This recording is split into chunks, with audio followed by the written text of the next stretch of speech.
but it's all the same to me, just so long as it makes you move. I need to feel it deep in my soul.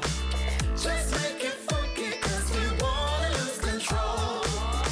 Make me your lucky lady. I want you to throw me in your burning flame. Let's get the funk out. Everybody, let's get the funk out. Yeah, let's get the funk out. Everybody, let's make it funky. Make me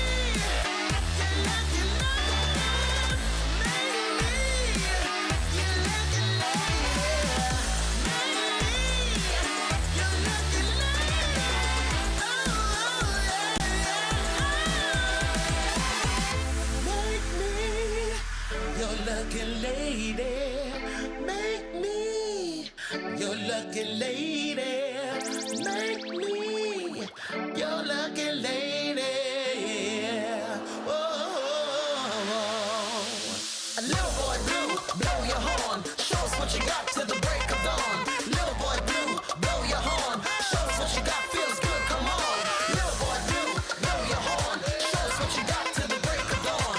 Little boy blue, blow your horn. Show us what you got, feels good, come on.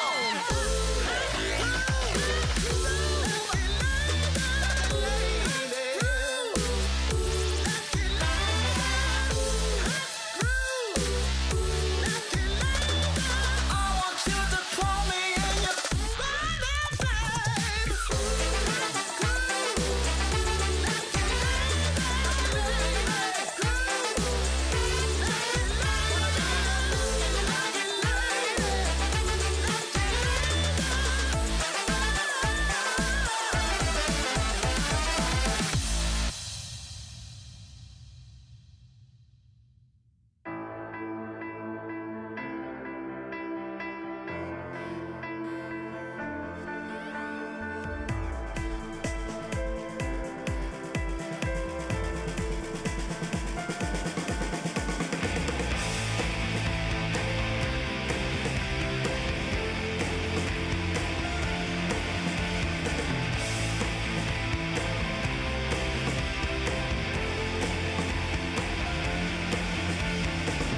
Hold tight, the night is getting longer.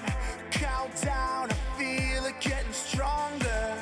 Break free and lose your self-control. Whoa. Just light the fuse and let it go. Get up, let's get started. Come on, we're gonna throw it down. Get up, it's what you gotta do. Get up, let's get started. Come on, we'll lift it off the ground or reach up high and touch the sky.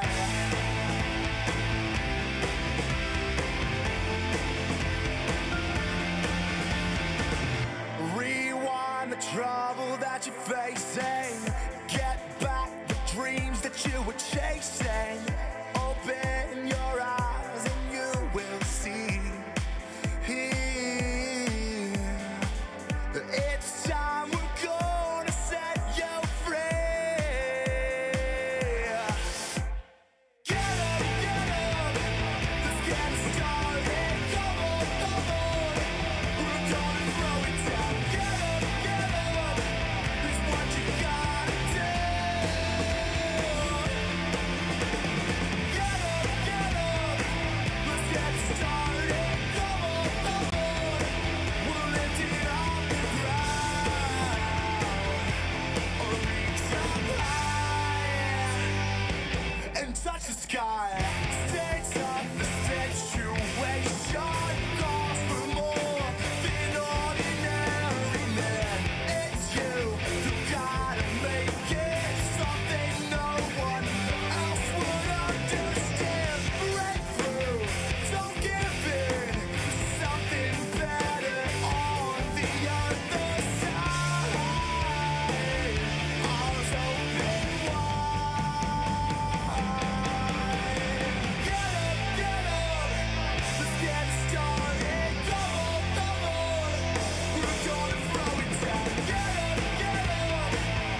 but we were born for this fight, born for this fight.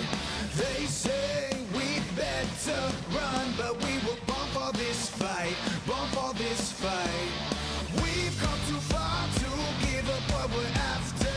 Nothing to lose, cause only one thing matters. Time fair to lose but blood, and we were born for this fight, born for this fight. Here we go, time to let the people know. Here we go, time to let the people know. Here we go, time to let the people know. Here we go, time to let the people know. We're not the chosen ones, we are the kings. We're not the favorite sons, we are the kings. Time's now to take what's ours. You've been sitting on a throne, never yours to own. Time's now to pay for our scars, and we're getting close, bringing judgment home. Line in the sand, just got one final battle. Nothing to lose, cause only one thing matters. Time's come to take what's ours. You've been sitting on a throne, ours all alone. Here we go, time to let the people know. Here we go, time to let the people know. Here we go, time to let the people know. Here we go, time to let the people know. We're not the chosen ones, we are the kings.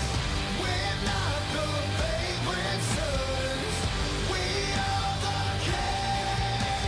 We're not the chosen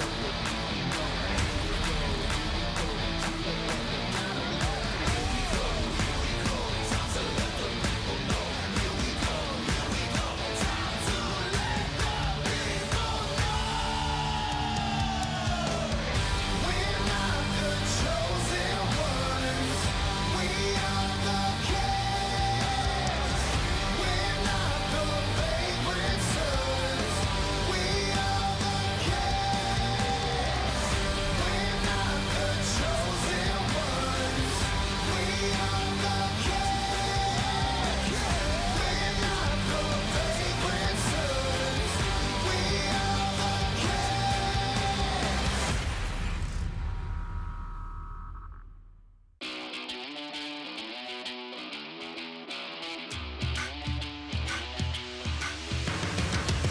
Got a backbone made of steel, make you feel like I'm an animal that you can't control. Walk the walk, talk the talk, I'm the whole deal. Yeah, I'm an animal and I command the show. I can see it in your eyes, I can feel you watching.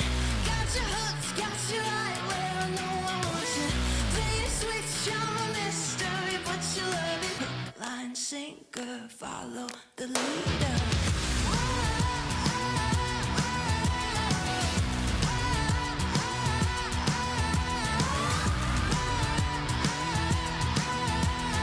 Hook, line, sinker, follow the leader. Bring you right there to the edge, make you sweat like you can never take the heat, but it's never too hot for me. I walk the walk, talk the talk, you know I'll never stop, cause I'm an animal, I'll just laugh it off. I can see it in your eyes, I can feel you watching. Got your hooks, got you right where I know I want you. Play the switch, I'm a mystery, but you love it. Hook, line, sinker, follow the leader.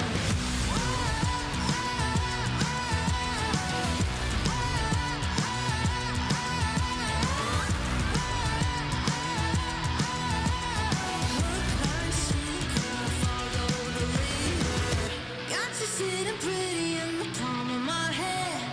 Got you busy, got you missing me, you can't stand it. Got you desperate, got you wondering where I'm at, and if I'll call you again. Got you sitting pretty in the palm of my hand. Got you busy, got you missing me, you can't stand it. Got you chasing, got you wondering where I'm at. Hook, line, sinker, got that. I can see it in your eyes, I can feel you watching.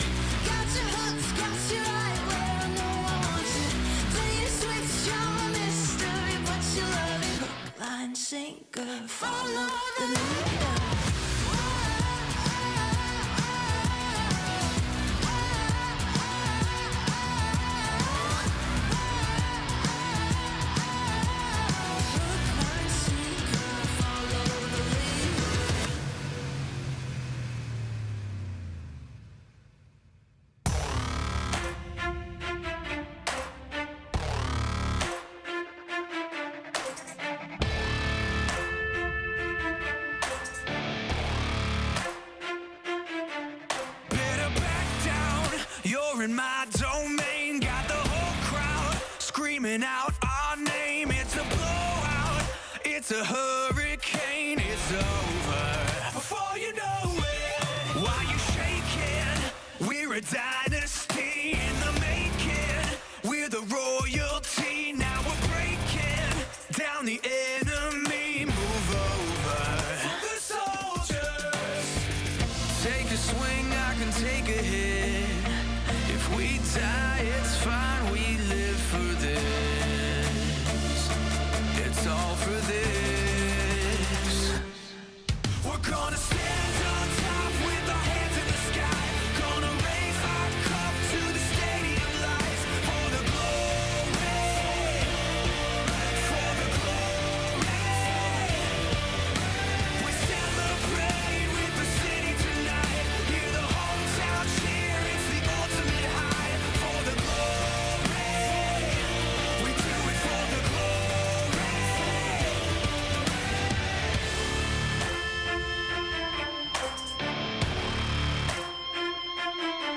Yeah, we've waited for our time to come, calculated.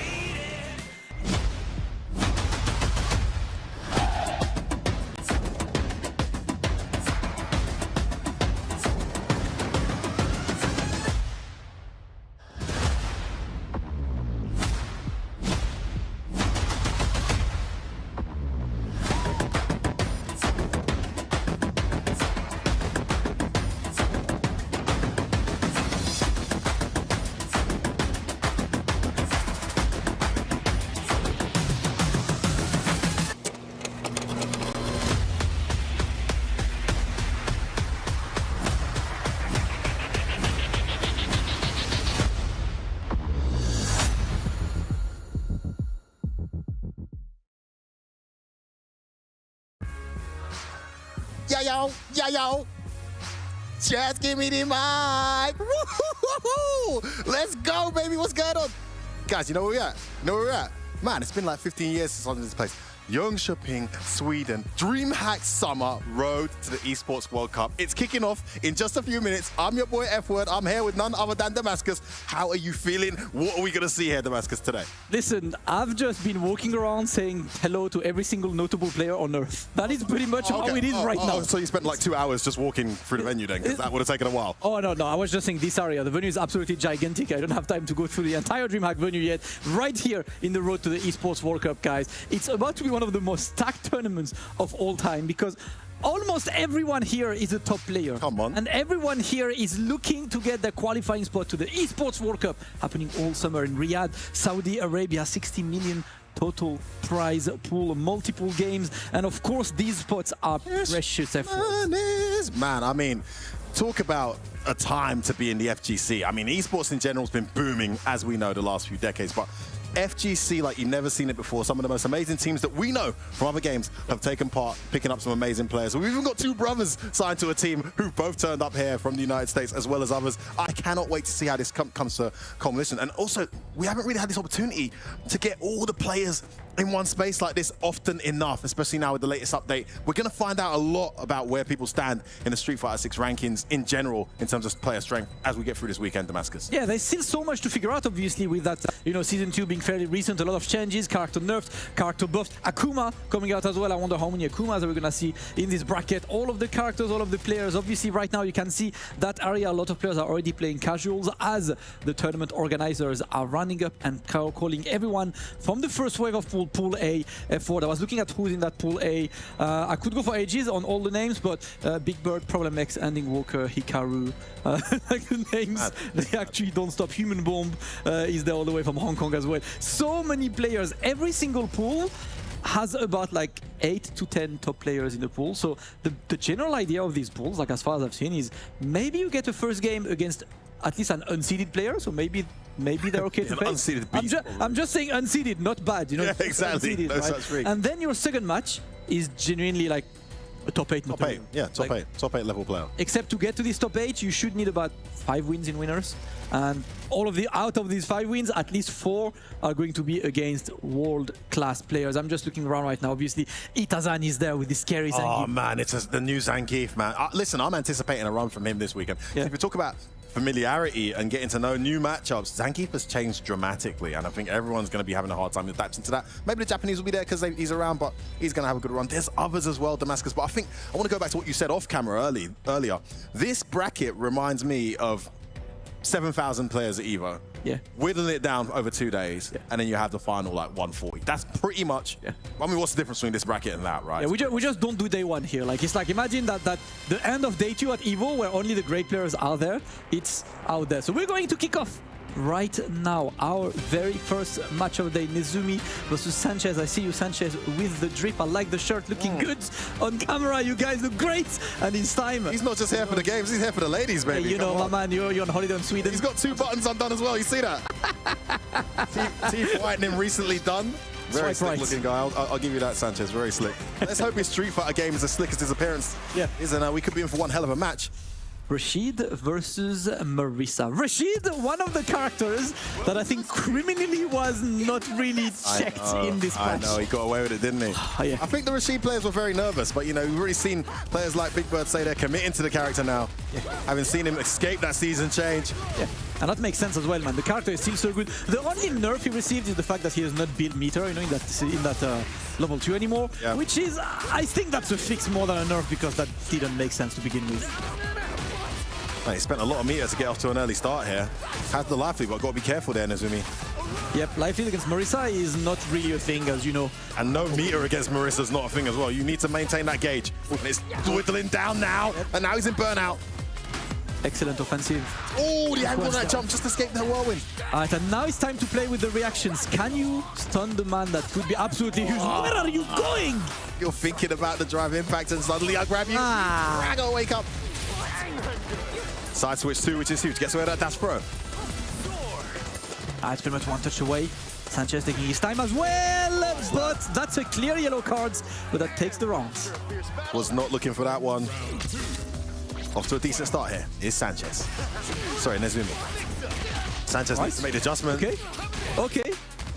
Put him into the blender immediately. Perfect parry on wake up. Only Rashid, baby. Gets the double jump. Hey. Does concede the corner though, Damascus. Picks up with another reversal. Has been very active in neutral and on wake up. Hit confirms that slide into the level 1. Yep. He's absolutely out there right now. Let's go. Great challenge. Chances looking for something. Nazumi in the corner, but once again, Nazumi refuses to block. But as long as you're not baiting this, keep going. Yeah, hey, don't fix it if it ain't broken. Yeah. Very, very fidgety on wake up, and he gets away with yet another guess to take that first game. If it works, it works. 1-0 for Nazumi. So far, very successful. Oh, that looked like a good answer, but it's a trade. Damage advantage, but distance management not in his favor. He's got the corner now, though. Yeah.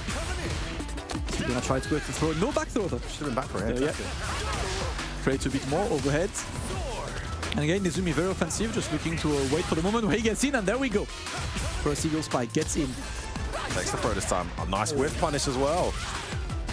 Yeah, I like that neutral Nazumi. Like, very active, but proactive at the same time. He's not respecting the wake up still. I do need to see a couple baits, you know, on the Sanchez side. Right, there we go. Very solid damage. Not gonna burn yourself out, obviously. What? Oh, what is he delaying now? He did have level 1, to be fair. That's actually kind of a heartbreaker, man. The one time he delays. The one time he delays is the one time that's not the right one. Happens every once in a while, guys. Sometimes it be like that. Part of the round. Forget about it. And that's match point 4. Nazumi. The game. Yeah, and just fidgety. Not respecting it, has not adapted. Is he going to wait on wake up now? He does. And he doesn't pay out the reversal. Oh, it's party time, though. Oh, parry too early, gets thrown out, and it's still there. Oh, no conversion. That should have been more. Yeah, still safe here. Yeah, you do need to be able. All right. Still got the hit. The punch up still happening. Through the corner. One touch could kill them. Empty jump throw. Are you going to bait anything? Oh my god, even from there, he's still waking up with stuff. But this is his best round so far here, Sanchez. Can he close it out? Yeah, just needs that one clean hit to get the opening, but got to watch out. Another throw. Nazumi bringing it back. The tackle again into the conversion. One more hit is going to do it. Sanchez, how do you navigate this? There is still a burnout on Nazumi's side. There we go. And remember, right, there is no bar. Oh, too far for the link. He's got his meter now. Hey! And the DI connects, and he finally bags himself around there to Sanchez. He's not out there just yet. It took a while, but I respect the patience from Sanchez coming in next round there. Can Sanchez save another match point? The opening goes in Nazumi's favor. Slowing it down here. And those approaches have been what's throwing him off. He just backs away, then attacks when you least expect it. Great character for that game style, of course. Yeah. She's being so deceptively mobile. Ooh. Had committed the Superman punch there, but not happening. Nice check there with the jab. And again, he's almost burnt himself out. Every round, he's put himself in very low meter very early, but he's still been able to get himself a significant lead. That parry gets thrown. One more bet could be it. Oh, that might be it. It's gonna be hard party time right now. Gets the parry. That was it. Conversion there. You in the corner. Can you survive? Can you survive? No, you won't. Nazumi takes the second game, and that's going to be 2-0. Nazumi moving forwards in winner's bracket. Sanchez dropping down to losers, and let me be real, F1.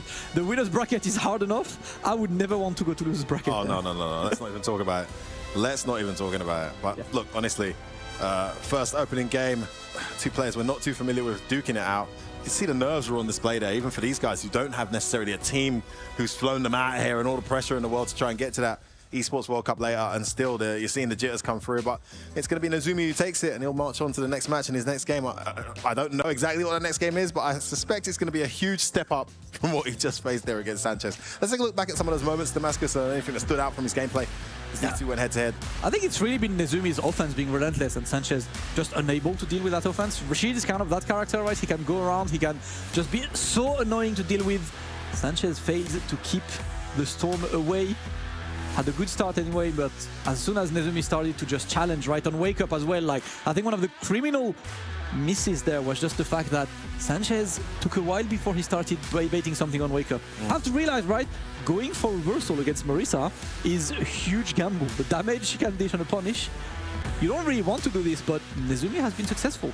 And he was never really made to, like, you know, face that consequence. Yeah. So he just kept doing it. But as you said, man, that's not a character you want to get reckless with your wake-ups with. But listen, you play the character, you play the opponent, sorry, not the character. And if your opponent's not punishing it, it ain't broken. Don't fix it. And it ended up working out in his favor. But I will say, moving forward, if he gets another Marisa, better watch out for that itchy finger, because that's the end of the round 9 times out of 10. Yeah. But you know, it's always the same, right? If it works, it works. Sometimes, you know, keep going. It's kind of part of the game, right? A lot of this game revolves around going around about, you know, being aware of the opponent's solution, of the opponent's options, and as soon as the opponent starts going for wake-up options, you are expected to adapt. At least players still going out there. Of course, Tekken is also on the casual side. Tekken will be all day tomorrow. Today is Street Fighter 6 all day. We go all the way to top 8. So at the end of the day, we know who is qualified to the Esports World Cup. Sunday will be the top 8 to declare the winner of this year. But excellent matches coming up. And I talk about the Riz. We got nice shirts, we got nice mustache, we got nice sticks. We look nice in the FGC, brother. That's not Riz, but I'll get to you anyway. Oh yeah, look, these are the largest pecs in the commentary game of Street Fighter. Look at these shoulders. Look at how wide they are. Look at that V-neck. Rumor has it no one has ever seen Alva without a V-neck. Oh really? Yeah. Wow. Yeah. Listen, you don't do chest day just to not show it off, man. Yeah. You need to enjoy your effort and hard work. And if you guys would like to look like Alva, your gym planning should be pretty easy. So Monday chest day, Tuesday chest day. Okay. Yep. Wednesday chest day. Come on, the pecs look alright as well. Come on, the biceps. Thursday arms. Okay. Yeah. Friday chest. Bench press every day, bro. Couple biceps out there, you're good. You're out there, let's go. Shout out to the gym crew. Shout out to Alva, of course. You guys know him if you're into the European Street Fighter game. You know, he goes around with plenty of commentary, and of course... He's there on Monday. He's there for the Catcom show with the Jammers. Is he still on that? Yes, on sets. He's around. Shout out to Alva, man. Much love. Going to face Olint. Man, I'm getting some memories, man. Damascus. The first time I came here was 2010, I think it was. DreamHack had a huge tournament we heard about in Jönköping, in Sweden. And I'm seeing some of those faces that I met for the first time that weekend. what, 14 years ago in this crowd right now, and it's just a blowback. Like, it's a massive throwback to see these people here still playing Street Fighter, still representing Zettin. And Olvaha, one of the newer names, if you look at it retrospectively, not from this particular country, but from the region. Yeah. Coming down here, short flight to represent. I haven't seen too much of his Street Fighter game. You played against him much? I haven't played the games, no, so it's time to see. I mean, obviously, he's kind of doing well at character select, right? Ryu is one of the blessed characters in Season 2, has One of the winners. eating on every single front. JP has been surely losing, like he's been nerfed here and there, but I was talking to Juicy Joe a bit, you know, very, very strong JP player from Sweden, and a lot of them believe that his game plan is still effective, he just needs to work harder. But Yeah. what makes him strong is still there. This is the thing, I think he was so strong anyway that despite the nerfs and the, well, nerfs, maybe balancing that he's had, he's still very relevant and very solid in the game. Easily still a top 10 character, in my opinion. I think some people still argue he's still in the top 5. But that's going to be hard to contest now. We've got a new arrival infiltrating that space. I'm sure we're going to see plenty of that guy later too. I didn't just wear the shirt for the hell of it. I wore the shirt because I thought it was going to be one of them days. We'll see. The Satsui no Hado live. For now, it's JP. Parry doesn't come. Gets the conversion. Olvaha puts him into the corner. Simple pressures, goes for light. Scared of the amnesia, obviously. No anti-air, unfortunately, it's going to be the challenge, and Olint getting the win. Yeah, good start from him there. Can Olvaha make the adjustment? We've been like debating about this matchup from Season 1 and how it goes, and I think the Ryus have really developed it. It looked pretty tricky at one point. But that fireball improvement to his game as well is going to add. Rose in the corner, they've got to be careful. The Hashogeki, finally the Odi Amnesia, yeah, holds the parry, pretty much the default choice there. That's huge that he can hold that now. Yeah. You know, massive change for him, something that's sort of obviously been there from the beginning. Boom. That plus scenario gets thrown. Smothering all over right now. It's Olvaha trying to keep the pressure on. Nice jump out there from Olint. He's backed up in the corner again though. No punish. Yeah, the escape is there. There's still that thing about this command grab, which is we all naturally jump back when we see it. The real choice should be to jump forward, but everyone is scared, like we just want to escape that command grab. Olvaha still in a good situation right now, throw loop. Yeah, he had the help to risk the throws there. Yeah, yeah. Wake up Amnesia wouldn't let too much. One round apiece. Opens directly with fireball. Tenjin charge there. Big change of VC. Ryu now being able to select when he wants to throw the Tenjin charge fireball. That's what I'm saying, as you mentioned earlier, it's massive. Early DP to catch him out the air. Parries the overhead, took his turn back. Stole that. Yeah, for nice takes time. One of the big changes as well in JP right now is that you end up meter positive if you parry his stuff from full screen. So he can't just pepper the screen constantly. If you just wait and parry, he's forced eventually to... I think he should have level 3 there. Yes, yeah, get your drive gauge. Should have level 3, then now he's going to get level 3 as a result of not spending his. Recovers some gauge, has the corner. Great situation here for Olvaha. A lot of meter though for Olint if you can make the right read. All too far for the counter hit conversion. No anti-air. Just missed the trick recovery. There's that throw again, one more bit. Dash in and throw again. Didn't even spend the meter, just ordinary dash. No drive rush needed. And the long, almost Problem X-like blink there. Olvaha. The 36 frames active, yeah?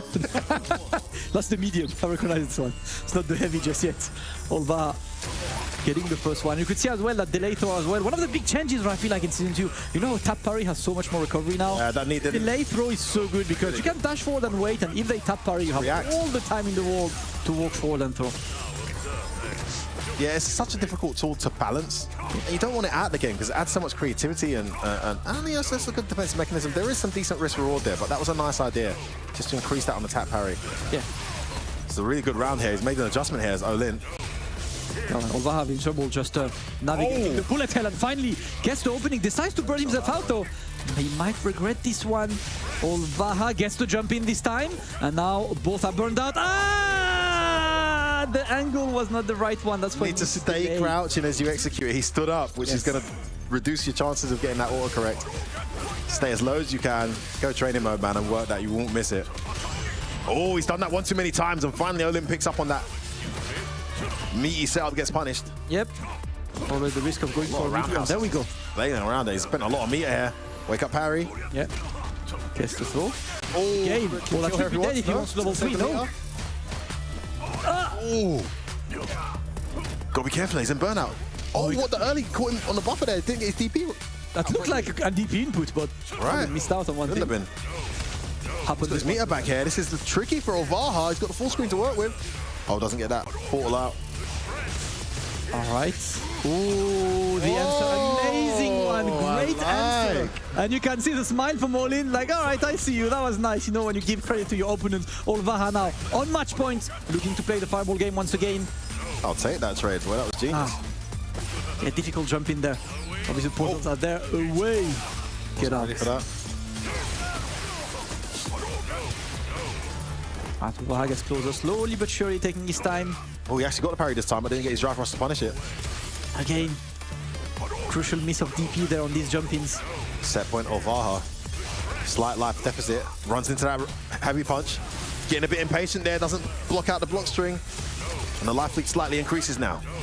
Olint's game plan change up is working. But he's almost burnt out.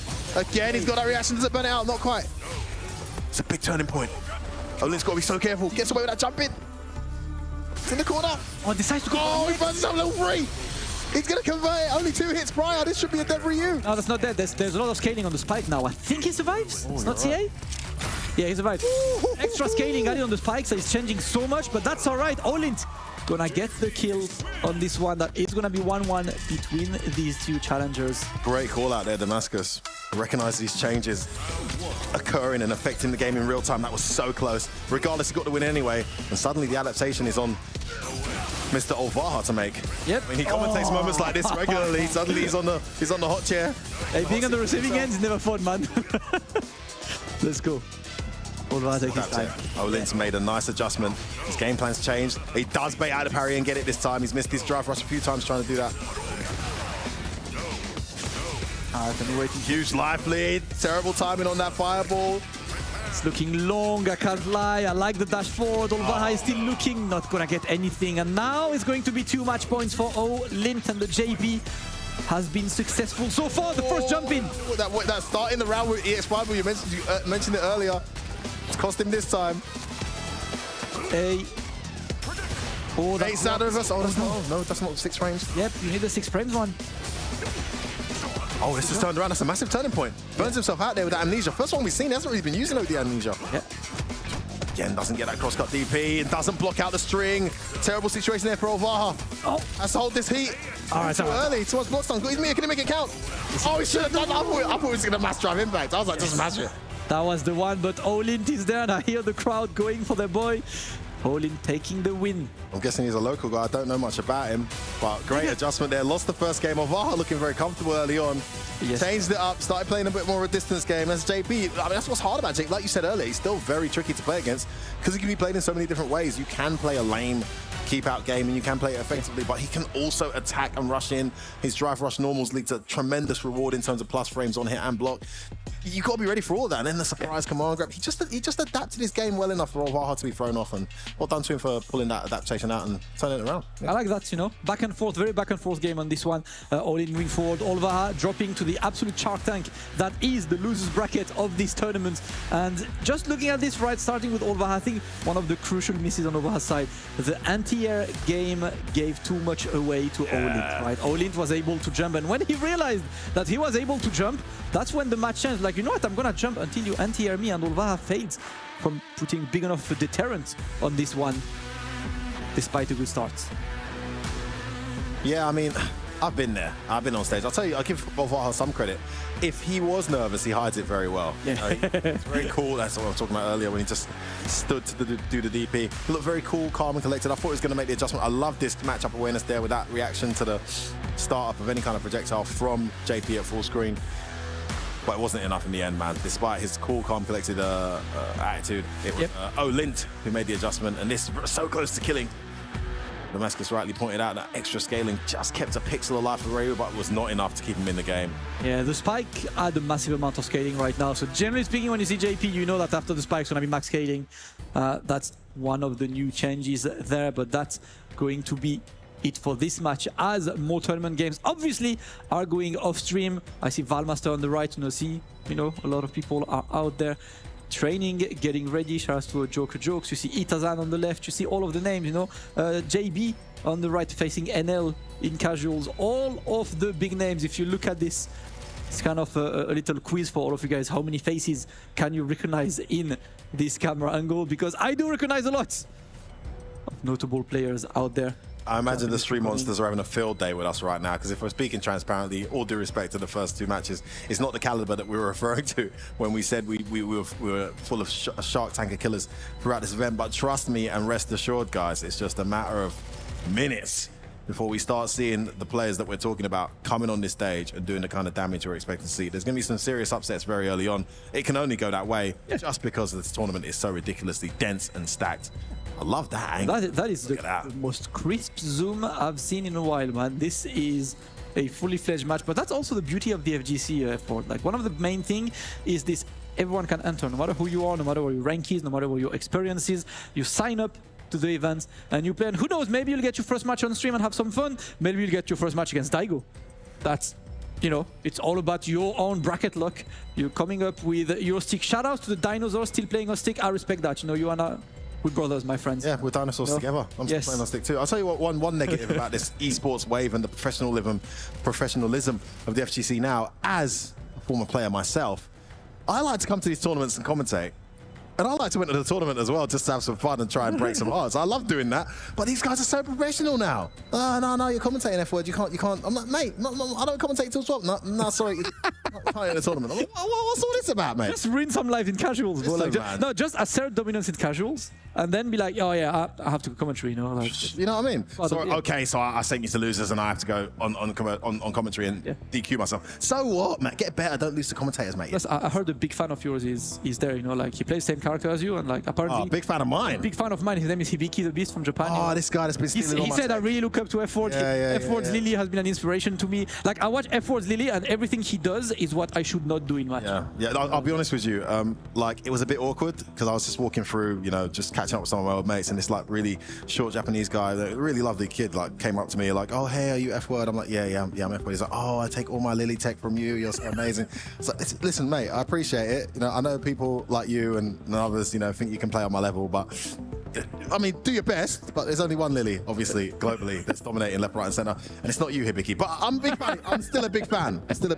You know, I gave him a hug, gave him a signature, and you know, I wish him all the best for this tournament, and hope he does some of the stuff that I taught him in his matches. Speaking of Hibiki, I mean, there's a crazy plethora of like killers. As we're waiting for the next match to come up, why don't we just walk through this for a second, Damascus? Because it is insane, isn't it? I mean, look at Pool A. If we look at Pool A, so I have the like... You mentioned earlier some of these. Pool A is Problem X, Lex, Hikaru, Rainpro, Takamura, Johnny from Japan, the Sticky from France, really strong Zangief. That's like the most notable, but a couple more. In the second pool, Pool A2 is Big Bird, Ending Walker, Akainu, Hibiki, Rickman's Barnet, Juicy Joe, Poppy, Human Bomb, Senior Power, Soundboy, Solio.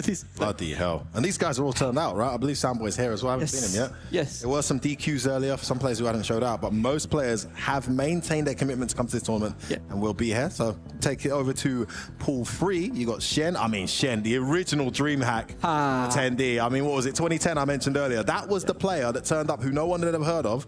I think he was 15 years old at the time, a KOF player is what we know him for. Turned up with a Dao Sim, and I had to play him in my third match.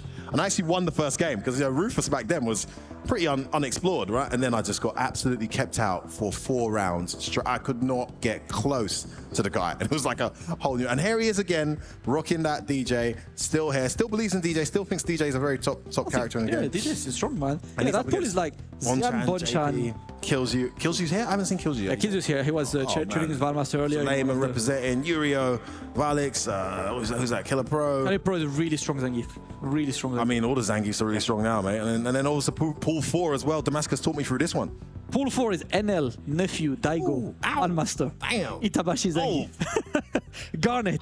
There's Wonder Boy, really strong Jamie from Sweden. I haven't seen Zaf. I know Zaf is in this pool. I don't know if Zaf made the trip. Shout out to a man like that. You know, Mopulapo, Yusuf B from Kuwait as well. Every single pool, man. Like Pool 5, Daikoku, Dual Kevin, Shanghai, Eita, Kusanagi, Juninho Raz. Every pool has a good... Juninho was here? I didn't even know that. Oh my God, this is crazy. This is crazy. I haven't been lucky enough to see him just yet, but you know, I'd say... And then we got kind of, not the local boy, but you know, the Scandic boy, probably easily the strongest in the region after his fantastic run. Phenom in the same pool as Punk, Goichi, Safe, Mizuha, Lionheart, Emperor, Hey Petit Pepito, Nyampi, and Libro. I mean, the nations are represented from left, right, and center as well. And then Fudo, LaShaw, the breakout Chun-Li, who we've been waiting to see replicate that form, has had some decent runs, but not quite what we expect. We'll see if we can replicate that here this weekend. JR, Jack, Shady Imposter, we know very well. GOR, the most traveled FGC player in the world. Dr. Gulag, I'm still the daddy, mate, all the way from the UK. He's come over here as well. And Puga, as well as Mr. Crimson, not able to make it in the end, but we know he's grinding and has got a new signing too. Very excited to see what he does this season. And the last one, Damascus, talk us through Pool 8. Last one is Hotdog29 Kawano. Noah the Prodigy, first time outside of America. I'm looking forward to meet him as well. I love watching Noah. Pugera, Vege, Nauman, Needless, really strong from the UAE. Joker Jokes all the way from the UK.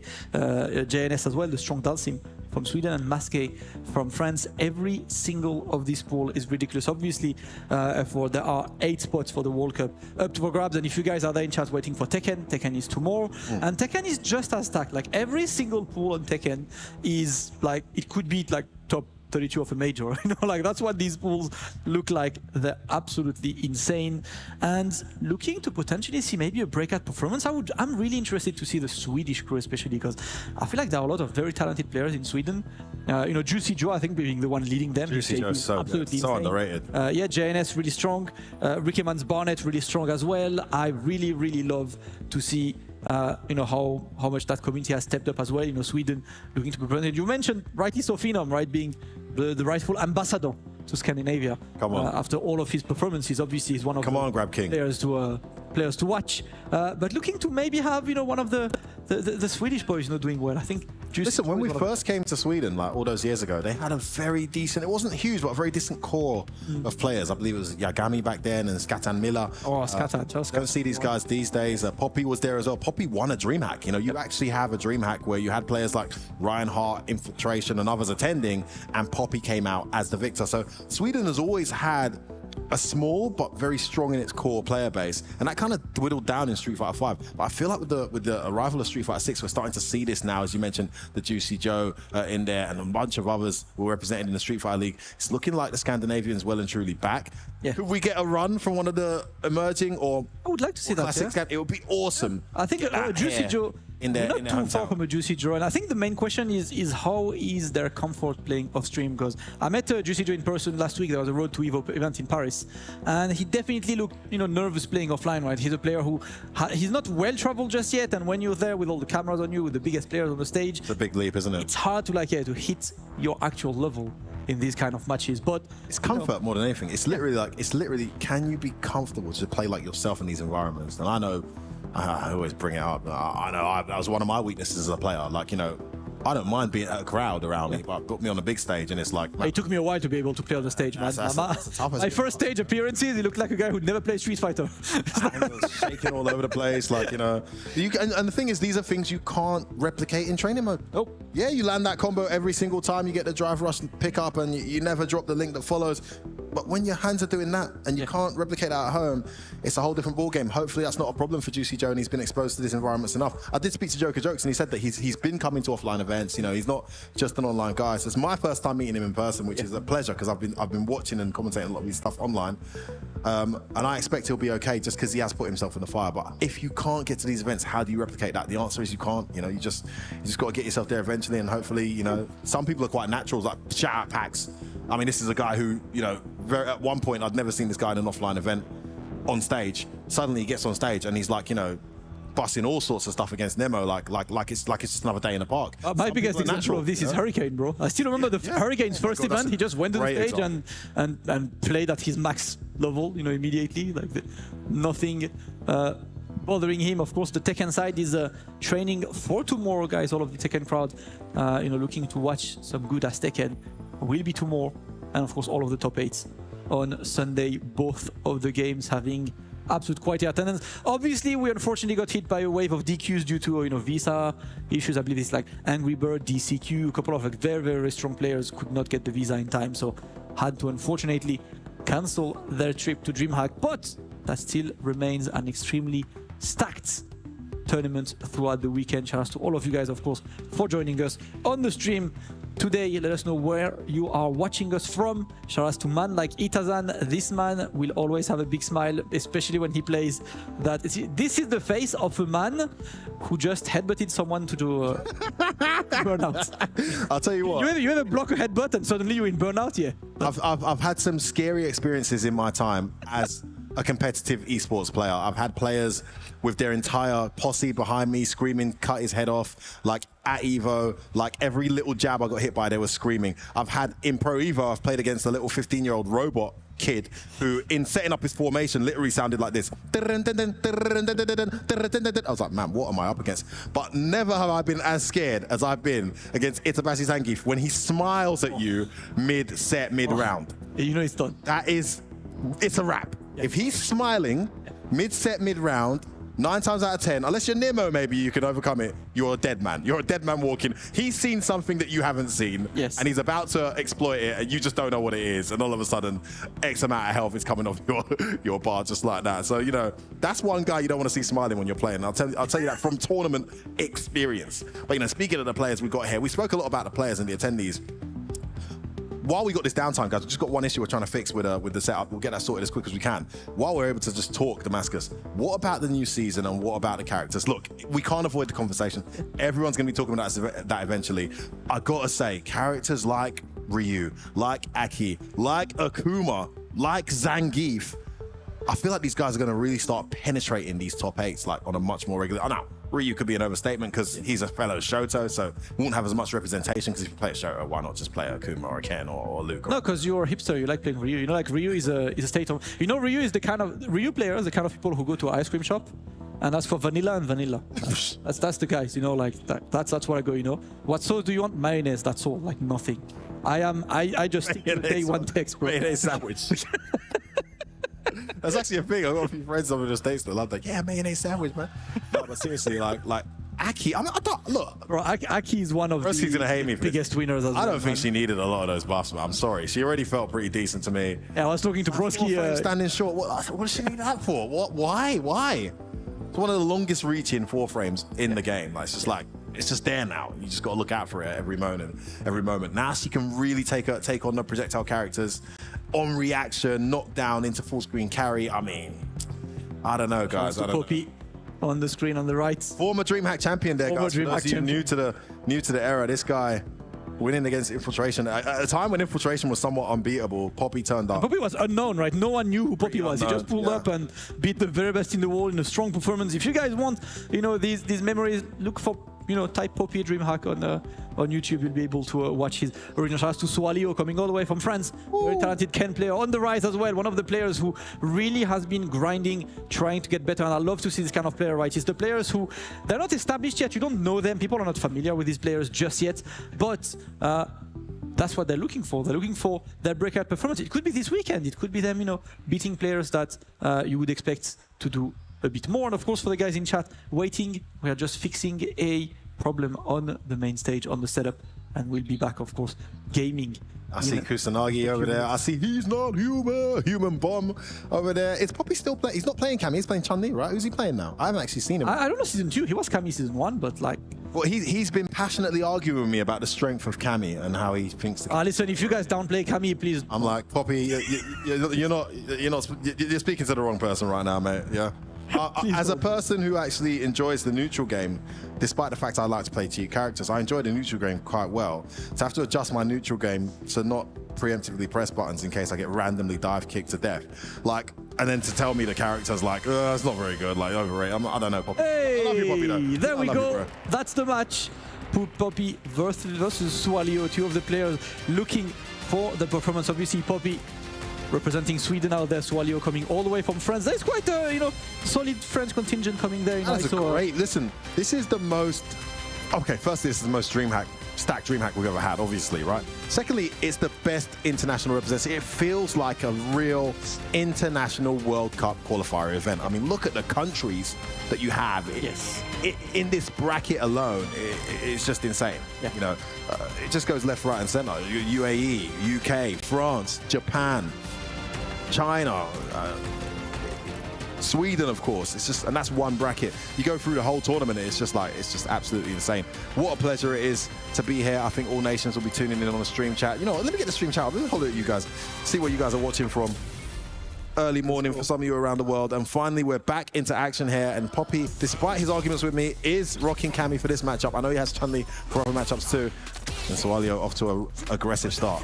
Yep, he's gonna try to come in. Of course, Solio is one of the players, if you guys are not familiar. He started getting his breakout performances in France at the end of SF5. So by the end of SF5, he was in top 8 here and there in tournaments in Europe. The Ken looking more and more solid. SF6 comes out, back to square one, back to the drawing board. Still with Ken, and he's doing better and better. He's looking to get his situation. Nice conversion, unfortunate, but at least the burnout is there. Poppy is forced to handle all of this. He's got no bar. He's got no bar. You can actually stun him if you want, brother. Okay. Not just yet. Now he's got a bar, and unfortunately went for the drive impact. The moment the bar was there, there was a guaranteed stand medium into drive impact before that, but I don't think Solio realized. No, I like it. I'm assuming he did realize. It's good to try and drain where you can, and hopefully get the kill before your opponent gets their meter back. I'm guessing that's what he was trying to do, but overextended, I think. Maybe should have done it. Yeah, that button, so underrated. What a whiff punish. That should be a dead Cammy. Level 1. Coming in hot. Yes, it is. Clean. Clean. Solio taking the first round. Poppy looking to get in, playing footsies. Yep. Let him get rid of that crap. Negative defeats. Poppy usually very good at whiff punishing. Yeah. Yeah, it's been the talk of the time as well, right? If you've seen that Bonchan video talking about the focus on whiff punish not being as important in 6, which I agree with, right?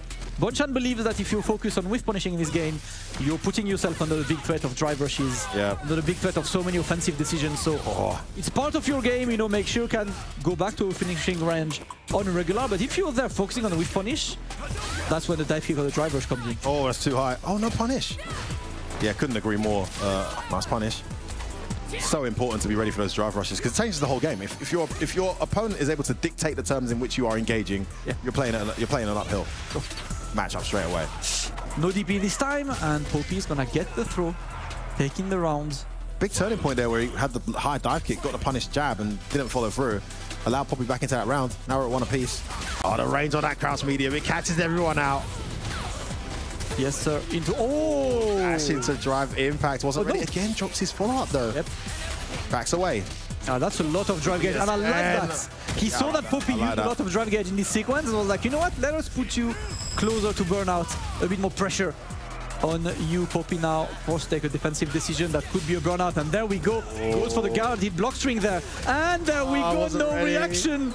And can he kill with this without the bar? The double Jinra is not gonna kill just yet. One more opening needed. Oh, meet back, bro. Look at the shout out Steve. Oh my goodness.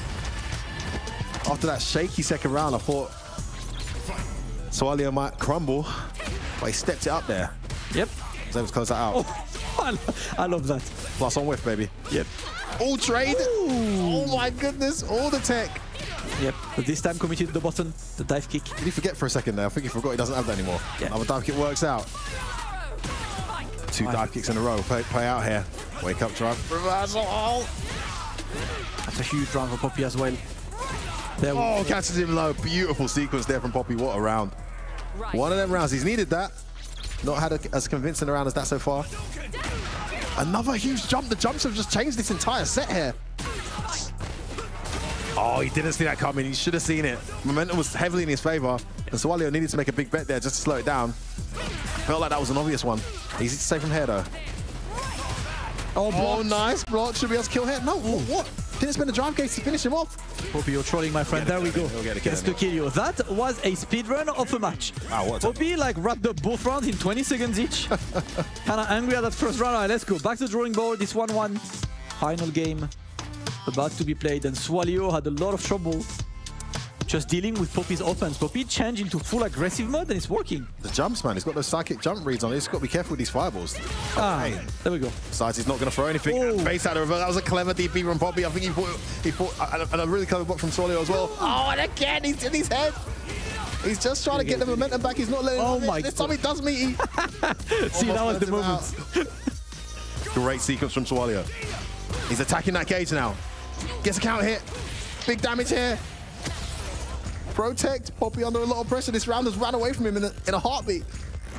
And that fast. Oh, he whiffed the light punch into the drive rush. It worked. Poppy was not ready for this one. Poppy had the smart, decision to get hit by the Jinrai follow-up and avoid blocking it to get close to burnout. Unfortunately, didn't pay off. Wow! And see, this is why it's amazing to have an EXDP in this game, man. You can actually beat these driver cancels. You actually have a legit answer to these situations. This is what I believe makes the difference between having a reversal or not in this game. It's the fact that you actually can challenge some of these drivers cancels. Oh no, that wasn't close enough to punish. Didn't hit on the first frame. This is turning around here. Poppy's in big trouble. Solio's looking to close this out. Attacks the gauge again. Has Poppy in the corner. A big jump. Yeah, clever wake up jab. He knew he was looking for that reversal, didn't come. Buffering that crouch medium with malicious intent. Nice trap there with a stand short. He does go for the meaty throw this time. Oh, the back, that was maybe game. Drive rush in, one more drive rush. Again? Oh no, he's just gonna go straight for it. Is there not a combo path there we can drive rush again? I feel like he could have killed there. That's a ton of damage though, for it was already in the yellow. Look at that, I think that would have killed if he did one more. Yeah. Is it gonna cost him? Can Poppy close to Poppy head into the loser's bracket first round? Can you believe it? Solio is turning up here. He's got the meter. One hit will be enough to bring us back. Oh, he missed the ducking. That would have hit. That would have hit. He actually did crouch medium. Oh man, what a drop from Poppy. It was the right call. Crouch medium was out. Would have been a punish counter into a combo, into drive rush, into level 3. Man, can't dwell on that now. Just got to get on with it. Dust off. Losers bracket and turn around. But massive shout out to Solio representing France here, and what a victory that is for him. Beating a former DreamHack champion in his first round. Yep, happens to get through. Solio said it right. One of the players who is looking to find his form, looking to find his breakout performance, and who knows, that could be today. Shout out to Poppy, obviously. That was really close. You said it best. Critical drop at the end of the set. Unfortunate that jive kick would have been mighty different, but Poppy will have to go into losers bracket, and these matches obviously heating up as we progress through the rounds. Right there, Solio has been pretty good at just optimizing these punishes here and there, but he's got more clients to take on in the next round. Yeah, it doesn't get any easier. I mean, you beat a former DreamHack champion, your reward could very well be Human Bomb or, Brown Boy or Ending Walker or Big Bird. So, Hibiki's there too, Akainu's there too. It's just one of them brackets. We'll see how that goes as we progress here. But well done to Solio getting that first win, and Poppy with it all to do now in that Shark Tank of a losers bracket to try and replicate his phenomenal performance many years ago. Someone does a loser run here, man, I'll go mad. Like, that bracket is so incredibly hard. That losers bracket run sounds like, one of the hardest challenges you could get in the FGC. Poppy, despite having, that very, very strong game number 2, where he wrapped up that game in like, what, 40 seconds total? So fast. But didn't amount to much. In the end, Poppy not getting this one. And Solio keeps going. Love to see the player finding his consistency. Obviously, you mentioned it that there definitely was a route, I believe, to kill there. But that's all right, because Solio closed it in the end. And it's part of the road, to becoming a well-known top players, guys. It's going around, go to tournaments, try to get used to the nerves to the stage. You will face players of a rising caliber as you continue going through the brackets. And that's what I'm excited for Solio. Hopefully we see him again on the stream a bit later today. I see Itazan playing against Libro. Libro is one of the very strong players from Italy. Marisa player, in there. So I see Itazan smiling. Oh no, sorry, Libro, bro, Libro, listen, unplug that hitbox. Go play against someone else. I think you're done. Oh, and I see Ending Walker on the stage. Ending Walker, who, despite when the patch dropped, he was very vocal about saying he was not happy about how Ed progressed to this patch, because he was like, Ed didn't get anything and the system mechanics nerf him. Right, that was his position when the patch came out. Rightly so, right? Because nerfing lights and giving more scaling on lights will nerf a lot of Ed's approaches. And Ed didn't really get a big buff, that would kind of offset that change. But despite that, Ending Walker is like, I like the character a bit too much, so I am going to keep the character. And he's been playing exclusively Ed, in multiple tournaments. He actually just got back into Wanted, my tournament on Monday last week, and he won. That Ed is doing better and better. He keeps winning. And despite Ryu absolutely eating, he's been locked in with Eds, and he is about to face Bumpin, not a player I'm familiar with. Is it time for the Ryu loyalists to see some much overdue reward, Damascus, would you say? He's not a Ryu loyalist though. That's the thing, like Ryu ate well and he's still not picking Ryu consistently in tournaments. DJ been coming along quite well, or what? Ed only, bro. Well, he's Ed obviously like. switched completely to to Ed since the character came out, and he's probably the best representation of the character. I mean, was it Tatikawa we've seen as well? Fudo's now rocking a pretty... I mean, Fudo's Ed looks incredible, actually. Yeah. There's quite a few Eds, but this is the original Ed. This is the guy who, in my opinion, put the character on the map, and he was always going to switch over when the character came out, but you just wonder. It is Ed versus Zangief. Ending Walker making his first one. Closman on stage, and of course, one of the characters who has been eating is Zangief, but can you get close to Ending Walker? There we go, snatch him in. And that's going to be pressure. Ending Walker sends Bumpin straight into the corner. It's time for the pressure. Bumpin struggling to find a way out. If there's one guy who knows how to abuse pressure, it's going to be Ending Walker, man. He's going to find a way, and he does it so well with Ed. Not dead just yet. One more, and there we go. Ending Walker gets a perfect first round. Excellent play. Ending Walker looking to just take his sweet time. The anti-airs are absolutely clean. Bumpin could not find a single way in so far. Flex a bit, parry this one. I like the drive impact in this situation.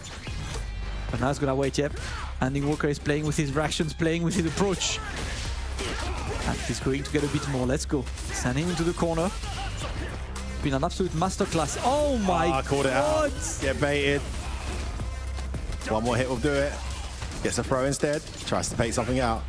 So slippery. Oh, that button is seriously improved. He had an opening there. Okay. Oh, he smells the fear. He's just backing out. He's not interested. Get out. Oh, nice little sequence. 4 taps before the EX OD, which would have gone into the activation. Yeah. Let's see. Ending Walker has looked very, very solid so far. And look at this. With punishes. Yeah, baiting out that drive impact. Love the way he sets that up. I think the approach, the distances, has been absolutely insane. The amount of time he got to hit that snatch was absolutely insane. And there we go, the counter hit. Obviously, that's negative on block. And that's going to be a bit more pressure in the corner. And he's just noticed that Bumpin panic techs a lot. We've seen a lot of these counter hits anytime Ending Walker puts pressure on. So he just goes for a million lights. Oh no. Oh, he's flexing. Yeah, he just doesn't know what to expect, really. He's not familiar with the block strings. Pressing buttons at the wrong time, and Ending Walker's just identified that very early, so we'll now abuse it. There you go, look at that short just out of nowhere. Wait, that's -5 with the driver, right? So it is -9 now, down to -12. Santi, yeah. It's a good round. Got drive impact connects. Oh, held that parry too long. Gets a counter hit, back dashes out, side switch. This is a horrible situation. It was all going so well that round for Bumpin, but now he stands to lose it all.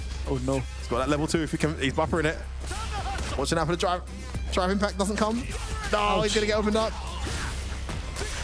Hey! That should be a dead Zangief. Charges, finishes the combo. There we go. The juggle does not go for level 3 just yet. Got to watch out the X Lariat. Are we gonna get a speedy? No, no! He presses the button. He's around, he doesn't do it again. Ending Walker, man. He's such a joker. You know what's funny about this? Like you mentioned how Itazan, when he smiles, is over. You'll never know about Ending Walker. You have no idea what he's up to. Oh man, oh my. Ending Walker has one single face, and it's the game phase when he plays. He will lock in play, and you have no idea what he's up to. Bumpin dropping down into that loser's bracket. Ending Walker with an absolutely dominant win. And that's a good way to start a tournament, because we mentioned how stacked the tournament is.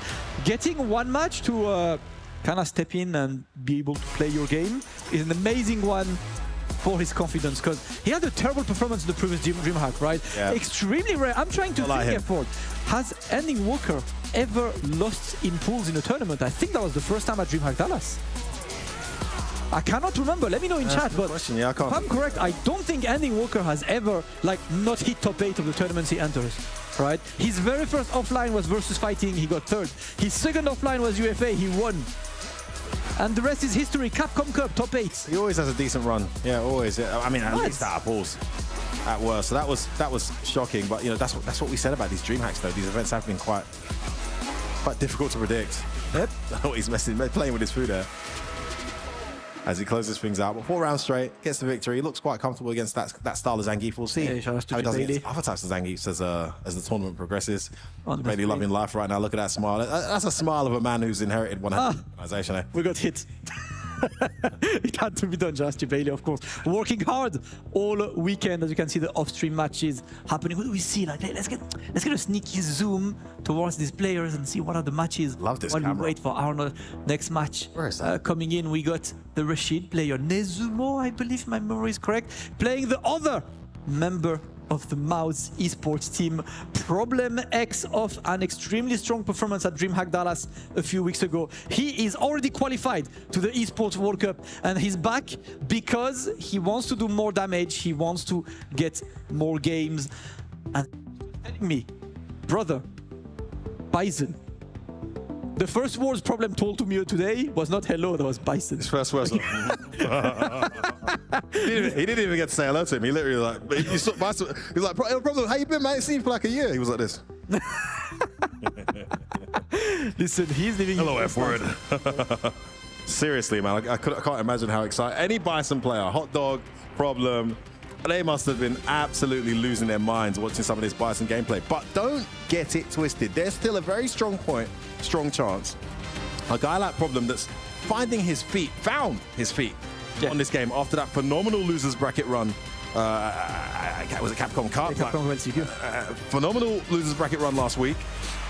This guy is clearly at home with Blanca, and it's going to take a lot to take him away from that. But if there's any character that could do it, it will be Bison. For now, we'll have to sit and wait, because he'll be rocking that Blanca against this Rashid. Well, let's see. This match. So we've seen earlier, obviously, Nazumi with the Rashid. He won of being quite active and of deciding to never block on wake up. Problem is the kind of player who will quickly catch on to this and punish you. So let's see what the approach is going to be right now, because you're already in the corner, into the door, trying to escape. Oh, that's really hard to anti-air. Problem sent Also into the corner. tricky. That was one of the things we were all anticipating significant changes for with Rashid, but it's still there. No. Still there. And his unblockable slide continues. Doesn't matter what level player you are. Does get the first reversal, which you called out, confirms into that level 1. He loves that, doesn't he? Yep. That is his special. He's done that a lot in the previous game. Problem full screen looking for that one opening. He's gonna be patient. Oh no, he's dead. Gonna get the opening and the kill. My God, Problem X was just looking for the one moment, and he takes the rounds. Don't get hit by EX blank ball, man. It is painful. Oh, he gets hit again. Just not staying still. Block. Catches him low. Here comes the level 2. Back, forward. Here comes the plushie. Tries to jump out. Oh, he can't punish. Perfect parry, though. No, he tossed out mid-combo. That was sick. I was like, how did this convert? But it did. Problem X getting in. Looking for more. Nezumi trying to get in. He's get a bit of the tornado. Air to air. All right. He's And had a that's gonna be reversal. blocked. Oh, that's not max damage punish. There's level 2 as well behind this effort. But no Does level it 2 there. again. Oh, nice my wake God. up left DI connects. Are we going to see this sauce? He's in burnout. No, we don't. Thinks he can close the round without it. Big risk taken here. Oh, base out stamina, doesn't get a kill. Can punish? No, not quite. Yeah, probably just waiting for that burnout to be done. Rashid doesn't really have a way to he goes in. there. Goes in, and the trade is gonna go in Nezumi's favor. And you know what? At the end of the day, not choosing level 2 paid off there, because he is going to go to a round 3. Problem X coming in, looking to be more aggressive there. The parry. Oh no, he takes. Oh, another stand throw gets punished by Problem. Bit itchy with that finger here. Oh, Nazumi base out again. He's looking good here. Significant life lead. Wasn't a safe jump. Wasn't ready for it. Punish that. I'm not sure why he did that. He was in such good position. He's almost burnt out now as well. No. Oh no! Cross up connects. Oh no! You know what's about to happen? Yes, we do. With the friends, get to the clips. Haven't you heard the discourse? Just block. Just don't breathe when Blanca is putting pressure on you, brother. Why must you exist in front of the doll? Just block, bro.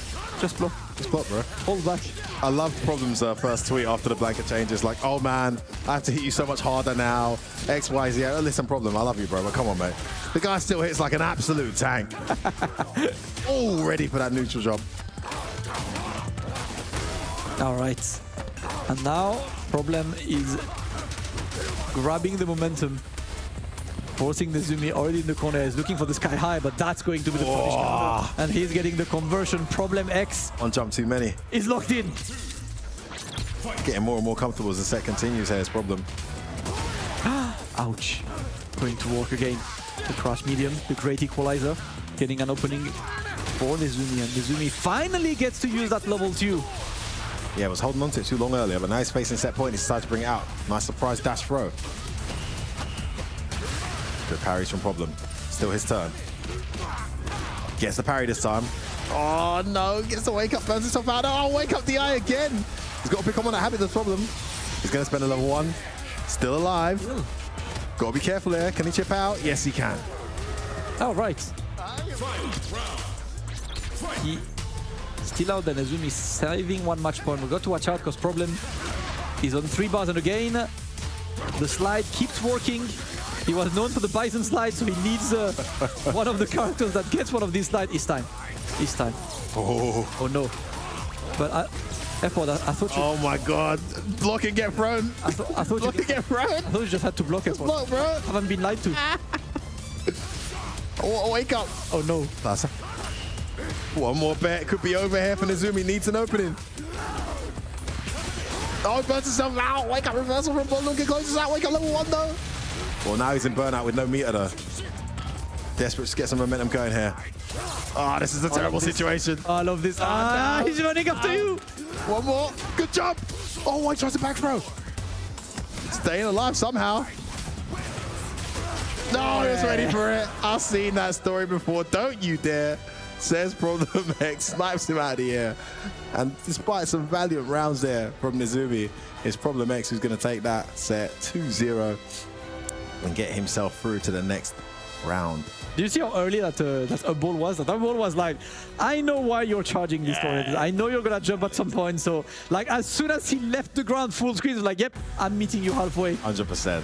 Problem X getting the win. And also he was thinking, like, you think I'm going to try and charge up this plus? No, I'm not. Yeah. I'm just waiting for you to jump.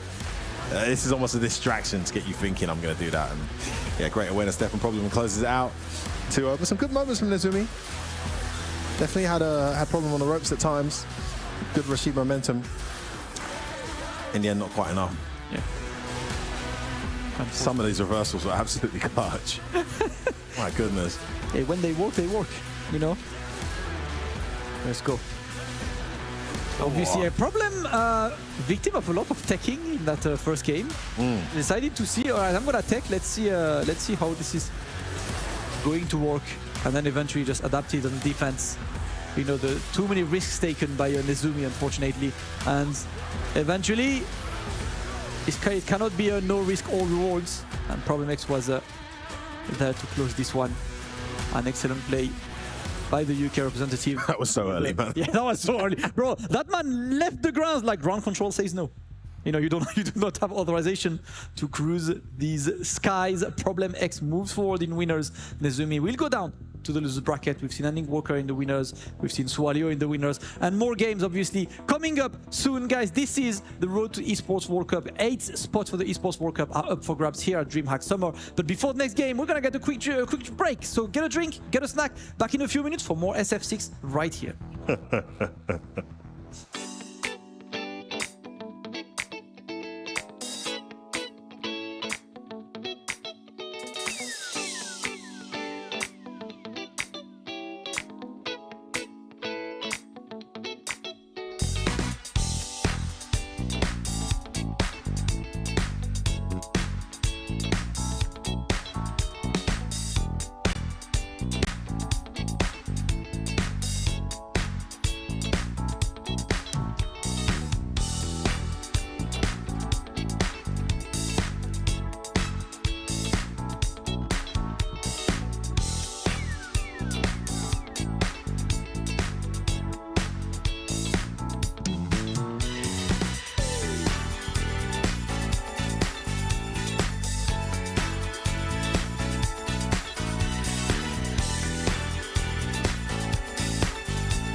Once upon a time in another world, people toe the line, followed all the rules. Someone raised the head, took a look around, started asking why.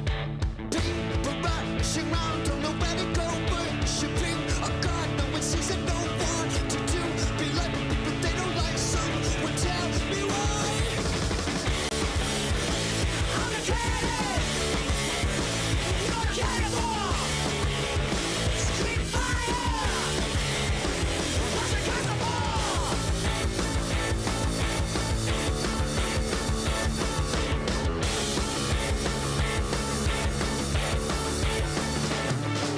Suddenly, the sheep are turning into wolves, pulling down the wool, breaking down the rules. Pigs are running, scared to become the fool. They know exactly why. Rats, keep this alive, let them hear his skin. When to go to sleep, we will be the dreams. Still be there with them. Open up your eyes and they'll know why. I'm a cannon, you're a cannibal. Street fire, what's a cannibal?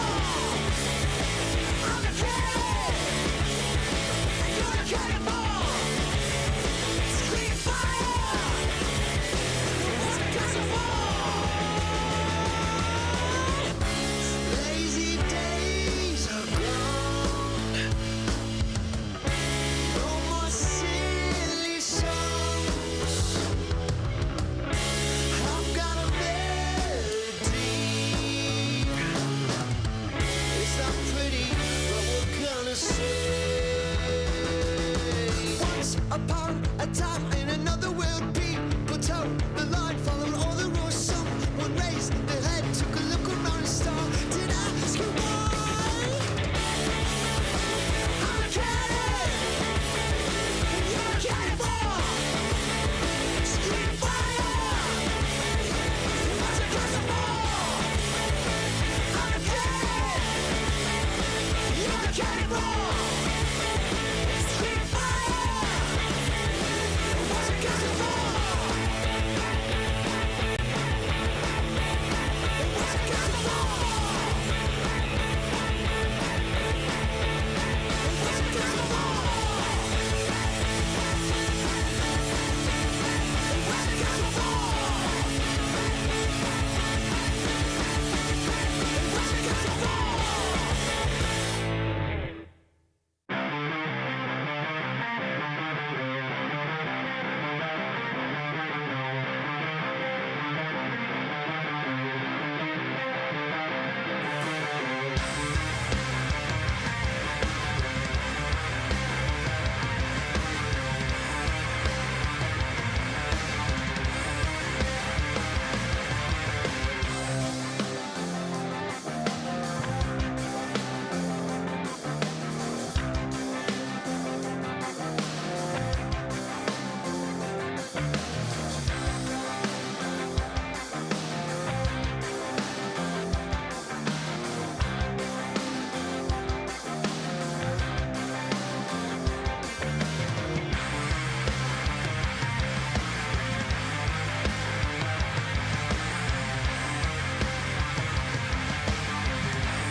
Welcome back to DreamHack Summer. We are live from Jönköping, Sweden, with one of the most stacked Street Fighter 6 tournaments in history. 8 spots for the Esports World Cup are up for grabs, and I am joined by my brother F-Ward for the exciting matches. Just give me the mic. Yo. Just give me the mic. Man, it's good to be back. It's been so long. It's been too long, brother. What a place to return to as well. We've had some hype, some anticlimactic sets, but it is heating up now. Damascus is going to get very serious from here on, I must say. Listen, no more Bean Sprouts, no more Dark Sasuke 420, no more. It's big games right now, bro. Let's go. Rainpro all the way, representing the UK, representing Guild Esports. One of our own. It's one of our own. Rainpro's British. He's one of our own. Come on, son. Have it. We're claiming it. Come on. The UK representing strong here. We got Ending Walker. We got Problem X. We got Joker Jokes. And we got Rainpro. We got a few others too. Come on, Rainpro. Have it. I want to position on Lex. What do you mean? What is there to ask? He's one of us. Exactly. One of our own. Lex is Guile. He's British. He's one of our own. The British have turned up here, and we're coming, and we're taking over. That's all I'm going to say to you, Damascus. Taking over, son. All right, Rainpro versus Johnny with the Morrison. Obviously, Rainpro, the guy that he found success with. He's been dominant, in the European scene on Season 1. He was at Capcom Cup as well. And now he's gonna look to potentially get a big spot, but obviously big game. And look at the very important thing on this overlay effort. Do you see what it says? Winners quarters. These are quarterfinals of pools. Rainpro versus Johnny. This is how insanely stacked this tournament is. Perfect parry. Let's go. Rainpro. Jump parry. That's genius because he's looking for the trip recovery if he presses the button in the air. Took the bait there, did SMB Johnny, and he loses that first round. I feel like Johnny's, he's not returned to the form that we saw in Street Fighter 6, but he's had moments. Sorry, in Street Fighter 5. Like, he's getting there. Getting there, right? The clients, you're always scared because you know he's got the talent, he's got the experience. He's still looking for his perfect footing into that Street Fighter 6 world. So far, Rainpro is looking very, very good. And it's a matchup that I think Marissa can really give Guile trouble, but he's a bit too predictable right now. He's going to get killed there. Yeah, he saw his meter. He knew he was going to build level 3. That's another thing you got to look out for. I mean, you watch the way... I honestly feel like... correct me if I'm wrong, Adele, but I feel like Big Bird will probably still play this matchup with Marissa. There's some people that are just very good against Guile with Marissa. She can make the match quite tricky. Johnny doesn't look comfortable. He's doing too much preemptive stuff, too much guessing. He's not reacting to the drive rushes, and he's not playing the advantageous whiff punish strategies that this character has against Guile on a crosscut. Nothing's working there. Oh my goodness. It's not really a crosscut though. It's the game that crosscuts for you. Yeah, the blade autocorrect. There we go. That's inside. All right. Rainpro is looking unbothered right now. Absolutely striving through this match. There we go. Johnny puts himself into burnouts. Good trade. I mean, I guess he needed to do it, but it's a horrible situation. Random DI is going to connect. Man, it just goes from bad to worse for Johnny here. We were expecting a back and forth set. Rainpro had different ideas, 3 rounds straight, and in record time. This might be the fastest set so far today. I cannot lie, it's been absolutely one-sided. Johnny is struggling, and look at this yet. He cannot get through the basic Guile gameplay, which is Sonic Boom and anti-airs right now. Finally, Johnny putting Rainpro to the corner. Oh, he could have taken that. He was safe. Yeah. Maybe he was scared to take the throw. I matched backdash in that situation. Yeah. Oh, level 3. This has gone from, I mean, it was looking decent at one point, but all of a sudden, this round, where he finally had a good start, is falling away from him. He's heading out of the winner's side. Oof. Rainpro looking to close this out. Oh, no, yeah. Good parry then tech. Almost burnt out. Goes in. Oh, plays that off that, bro. He is right on absolutely everything. Listen, I think we have the confirmation that Rainpro is here for business right now. Johnny did not get to play. One of our own. He's one of our own. Rainpro's British. He's one of our own. I've got to say, the UK are really on form. We've seen Ending Walker absolutely smash it. We've seen Problem X, lost a round, but still looking great. Now we've seen Rainpro representing Zet, and man, that was dominant. I mean, don't take credit away from him, but there's definitely a lack of comfort against Guile for Johnny. I mean, he was doing too much preemptive stuff, wouldn't stop jumping at the wrong times, just couldn't quite get comfortable in the matchup. But take nothing away from Rainpro, he played phenomenal, and he's looking to make a statement here and try and qualify for the Esports World Cup. On that form, seems like a very likely possibility. Yeah, and I was actually wondering, because Rainpro has been kind of taking it maybe chill lately. Like, usually he would enter pretty much any tournament. He would be on Salt Mine all the time, but over the last few months, you know, he's been on his own corner, you know, like training, not really entering tournaments, like doing his own thing. And you can pretty much see why Rainpro is looking kind of ridiculous, defeating Johnny and moving forward in that bracket, which means, I believe, let me take a look at that bracket to see what would be Rainpro's next match. Rainpro's next match is the winner of Problem X versus Tikivik. That's gonna be a, you know, a good winner's semi-final of pool on this one. What is that? Hold up. Is that just a... Hold up, he's actually gaming? No. Is that a PS pad? What? Why is hold up. Wait, zoom in. Get the camera back on that. What? Hold up, can we zoom on the pad? No, it's a pad. It's a normal pad. I know he was trolling. Yeah, okay. We got mixed. F4, we got mixed. No, I thought we got mixed. I thought that was the actual gameplay. No, that was mid-set. There was a game going on. He must, for certain combos or something, he must switch the hands over to... What was that? Oh my god. Good to be on camera there. Listen, you know we're good, yeah. Claw grip, you see an optimal man on pad right now looking to... Oh, it's Tekken. No, I've seen a ton of them play Tekken like that, actually. Yeah, claw grip, yeah, because on Tekken you need to do a... Not just claw grip, but two hands on one side. Yeah, another stick with 75 buttons on this. And maybe you won't get to press one, but who knows? As our next match... Come on, son. Woo! Listen, I'm sorry, Rickman's Barnet. I love you. I love the Swedish, and I want you guys to do well. But I am a die-hard Lily player until Mai comes out. When Mai comes out, I'm sorry, Lily's getting dropped. But for now, I'm still a die-hard Lily fan, and I just want to see the character do well. We already saw some amazing stuff at Combo Breaker. Hey, she just won a Combo Breaker, but she's doing well, you know, like that's all right. Yeah, no, listen, don't get me wrong. That's to El Chacote, by the way. I'll be honest, if you look at how good... Aki was already better than Lily in the game, for example. Yeah. Easily. Yeah. By some distance.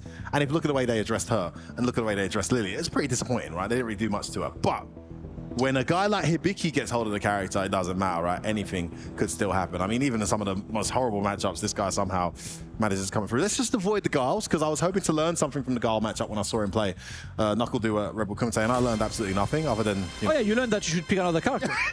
Oh, that's the lesson F4. It's like sometimes you learn that you should pick another character. You learn that it's hopeless. Yeah, just go to the lesson is don't pick the character. Let's see Hibiki about to represent the Lily. But that's unfair of us to spend all this... Unfair of me to spend all this time talking about Hibiki, who is actually a foreign guy on foreign soil here, visiting away from home. The homeboy who's here, who also played... He's gone for the mirror match. No, he didn't go for the mirror match. Rickman's Barnet has always had a Lily. We saw it as True Fighter. You see it sometimes in tournament. I think he plays it for the Chun-Li matchup often too. So it's going to be his Lily that he pulls out for this one, which is an interesting choice because it's not the most comfortable matchup for any... I think any Lily player will tell you. Oh, it's one of these mirror match that is 6-4 in Lily's favor, yeah? It's not as bad as, like, you know, douse him, or yes. Ibuki in 4, but it's pretty... Yeah, it's uncomfortable for a lot of the time. Well, listen, I wasn't expecting, so yeah, you got Hibiki in blue and white, and Rickman's Barnet in the orange outfit on the right so far. Hibiki putting the pressure. We escape the first command grab, but unfortunately did not have the win. I thought he had win, maybe. Yeah. Just gone for EX. Oof. Great start here from Hibiki. It's a Lily surprise choice here from Rickman's Barnet. Not paying off so far, but he might have a lot of joy in a mirror match. It's just this particular Lily is not like the ones you've seen. Yeah. I don't think there's anything preparing you for someone like Johnny. That man was playing online in ranked. He already pressed start. You know, it's the classic. It's a weird automatism a lot of us have. But Hibiki so far unchallenged. A dominant first round. One of the players we are really keeping an eye on throughout the weekend. Nice. Great answer. Not ready for that. That's a big change for Lily. Having that actually is a massive change. That universal change helps her a lot because she has to absorb a lot of pressure. Oh, dash into the heavy command grab. He gets punish countered as well. +2. Good check there with a jab. Brave where it worked. Oh, tried to whiff punish. Just missed. Nice time to wind up. Has a corner. What a choice. I respect the answer. Oh. Yeah, drive reversal straight away. Doesn't want to deal with the S. He's almost dead here. Can Rickman's Barnet get some momentum? Hibiki looks very comfortable. Yeah, he's got 2 win stocks at least, so that's a counter. Nice timing. There we go. That's one, but that's still not confirmed. Ouch. Has to burn himself out here. That's massive. No, you can't do that. And then we go into level talk about 3. overkilling, man. Come on, son. You didn't need to do that. He said in the statement. Why not? Show me your strength. That's what she says, you know? That's about it. Show the strength so Show me your far. strength as she smashes your head into the concrete. I mean, that's quite an ironic statement. Not impressed. And Rickman's Barnet locks in with Lily. We get the mirror match. What? Wait, what? I'm not gonna lie, Fairford. I'm Listen, surprised. Jury's not a comfortable matchup for Lily. It's not one that I particularly enjoy. Yeah, but going for the mirror, I mean, Bad, I'm not gonna say anything because so far it's been an alright round until the command grab starts raining. Rickman's Barnet forward to block gets nice away. Jump. What a jump to the neutral. That's still negative. Good choice there. Oh no, he didn't cancel. Oh, he's burnt out. Was he burnt out already? Oh, he missed his juggle there. That can be tricky to land sometimes. Plus again, he's holding all this heat. This sucks. Gonna try and kill him off. Oh my god. Takes the hit, doesn't want to get burnt out. No. Everything in. He's right on all of his decisions, I swear. Like, his offense has been extremely efficient. Hibiki is now on 2 match points. It's the confirms he's so good at. The crouch heavy confirms. Oh, that's a lovely whiff punish. Footsies. Understudied button, that stand medium. I personally find it hard to consistently confirm crouch heavy punch, and Hibiki just does it so casually. Okay. Right, we're using the drive. Oh, was that a punish? Yes, it was. He still got the window. That's unsafe. Punish that. Gets hit. Can he make it count? Lose a bar. Almost. Oh, it's just walking forward. Oh my god, look how intimidating this is. Oh, Cross cut. yes. Yeah, these DP cross cuts all the time. Like, I swear it's harder to not make it cross cut than So good. It's so good. Oh, that was negative. Oh, she's dead. That's a dead Leary. Oh, max damage with the jab in between. How unfortunate. Rickman's, I've got to speak to him. I've got to understand why. Other characters, by the way, might not kill when the bar's... If it's yellow and she gets another hit in the yellow before the level 3, you're dead. Like, you're dead. Yeah. Second highest, hardest hit in level 3 in the game. I've got to ask, why? Yeah. He's stuck with Lily for that. Something he knows that we don't. Maybe he played him in casuals. Maybe he's very comfortable in the mirror match, but there's some very solid Lilies in the Asian area that Hibiki plays online. I've seen the sets that he goes, and he's a really high ranked Lily, so he's going to have good experience. It looked good at times, but it just seemed, I mean, why not Jury? Yeah, it's not a bad match. I mean, it's not a bad matchup for Jury. I mean, I'm very puzzled, I must say. Like, I would like to ask him, obviously, you know, that's kind of what I would like to see and hear from the players, because so far, I mean, it kind of, let's be real, right? The premise of this match kind of sounds like suicide, you know? It's like, oh, you're about to play like the man who's known to be the best Lily on the planet, and you pick the same character. And you're like, what do you want, problems? What are you looking for? yeah, I mean, look, like I say, it's all well and good from the outside looking in. There's obviously some context to this. It'd be great, and he's a very clever player, very studied, very meticulous in his preparation and approach to every match he plays. So I'd love to hear his thoughts on that. Maybe we'll learn something we weren't aware of. But yeah, it did seem like a pretty ambitious decision to try and take on the best Lily player in the world with essentially your part-time Lily. You just don't main the character. It's such a weird scenario, you know. It's like, that would have been obviously a big scenario, you know, had he won, but Hibiki is a bit too strong. Hibiki moving forward in that winner's bracket. Rickman's Barnet and the Swedish Hopes dropping into the losers bracket so far. We've seen Poppy and Rickman's Barnet being sent to losers. No news of Juicy Joe just yet. I don't think he's in this wave of pool anyway. Speaking of juicy, I mean, we got some really juicy ones coming up. We got Lex versus Hikaru coming up next. Give us a bit of time before we get to that. After that, we got Ending Walker taking on Ainu. It just gets better and better here at DreamHack Summer Road to the Esports World Cup. Riyadh, Saudi Arabia. Later this year.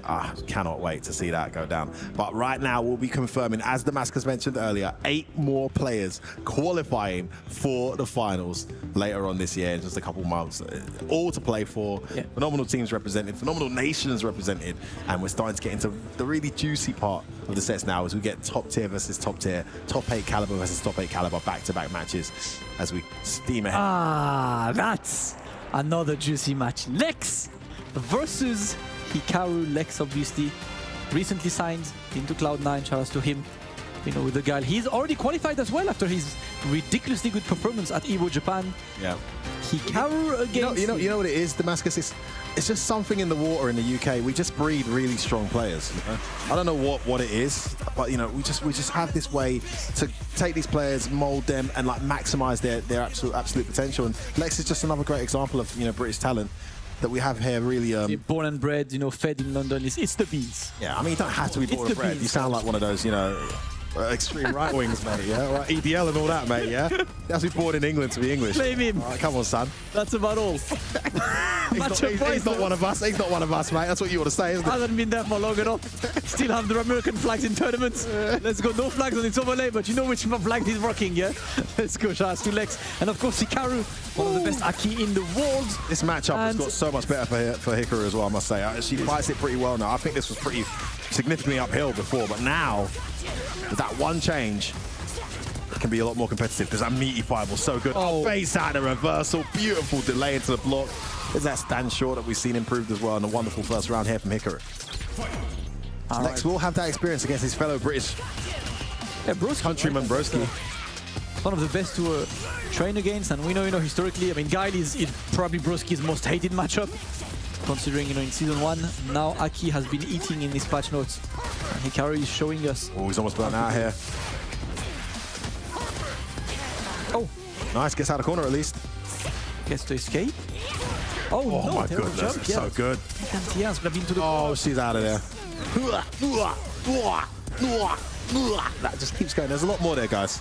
It doesn't end. It's just Guile in the corner with drive gauge, landing a boom into drive rush. I mean, yeah, just say goodnight. Oh, that's actually better than it hitting and knocking down. He gets all this follow-up and corner carry. Spends a plethora of meter to get here, but still in a good position. The sweet follow-up. Look at this round from Hikaru. Oh, it was a grab this time. He tried to bet. It wasn't the right bet. Goes in again. Oh, bets it all. Pays off. Goes in. Beautiful patient block there. No reason to press a button there, obviously, for Hikaru, and now using the fireball to get in. Oh, Lex with the boot, Lex with the upside down kick. He's looking to get that one clean opening. Another good block. Important block too. Perfect parry. Walking him down. He's staying in that jump range. You see the level of comfort in the way he plays the neutral versus that could have been a driver rush. It was. He's going to spend the meter. He's not going to kill, but he's going to get massive damage here. Burns himself out, but sends us to the corner. This is one of the worst characters in the game. Maybe the worst character in the game to be burnt out against. You cannot let her get close now. You cannot. Oh, he goes in. Oh, that could be it. I think that's over. Yeah, it's over. Queen of Burnout. The Queen of Burnout. You cannot challenge. No bar. I love that, Damascus. She is literally the Queen of Burnout. He shouldn't have gone in there. Yeah. Took a gamble, put himself in block stun range. It's the easiest sequence as well. She's got so many. It can be crouch, jab, stand, medium. It can be jab, jab, medium into crouch, into the follow-up. It's plus. Everything is plus. Sometimes they even throw in the, I forgot what, jammers. Get jammers there for the name of the move, but the jumping hooks moves that becomes +2. It's just a horrible situation to be in when you're in Burnout. And Lex took a gamble, didn't pay off. And now we have the first game going to Hikaru. Great back and forth though. And we haven't even seen the Sonic Boom punish. He's just very good at walking into an uncomfortable range against Guile, just threatening that jump range. He's not really gone to the something thing, what it's called, to punish the fireball. Yeah, we've seen him using the whip preemptively as well to just like cancel out the fireballs, not to punish, but just to that's improved as well. Just to show that he will challenge the Sonic Booms, and Lex can't just throw Sonic Booms and wait for him to throw it to jump in, right? And he's used that very well as well, just to get the momentum started. Oh, reset. One thing that Guile's very good at is dictating where and when you engage him with those booms, but he's thrown that EX out occasionally, just at times when he's not expecting it. Oh, perfect parry. Gonna get a big corner carry here. There's that extension on the combo with that stand short. Overhead well blocked. It's his turn. Back protect. Yeah, watch out the corner. Lex is trying to at least escape that corner. Good fighting from the corner here from Lex. Yep. Oh, commentator's curse. Why did I say anything? Right, as you say it, he's poisoned right now. Hikaru is looking for the one, and no, that DI was a bit too ambitious. Hikaru about to offer himself too much points. That Aki is looking mighty solid efforts. Just one step ahead all the way, and he's been so good at just pushing him back. Oh, he tried to overextend, that doesn't work. Goes in. Oh, look at that fake attempt. He's doing all sorts. Was that delayed? No, it was straight away. It's still here. Oh, that was I do not want to block on wake up. Oh, that works out. No one in this situation. And next. Oh my goodness! Oh my god! He's too sharp. He's gonna burn him out here with level 3. Right, at least he got bars.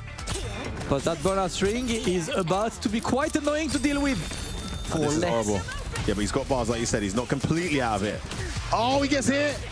Tried to escape the pressure. It was real. She's got a very deceptive range on her drive rush. Often you find yourself trying to walk back or jump back, and she still gets in with a meaty from very far range. Hikaru, one step ahead all of the way through that set, and Lex just needs to go and do some homework on that matchup, the way he plays it. It's just, Aki's changed enough, but I think he just looks comfortable against Gal in general, even without the changes. Yeah, he's just like the way he approached the matchup. You named it best earlier, right? He stays at this range where you can't really just throw Sonic Boom because there's always the low-key threat of a jump.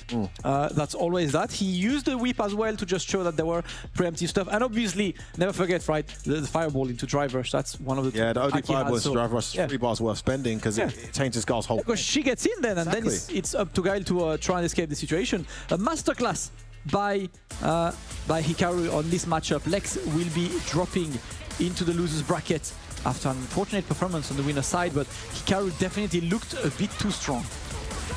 Yeah, great familiarity, and this is another sleeper here this tournament. I spoke earlier about Zangief being a character that I think could go on a mazy run here. We have Veggie, we have Itabashi, Zangief, and a few others. But you know what? Hikaru, one of the best Aki players in the world, a strong debate for him to be the Aki player to watch out for, is here with a new and improved Aki. Could be a guy to watch out for as well. It's just one of those tournaments so hard to call. Yeah, I love to see it.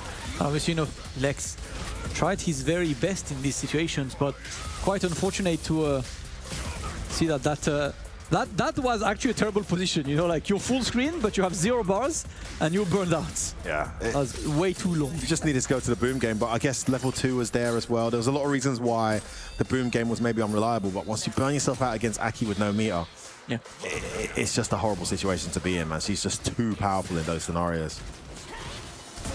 It's so good, and yep, the bit too ambitious as well. And you could see Lex slowly but surely going for riskier defensive decisions, and this defensive decision did not pay out at all. And it's difficult. I can't criticize it because if it hits, suddenly he's back in the set. He's maybe won a round and close to making it one apiece. It's just more risky than the game plan we saw from Hikaru, which just seemed a lot more calculated, a lot more familiar with Gal's options in certain scenarios, and really oppressed him well. I still think the matchup is one that could potentially be uphill for Aki overall, but Hikaru just so good at playing it, so good at making Gal uncomfortable in neutral and getting in and dictating when the engagements take place. By the way, Femi, this is FGC. Look at the difference of age. No, it's like, yes, it could just be 2 competitors, to be honest. That's kind of the thing. That's what I love about the FGC. You get players from like 13 years old all the way to like 45 years old, and they compete on the same tournament. Wasn't there like a stat that came out on Event Hubs about like the game popularity, most highly anticipated Capcom game, and there was a bracket for like 50 to 60 years old or something like that. I'm pretty sure I read that. And this is a genuine bracket where there were thousands of votes, you know, because there is no, a lot of my friends that outside of the FGC tell me like, what's the average demographic? It's like 15-year-old, you know, geeky, antisocial, you know, socially challenged, awkward person. I'm like, mate, what are you talking about? I've got bankers, like top software sales executives, like you know, professional athletes, like who I know who play fighting games like passionately. There's no. Is the kid cooking? So wait, TD? Yo, the kid's cooking. Is that him? Is he actually legit? Oh my god, the kid's. Oh my. Doesn't really look too scrubby, does it? Hold up. That Eddie's looking kind of nice, guys. I'm not a technical. Oh my god. No. Oh my god, you're an idiot. Like someone 30 years younger than you. This is FGC, brother. There's no such thing. Do you know the pressure there is? But yes. We are there, man. Shout out to you guys for obviously joining us on the stream. Someone in chat said it must be a money match. Hey, he's not old enough to do money match. Come on. Could just have an extreme baby face for all we know. You never quite know, mate, yeah, these days. What they're putting in the food. Oh my god. All right. One comes up. It's France versus UK. It's Ending Walker versus Ainu. And it's the return. Yo, lots of guys in this wave, man. We got Lex, we got Rainpro, we got Ainu. Yeah, we are getting the shooties, or rather perfect. The game is set to English, but Ainu as well. So Ainu had an extremely strong first half of Season 1. And then, you know, like, due to, you know, real-life commitment and stuff, didn't enter as many tournaments the second part of the season. So we don't quite know where he stands right now. He hasn't been to, like, major events that much over the last few months. And now he's about to face one of the favorites, Ending Walker. Yeah, Ending Walker, the way he plays the Gal matchup, a lot of the Eds have said that they don't particularly like the match. The way he plays it makes you second guess where it stands, honestly. Hasn't let Hikaru get started at all here. Suddenly the boom start, big whiff, big punish. What a first round here from Ending Walker. Hikaru needs to slow this down. Just needs to slow this momentum down. He's one of those players where if you let him get going, it can end very quickly. No pun intended. All right. Standing Walker just slowly but surely. Look at how he's walking Akainu towards the corner as well. Akainu forced to be on the back foot. See double dash, we're getting close, and there we go. It's Standing Walker putting the pressure right now, keeping the distances. Akainu looking for the flash kick moment. The jump is anti-aired, and that's going to be... Nice, kept that save. Yeah, that was frame kill, frame kill. Oh.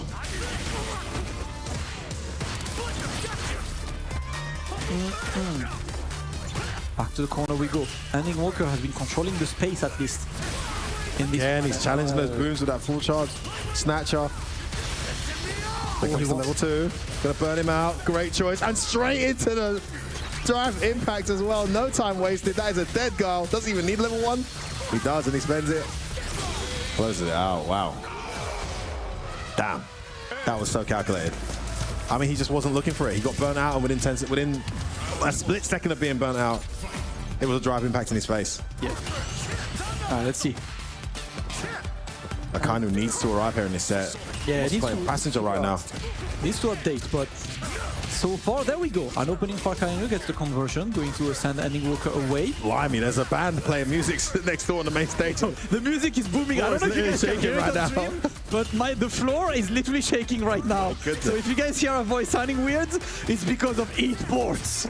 There is dubstep right next to us. There we go. Akainu putting him into the corner. Oh, I like.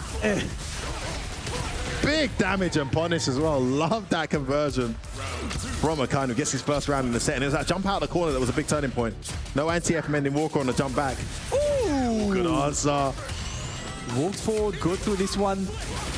Nice, it was high enough for the juggle. This time he does land it.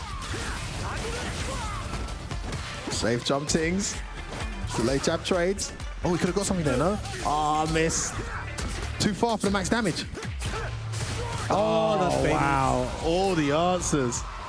That's baited. You see Akainu be like, you know what, I tried. That's all right. Part of it. And there we go. Just so comfortable in the scramble is Ending Walker. Walks into that boom, though. Better start to the round from Akainu. First time we've seen him get off to a round where he can get some booms going. There we go. He catches him trying to press jab. Doesn't level 3. Not just yet. Oh, bad load up. Gonna get side switched. No, just gonna go straight to level 3. I like that. Meter back, actually. Yeah, I see a lot of people saving the level 3. I totally agree with this decision. Look at the gauge you've recovered and look at your opponents. You create a potential, burnout threat at least, because right now, if you blow too much, you get burned out. And Akainu now has to take a decision. Do you want to block? Do you want to end up being under pressure right now? You kind of... And the drive impact is going to close it. Ending Walker was scheming, and the plan was put in motion.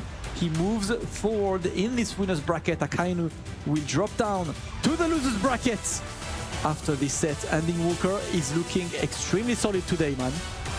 Yeah, very solid, very comfortable. Love this guy's air. It's so creative.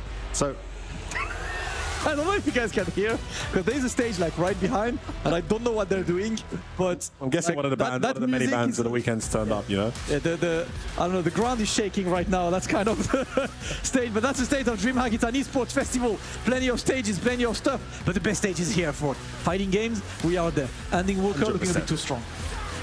Yeah, and listen, Akanu's got some homework to do clearly, but had some moments. I think that charge there, the jumping was a big turning point in that final round. He really had the round going his way until that moment, and Ending Walker just made the momentum count to full effect. He'll be marching on in winner's side. He is one of the favourites there to qualify, but of course, as we mentioned earlier, there's a ton of players who need to get through in order to do that. Man, I love the conversion on that upside down kick.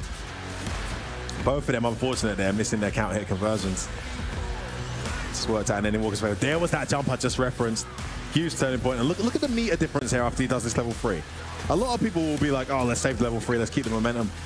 Look at what this does to his opponent and what it does to his gauge. It's almost like it's double impact, It is. And it put him in this scenario here. Low on gauge, in the corner. Well-timed DI connected and closes it out. 4 rounds to 1, I think, overall. Ending Walker taking it. Akainu now has to battle from the loser's bracket. Still, someone that we expect to be able to do that. Yeah, definitely one of the players. I want to see him bring it back, obviously. Let's see. Ooh. What's the next? It's getting juicy now. Yeah. It's getting juicy now. We've got Rainpro versus Problem X, if I'm correct. That should be the next one, unless there's any reason why one of the players can't hit the stage. And then after that, we have Big Goodbye Door taking on Hibiki. Oh my days. You sound like a DJ with like the auto tune and stuff. With the I music. don't know if you guys in chat can hear our voice just like sounding auto tune. Can you guys hear? Let me go on the Like, I don't know. Can you guys actually hear the music? I'm gonna put on my British DJ. I don't. voice. It genuinely sounds like it. All right, coming in the next one up, coming on. It's Rainpro taking on Problem X. Shout out my team coming on the other side. Big Bird taking on Big Q coming off there. What should we do? Those of you who want to see that match, dial in. The number's 204-565-2142. That's 204-565-2142. First missed calls, I'll get here. I'll be doing a rewind. Big it up. Next time coming up. Is that working? Does that go with the You guys hear the music? Because seriously, I don't know, it's ridiculous. I don't know. Chat saying they cannot hear the music. Can't. Okay, cool. We'll ignore it. I'll try to take a video and put it on Twitter so you guys can see, because like it's loud. But Rainpro versus Problem X, one of the classics as well. And let's see how this one is going to go. Obviously, Rainpro is hunting for his spot on Esports World Cup. Problem X is hunting for glory, for victory, for money, and for gatekeeping.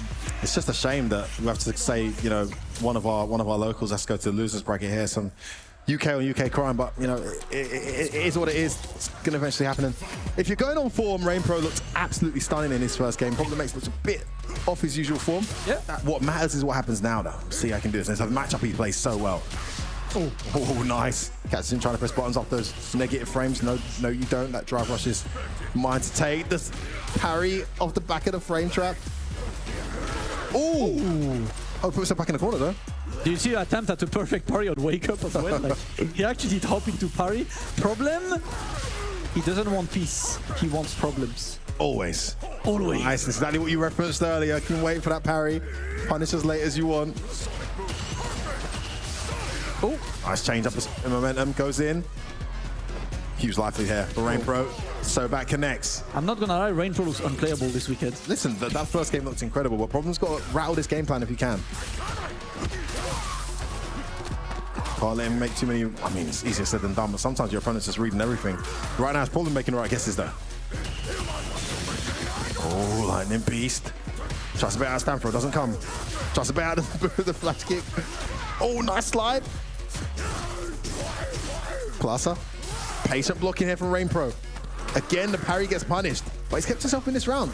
Despite, oh my goodness. I don't even know. Oh, get out of here, John. There we go. Get out of here, John. Shout out, Shorty Sinker.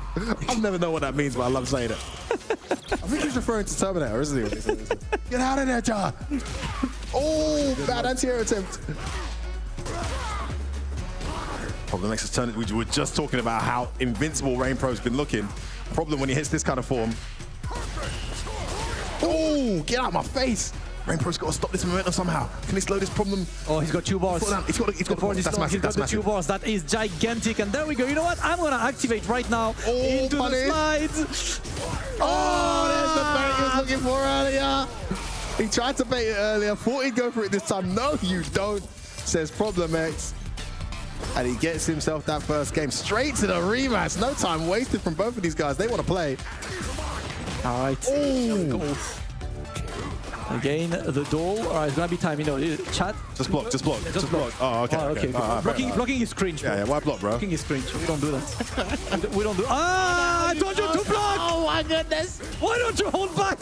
Don't even drive reversal, bro. Oh, he's dead. What's happened? Problem X has turned this around and is running a train on Rainpro right now. Oh. All right, a bit ambitious. That is the final round Problem X special. He loves it. Yeah, right? He's like, you know what? He loves I'm in your head. Oh, big bait. Yeah, doesn't get much of this, I believe, Blanca now, right? Not bad. But no 6-frame medium, right? Wake up level 1. Nice flash kick trap there. Late jump from Problem. Unsafe, well punished. Baited out that slide. First time we see Problem makes his slide blocked all weekend so far. Gonna get opened up here as well. Rainpro back. Drops it. Ooh. Still able to get the dash up and kill. But that was an execution error. And by that execution that was optimal to build meter efforts. That was deep. You reckon that's on purpose? He had one more bar. Yeah. And he might be one of those guys that drive rushes with forward dash. Why would you risk building meter there? Could be. Oh, it's time. That's gonna be teched at least. Gets the conversion. Excellent one by Rainpro. pushes Problem X away. So far, that level 2 has not really been used. Forced to parry, he gets the opening though. And there we go, Problem is back to building meter right now. He might have a second for level 2 Nice in reaction. this round. Oh, Crouch medium anti-air. Oh, big whip on, it's gonna level 1. Love the conversion right there. Big Rainpro. Ah, base out, Flesh kick. Rainpro. Right back in this game. It was looking like Problem X was gonna run away. Oh my god, these three matches, these guys don't waste no time. Oh, checks that driver straight away with a Crouch medium. Oh my goodness, Rainpro guesses right there with a reversal. What a call. Tries to jump in. Problem spent quite a fair amount of gauge here to get this life lead and doesn't have too big a one. Trade on that jump in. Ready with the slide. Stood at a range there, made him throw that boom. Again, the flash kick. He's betting the round every time he does that. Target combo. Rainpro still in this round. Oh, ready for the jump in. Back throw. He's got the corner. This is massive. Problem's got to be careful there. Oh, he's going. Oh, it wasn't high enough. Yeah, could not get the conversion on this one. The Problem is gonna take his time. What? Nanda? Nani? God.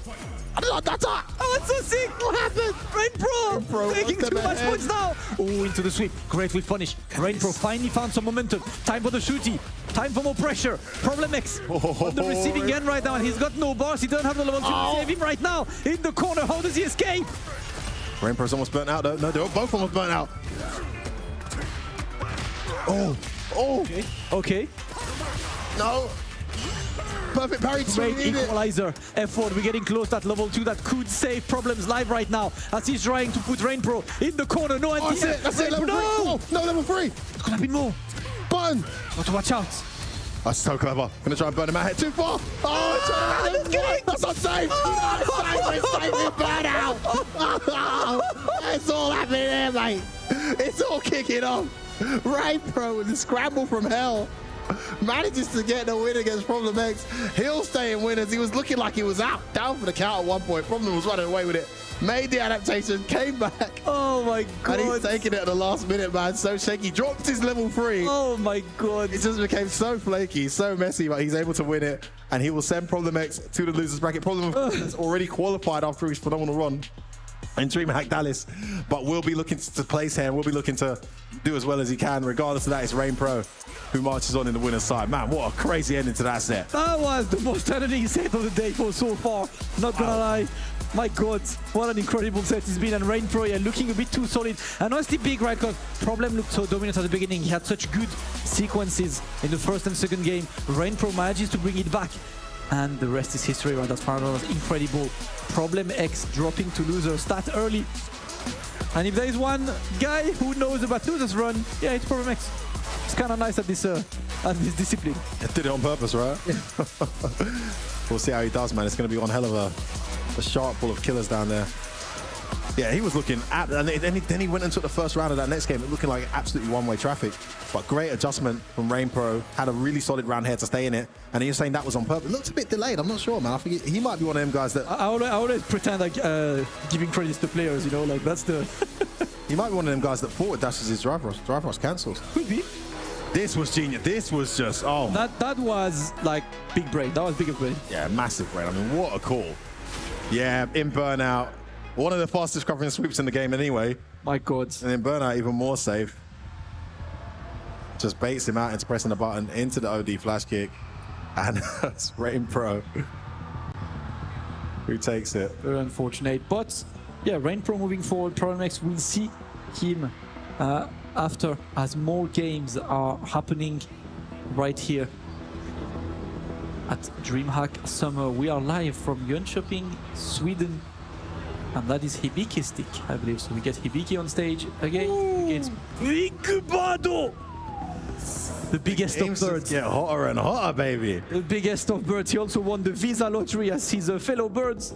You know, Angry Bird unfortunately could not get the visa in time to be there. So such a shame. Won't be attending. He wasn't able to qualify. Shout out to you, Amjad. I hope you're doing well, brother. Same. Big Bird is there hunting for his spots at the Esports World Cup, of course, and he recently mentioned that he is going full Rashid, right? I was chatting with him earlier, yeah, he stated that. And he said, in retrospect, I think I've wasted time on Marisa. Like that's kind of like his current I still see Marissa being a character who whips out for 2 or 3 matchups. I mean, the way he plays the Gal matchup, for example, so well. I mean, Rashid fights Gal pretty well, but the way he plays against Gal with Marissa, I mean, maybe I'm wrong, but I just love the way he plays that matchup against all levels of Gal. So then that's something he could obviously keep in his pocket. But yes, having a reversal, having a round change in level 2, like one top 3 level 2 in the game that you can just throw out in some occasions twice around. Yeah. These are things we need to consider. And look, Rashid, after the patch, I think Rashid got away with a bit more than we were expecting him to. It makes sense to stick with that character and commit. And you know what? Halal boys as well. You can't take that little tie away from it. Yeah. Ain't nothing wrong with that, boys. So come on, let's get it. Representation. Man, the crowd going crazy right now. Right, don't know what's happening on this stage, but the crowd is out there, you know, like loud music, crowd chanting. It's all right, we out there playing, fighting games, and you can see plenty of casual setups. I'm looking forward to go and press some buttons afterwards today. Oh, hell yeah, let's hit some now, buttons. it's all about the big games as Big Bird and Hibiki are getting ready to play their game. I do believe this is to make it out to top 32 in winners. Of course, no easy match in this tournament, and I'm curious to see because it's definitely this is like a face-off that we don't really see. These two probably played at FAV Cup when the 3v3 tournament that they had. They didn't play in tournament, I believe. They probably just played like in casuals. I don't know how this goes. I mean, obviously I've played Big Bird, and we actually have some really good Lily players in the middle. One in particular, shout out Hoom from Kuwait. Yeah. Very, very good Lily player. Like he's really good. So our Lily knowledge it's not bad. You know, we've also got Tormenta who plays modern Lily over there, and you know, Big Bird's the kind of guy, he travels a lot, and he would have played like a bunch of the Lilies across the planet too, including Hibiki. But I've not seen this in tournament to understand how it goes. Me personally, with the Rashid matchup, obviously I think Rashid has the edge, but she can fight that. She's got lots of answers. He can't be too reckless. If he's got the level 2, he needs to be careful. If she's got wind and meter, she can just blow right through it. There's loads of things that she has that he has to consider. You know, and now she's got a wake-up reversal like everyone, a kind of wake-up reversal. It gives her more of a chance in the matchup too, because that pressure was a big thing she had to deal with also. Absolutely. All right, let's go. Big Bird just going to... You see that? He tried to time the drive rush just as the whirlwind whiffs. You actually get a slight plus drive rush in there. Every character can do that. Just mistimed it. Ooh. Oh, meaty overhead. Not ready. Here's the conversion. It's a phenomenal start here from Big Bird. High, the high low is going to be high, no conversion. More pressure. Nice block. Blocking, but yeah, that's safe, right? It's on, it is safe, only -2 when you're in burnout, so... Yeah, take your Big turn, Bird was a step ahead there. He anticipated the parry. Yeah. Love to see it's this. the go-to when you're negative. Such good light tap, and you still get a command grab. Goes in though. This is the challenge that she has. This is one of the things I thought that would improve for her, that they'd let her get wind more easily, but you still get guaranteed like buttons and blocks done when she tries to wind up. And this has changed the whole momentum of the round. Look what he's got to deal with. Just for trying to wind up, he's in the corner now. All right, he's going to get baited out. All things considered, he didn't get hit by too much damage, but Big Bird right now going to go for the hard extension, just keeping for the knockdown and just waiting. Oh my God! Version. Hey, Beautiful. Hey. There's that knowledge. Face out of stand throw. What a round. What a game from Big Bird. And it all started from getting hit with a command grab. Lily wins up. He just did straight drive rush heavy kick to change the momentum. Yeah, she can block, but suddenly she's negative. It's your turn again, and she's getting pushed to the corner. Great awareness there from Big Bird. Oh, he didn't react to that. Actually baited out correctly. Not letting her breathe here. Again, trying to get wind is costing her. And Big Bird just running here. Oh, he's ready though. Back dash is the back dash. Nice check with that 4 frame. All right. Wow, he still went for the command grab there. I mean, that's the grappler, man. You need to do it. You need to. Yeah, you need the win. Yeah, it's just so hard to get it. Yeah. The opponent's got 1 win stock right now. Hibiki in the corner. Nice block. Yeah, you're gonna burn out. Ah! Yes, he is. Huge punish. Got to hold this heat. Oh, he went straight for it. No, he didn't press a button. There we go. This time Hibiki with the right defensive decisions, taking the rounds, looking to evenly set up. The overhead is not blocked. I like the strategy from Big Bird though. He's just not letting her get anything. Yeah. like all over her every moment. Because she's a different character with Wind. He's just not letting her breathe. And he's done it again here. And he's covering so much space, right, anytime with the drive rush, so definitely a hard one. Hibiki needs to score a knockdown to get some win. Good block on the overhead, but gets hit by the low. At least that's gonna be tech. Watch out, Hiko. Hit it to one bottom. That's gonna be in the corner once again. The pressure is relentless. Nice, gets a hit there. Oh, did he do it? Oh, no, he goes in. Okay. Watch out for this. Oh, hey, come on, grab what a choice. Hit. Can Hibiki make this count? One hit will be a kill here. Yeah. Dell's got to be careful. Oh, that would have been it. Gets a trade though, and he's burnt out. Burnt out with no meter. That was game. Oh, he's got to guess all of this. Hold this heat. Light plus. Oh, beautiful delay. I love that string and sequence from Hibiki, making the burnout count to maximum effect after being absolutely obliterated in that first game. Has made the adjustment and turned this around. It's one apiece, Damascus. Too sick. Hibiki sending us to the final game. Winner semi-final. He knows that Lily's strings when you're in burnout aren't quite as... Look at the adjustment on the fly here. Doesn't go for the command grab of the backdash this time. Just goes for the light kick. Jumps out. No punish. He's escaped. Oh, it hit. What? Oh my God, Big Bird's all over him. He's rightly so right. Does not want to get there. Good parry as well, but... He's playing it so well. You've got to stay on her. Do not let her get into a comfortable situation at all. And he's doing very well. Gets an opening though. Nice confirm. Almost burnt out though. Oh, gets hit. And the command. Whoa, what? That's good. Whoa, okay, I'm learning. Really? That's close enough for light command grab? That is sneaky. Yeah, and he's playing with the wind right now. There we go. Oh, that's the guess. Oh, he tried to throw. He tried to command grab the whip throw.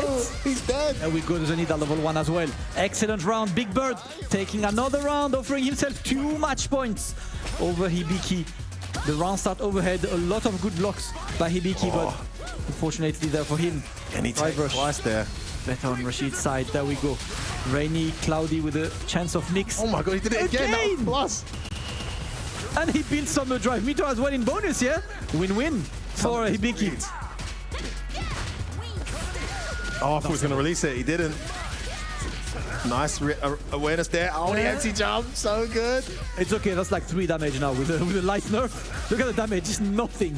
Oh, the lane throw. Yeah, you want to avoid going for the light one. And there we go. The drive also at least works. Hibiki trying to escape the situation. But the first overhead that he does not block is the one that will send him into loser's bracket. Big Birds qualifies through pools to top 32. Hibiki will be on the loser side. You will see the Lily running madness on this bracket, on the loser's bracket. But for now, Big Bird looks good. He's working for his Esports World Cup spot, and the dream is still alive. Listen, great play, man, from Big Bird. Got to be happy me. That's from my local region there, being a British UAE national, shout out my boys from the UAE. Great play. I got to say, he did get hit by overhead. He got hit by the first overhead in the set, Damascus. But that's actually what, there it is right there, the meaty overhead. But that's what made it so impressive that he kept on doing it. Yeah. You say don't fix it if it ain't broken, but at the same time, don't overestimate your opponent's reactions. There's no reason why. It's plus on block anyway. Why would you stop doing overhead? And eventually, to close out the set, he actually landed it as well. I like that. Play. Yeah, I mean, he had a very good game plan for Lily. I mean, this is how you need to play her. I think anyone watching who struggles against Lily, learn the areas where... I played against one of the Middle Eastern boys the other day, and every time I did medium wind on block, he just drive rushed in. She's like -11.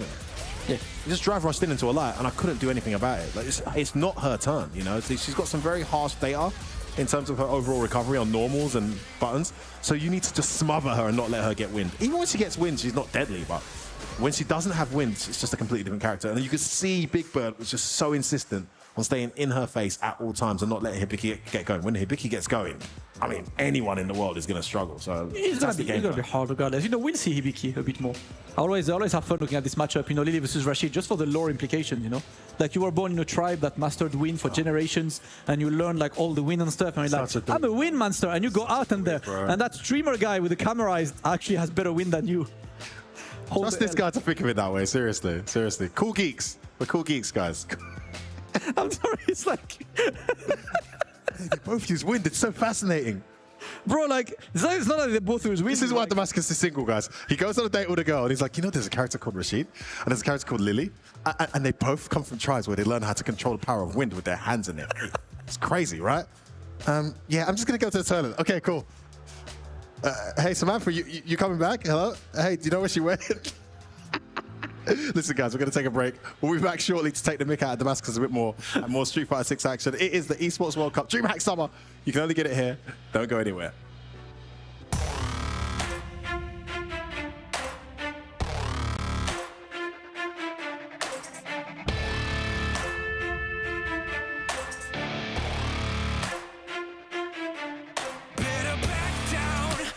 In my domain, got the whole crowd screaming out our name. It's a blowout, it's a hurricane, it's over before you know it. Why you shaking? We're a dynasty in the making. We're the royalty, now we're breaking down the enemy. Move over the soldiers. Take a swing, I can take a hit. If we die, it's fine, we live for this. It's all for this. We're gonna stand on top with our hands in the sky. Gonna raise our cup to the stadium lights. For the glory, for the glory. We celebrate with the city tonight. Hear the hometown cheer, it's the ultimate high. For the glory, we do it for the glory.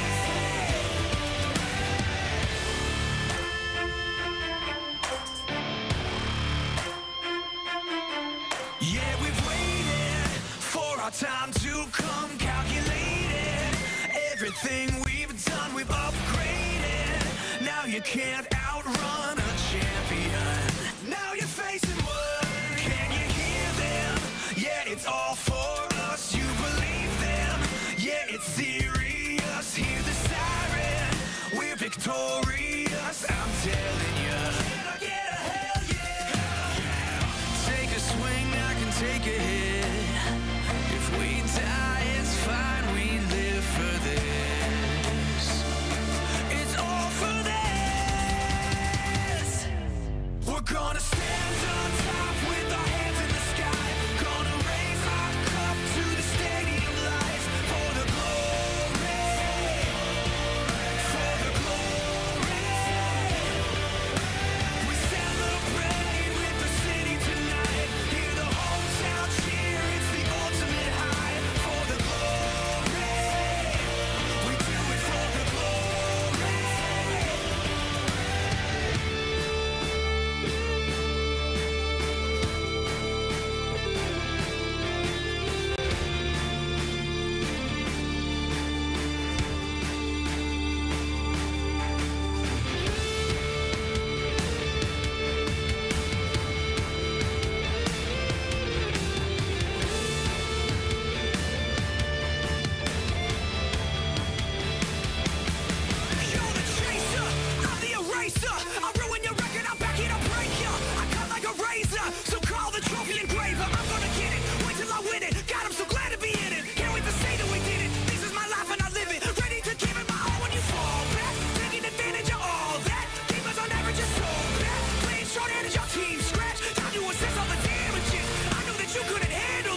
back to DreamHack Summer. We are still here live in Jönköping. It's a pleasure to be back here in Sweden for some Street Fighter, courtesy, of course, of the road to the Esports World Cup. Myself, Logan Sama, and Jammers, you're making your DreamHack debut, I believe. Yeah, I've been to Sweden twice, never been to a DreamHack, been watching since 2014. What a spectacle it is, right? Like, Crazy. You have to really be here to take it in. The scale, the scope of this event is incredible, but the scale and the scope of the competition here is all about this. The Esports World Cup, the finals in Riyadh, Saudi Arabia. This is what the players are qualifying for. 8 spots up for grabs. And of course, they will be part of that multi-game lineup, playing for life-changing prize money there, Jammers. But there's a lot of prize money on offer here today for the qualifiers as well. The prize split looking fantastic, and you can see that area as the players start to get ready for this B wave of pools. We have got 3 pools to get through here, so an extra pool for your pleasure, and we have got a whole host of incredible talent to step up, right? Yeah, we've got literally Xian up on stream first, going up against Zangetsu. Now, of course, Xian, he was at the Capcom Cup.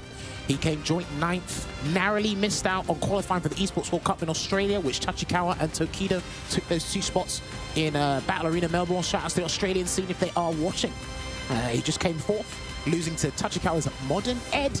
So he's got another chance here, and obviously the DreamHack Dallas as well. They offer the most amount of spots. I'm going to have to get nostalgic because it is really cool to see Xian here on stage. Crazy. Once again, when the first time I saw him was as a 16-year-old Dulcim player. That's crazy. Flying out here in Street Fighter 4 at one of his first ever international tournaments. Here we are, 2024. He's playing for the big bucks. Still on the DJ. Well, I mean, look at Zangetsu. He's using modern Akuma. This is a completely different character. I believe you lose one of your medium attacks. I can't remember which one it was, but it's a vastly different character here. I don't know if he still has the same strength, but he's going to convert off the funky slicer into the jackknife maximum in the corner. DJ looks effectively still the same, and that's going to be the round. Even if he's burnt out, just get the 1 conversion. Might have to spend the super. Yep. 1 needed. 9K not enough to survive. We haven't really had an opportunity to see much modern Akuma. There's been a lot of Akuma trials and a lot of players trying him out. Not many of them are confident enough in going for him in competition, though, at the moment, right? You need the entire toolkit, I think, especially with that low vitality.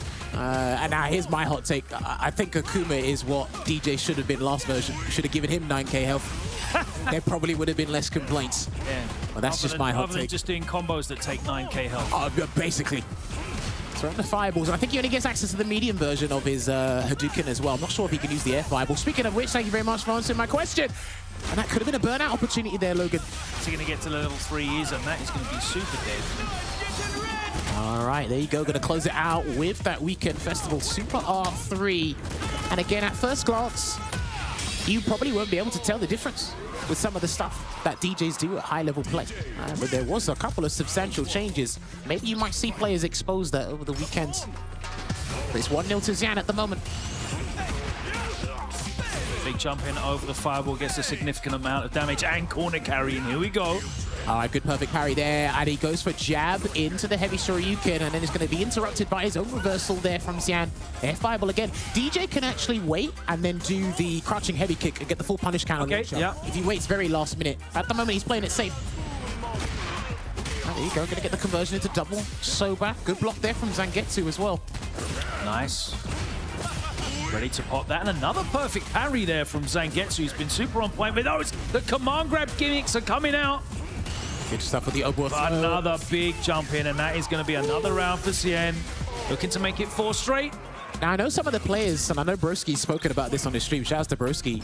DJ's jump medium kick's probably one of the best jump buttons in the game because of his reach, and if you get the punish counter, you're going to get a heavy on the landing. That's what we saw from Xian there. That's a true block string -4 as well, so that's actually a really good thing for Akuma to use in the neutral to take away some drive gauge at the same time as well. No jump from Xian just yet. Still waiting it out. Pressure being blocked there, and okay, could have whip punished that. Medium so back there could Zangetsu, Wait but for the lag kick afterwards on counter. yeah, looks like it as well. Yeah, Zen looking super comfortable, man, because he's got such a huge life lead. He doesn't really take any big risks, but he can take big risks if he wants. Yeah, I think it's about being not predictable, and that level 3 is going to get him out of here. Plus change, and that's 4 rounds straight. Zen opening his journey here in Pool BB1 with a convincing victory against Zangetsu. And that's what you're going to see a fair bit against Akuma. Once he takes a 20% throw, once he takes a stray combo, afterwards, if they got full resources, that's the one decision you got to make. If you whiff a throw, 60%. If you block a DP, 60%. So those are the choices that you're going to be seeing happen against Akuma, which is why a lot of people are saying he might be unstable at the moment, despite this game's unstable, right? Let's be honest. Of course, we've had that argument before. Variance in this game. Yeah, right? There's a lot of variance in this game, and anything that makes those the risk associated with those decisions go up even more. Of course. And like you said, you know, he's one of those characters that has an abundance of very strong tools.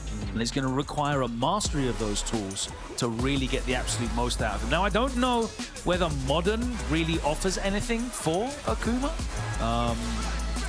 Trying to think of applications, and there's not really much that I can think of that he really benefits from it, other than we didn't getting him on the screen a bit earlier. We didn't see Demon Flip. Yeah. You're not really using that many buttons Zangetsu was. His actually best form of play was perfect parry, and even then that's been toned down a little bit in various aspects of the mechanic itself. And then Xian, it was easy pickings after he identified what Zangetsu's problems were in the neutral, because he was very conservative with the bar. You couldn't really find that opening. And I do feel with Akuma, because of his versatile toolset, I almost called it a bottomless pit of strengths. It's kind of hard to intertwine that with the drive mechanics as well. We've seen Takedo obviously close the tournament out with Ken. Takamura said he's been using Ken this weekend, so obviously Angry Bird wasn't able to get here, but I would have been very surprised to see him pull out an Akuma this early on as well. I think that character is certainly one for the latter half of the season. It's untapped potential. The lower half of the bracket for Zangetsu as Shen advances. And DJ, man, still looking very solid, not just going off that match, but I think in general hasn't really lost a lot of utility. The knee shot nerf, I think, is a very good balancing change, and the funky slicer pushback change as well kind of removes the ability to spam it out. But the top DJ players weren't really relying on these kind of gimmicky things anyway. They were able to close out solid victories. I think it goes back to what you were discussing with Big Bird before, and I like the kind of direction they're taking it in. They're keeping, for the vast majority of the characters, they're keeping the functionality. So you can still do it. I mean, Blanca as well is a great example. You can still do it. We're just going to tone it down. But I think they've just reshuffled where the damage is coming from in this game. I think it's still not absurdly high, still relatively high, but they just shuffled where it comes from. The light scaling on combos, that's going to impact more characters or some characters over others. I love the perfect parry recovery change. That has affected a lot of perfect parry baits just in general. But this is beautiful. But yes, by Xian winning that match, he's going to be going up against Calais Pro, one of the strongest German players I've seen. And he plays Zangief. And so that's going to be an interesting match here. Yeah, next up, we're going to keep it in Pool BB1, but in the lower half of winner's side, it's going to be Cloud9's JB. Of course, we saw Lex playing earlier on, his younger brother. JB here all the way from the USA, going up against Malmus.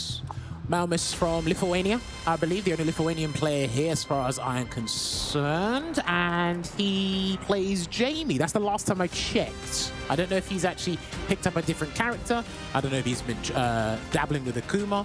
But as far as I'm aware, the character I last saw him play was Jamie. He got a dissertation of buffs, just like Ryu.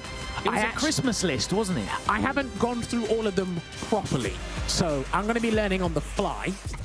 Speaking of on the fly, though, we've got Rashid in the place, and I feel like he got off almost scot-free. 100%. Take it from me, he got off scot-free. Obviously, the turbulently flew underneath the radar.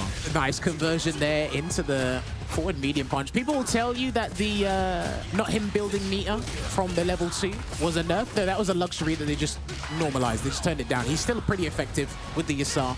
But other than that, the buff he got with the Eagle Spike into level 3 only coming out on hit. That's huge. Yeah. Let's see if he sets up an overhead here. Yeah, he does. Good block from Malmus. Looking for the parry after it, though. And there's an annoying thing from Jamie. Still effective. Drive rush stand fierce. +1 on regular hit. +5, I think, on a drive rush as well. That can still be an annoying thing for Rashid. He's going to convert here as well. That should be the game. He's got to convert into the whole thing, and he's going to go into the swagger step and going to end with the super R1. Just enough. Perfect calculations. It's unfortunate, though, because he closed out the round. He couldn't make the choice of the drink. He wasn't really going for drinks anyway, was he? Yeah, true. No, good point. He only got one. So. There we go. That's fortunate. Wasn't able to really get much afterwards, though. Yeah. Here with the crouching medium punch. It can be a little bit annoying for Rashid to kind of anti-air Jamie from particular ranges. And if you commit to the whirlwind shot, it might be a big trouble, but this should be guaranteed pressure. Yeah, early doors. He's able to get this drive gauge out, and he... Oh, this is better. This is even better, actually, because he's forced to make a choice on wake up now. Yeah, and he pressed the button, and it was the wrong choice. He's going to set up the safe jump here. Yeah, he's going to go for the different one instead. Keep him blocking. Now able to convert off that counter hit, but Malus has done really well in mixing his defensive timings up as well. He has got caught counter hit pressing buttons a couple of times in these 2 rounds that we've watched so far, but he is doing a decent job, but he's not been able to survive in the corner. JB, the pressure's been incessant, and he has been doing a really, really good job of just keeping his foot on that gas pedal, maintaining the pressure, and it's been corner to corner really early on. Another level 2. What you'll see is it comes still frequently, but just not 2 around. That's what they've been trying to avoid. Yeah. But you can get 2 around if you have 3 super gauges. And you're down to 1. This is the sweep, though, because you can connect that mid-screen, and he's going to try and get a gimmick there with the windstroke, but... Okay. He's not having it. Calls out the parry attempt there. He needs to commit to a level 3. If he can get, like, a heavy or something into the level 3, he's good. Oh, big parry. We'll go for a side swap here, and he's not going to spend level 1 to put him in a... Oh, catches the shimmy attempt into the level 3. That's exactly what he needs here. It's going to burn out JB, I believe. Man out. Yep. And he gets the pickup, and he might be able to reset. No, he's going to go for the arrow kick ender instead. Ah, the meaty drive impact. He wasn't ready. And Malmus taking the first game. So, similar to Aki. Ever since like the first change where they were making slight adjustments to the characters, he's just been getting better and better. They're giving him more opportunities to drink up, but now they're changing the regular tool set as well. And if you don't have that necessary Jamie experience, well, you'll find out very quickly how it goes. I love that about this season. There's no characters you can really overlook. You know, even Honda's got some like really interesting changes. I was literally just trying to think, which characters do I really not care about? Nice, perfect. Sadly, it was E-Honda that came to the top of my mind. Go for like this season you have to think about Aki, you have to think about Geef. These are characters you didn't really have to consider competitively. There you go, he gets another perfect parry into the Sand Fierce again. Gonna end with the arrow kick. It looks like he's opting for the pressure instead of... Oh, beautiful whip punish. So again, he might be able to sneak in another throw, Logan. Ooh, he should have done. Yeah. He should have done. Double backdash, okay. This is better. They have time to respond at least, but can't respond to the drive impact. So the further away you activate the tornado, the more guesses he gets before you kick at him. Yeah. So you want to have 2 guesses instead of the 1. This is exactly what he was looking for there, JB. Drive rush short, been great from day 1. Meaty. He crouched, so there was less frame advantage on that whirlwind shot when you crouch that in the corner, and an arrow kick to get him out of trouble. Up for you there. Keep him there. Good choice. Damn, son. I was giving him credit because at least off the drive rush it was guaranteed. Yeah. He would just match in there. He tried to sneak in something there, not sure, but he gets a heavy spinning mixer anti-air, and he's going to try and burn him out with the perfect parry again. Not looking too good here. Malmus does not drink, does this man? This man is fully hydrated. He doesn't need any supplements. Well, I mean, okay. Thank you. I think he heard you, yeah, 100%. He said, let me drink for you real quick. One arbitrary drive rush from either player will do it. I promise you that. And he tried. Oh, he's ready with the anti-air, though. Catches the neutral jump. Still maintaining the pressure. Drive reversal. That's clipped him out. Oh, my God. I think he'll be done. Okay, this is going to be fine anyway. There's probably another conversion JB could have done, but he's going to wait and get a throw. He's going to run and then try and throw him. And he's going to burn him out instead. Just wait there. No anti-air with the spinning mixer either. Wait for that drive gauge to replenish. Malmus needs a little bit. Jumping. I'm so surprised that he took that risk.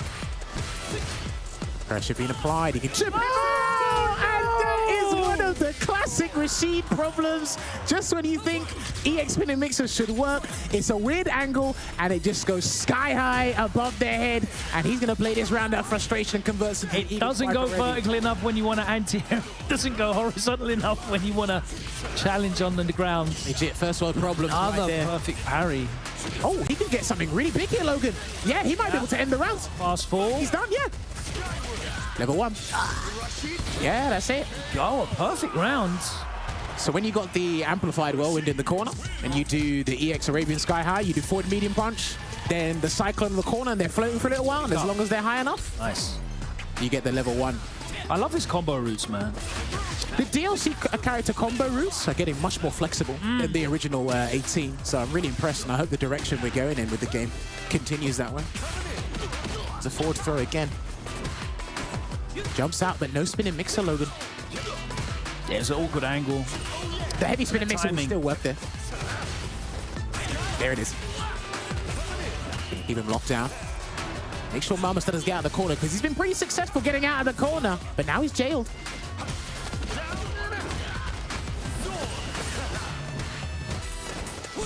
Oh, I think he wanted a juggle potential combo there, but he's going to get the round regardless of the scenario, and that's exactly what JB and Rashid Start this round so close to that level 2. If he gets a single hit or a throw, then you know what's coming. Level 2's here. Yeah, he's going to activate the level 2 because that conversion allows you to walk behind it and get those guesses out talking about. Lock him down. Jump in. Yeah, and he still gets another guess after this. He's going to place. Doesn't get the fastball into the low, the high-low mix-up. Here we go. We haven't seen a level 2 from nice check. Will he burn out soon?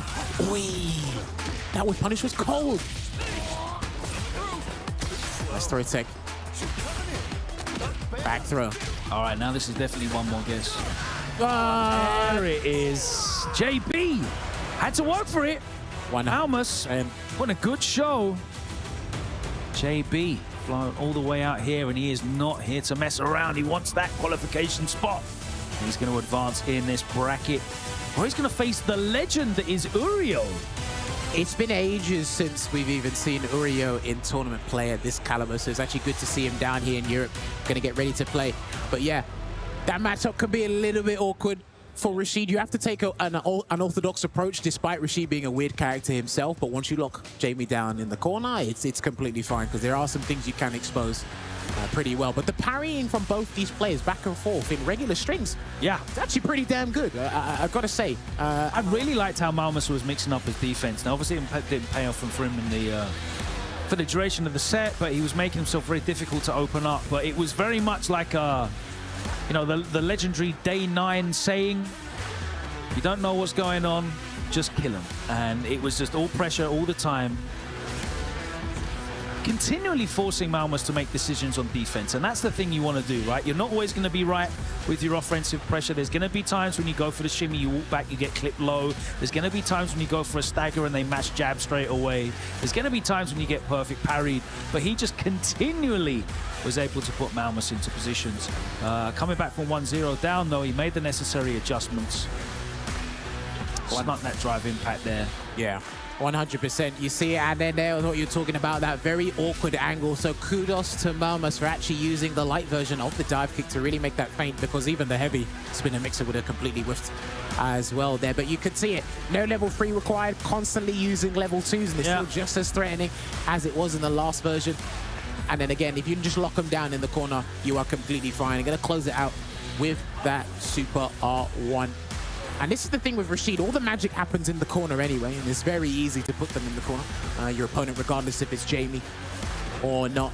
And then this last interaction, did he tap parry? Yes, he did. So that was actually really perfect, because he was expecting drive rush into forward heavy kick, probably looking for that timing. And then if you do and overhead then he's or recovered throw, and blocked low in the recovery of the parry and got punish countered for hella plus frames on that overhead. And then, yeah, since you go for overhead or even throw, is perfect, so it's pretty much guaranteed. This is why you need to be careful, because I know they increase the distance from back throws, mainly in the corner, but if you're looking to parry something, and if the guy's got an overhead, like, good luck. Because that's the thing that a lot of people will watch and they don't notice, the fact that you still have to actually block a high-low in the recovery, because you can instantly block in the recovery of parry, but with the longer recovery frames now, You have to block for a little bit longer and be right. And that's, you know, the benefit of having a drive rush overhead low mix-up. Crazy. The likes of which, you know, we see Rashid using. Guile obviously famously uses it quite a lot as well. And that's what you want, man. The layers upon layers, and we Goichi develop himself. that with time. I think he's with, I see Senior Power, I see Libra. I think that is Libra from Italy. But yes, like we are live from... I'm really pleased to see like such great representation from all across Europe, because, you know, we did kind of get into a time when it was so predominantly UK and France with very little other nations. And, you know, historically Spain have been so strong in fighting games. Italy, you know, Germany and Belgium coming through now, and we've got a lot of representation from the Eastern European countries as well. So it really makes me happy to see so much here, alongside some of the well-known, famous world pros, Evo champions like Shen in attendance. Going up against Kai Pro, as you mentioned, one of the strongest players in one of those European nations, in Germany. Yes. He came, I believe it was top 8 when myself and Ringe did EU West online. So shout outs to Ringe, watching from home. This guy put in the work. Zangief got buffed. I didn't actually look at his change list. I played online, and then the day I played online, I was facing a certainly high number of Geefs. I said, what happened? And everyone said, I hope you looked at the change I'm list. just waiting for Veggie get here so I can just pick his brain. I mean, he's over there. He's got to play, Veggie's got to play Brick. Oh, yes. Round. Yes, the new and improved Geef here. Stand meeting kick being more threatening. Headbutt being more threatening as well. The Hell Stab Link's crazy. He builds more drive gauge back when he's rewarded. He builds more meter, so he gets access to level 2 quicker. And even just the system mechanics changes are better for him as well. The longer recovery on drive parry attempts. Yep. But right about now, none of that matters because Shen is burning this man the hell out in the corner. Chip strings. And there's the stun because he couldn't do it. And there you go. Remember, level 1 doesn't really matter, does it? Yeah, these two characters, despite their changes, they still suffer from that same problem with their level 1s not being practical on defense while in burnout. To use other options. Ooh! Gonna get rewarded. Oh, drive gauge. That's -9, I think. Okay. Swaying out here as well. You also see that Zangief actually is frequently less in burnout nowadays. He used to burn himself out just to get one small combo. Now it's different now. Yes. So generating more gauge, different routes. He's going to get the conversion here, and he's going to keep him in the corner as well. He only needs to walk, not even walk. He's right there. Fishing with that crouch strong. Oh no, with punish. Oh, he actually counter hit him there. All right, going to get the jackknife maximum ender. And you're probably going to see more people do that. Oh, trade combos, here we go. Yeah. That's going to be the first game. Lovely stuff. Yeah, you're probably going to see more people do that with the parry. Because there's additional recovery, they're just going to attempt the parry and hold it, and then they're going to drive rush forward and take the damage from there. If they get checked, of course. There you go, already getting conversion into the lariat there. And I think as well, one of the changes I noticed, when he charges down heavy punch fully, he takes away a whole drive stock, so don't let him get away with that. And then a lot of people are having problems with the forward medium kick as well, drive rush checking, man. Oh, but that's always been that way, right? They're just not they're just not used to dealing with anything with Geefs. That's the thing, a lot of people are being forced to like deal with things. They're like, oh, this character's so good season 2. Yeah, he could do that in season 1, though. Yeah, combo just weren't really seeing it. Yeah, legit, there you go. No SPD attempt, and I think Shen was thinking that as well, and he's going to get a conversion into the Sobat to take that grab as Calipro. There we go. Hoi! And those work now. A lot more consistent. And he's going to be a lot more obnoxious with that as well, because stand medium punch, to be honest, was actually one of his better pokes in this in the last version. Great poke. Such a good drive rush check as well. Yeah. And you only wanted to hit on counter hit. Maybe not against DJ, but like... just in general. Yeah. Covers a lot of space. Gives him the ground he needs, and no lariat against that. Might have been too quick. He's going to get the conversion. Not build the level 3 in time, though, but he will be close enough. Should be applied. Still got relatively high drive gauge here, but he needs to find a way out, Logan. Oh! I hate to see it. Still in the corner. What's the options, though? Walk back looking for something. Drive rush in. And there's a check. He only needs to spend level 2, but he's going to do level 1 instead. Yeah, you needed to do a level 2 route if you wanted to get rid of him. He can still get rid of him, though. Yeah. Try to get a well-spaced wheel kick. That was changed as well, so you might see that in certain scenarios. One of his biggest counters is drive impact, but... the lariat again. Set point now here. Oh, that could have been huge. He could have just done an SPD, but I don't think that was in his mind. He wasn't committed to that decision. No punish counter, and that's going to be dodged. That will be dodged. I think he should go for the whole thing. Yeah, go for the whole thing because he's attacking the drive gauge. And the players are going to start doing that a lot more this season, basing decisions off of the drive meter. Especially with Geef because, you know, his burnout options are horrendous. Yeah. Especially after he's got not a super meter left as well. But he jumps out of the corner, lands into a punish counter on the landing frames. Oh, and he just eats that drive rush into the face. All right. In the air, in the corner, and this is it. Not really anything he could do in that situation. And Shen closes out another workmanlike professional victory to advance into the winners semi-final.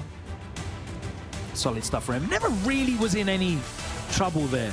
Yeah, no imminent danger. It was just technically just playing the matchup how it would normally be played last season. And I think you're kind of more inclined to try and burn out Zangief despite the changes of him being rewarded, because if you keep the pressure on him, that doesn't mean he's going to get rewarded for attacking you, despite them buffing his reward. If he's not attacking you, he's not getting rewarded. So we kind of saw it there. He's on the back foot for the most part, Calais Pro, which is a bit unfortunate there. But you're actually going to see a lot more awkward situations in the game now, where instead of what would burn you out before, it leaves you with half a drive stock or a little bit. And then what happens is the guy has to, like, he's going to make a decision. He's not going to let you, he's not going to block and let you do you it. can actually, like, you potentially might be more likely to lose because you have the drive gauge, because you're like, right, I've got to use it in some way. You're going to tap parry. Which I think was a very weird way they changed the game in certain aspects, but I mean, I'm all for it. I think like people losing because of the decisions they make is certainly better than just being checkmate. Oh. Okay, no, that's what. At least you have an out, and you can get hyped for making the right read in those situations. Yeah, you're going to see all sorts of options there, and we're seeing all the conversions from Xian, and again, for the most part, Calais Pro just throwing it out, hopefully. But I don't know how his comeback game is going to work, because again, all his normals or most of his normals have changed. Which one's going to help you get that? Yeah, at least he's a little bit better at maintaining momentum as well, because as you said, I think you mentioned it in like the first or second round. As soon as he was getting, you know, Zangief as a comeback character is very difficult because he spent so much gauge to get conversions and then Oki, and you're like 4 or 5 bars in off of one combo just to get a hit, and you just don't have the resources to come back. But hopefully now, creating more gauge, needing to use less gauge. You know, there's a lot of people that are afraid of the character. I hear a lot of fearful talk of running into Geefs online. Hopefully we'll see some more Zangief representation. We've got some of them here. Itasan traveled out, as you said, Veggie here as well. So there's going to be some scoops coming on. But talking of exciting things on stream, here he is, the icon himself, the legend. I'll never forget his famous intro at Gamers 8 last year. He went there, he didn't show up. Hopefully he qualifies once again for EWC so he can get lost backstage. But yes, Daigo is here in the flesh. Couldn't make it to DreamHack Dallas, but he is here, and he is coming for blood. And I got to say, I don't know how much action you've been able to catch or any of Daigo's matches just on YouTube, on his stream in general, Logan. I got to say, I've spoken to a couple of people. His approach to at least Akuma is a bit interesting, because it's like he's locked 60% of his toolset behind something when he can use it, but the style's working. He's got a very, very functional Akuma. It's a fair word to use, right? It's working. Fundamental, keeping it nice and simple, actually targeting a lot more people's drive gauge in a very like passive way. Yeah, and he can do that. You know, in a similar way that Ken used to be able to. Well, Ken does do that with Stanfiz into Jinrai kicks. You'd see a lot of Ken players like Takedo and Daigo just attacking the drive gauge in neutral, poking away with that Stanfiz. Akuma can do a similar thing. And we're going to find out who he uses here. He's going to go up against Donny G, someone I'll be very surprised to see Akuma, but you never know. He can surprise you. The thing is, everybody else said something, he didn't. And I'm not going to just assume because everybody else said it. It's the big reveal. Yeah, so... Hey! I really think he just took a liking to him. Beast like, legit. Unleashed. Here we go. Okay, Mr. Akuma. I actually don't think he does particularly well against some of the shooters. At least from what I've seen thus far, anyway. And there already gets checked for that drive rush from that crouching medium kick. And then there's going to be that Shoryuken with the back throw as well. Now, this works. If he can get... he didn't want to deal with any of that. He did not want to deal with it. Good knowledge from Donny G. That's all he gets, the meaty fireball after the back throw. Protect there as well. If he can find... Oh, no! He missed his light kick. He missed the light kick, caught the conversion there. Now it's Daigo with his back against the wall, but with full resources. Yeah. Back throw as well, no overhead attempts. Good advantage of that, and Donny G's about to get his gauge back. He's going to live. Oh, no! Oh, that was literally on the frame. Oh, my word, he was praying for it. I think he was praying for his gauge to come back and block it there. Unfortunately, very fortuitous for Daigo. Taking that first round there. Oh, that's unfortunate. Burnt 3 bars on that as well. Wasted them. Oh, that's all right. It wasn't even 9 seconds. You lost your gauge, mate. Yeah, that's plus. No. He's going to stun you in a minute. No, he's going to do the air conversion instead, but he didn't even finish it off. Is he looking for the stun, though? That's what I'm worried about. No, he's just going to threaten it the whole way through. They need to change that, surely. Like, his corner throw loops are nonsense. The Tatsu knockdown in the corner as well. I think, for me, that's the most egregious thing about Akuma, his access to just really, really easy mode Oki. And if you're switched off, he'll jump and do the air fireball. Yeah. And it will still be plus in your face. That, again, I agree with Angry Bird. Arguably the best corner situation in the game. This could be huge. Heavy damage coming through, so he's going to get the wall splat off of the Adamant Flame, and he's going to keep it to the 40% combo instead. I smack dash. Yeah, he wouldn't have got the kill off the level 1 there. The scaling would have been too much. Doesn't matter anyway. Beautiful, perfectly timed walk, cross-cut DP. And I think, just looking at that combo, I think they've balanced Akuma in a very weird way. Because if you notice all of his routes, they're just like OD moves mixed in with drive rush cancels and ward juggles. They're like, if you want to do the cool stuff, burn yourself out. So I really think that's a very interesting way of doing a character's drive gauge optimization. We love a 4 light string, don't we? Shouts to Kami in SF5, and he gets the parry, and that will be the game. Go. Nowhere near finishing that combo, and Daigo takes it over Donny G. I've got to say, He started well though, Donny G, but then Daigo just said, no, I've had enough of this, shut the door. And that was that. well, this is what's interesting about his philosophy, at least with the Akuma so far and on the game. It's just a case of Donny G, like you said, started well, but how do you start well? You got to spend the cash a little bit. And again, Sajam's spoken about it.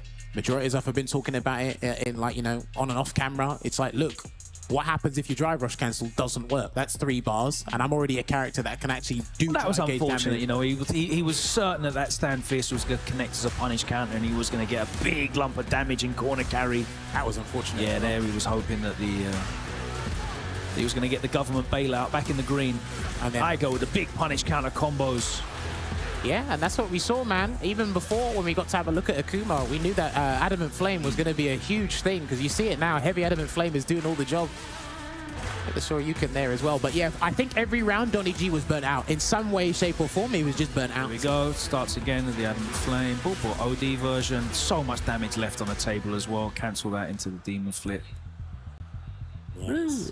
Crazy to see. And he's again, got a mad fun combo as well. Like, all his routes are really interesting. He's got standing combos that you need to think about as well. How much gauge you've got, what you want to get into, whether you want to sacrifice a bit of damage for Oki, whether you want corner carry. Like, he's got loads of really fun tools. I just think the reward for him is a little bit too good at the moment. Well, I mean, some people have probably said it. It feels like you're going up against a 9k vitality character and he's dishing out 9,000 damage per combo. That's what it feels like. Yeah. I think it makes you feel like you've got 9k. Of course, Tekken tomorrow, you can see that there on the screen. There it is. Some of the strongest in the world. You see a very interesting dynamic with Akuma, because such a versatile toolkit. that leads into all high damaging routes, whether they're suboptimal or actually optimized. But at the same time as well, because it's so versatile, he exhausts his resources very quickly. So it's very interesting to see how that will pan out. I think there's still a lot of potential we haven't tapped into just yet. So give it a couple of months. Like you said, maybe the latter half of this season will come. Jammers, I'm very excited right now because I've just seen... Why are you jumping up and down, Logan? I've just seen who our next game is. Talk to me. Valmaster and Itazan on the stage here at DreamHack Summer. So...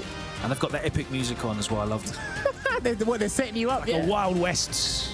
Grand Slam. High noon. Well, this is pools. This should be like a top 8 match. And that's the beauty behind all. So, correct me if I'm wrong, word on the street before was Chun-Li was an absolute hellish character, a nightmare for Zangief. I don't know if the same rules are going to apply here, especially with the new buffs. He can play footsies, he's always been able to, but Chun-Li, I've heard, is still a dog water matchup, as the community would say. That's what I've heard, anyway. Perfect parry on the wheel kick as well. Allow me, please. Oh, he could have gone for a side swap there, Bowmaster. I think he just went for the safe jump pressure. And then after that, drive rushed in. Has he got a Lily as well? I feel like he's got a Lily. He's been bouncing around the cast, but I think Chun-Li is the character he'll be using the vast majority of the weekend. Good Yeah, he always says that, doesn't he? Always like, I'm not going to... Yeah, Chun-Li's too hard. I'm using other characters for matches. No, it just always goes back to Chun-Li. Yeah. Oh, the active frame saved him there. Oh, and my days. I like he went for a different combo route start instead of the stand heavy kick one. Good throw tech there from Itabashi. No, that's not what he wanted. And there was a saving grace there as well, but that's going to be the round, unfortunately. Signature counter hit jab conversion. So I know when Zangief jumps, if she's ready, she can do the stand heavy kick, but the scaling on that got increased, so she's got a scaling penalty on the stand heavy kick anti-air combo. So we used to do plus 50% of full resources before, but a little bit different now. Taken away, but the fundamentals are still there. Yes, she's still such a good control character. Which version of Kikoken did they change? Was it heavy, I think? It's got additional recovery? One of them did. Yeah, just still wait out. That was smart. Ooh, and he's going to go for the full combo, Logan. He's going to do the force dynamite afterwards, and this is going to hurt. One more grab should do the trick, but it's got to be an SPD. Checked. Oh, what a check. That was so brave to challenge there. Dude, this game's hilarious because in the corner, to get out, you feel you need to DP, but some of the best combos are in the corner against DPs.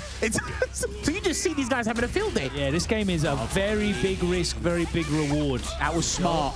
I like that. He identified it was a punish cannon. He went for the crouch heavy punch to get the full scaling. He won't get any penalty for it. So it's actually the optimized route there. Gonna go for the stand heavy kick from that one. With punish again. Okay. I think it's a mix-up afterwards. Just holding it down here, waiting for that drive gauge to replenish before he needs a cancel, probably.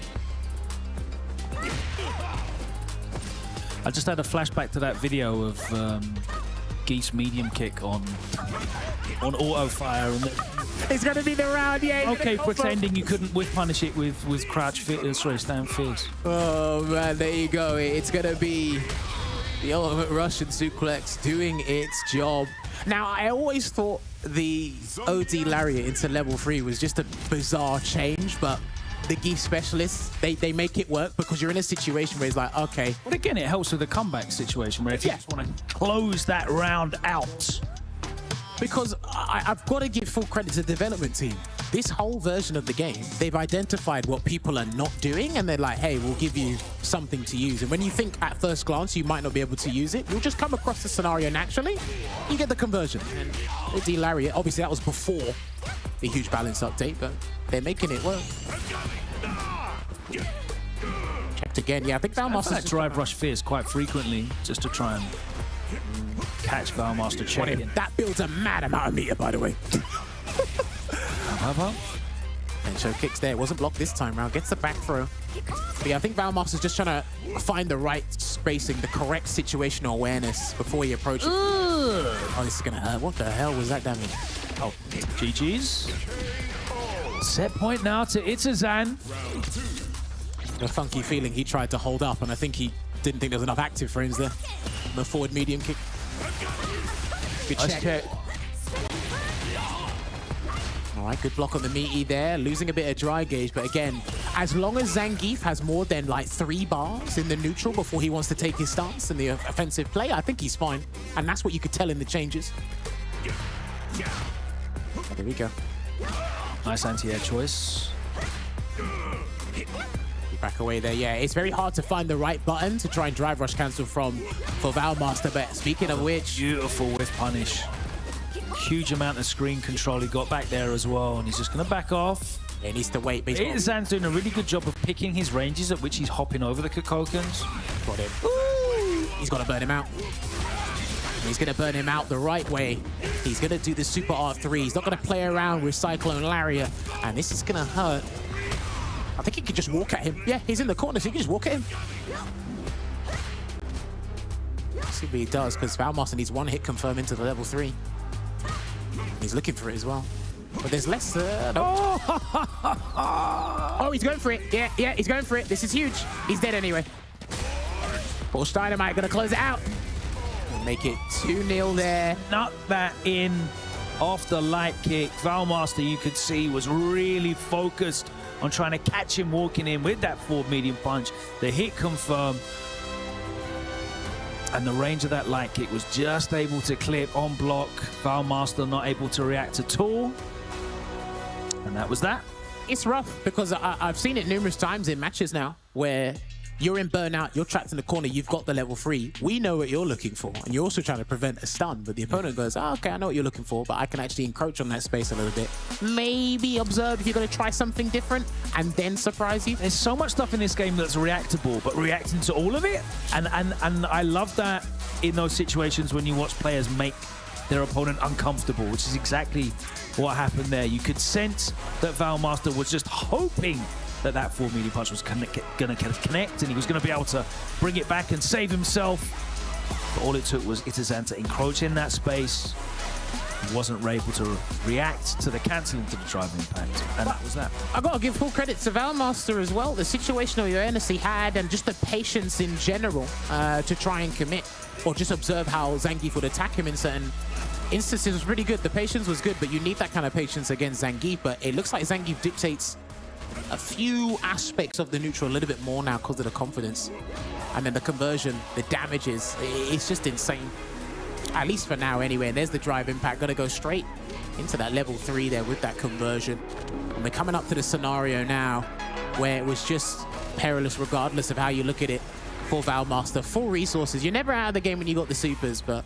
And then there you go, closing it out with the Borscht Dynamite there. But again, going back to what you said, and I mentioned it with a couple of scenarios as well, I think you articulated it really well. I just think this game is going to be a lot more uncomfortable because I'm not, like I said, I'm not going to put you in burnout. I'm going to give you half a stock and you, like you hang yourself, you do what you want. The mental load is huge in this game, right? You know, it's almost like, and I kind of noticed this in Season 1 where if you have drive gauge, there's an answer to everything. If you have even a slither of drive gauge, there are no situations where there's no answer out of.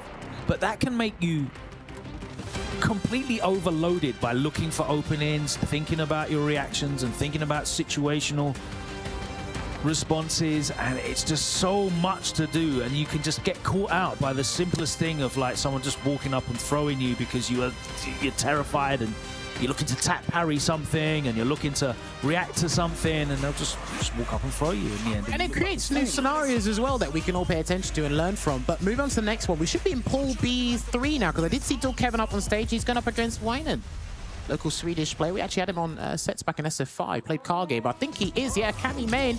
Still solid, but I think the universal changes hit her harder than her individual changes. But even then, combined the two. Because again, she uses her lights a fair bit. Yeah. The scaling on that is huge. She never really did a big lot of damage either, did she? I don't think, like as a character. It was just continual pressure and a lot of damage that built up. Well, I do think as well, Wake Up Drive Reversal hurts her momentum as well. Because before, you just had to take it. Now you don't have to. True. So she has to think about it. But the pushback reduction on her stand medium punch means there's more consistent combos in when she gets punish counters. Nice side switch. And she doesn't need to do wake up drive reversal because of that. Why would I give up the side switch? And the punish probably will be the same anyway, or almost the same. I just slowed it down there, try to get him to press the button. Did dual Kevin here. Now, he made 9th at DreamHack Dallas. He was part of the tiebreaker, so he really wants to qualify for the Esports World Cup here. Got a substantial amount of resources to work with, though, Logan. Ah, that's good. You get one of them a set. You get one of them a set. But yeah, his health was already low, but they did increase the scaling on that. The initial penalty now, I think, is 30% instead of 20. But because they knew it was doing like 43% before when you have level 3. Good, perfect parry. You take him straight to the corner there with that spiral arrow. Good tech on the back throw as well, saw there. Oh, nice. Gets a reset. Put in the corner, big chunk of damage. All right, pressure being applied. Ooh. No anti-air cannon spike. I think he was hesitating and wanted to do back medium punch instead. Didn't quite work out. Absolutely stuffed by that hammer from the sky. Still a good hammer, by the way. Wasn't dented at all. It doesn't feel like it. Forward throw. Can he get another one? And I think they both knew, yeah. He wanted to do OD dive kick, I think. Still Kevin would have blocked that anyway. Overhead. I know his damage routes in certain areas got toned down, Luke, but I think people are still saying he's pretty much up there. There you go. It's going to be the Super R3. Good reaction on the Sandblaster, but you might have done Dual Kevin a huge favor by doing that. Attacking the drive gauge, though, so we'll see whether that matters. He needs to convert to level 3 now, but he's not going to do it for the next... Interesting he didn't do it off the heavy flash now. Yeah. Again, Oh, he's trying. On that, surely. And that crouching medium punch from Cammy is actually going to play a more integral role this version of the game than it did last version. And it was already a good button. It was a great button. Still is. Could have parried that, but wasn't looking. Oh! What was that? Great Sandblaster at that range. Was that roundhouse or medium kick? I didn't see it. One of the two. That looked like that. Definitely looked like a kick button. Yeah. Well, 1-0 at the moment here. And again, on the surface, Luke looks like a character that wasn't substantially changed, but he actually got some new toys as well. They brought him back his SF5 meaty tackle, so he can actually do a couple of scenarios now. Like silly plus frames or something. When he auto-timed as well. When he lands a jumping from far away, stand heavy punch into light flash knuckle charge, that works, but that's actually giving him new damage routes because crouch heavy punch can whiff a lot of the time, so that was actually a smart change, at least for Luke players. Forward throw, no chase down. Yeah, he just doesn't get the triple back roundhouse. And that's going to be the round there for Dual Kevin. Going to put himself at set point here. Winans had some good moments, but it's either execution errors or momentum builders that have let him down, and that's actually easier to deal with. Guaranteed on the force knockdown. Try to run away. Oh, just eats the forward fierce. Big chunk of damage now. He's not going to get the level 3 in time, or is he? Yeah, he is. Just in time, and that is it. All right, there you go. 6 punches to Memphis, indeed. And it's going to end on a perfect and a solid 2-0 performance there from your boy, Dual Kevin. Amazing performance at Capcom Cup. Like I said, DreamHack Dallas, he didn't qualify, but he came pretty damn close to qualifying. And he's going to keep that momentum up here in DreamHack Summer. Next opponent's going to be Janino Ras for him as well, so that'll be exciting. So a potential mirror there with the Lukes again. Luke's probably still highly effective. I think Mena did mention on social media. Shouts to Mena, by the way. Hope you're watching. I think he said, I'm probably not going to ignore this character. Probably go back to him a little bit. I don't hate this guy, I think he said. But this is brilliant. We're going to look at the highlights, look at what transpired here. Yeah, so Wayne did show signs of life, showing some new changes and whatnot with Cammy. I actually need to sit down with both these characters and see who got hit harder, to be honest. But like, just from watching this alone, the opportunities that were presented to Wayne, and we saw it in the first match, they were kind of more present than they were in the latter. So that was basically good adaptation there from Dual Kevin. Yeah, and he just missed the OD cannon strike there as well. A couple of things on defense, and for when she's knocked the opponent down, they're probably going to change a lot of things. Yeah, I'm low forward. I'm not sure if she's going to be spending the same amount of bar and resources she was last version, or is she going to try and conserve it and save it for other situations. So probably going to have to experiment a little bit more with Cammy. But again, the functional game plan or the core game plan for Luke is still intact. So I don't think the Luke players need to worry about that too hard. Big perfect there to end the set and see Furia's Dual Kevin advance into winners quarterfinals here in B wave of pools. Indeed, and you can see it there. We're having an overlook of the Tekken setups and the Street Fighter. You can see all the Street Fighter guys at the back because listen, we've said it, we're going to reiterate again. Every match, even from round 1, round 2 is going to be an absolute bloodbath, and they want to catch as much of the action off stream as you guys want to do with the action on stream here. Myself, Jammers, and Logan taking you through the action as well. I got to say as well, I've absolutely loved the Americans complaining about Jet lag, yeah! Brilliant. It's absolutely fantastic hearing that. You can catch it on all their social medias. What you can do is you can also go and catch a few snacks and a drink because we are going to take a short break. That's right. When we come back, Ooh, we got so much more. We do. So much more to go.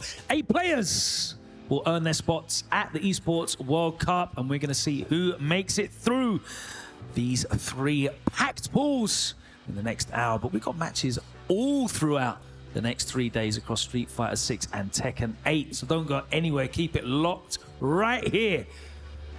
DreamHack Summer. We'll see you after this short break.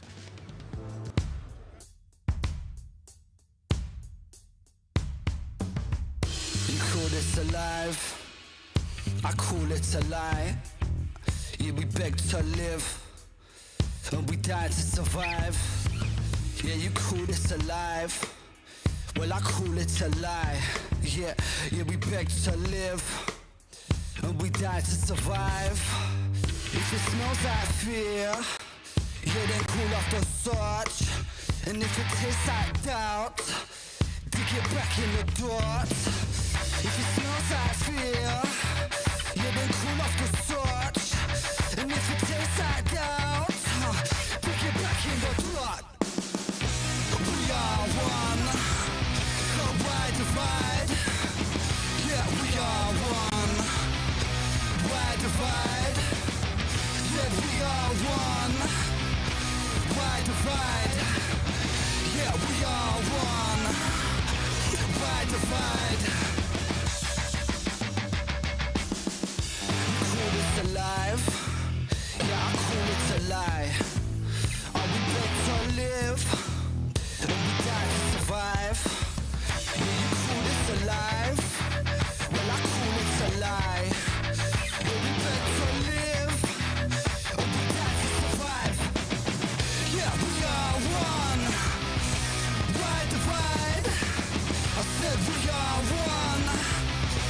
Why divide? I said we are one. So why divide? Yeah, we are one. Why divide? If it smells like fear, then cool off the torch. And if it tastes like doubt, dig it back in the dirt. And if it smells like fear, then cool off the torch. And if it tastes like doubt, dig it back in the dirt. We are one, so why divide? Yeah, we are one, why divide? Said we are one, why divide? Yeah, we are one, why divide? I said we are one, why divide? Yeah, we are one, why divide? I said we are one, so why divide? Yeah, we are one, why divide?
some call it groove. But it's all the same to me, just so long as it makes you move. I need to feel it deep in my soul. Just make it funky, cause we wanna lose control. Make me your lucky lady. I want you to throw me in your burning flame.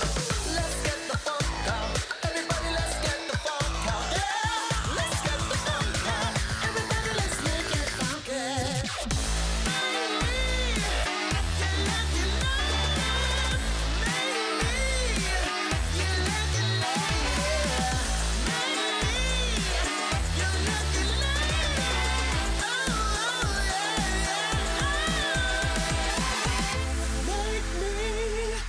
your lucky lady. Make me your lucky lady. Make me your lucky lady.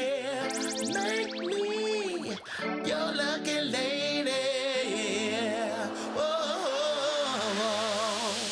a little boy blue, blow your horn. Show us what you got till the break of dawn. Little boy blue, blow your horn. Show us what you got, feels good, come on.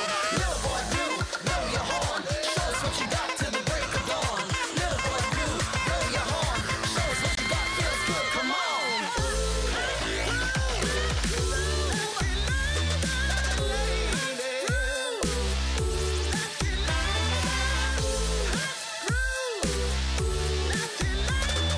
I want you to throw me in your burning flame.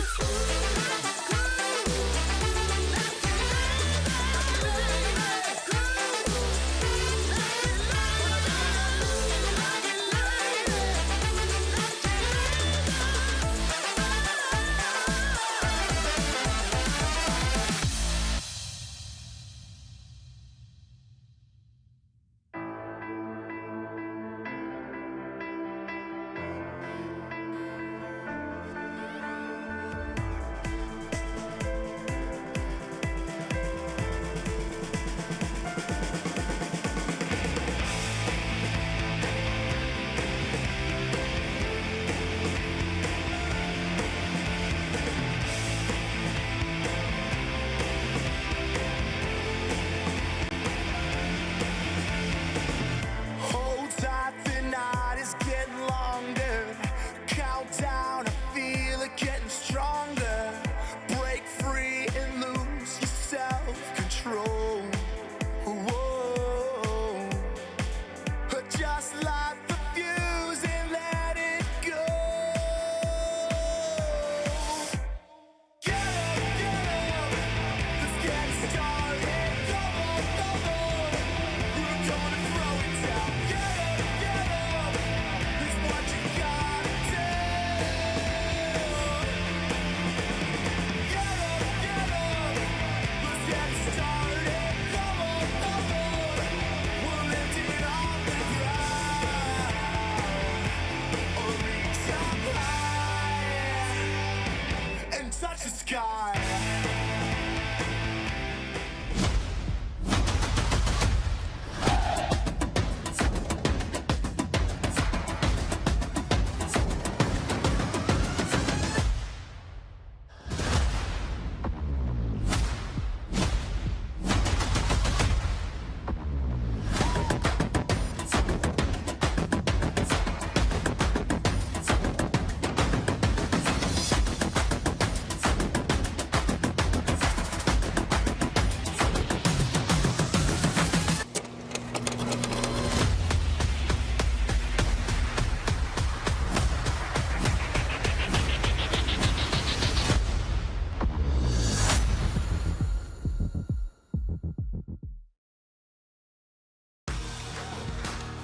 All right, ladies and gentlemen, and welcome back to DreamHack Summer, live from Jönköping in Sweden, where we're having one of the craziest tournaments, and we're not even halfway through the competitive season for Street Fighter 6 Season 2. We are here. We've had some crazy matches. You had some great action with Damascus and F-Word earlier, but myself, Jammers, and Logan will be taking you through these next course of matches. We just come back from a break, and I tell you what, with some of the lineups we have this far, and we have to make it to a top 8 tonight. We have to do that tonight. And we got some juicy things going on. But Logan, talk to me. How have you been enjoying the action so far? Yeah, it's been great to finally have, some of the world's strongest all under one roof again, especially here at DreamHack. Historically, has been the venue for so many incredible battles between, the greatest players of Asia, North America, and Europe all coming together. Historically, it's been one of the most important tournaments for Street Fighter through Street Fighter 4 and Street Fighter 5, and now we're back once again. And you're seeing some of the best, some of the greatest. We've got more Evo champions. Bonchan here, going up against Valix. Indeed. So Valix is arguably one of Finland's strongest players. He actually came down with Dr. Gulag and Olvaha. Shouts to the Finnish scene. Very strong in SF5. Been experimenting with a bunch of characters in SF6 as well, and I believe Akuma is the latest on that list, and he will be trying it out. Bonchan's interesting because obviously he had a translated video recently, Logan, about the triangle of options that you should be using in terms of your buttons. A button that takes space, whip punishing, and moves that will reach the opponents to cause a mix-up. Because he doesn't want people solely focusing on whip punishing in Street Fighter 6. It just doesn't work. Yeah, I don't think it's designed like that. It's designed against, making commitments and being proactive, right? So just waiting for whip punishes all the time. It's not going to help you. You expose yourself. There's a lot of buttons that are, realistically, you give up so much to be able to whip punish them anyway. The amount of focus that it requires. Oh, I like that juggle there. I don't think I've seen that before, but that might have been an old combo. But he's going to get the Flame Fist into the Demon Flip. He ends with the Guillotine. That was unfortunate there. Why are all of the follow-ups from Demon Flip plus, by the way? Like, functionally plus. I know kick isn't meant to be plus, but it is plus. I mean, if that's the compensation for taking away his air grab, interesting change, but and you can change the frame rate on Guillotine as well, by the way. Yeah, that can be like plus 10, I think. Here we go, gets a forward throw before he closes the gap here. About to build level 3 as well, so Valix's next decision is going to be humongous. Yeah, fireball. You can't do that against Luke, but gonna get the cancel there. And close out game 1 is Red Bull's very own Bonchan. Perfect. But yeah, you can see it there. And because this game, you build super meter absurdly quickly. Obviously, we keep reiterating the point. He's low on vitality here. There's big decisions when you're around 60%. You get resources for just existing, Just like not being in block stun, you get drive gauge batch, you can convert into so many options. Backing up, no anti-air as well. I think he's just still trying to find his footing. Like I said, I'm not sure about Akuma's statistics against the other shows in the game, especially he was on the back foot in certain departments here. Yeah, I mean, there's not a lot of room for error, is there, with Akuma? No. And he's going to require a lot of finesse and a lot of mastery to get the absolute most out of. His fireballs are fantastic in a matchup like this, but that just means Luke's more tempted to jump. This is the force knockdown conversion. I mean, at least Luke has got like really fast projectiles, right? So of course. That's something, but it's just an example of how many options Akuma does have. Okay. Okay, I think he tried to catch him doing something else where he get the DI, but that's a huge risk. We're going to burn each other out. Mutual destruction. I love it. Bonchan with the Sand Blast. Yeah, ready that time. There was no mix-up at that range. Oh, okay. And the Super Art 1 did manage to get the kill. That was a huge risk on Valix, because if that was blocked, he's in trouble. Air fire, but yeah, all he got to do is just wait. Yeah. And the players are starting to get much more comfortable at waiting for the air fireball to just kind of get closer before they make it completely dissipate. Nice check. Not looking too good here, and it puts him at a distance where he can't be challenged. No conversion though. Oh, way out. Meets him in the air that time. Doesn't want any escape from using any of the heavier options of the Demon Flip. It's great horizontal distance that moves. And Valix has got a slight lead, but Bonchan's trying to force his recovery to get there before Valix is. And he waits. Damn, he respects it hard. And he's going to go into Empyrean's end, but he's not close enough to get a conversion, I think. No, he's not close enough. He's going to get the hook instead. Do you think that was... Oh, wait, then... Oh, could he have not? Oh, I don't know. Oh, that was unfortunate. I've never seen that conversion before, but just thinking about it, I feel he could have done EX or you can. Off OD Fireball in a... He done OD Fireball, OD Fireball again, but I don't know about the third part. That's my only problem. 2 juggles. Yeah. All right, anyway, it's not looking too good. It's match point for Bonchan. Oh, is this going to bite him in the ass? Right, pressure being applied. The dry gauge is low as well. He's got a choice to make. Right, if he gets this wrong from this DDT, he's done. And there we go. Oh, no, we're not. Oh no, he was looking for something else, but he didn't get it. He pressed the forward fierce. He only got a straight hit. Couldn't convert. A scrappy finish. But in the end, Bonchan not really under any kind of pressure in that set. Varlix shakes his head. Not really able to put up a fight for the former EVO champion. Red Bull's own Bonchan advances into winner semi-finals where he'll face JB's Rashid. Okay. Certainly put up a sterner test. I think that's because obviously JB had a good match, I believe, off stream against Urio, beating him 2-0. But then I'm sad we didn't get to see Urio play on stream. I think that's going to happen. That name's legendary for me. Of course.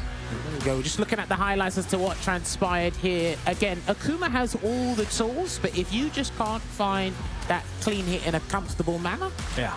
some of this stuff just looks obsolete. There's just And- no room for error, I don't think.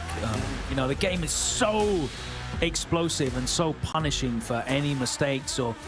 I mean, you can lose this game and not make any mistakes, by the way. Well, we've spoken about that You before. can just make a decision that happened to be the wrong one at that time. The same decision could potentially win you the game in another set, on another day, in another multiverse. Yeah.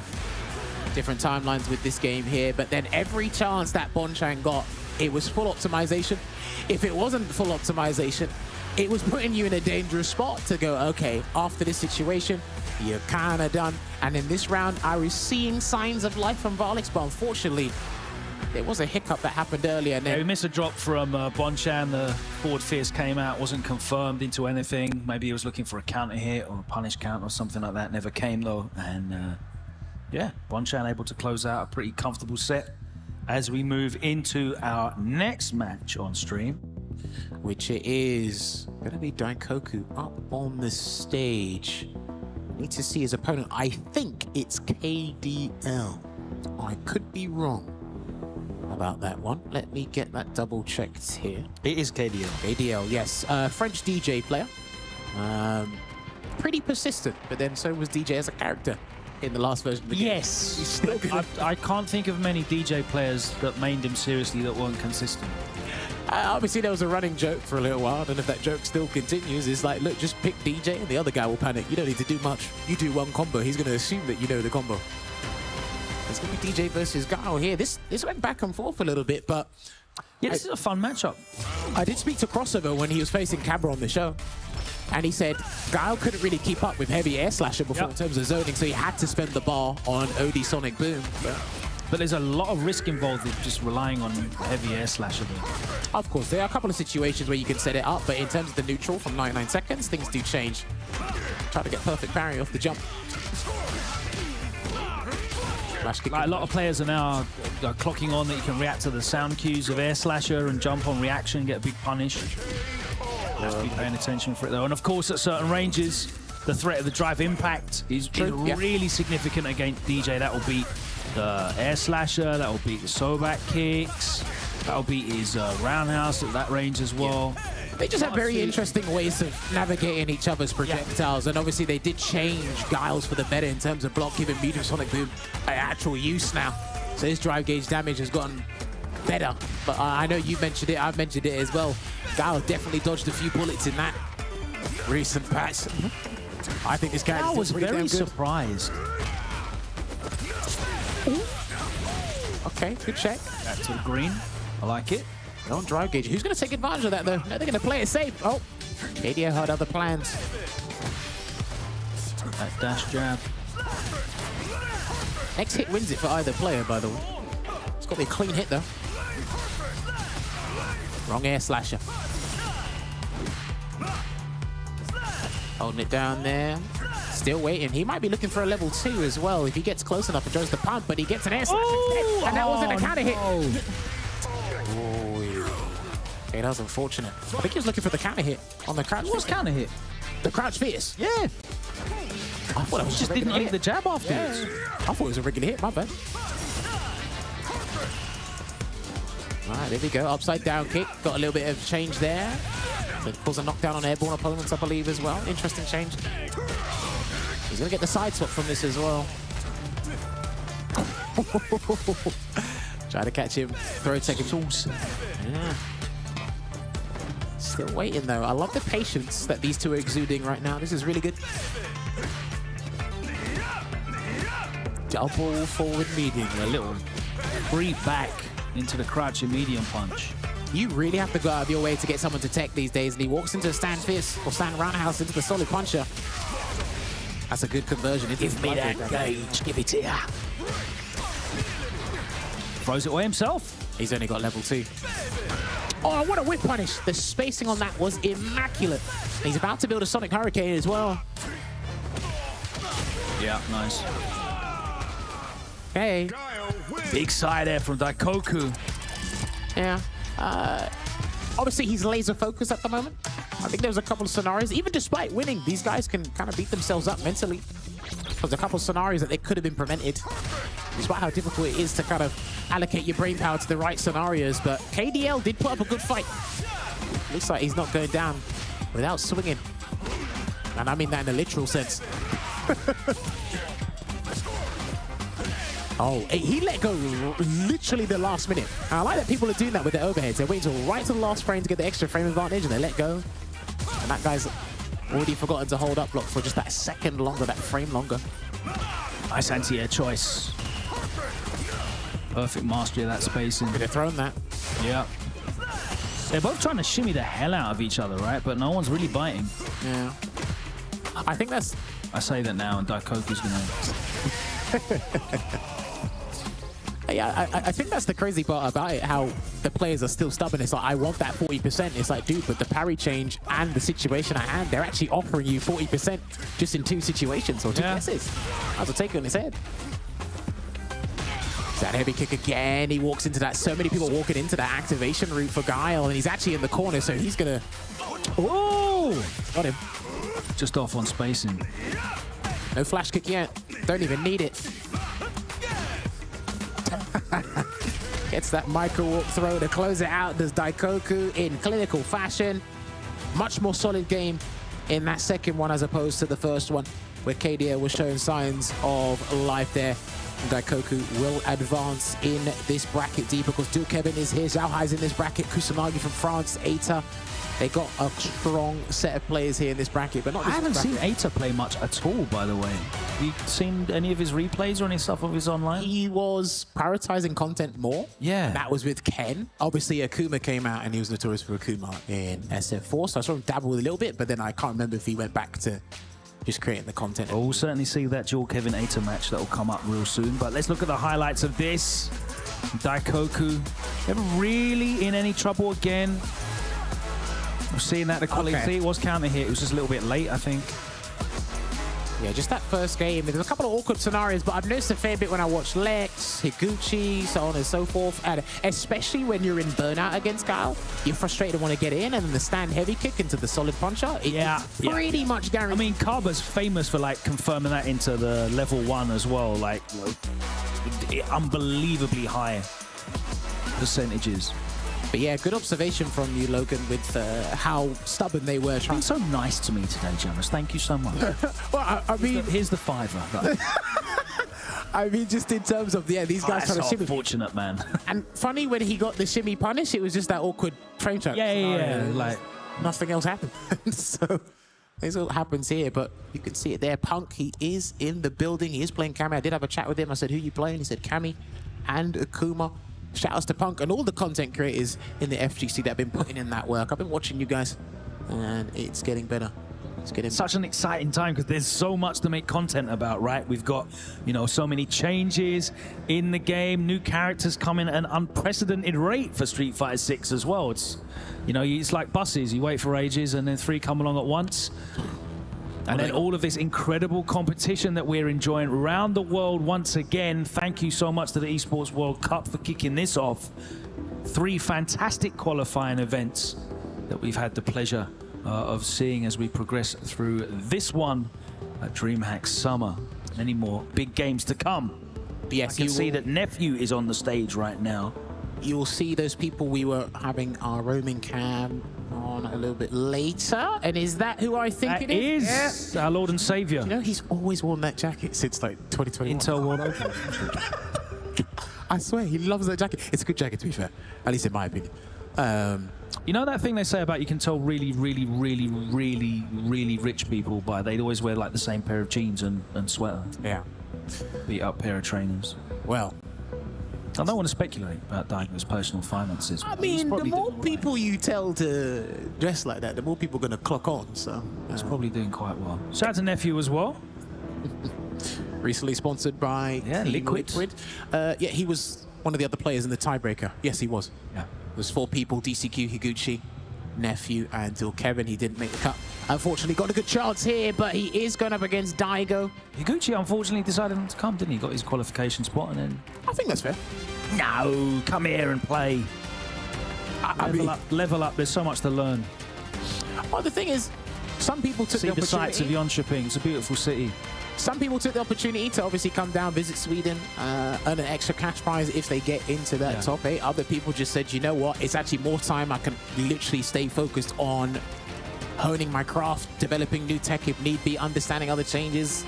I just think it's just unparalleled, you know, the advantages of just being in the same space with world-class talent like this, you know, as a player. I get you. The tournament, you know, playing under those tournament conditions and the pressure's one thing, but the sessions, the sets that are going on, like I literally look to my left and I see the setups that are available and being used by some of the biggest names in Street Fighter today. We've got 2 of them on the stage right now as we get into this match. So Liquid's Nephew against the Beast, Daigo Umehara. Yes, Jammers. he beat Garnet 2-1. And I imagine that was Dalsin versus Akuma. And I don't think that's particularly good for one character, at least. But this one is another matchup I'm not too sure about. Jury is still one of the best at harassing you. Still an efficient game plan. Some of the changes he got, their quality of life change. Well, she wants to get in, right? And she wants to, like, swarm you like a bee. A lot of it, he goes to the throw, gets punished, countered. Like, her mobility is fantastic, but is that going to work against her because you're going to be coming into Akuma and that's where he wants to be? Right, rushing into -2, of course. And I noticed because of his style of more people feel the need to exhaust themselves without paying attention that they're exhausting their resources, which I think is pretty smart about Daigo's game plan. So Daigo stealing frames, got the medium punch, and then immediately went with a crouching medium afterwards. A little gap there. Caught Nephew. Closed it out. Daigo uses the fireballs really well also. yeah, so he does. You know who I want to see play Akuma? I want to see Ryan Hart play Akuma. He hasn't he? Yeah, he definitely would have done, but I just want to see him put a lot of time into that. Okay. I mean, this is a fun version to... That is such a bootleg version of like Luke's drive rush to pressure, isn't it? I mean, it does more Thank damage. God you don't get the drive rush bonus frames on special moves, because that would be ludicrous. Well, we are playing an extremely volatile game. We're going to get the conversion, and a store here is Nephew. Again, just using that walk speed, he glides across the floor, baby. That's what it is. And every time he pops out the fireball from Jury, like, Akuma just responds with the regular one, put you in block stun, we don't have to deal with anything. That's a really good strat. You get rid of him. I think he's done. He's going to put him in the yellow, and that should be it. Level 3 with damage to spare off the DP. There you go. Sip of Calamity is going to do its trick. And he's going to get that first. Is that really what it's called? Sip of Calamity, yeah. Wow. I think it's a cool name. I mean, we could call it a UFC punch or something, but I'm not good at naming things. Imperium's End's kind of cool as well. I think that's what the level 3 should have been called, to be honest. But that sounds like a fantastic, like, metal album. could definitely see that. Don't know what the front cover would be, though. But yes, all right, Epic. go back to the... It would be epic, is what it would be. All right, Daigo. Up front. Yeah, it's the... Daigo was doing his own, pulling his own faces there on the camera. I don't know if you saw that. Yeah, even then.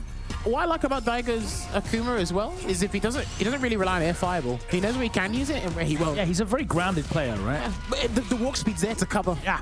You can't do anything. And then stand fierce into light Hadouken as well could be a true block string or a frame trap. And it's just, we were talking about this before, it's a great way of just robbing you of your drive gauge. Yeah, into range. Just feel them out. And the pushback's mad because it's at -4, so you're not catching it with a light block. That's going to be huge. It's going to be the round, actually. It's going to be DED. And here's the thing, I was speaking about this with some of the players before. When you knock someone down, if you're looking to bait something, you're going to be looking for, you're not really looking for something specific. It's going to cover parry, which you get the extra additional recovery frames. You're going to block a reversal. You're going to block wake up drive reversal. You don't have to solely focus on one thing because you get... Oh, no. There's the Adamant Flame. That's safe as well, by the way. The Rago kick into the Hadouken, and it catches the... Is that real after the Adamant Flame knockdown, yeah? Double dash into... You beats the latex, and it catches the backdash. Yeah. So, you get the juggle off of the Hadouken if it hits as well. I'm telling you, some of the frame traps this guy has on sales is crazy. Yeah, his Oki's crazy. Man. That's the game. Spend all of it. Oh, he's going to keep it short and sweet. Sometimes the shorter, the better. And it's going to be one apiece here between Daigo and Nephew. That was actually a very rapid rebuttal there from Nephew. It changes. Like everyone who plays online, Nephew will have had a lot of experience against Akuma in the last week or so. He's really, you can see that he's changing his approach though, because you can see that Daigo's just staying completely grounded. He's playing a very fireball based game. He's beat him to the punch a couple of times on drive rushes. Nice, again, he baits out that drive reversal on that. Should be dead. He hasn't got store, but it doesn't matter. See, and this is the thing. Because Ghost Shoryuken's the highest damaging reversal in the game, 1900 damage. But do you pick the damage or the distance? And the drive reversal is relatively slow start up anyway. And the punish was still good because you're one of the characters that hasn't been affected by the -6. Yeah. Change, so. Nice cross cut. He walked under it, actually. Last frames, here it comes. This is the nasty corner game, by the way. Adamant Flame again. He's going to keep it simple with that 40% combo again, Daigo. Lets it rip. I respect it. On drive gauge, though. You might have done Daigo a huge favor. Forward throw. He can close this out in the next hit. And that's why he threw that fireball. Didn't want him to run behind him. And that's rapid, by the way. So that was a good answer. Burn out. Oh, no. Wasn't paying attention to his drive gauge. Daigo might have to chip him, and I think he did. Yeah, okay. I thought he was going to play it safe with a super chip, but he's got the level 3, so we could see an early level 3, Logan. Still waiting. Good trade. Nice, late. Medium as well. Very confident there.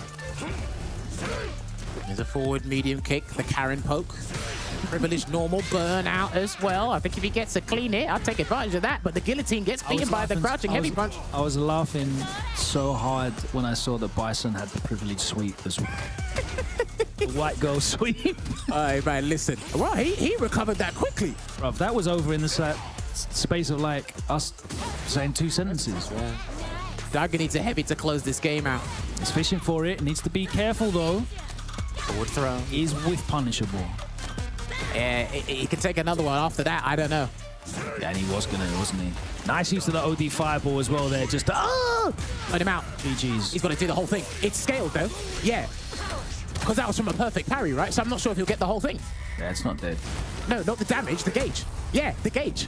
Because it was scaled. Of course, because it's less. Yeah, I told you it's an awkward situation now. Yeah. Yeah. Remember, that's a huge thing now. So now it's an uncomfortable situation. Oh my god, over the release. The toe kick. Tarin Kanzuki closes it out. Oh man, beautiful stuff there. Oh, that did like no drive gauge. No, like seriously, like, I was thinking about this before. I think Ringe has spoken about this online as well. Hey, shout out to Ringe as well. I'll take a second to just hype up Ringe because the content that he's been making, the breakdowns and the analysis is superb. More power to him for putting all that effort and quality production time into all that stuff. Go and check out Ringe on Twitter. But go ahead, legit, some people have been talking about it's like, yo, when you perfect parry and get that hit now, I think you got to be careful about like, intrinsically going level 3. It's like, bro, it's not going to. I was there. I was like, yeah, man, he's definitely burnt out. Yeah, I'm talking about if it's going to kill now. I'm like, bro, that was like a quarter of a bar. That wasn't even close to burning him out. Especially if you think exhausting yourself in that scenario is a good idea when it's not. But yeah, this was a good back and forth. So I've got to say, Daigo didn't really steer away from plan A.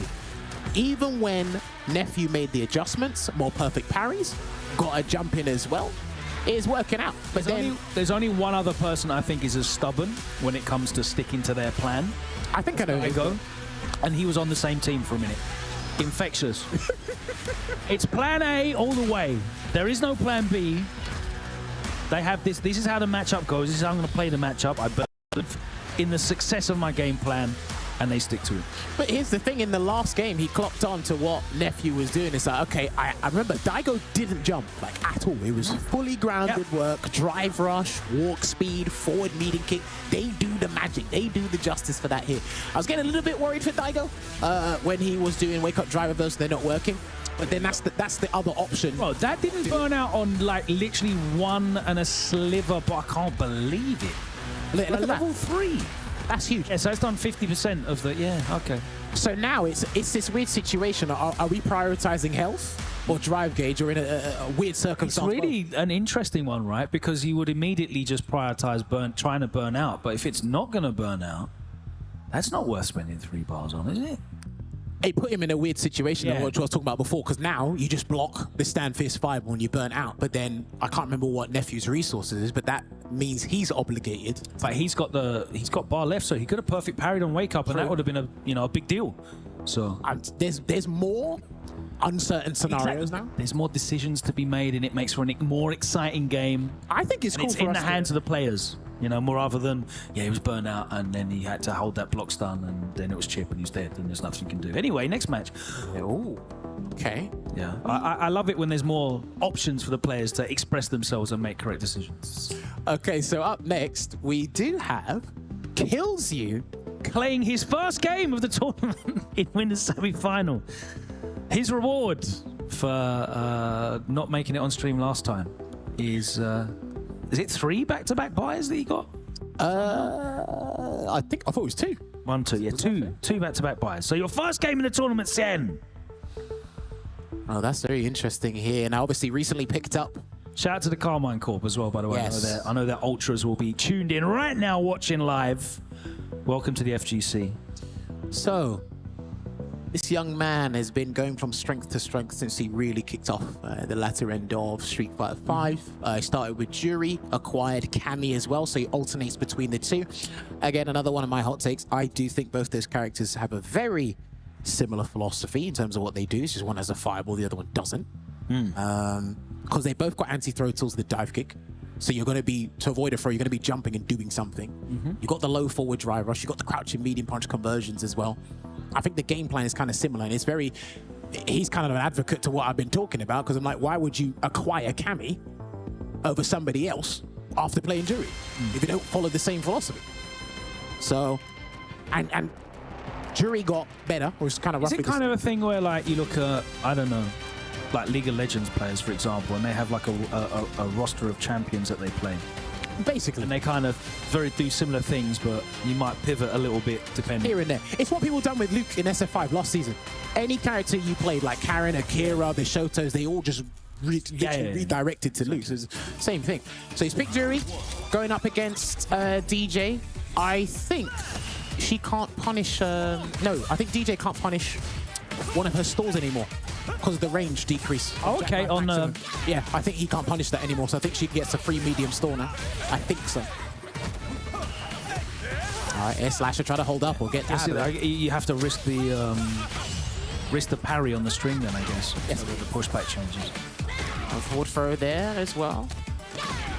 Now I know Kills's got an abundance of DJ experience in France. Mal Dominant, KDL, and a few others. So they're all there. And of course we've got Shady in Europe. He is here too. Yeah. Gonna get the jackknife maximum to the screen carry. That did get reduced as well because the screen carry was a little bit too good. Last version of the game, and they're just going to hold it out here. Killsy's not going to take an action until he gets about 2 or 3 stocks to make a safe cancel. Drive rush in into the Tencent Rin Ansia. Away back top, and that catches everybody. You get your drive rush cancel, you do the jab, you do the backdash, and people will flinch regardless. They won't walk away. When they see a backdash, they will flinch. Let's look at the first round. Straight out there, there's a feint. Drive rush in. I swear, because of how well she monopolizes the screen, she feels like it's always her turn anywhere on screen with that drive rush. Oh, nice. Clips recovery of the crouching strong. Big life lead here, and Jen has to bust out. Interesting choice. Oh my god. He could win this. Not off this hit though. No way. Yeah. Triple light scaling. Oh, he was not asleep at the wheel. Them young man reactions.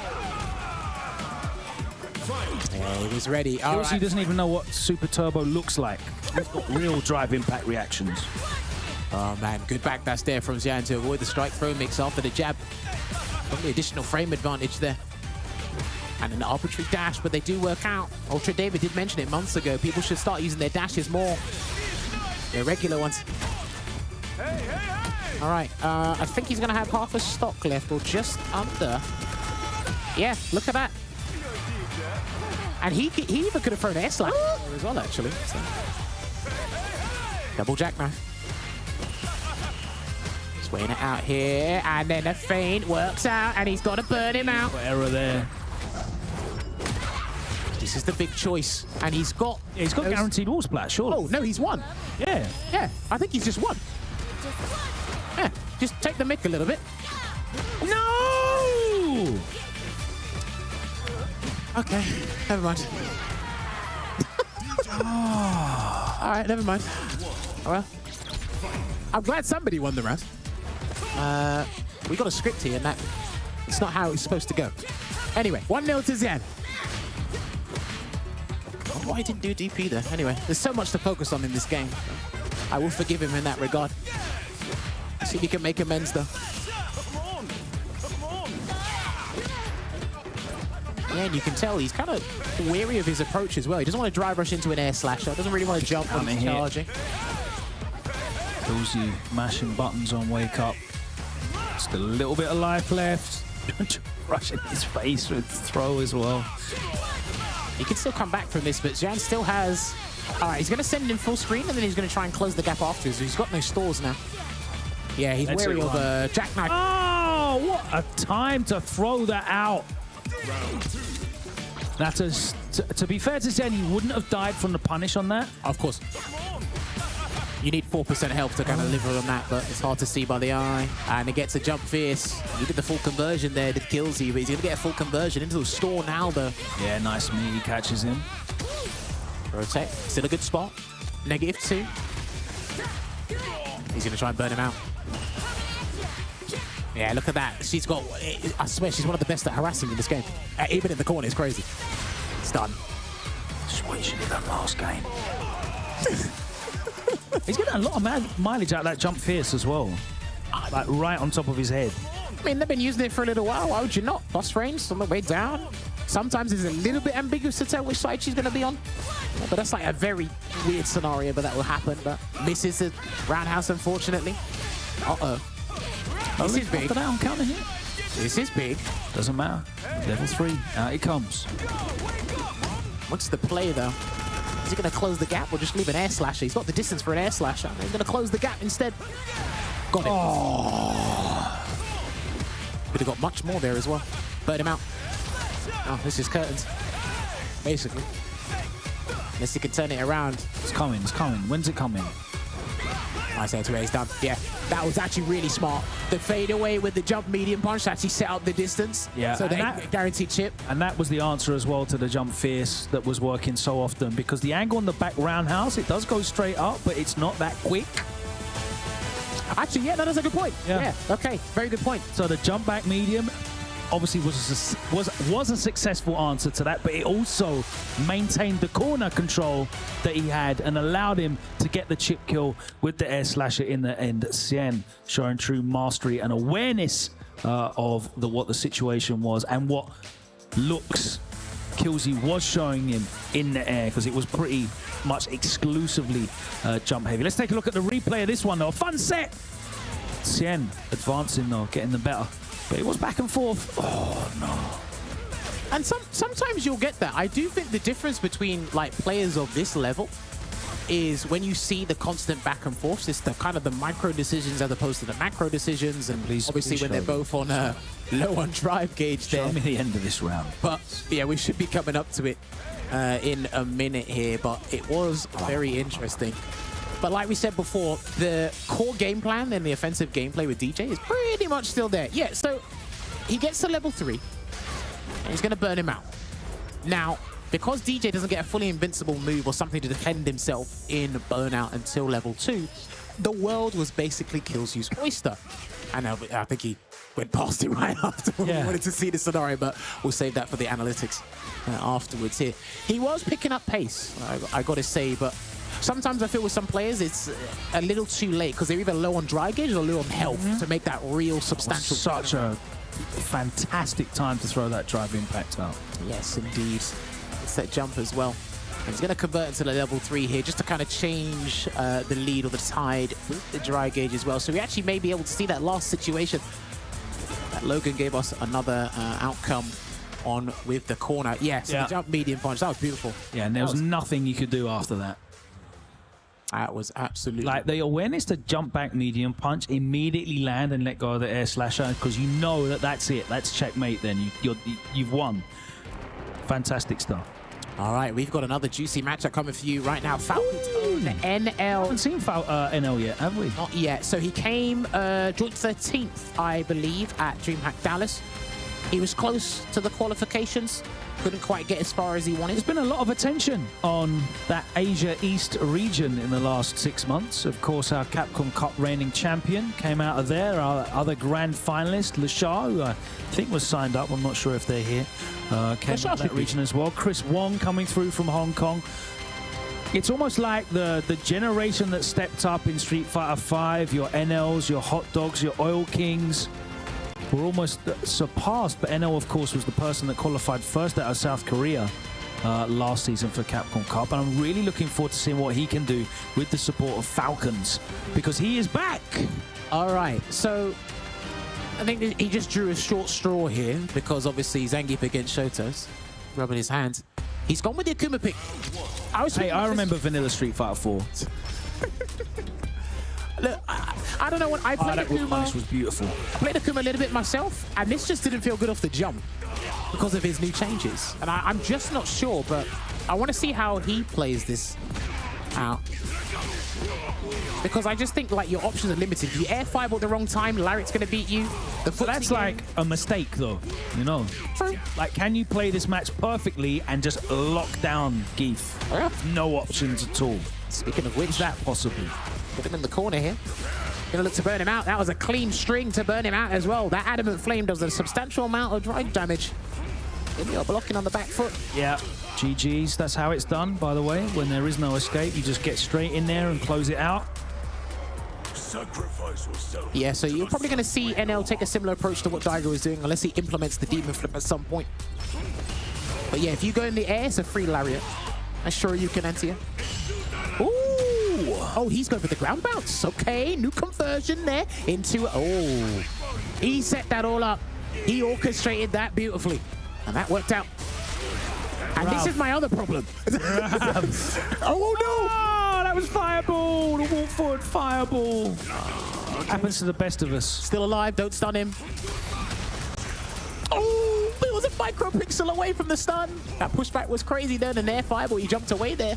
Did Itabashi. Itazan is jumping at such good ranges where, like, NL is terrified to challenge. There's that, like, awkward range. Yeah, because Geef controls that, right, with his normals. And you're not going to use forward fierce either. No. You have to do stand fierce, stand medium kick, crouch medium punch. So once he gets that... Gets away with it, though. There's still no recovery on that.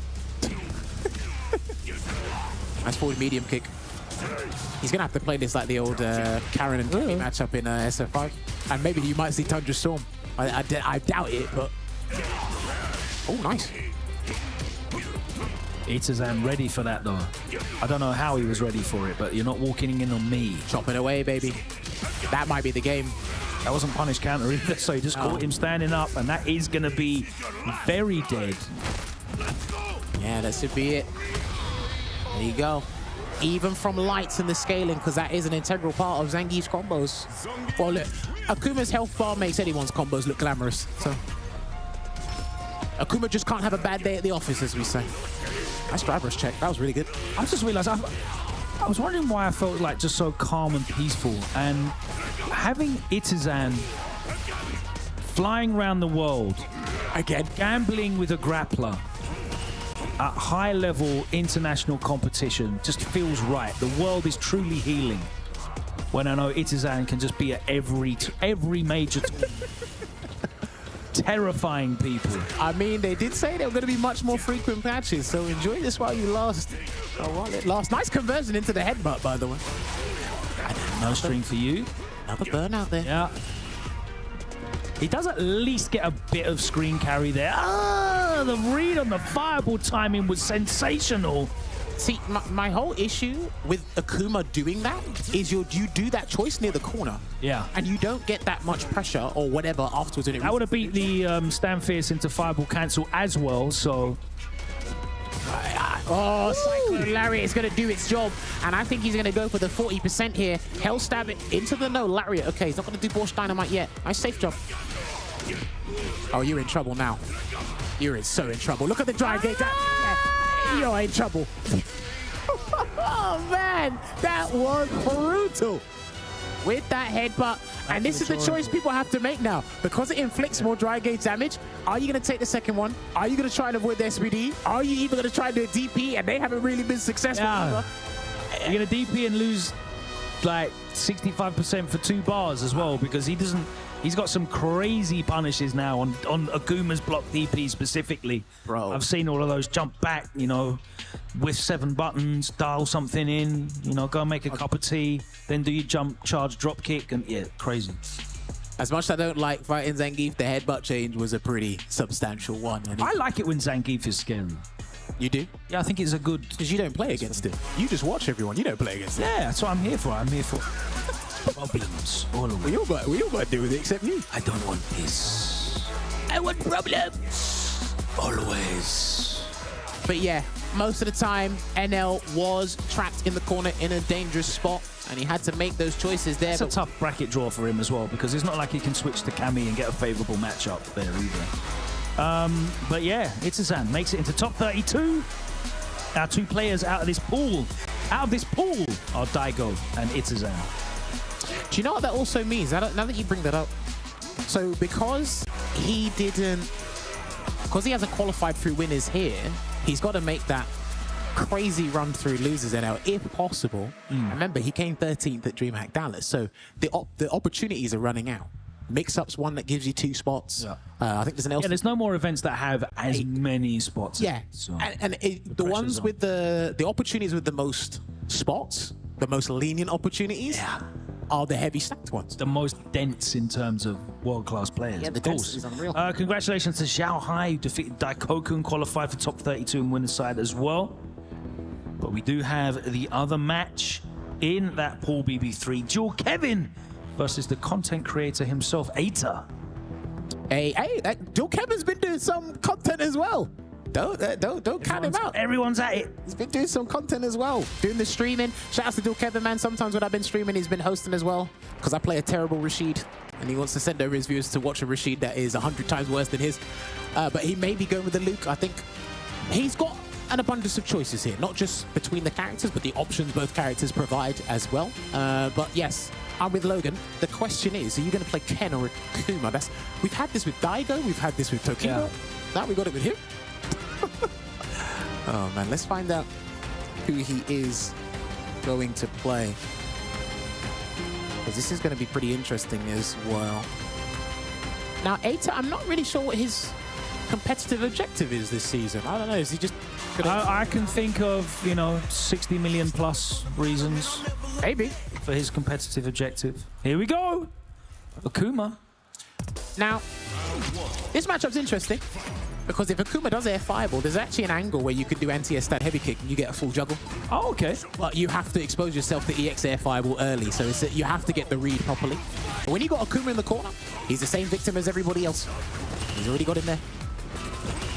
The footsies can be pretty interesting as well, but like Bonchan says, don't base your entire game plan on the footsies alone. Delay tech and Aita again. That's the second time. Nice delay jab as well. Yeah.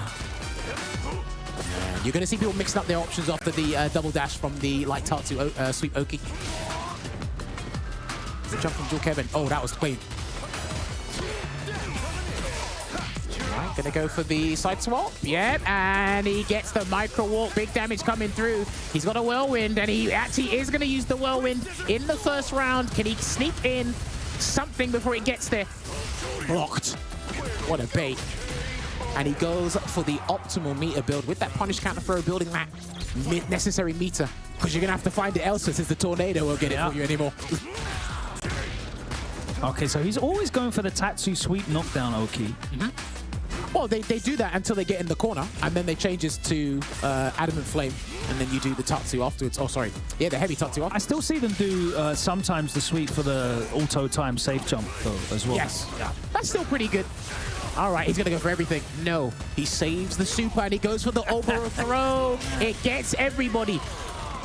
When he first came out, I was wondering what's his perfect parry, like, bait opportunity. I couldn't see it, and then there was clips coming out of people falling for it, and I was like, it gets everybody, and that doesn't work. Yeah. I just kind of I sent him straight to the corner. Heavy eagle spike. He might have to backdash as well. No, he's going to put the tornado on top of him. Got him. Oh, not close enough for a full combo there. Eita, so close to burnout. Holds that parry, though. Gets a bit of gauge back. He's got a pixel left, and it's starting to come back. Yeah, he's clocked. So that will be the game there, and now will be a perfect in response. Is Eita going to go back to character select screen, or is he just going to run it back? What do you reckon? I think he's going to run it back. The problem wasn't the character. It's because the first two interactions when he got knocked down, he did delayed tech twice. If I was any player, I'd see that immediately and do whatever I wanted. So he's got to stop delayed teching now. Rushing. Yeah, delay tech's like one of the worst things you can do in this game. All the guys are still doing it though. Because not many people are doing neutral jumps on your wake up anymore when they've knocked you down. So that's conversion. Still doing it. He's either blocking or doing delay tech, so he firmly believes in that defensive choice, and unfortunately that one didn't work either. He's about to firmly believe in the loser's bracket. Oh. Jewel Kevin looking to close it out. Checks him on the overhead. Doesn't only get anything off though. Spends 3 bars on that cancel. All right, gets clipped by the air fireball into the sweep. Oki again. He goes for a trade this time round. No cancel because he didn't want to burn himself out there, Jewel Kevin. Yeah. Despite having the Asar available. Charge it up, yeah. Oh, no cancel on the fireball either. Ah, that's what he was looking for before. Sick. Now he's going to activate. Not yet. Oh, hang on a minute. Down a hit as well. That's hella plus. All right, boom. He can do a meaty overhead and get some weird conversion. And they both knew it was coming. Ah, he wasn't ready for the second time, and that should be it. Bang. Jewel Kevin looking very strong. Trying to make his way for certain into this top 8. He doesn't want any playoffs for these qualification spots. He wants to earn it, make it straight into top 8. Well, he's made it straight up in top 32 on the winner's side.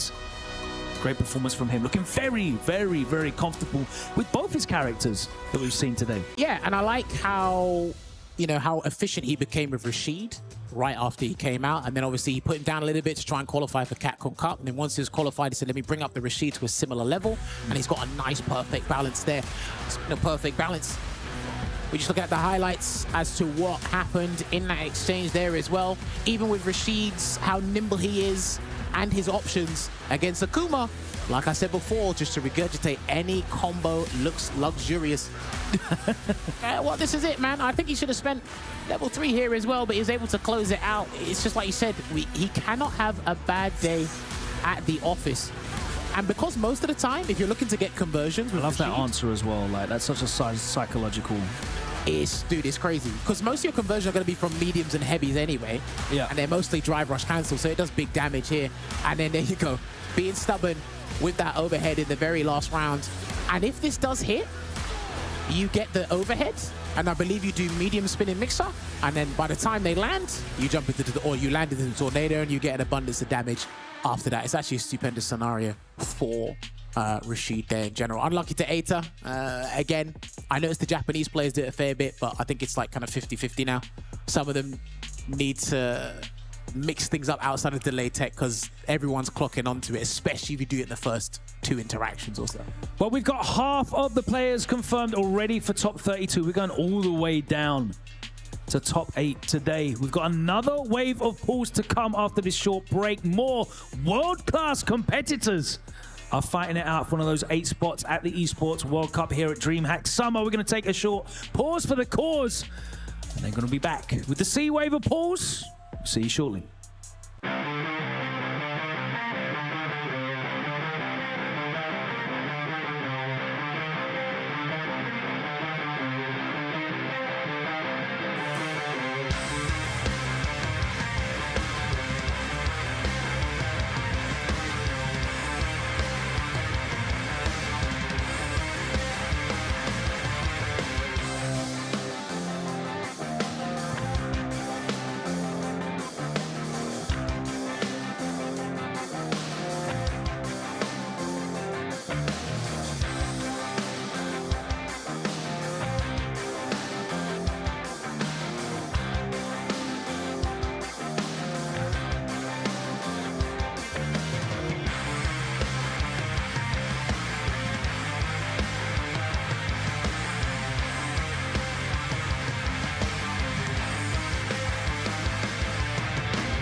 this alive, I call it a lie. Yeah, we beg to live, and we die to survive. Yeah, you call this alive, well I call it a lie. Yeah, we beg to live, and we die to survive. If it smells like fear, yeah then cool off the search. And if it tastes like doubt, dig it back in the dirt. If it smells like fear, yeah then cool off the search. And if it tastes like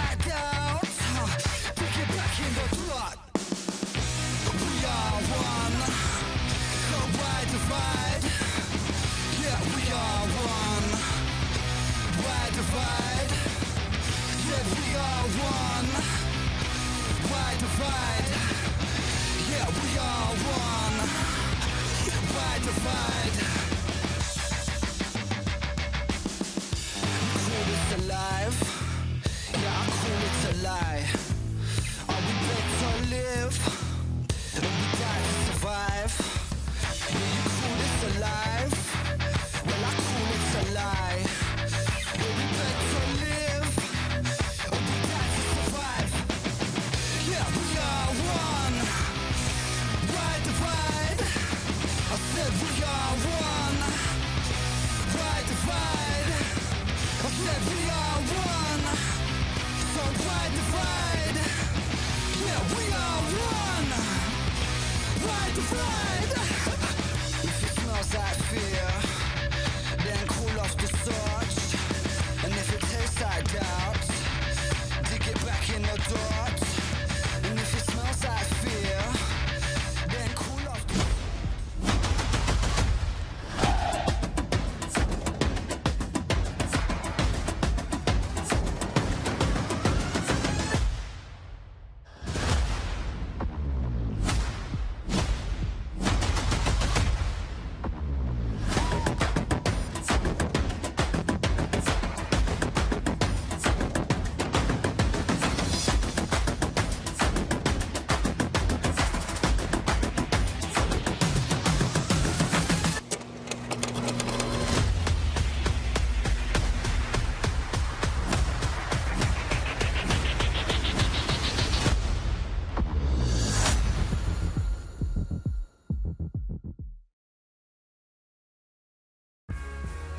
Welcome back. We are here in Jönköping in Sweden for DreamHack Summer, the third stop on the Esports World Cup qualification journey.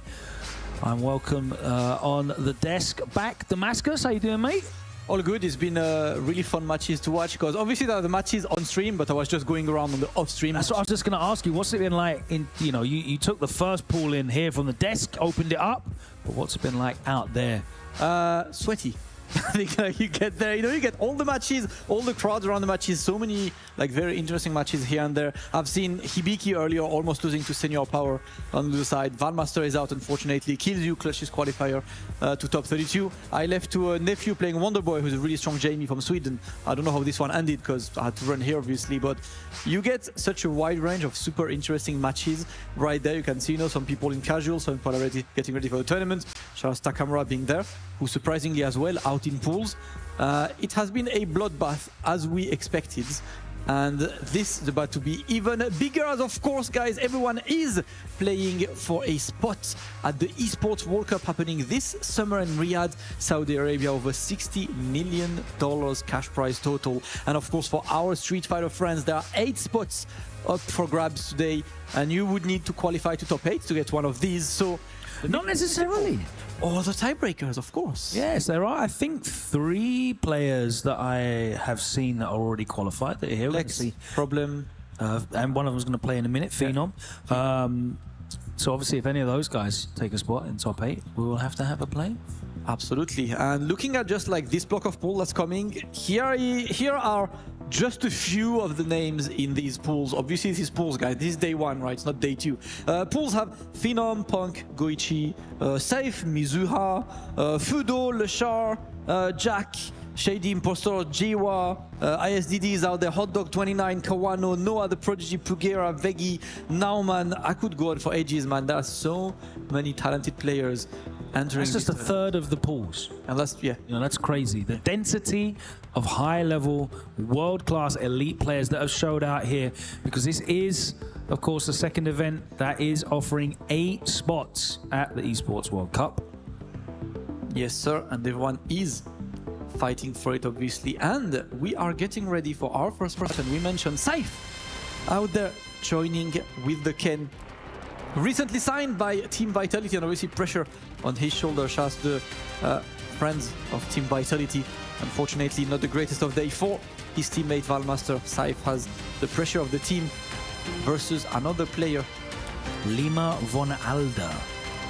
European ranked monsters. We out there. Rise up. Defend home turf. The MR Goblins, as Shine says. I love that name. The MR Goblins. Yeah, Lima, I haven't seen Lima entering tournaments quite a while. Like I used to see Lima when I done in a lot of tournaments early season 1. You know, not as much lately. So let's see what that Guile is saying against Saif's Ken. It is time for the first game of this block. Oh, drive rushes straight into a counter hit combo. And we're going all the way to the corner. Meaty overhead right away, wall splat. Oh my days, this is all one way right now. Alright, looking good for now. Pressure in the corner. Yep. Yeah, get out of here with that, that's guaranteed. Guaranteed. Guile is, I think he's the only one to have an absolutely guaranteed punish, that Jinrai, right? Because Yeah, I think now that they've changed the range on DJ Shackmouth. yeah. Well, let's see. Another throw. Saif so far looking good. Just one hit needed, and he's gonna keep the pressure on. Lima struggling in the corner for now. Creating space with the Sonic Boom's not gonna go well. And you know what? When you CBA going for a DP, you still got Crouch Fierce. Luxury. Luxury. Who needs it? Who does not? Saif looking good on his first round.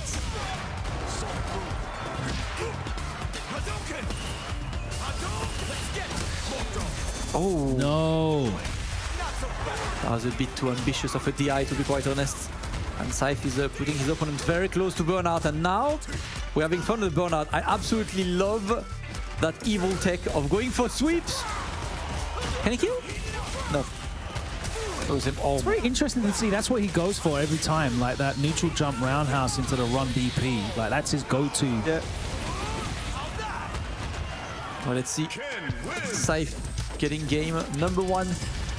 Coming to DreamHack all the way from Canada. A long trip, but obviously hunting for one of these spots at the Esports World Cup. Smile on the Lima's face. I got to appreciate the drip. I like that jacket. Yeah, you know, looking. Of course he would. Of course I do look. You know, would you interview him for drip check? You would. Yes, of course. Exactly. So that's Eh it. oui, bien sûr. Mais oui. Would you wear that jacket whilst eating your homemade Michelin star ramen at home? Of course. Mais, Slurping that broth down. mais oui. Just Lima trying to create some space. Well, now Saif happy to be patient, taking his time, and there we go. Yes. The EX Fireball gets towards, you know what, I will himself out, doesn't care. All right, as long as you can still play the Guile game and keep the Ken away. Unfortunately, not successful. Saif. No, when you can just throw out sweeps. What do we go for? Yeah, simple. Just normal loops. Nothing fancy. There we go. Yeah. Saif has been using that DI button a lot, and it's working.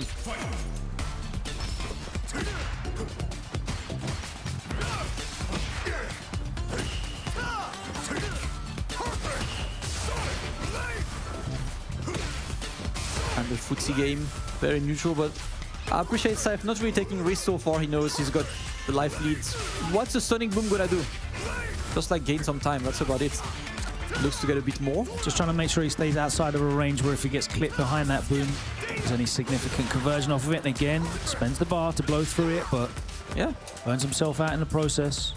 Lima is really happy to burn out. That's not the first time. Oh, the meaty overhead into the corner, and now it's pretty much one hit away from getting the kill. There we go. The Jinrai adds a bit of sauce, yet drizzle some spices on that combo to finish. Saif having a mighty dominant first game of this tournament. It's gonna move forward on the winner's bracket. Excellent. Excellent play from the Vitality player, and I know that a lot of Vitality fans are here on the rounds looking for their boy to do well. And so far, Saif is looking confident. Yeah, it was a solid performance, man. Like when he had the opportunity to put his offense in, it was clinical. He was able to open up Lima pretty much without any real troubles. A couple of times we blew through with the OD flash kicks on the Jinrai pressure, but who cares? Yeah. And he wasn't really overextending to try and get in as well. He was happy to just chill outside of that dangerous boom range. Yeah. That range at which you stand and you threaten the jump. I think you saw him land a jump in at the start of that sequence. He wasn't really giving Lima much opportunity, and Lima never really started showing like the normals in neutral that can make this awkward. An unfortunate, lack of adaptation on Lima's side. Saif was a bit too good for this set, and it feels like, yeah, even when Lima's starting to lose faith and just go for a bit more reversal, Saif was still on top of it. Every single decision was correct. And if anything, it's a great way to start a tournament. I think he got hit by every meaty overhead setup as well. And also when it's not overhead, Look at this, he's flexing, see, like, I appreciate the flex side, like, you're about to finish, might as well finish in style. Big GG's. They get their hands nice and warm, right? Okay. All right.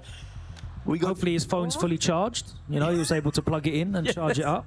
Discovering the life of traveling, no other prodigy, first time in Europe. Did you know that America definitively has the worst outlets, though, in the world? They do. They are, like, without fail, the worst power outlet. It's factual because I've never understood the thing about American power outlets. Like, you plug a thing and the thing is about to fall. Yeah, I feel like every time I'm going to burn the hotel down. Yeah, it's so weird. Like, if you plug something in Europe or in the UK, that thing... In the UK, that thing's... In the UK, that's not going anywhere. You need to fight that thing to unplug it. That's how it is in the UK. In Europe, it's a bit nicer, but it's all right. Yeah. And this match, though, absolutely amazing match. We got no other prodigy on one side coming all the way from the US. He's actually my favorite Luke to watch. Like, I really like watching him. He's the burnout king.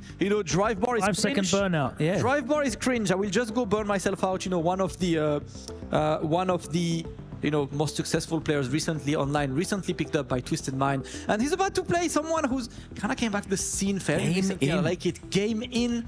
Do you remember Game In, Logan, from the past? Does this name yes. ring a bell to you? Are they French? Belgian. Belgian, yeah. Same.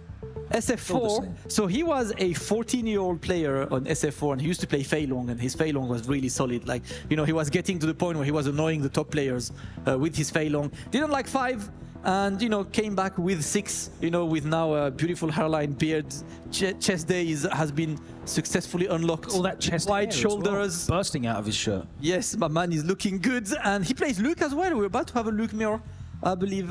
Gaming, I was talking to him earlier, saying that obviously adapting to Season 2 and the changes, Noah has had good amount of success online. So a good opposition of style between these two. It is America versus Belgium in this match. Let's go. I want to see your chat. Let me know how long until Noah's first burnout. Tell me in chat, like, write the seconds. 6 seconds. 6 seconds? Yeah. I'm gonna be nice. I'm gonna say... I'm saying 93. 93. Yeah, 9300. Yeah, nah. Let's 90. Yeah.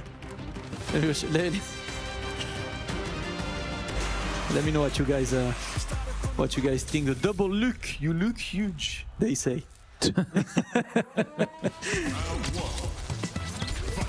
Let's go.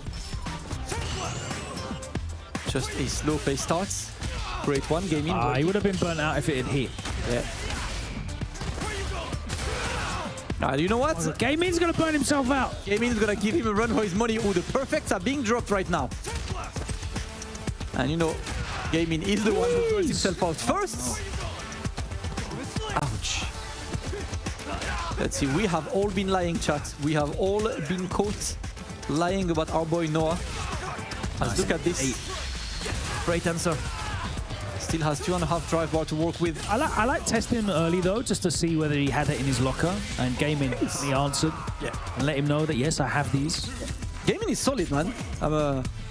I'm enjoying watching him. He's been doing better and better on the European online tournaments. Like, he's starting to, go around this top 8 at Salt Mine, going higher. Yeah, I saw him play Brussels Challenge. Yeah, it's good as well.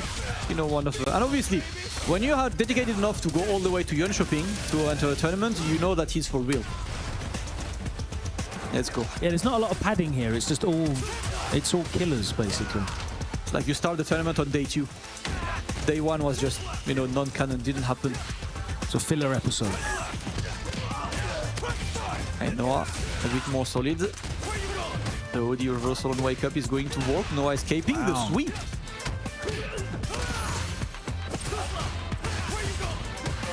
And now we go for more pressure. Oh my god, that was an evil perfect parry Noah's gonna put him into the corner. Good block on the overhead, but you're still in the blender. One more. Ooh, he doesn't want to take the guess. Oh, great read there. Goes for a double dash into the throw. I was wondering if he could TP this, but the perfect parry. Noah, the prodigies, using parry, well, perfectly, as the name suggests. No pun intended. To get the win, and this time he's gaming with the opening. Again, drops the charge on the medium flash knuckle. It's the second time he's done it now. Yeah, quite a few. Counter hit though, so he lands that. Again? Yep. Light knuckle that time. I know what, I respect that. Just goes for the simple and efficient combo. Make sure it's finished. Makes sense, doesn't it? Yeah. I think it's a good show of, you know, of being calm. It's like, you know what, the combos are dropping. I'm just going to go for the one that does not drop instead of like frustrating myself even more. All right, Noah, that's when he's good. He's in burnout. It might be over for you, brother. No drive bar, only skill. Noah, the prodigy, waiting. Oh my God. He was still trying to go. Oh, Shadow. He was just looking for this. You're dead. Noah, the prodigy, that's all he was looking for. Gaming lost patience. An unfortunate ending for the Belgian player. But as said, most players are in a bad situation when they're in burnout. Noah's burnout is actually V-trigger. Yeah. That's when he activates the real life V-trigger. My God. There we go.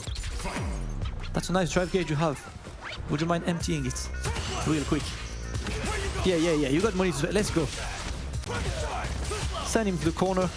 But yeah! Bro. 9 seconds. All right. Throws the start up. That's unfortunate. There we go. Back soft though. Oh no. Gaming fumbling a bit, man. Definitely making too many mistakes. That recovery. That was smart. Punished. Here in the corner and he's pinned down. Another prodigy looking for something. He manages to check the normal dash forward. And he's at set point now. Yep. 2 and a bit bars as well. Gaming's having trouble coming back from what happened earlier. You know, like this is not the gaming we've seen at the beginning of the set. And so far, Noah is looking alright, putting him into the corner straight away. More pressure. Oh, the first one that's blocked. At least you're not dead anymore. So there's that. Yeah. No, you would have been dead last year, but you get to play again. Perfect parrying a level 2 is an extreme flex. Noah, my brother. Yeah, be flexing. Noah the prodigy about to send his opponent. I respect it. Memphis. We're putting on a show on stage. Yeah. Shout out to Noah, man. They're entertaining player to watch. Convincing victory. A very unfortunate game 2 for Gaming though. Like it felt like after that one clutch moment in game 1, he was just unable to come back. He was probably still thinking about, I should have won that game 1. You know, like you don't really enter that second game that efficiently. Noah just took that opportunity and ran with it. I feel like that kind of looked like Noah had more tournament experience. I don't just mean the drops that we saw from gaming. I mean, like the wily kind of plays, like the empty jump into the level 3. Yeah. Because he's looking for you to. Yeah. He's looking for you to just throw a nice, safe sandblast. There's nothing that can happen. It's fine. I'll just throw it from. I'll just jump over there, and you just throw the sandblast, and I'll block it. That's what I'm gonna do. I'm gonna land a block. No. And that's kind of like wily kind of stuff that you can pull out. You know, you set it up, you look for it. There's not really a huge risk involved. Absolutely. Noah the prodigy going to move forward that winner's bracket. Gaming another chance in losers, but we've mentioned it earlier. That losers bracket is not looking like a place anyone should be in. I wouldn't feel safe there. Another couple of differences there is that, you know, you're going to see Noah check a few dashes. I think there's one here coming up. But Noah's drive rushes were not really answered. He was able to start a lot of offense off of those drive rushes. Yeah, an unfortunate one, man. That was the deal breaker round, right? Gaming was looking so incredibly good with a huge life leads, enough resources, but that empty jump level 3 ended up working perfectly. Pretty cool. Yeah, I was going to block this OD. This OD sandblast will block, you chip me out, you know, that's fine. We'll go to... No, we won't. And it felt like after this, it was just Noah being right. Like, that's pretty much what game 2 was. Noah taking the right decision. Noah missed one challenge. Ready for the dash there. Yeah. Smart stuff. But he wasn't ready for the drive rushes. And Noah was just able to sneak a little bit in. The perfect parry, as you said, the epic flex. And then one more for good measure. Boom, guaranteed, no escape. Didn't have a level 1. In burnout. Controller already disconnected. Game in. We'll be going to losers bracket. Noah warming them hands up. You can see him rubbing them together. He's ready. Yep. Oh, Leffen was spotted. See Leffen playing against Shady Impostor right there. Yeah, that's right. In the brackets. I wanted that on stream. Never No? Oh yeah. I mean, interesting. I pulled that. Because I haven't seen Leffen playing Street Fighter 6 in a while. Since he's obviously putting a lot of effort on Strive. As one of the players, you know, who always qualifies to World Finals. Evo champ on Strive as well. We can see Leshar behind. He is part of this wave of pools. Oh, I see Phenom on stage. Ooh, Phenom against Palm Machine. one of my good friends, man. It's been a while. Haven't seen each other. Used to play all the time.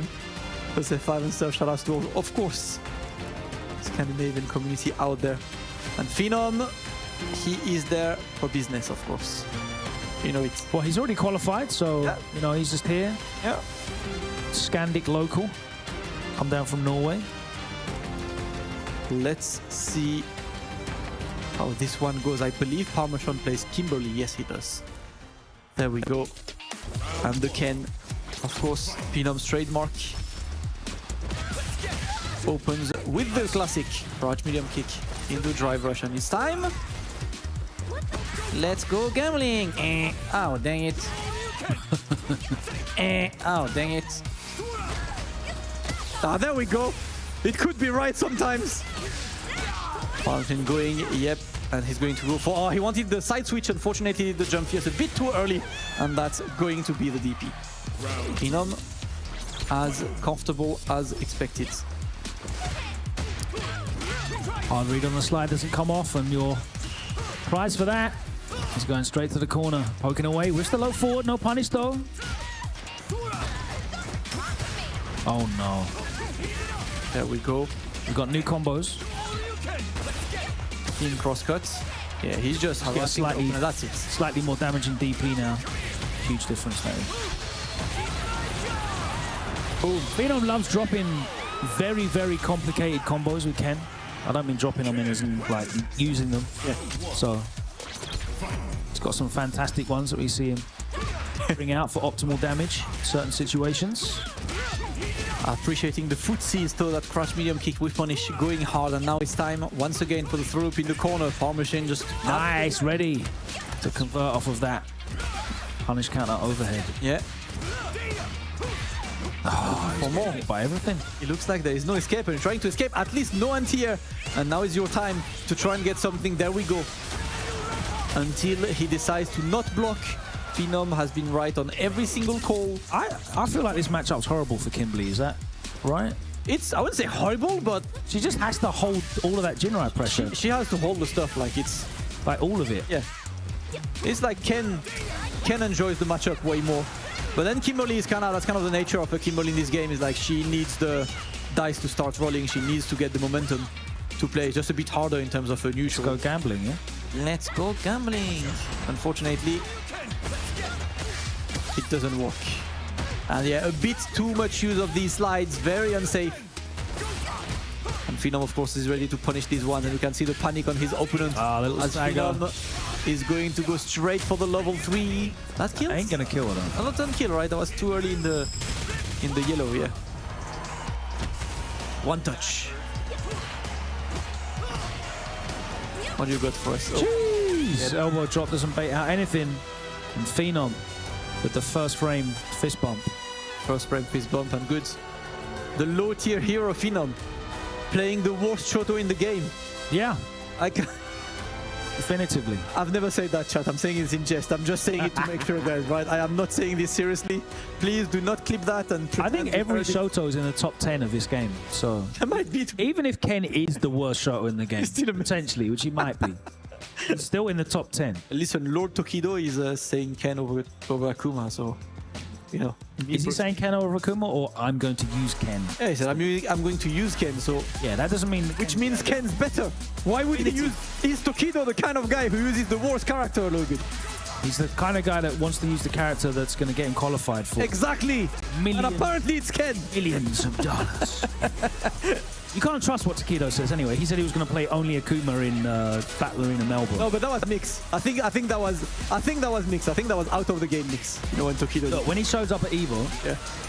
with his Akuma, makes me shout mix. Then we're good.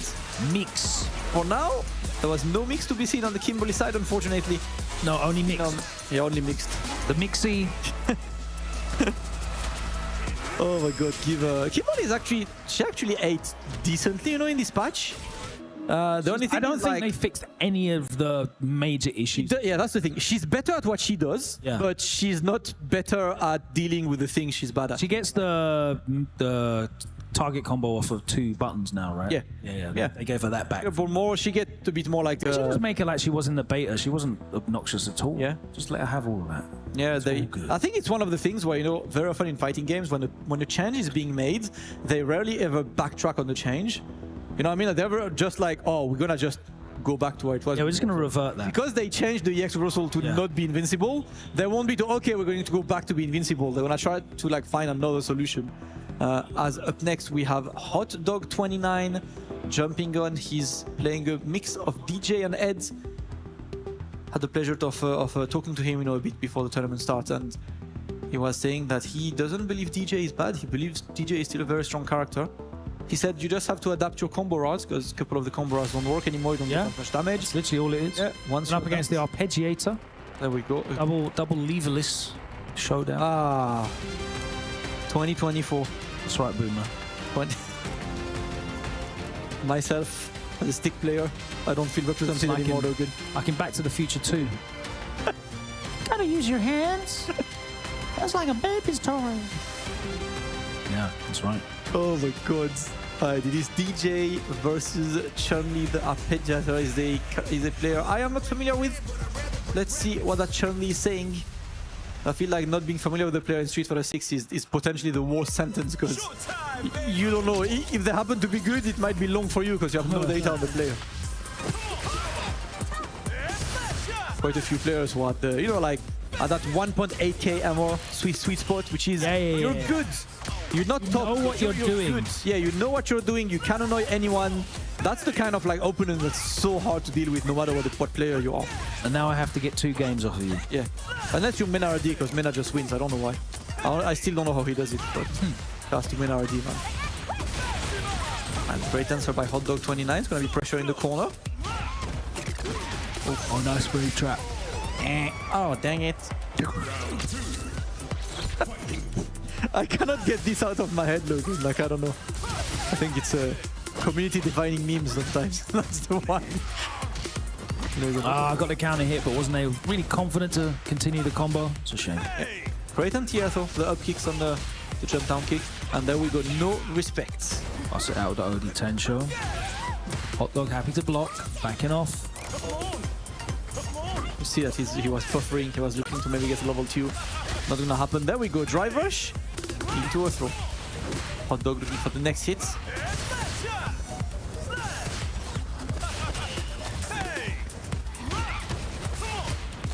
Alright, another throw. And now it's your time. Oh! No anti-air, nothing. Finally, the Arpeggiation manages to escape. There is a CA on deck. There could be a way to kill if he can get the opening, but he does not. Hot Dog 29 takes game number 1. But yeah, way too passive from the arpeggiator, and even when there was offense, just wasn't confidently backed up. Not playing to take advantage of any conversion potential. Right, immediately in the corner. 7 seconds in. Oh, damn. Predator managed to escape. And he's been pretty accurate on these wake-up reversals. There we go.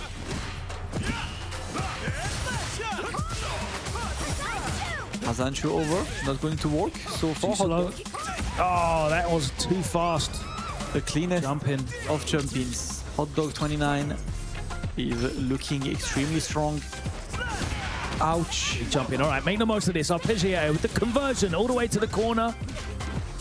Just blocking the overhead. Hot Dog fighting his way out. Knee shot not with punish. There's a lot of big hurt box available. Tap parry gets thrown. Now we're all even on damage. Level 3s are almost ready to come into play. Yes, here we go. Doesn't bite on the frame chat. Plus frames for days. Let's go gambling. Oh my god. Oh my god. He's right on everything. Dang it. Hot Dog 29 takes the win. Moving forward comfortably in that winner's sides. His opponent drops down into loser's bracket. Another chance still. Always a chance to bring it back. Best of luck to you if you can get out of this Shark Tank. Hot Dog 29. We'll see him back on the winner's side later today. Of course, don't remember to all the people joining us. Obviously, shout out to you for joining us. We are going all the way to top 8 today. So at the end of the day, we know the 8 competitors for Sunday, but we also know who is qualified, the 8 new qualified players. Yeah, that's right. To the Esports World Cup. We'll also be running the round robin if necessary. Yes, I want this. I hope it happens. That's all I need. For now, you know, starting this block of pools in style. You're talking about, you know, pro players facing competent competitors in, you know, pool stages and how scary it can be, but you'll really see two things, which is the comfort to go back to like a ranged game, a distant game, and not really take unnecessary risks. And also the ability to continually make their opponent have to guess on defense and put them in situations where they're forced to react with something and be ready eventually for that decision to be wrong and capitalize on some big damage. They're the two things that you generally see. And it's very difficult for a player to really get around that if they can't make the pro player uncomfortable. Yeah. And there's not a lot of uncomfortable situations they're going to be in. You might get a perfect parry here or there, but again, they're going to be happy to just go back to a neutral game and then earn their way back in again. And that's generally how you see these top world level players overcoming the competent, enthusiastic amateurs, we'll say, in that kind of bracket of like 1750 to 1900 MR, the goblins. The true goblins indeed. Shout out to all the people playing casual. You see Tekken as well. Lots of casuals out there for the Tekken fans. I'm really happy to see all the Tekken players out here taking advantage of these setups because their pools aren't until tomorrow, so they could be just, you know, big chilling. Yeah, they could, like, listen, they could be doing so much in Jönköping, like out of the... Of course, because it's before 7 p.m. It's before 7 p.m. So there's loads of things to do. Listen, if you guys are ever in Jönköping and you need any kind of help, you know, like I could help you. Out of the, like, 3 things you can do in the city, I can definitely point you, you know, towards the better one. Here we go. The gift mirror. Yeah. Shout out to Veggie and Brick, of course. Brick, happy to see him, man. It's been a while. One of the Swedish players he used to play. I mean, he's a Zangief player, so he plays Zangief regardless. This is like a DreamHack classic. You know? And Veggie, of course, Habibi out there. It is time to flex, to headbutt. Let's get oiled up. Some shiny airmen. Let's go. Plus from Spectrum. Here we go. Brick starting strong. And now we wait. Brick has been right on everything. Yeah, he's been gambling that Veggie's going to try and backdash or jump out of these situations, and he's caught him twice. This is your time, Veggie. Oh my god, no, he goops. We are leveling up the toxicity, Logan. Oh. Brick just sitting down. Veggie again trying to catch him walking out. Got the bailout though. We're back in the green. Time to invest some of that drive gauge. Oh, no, you can't do that. Oh, that's an unfortunate one. Veggie not going for the right decision there. And Brick. But he cancelled that into level 2. I don't know enough. Again, the Falcon punch, and you know what? Yeah, punch these muscles. Like super. I train them every single day. Not gonna do much. Yeah, Brick is not blocking because does not want to be in burnout in this situation. Blocking is cringe in this case. Especially as cringe as throw taking. Oh! the loyal fans. See, everyone gets caught. Everyone gets caught. Even though you did try and check it with a button. Doesn't matter. I don't care. Doesn't matter. Even though you've been a GIF main since 1973, Yeah. you still get caught. Brick playing out of his mind. I made GIF on the Atari 2600. GIF players are simple. If Had there's one GIF, button. they play. One red button. Yes. Joystick. If there's a card game, they'll use the GIF cards. Yeah. They're like, it's just GIF. And Brick continuing. Nice with punish. Oh yeah, that's a nice drive gauge you have. Would be a shame if I headbutted you. Yes. Block this. No, you may not. Yeah, wanted to burn himself out, you know, on his own Terms. terms, his own volition. There we go. Yeah, that's one of the... So one of the things, right, like that GIF really suffers from is if he needs 2 bars to not have a checkmate. Yes. And even then, he doesn't really get anything for it, right? Yeah. I still think, like, I don't think it would be crazy to just have that level 1 super hit on the way up. Yeah. That way you can actually escape this and you can probably use it more as an anti-air. And that's about all. It doesn't change. Because his level 1 is so limited in uses for no real reason. It's not crazy. Because even though they've improved it, right? The aerial hit. It will still miss. Yeah, it will still miss. Like, it should never miss. Yeah. Like, once it's off the ground, it should have a hitbox like this. Sky is protected. That was We a want couple Skies games ago. protected. I'm here for Skies protected. That was a couple games ago, brother. We're done now. But yeah, that's one of the things, you know, maybe one of these days we'll see this. I feel bad for, you know, burned out Keep in the corner because I'm like, yep, it's gonna be an expensive escape for you, brother.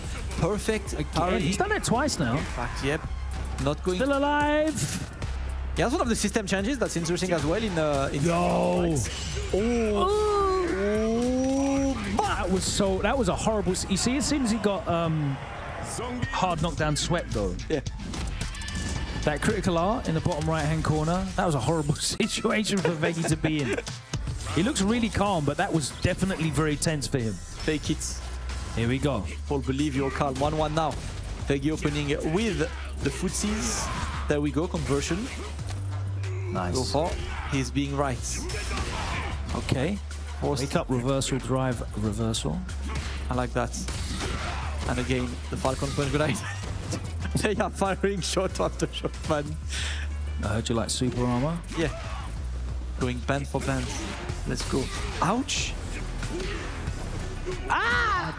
Not the greatest one. Veggie has completely taken over on the driver's seat. Look at these muscles, brother. The thing is, Veggie could also do this flex in real life, Yeah. so that's a win-win. For more, I like the inserts still. To stand fierce, Okay, the anti-air, nice. but got to watch out. Yep, now you burned out. Oh my god.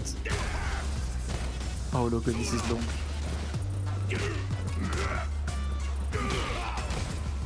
That's doing alright at least. Brick just waiting for that burnout to be done. He managed to get away from the burnout, immediately using the conversion. No. Both of these guys making spacing mistakes. You know what? Until I close the space with the grab, Veggie is going to take the win on this set, moving forward in the winner's bracket, sending a GIF. You could sense that they were playing a noble game of footsies and pokes, Yes. at which point you obviously just run in and OD grab instead. Yes. When people tell you back in my day we had real footsies, that's what they mean. Yeah. That's the game. I've seen the real back in the day Street Fighter 4 Zangi footsies. Yeah. Yeah, they were with the hands. Yes. Yeah, just mash lights. Just buffer lights into green hand. Yep. That's Real Veggie. footsies. Shout out to Veggie for that win. He's going to move forward in that winner's bracket. Both of the NIP players, him and Phenom, moving forward in winner. Shout out to NIP for signing a Tekken player as well, K-Wiz.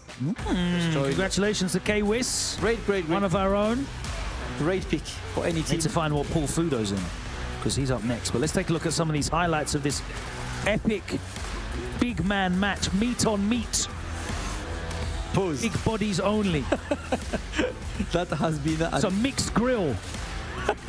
Meats on meats. protein only, bro. Let's go. We got to witness the level 3. Carbs are cringe. Oof. Let's go. Brick with an extremely strong start, unfortunately could not continue.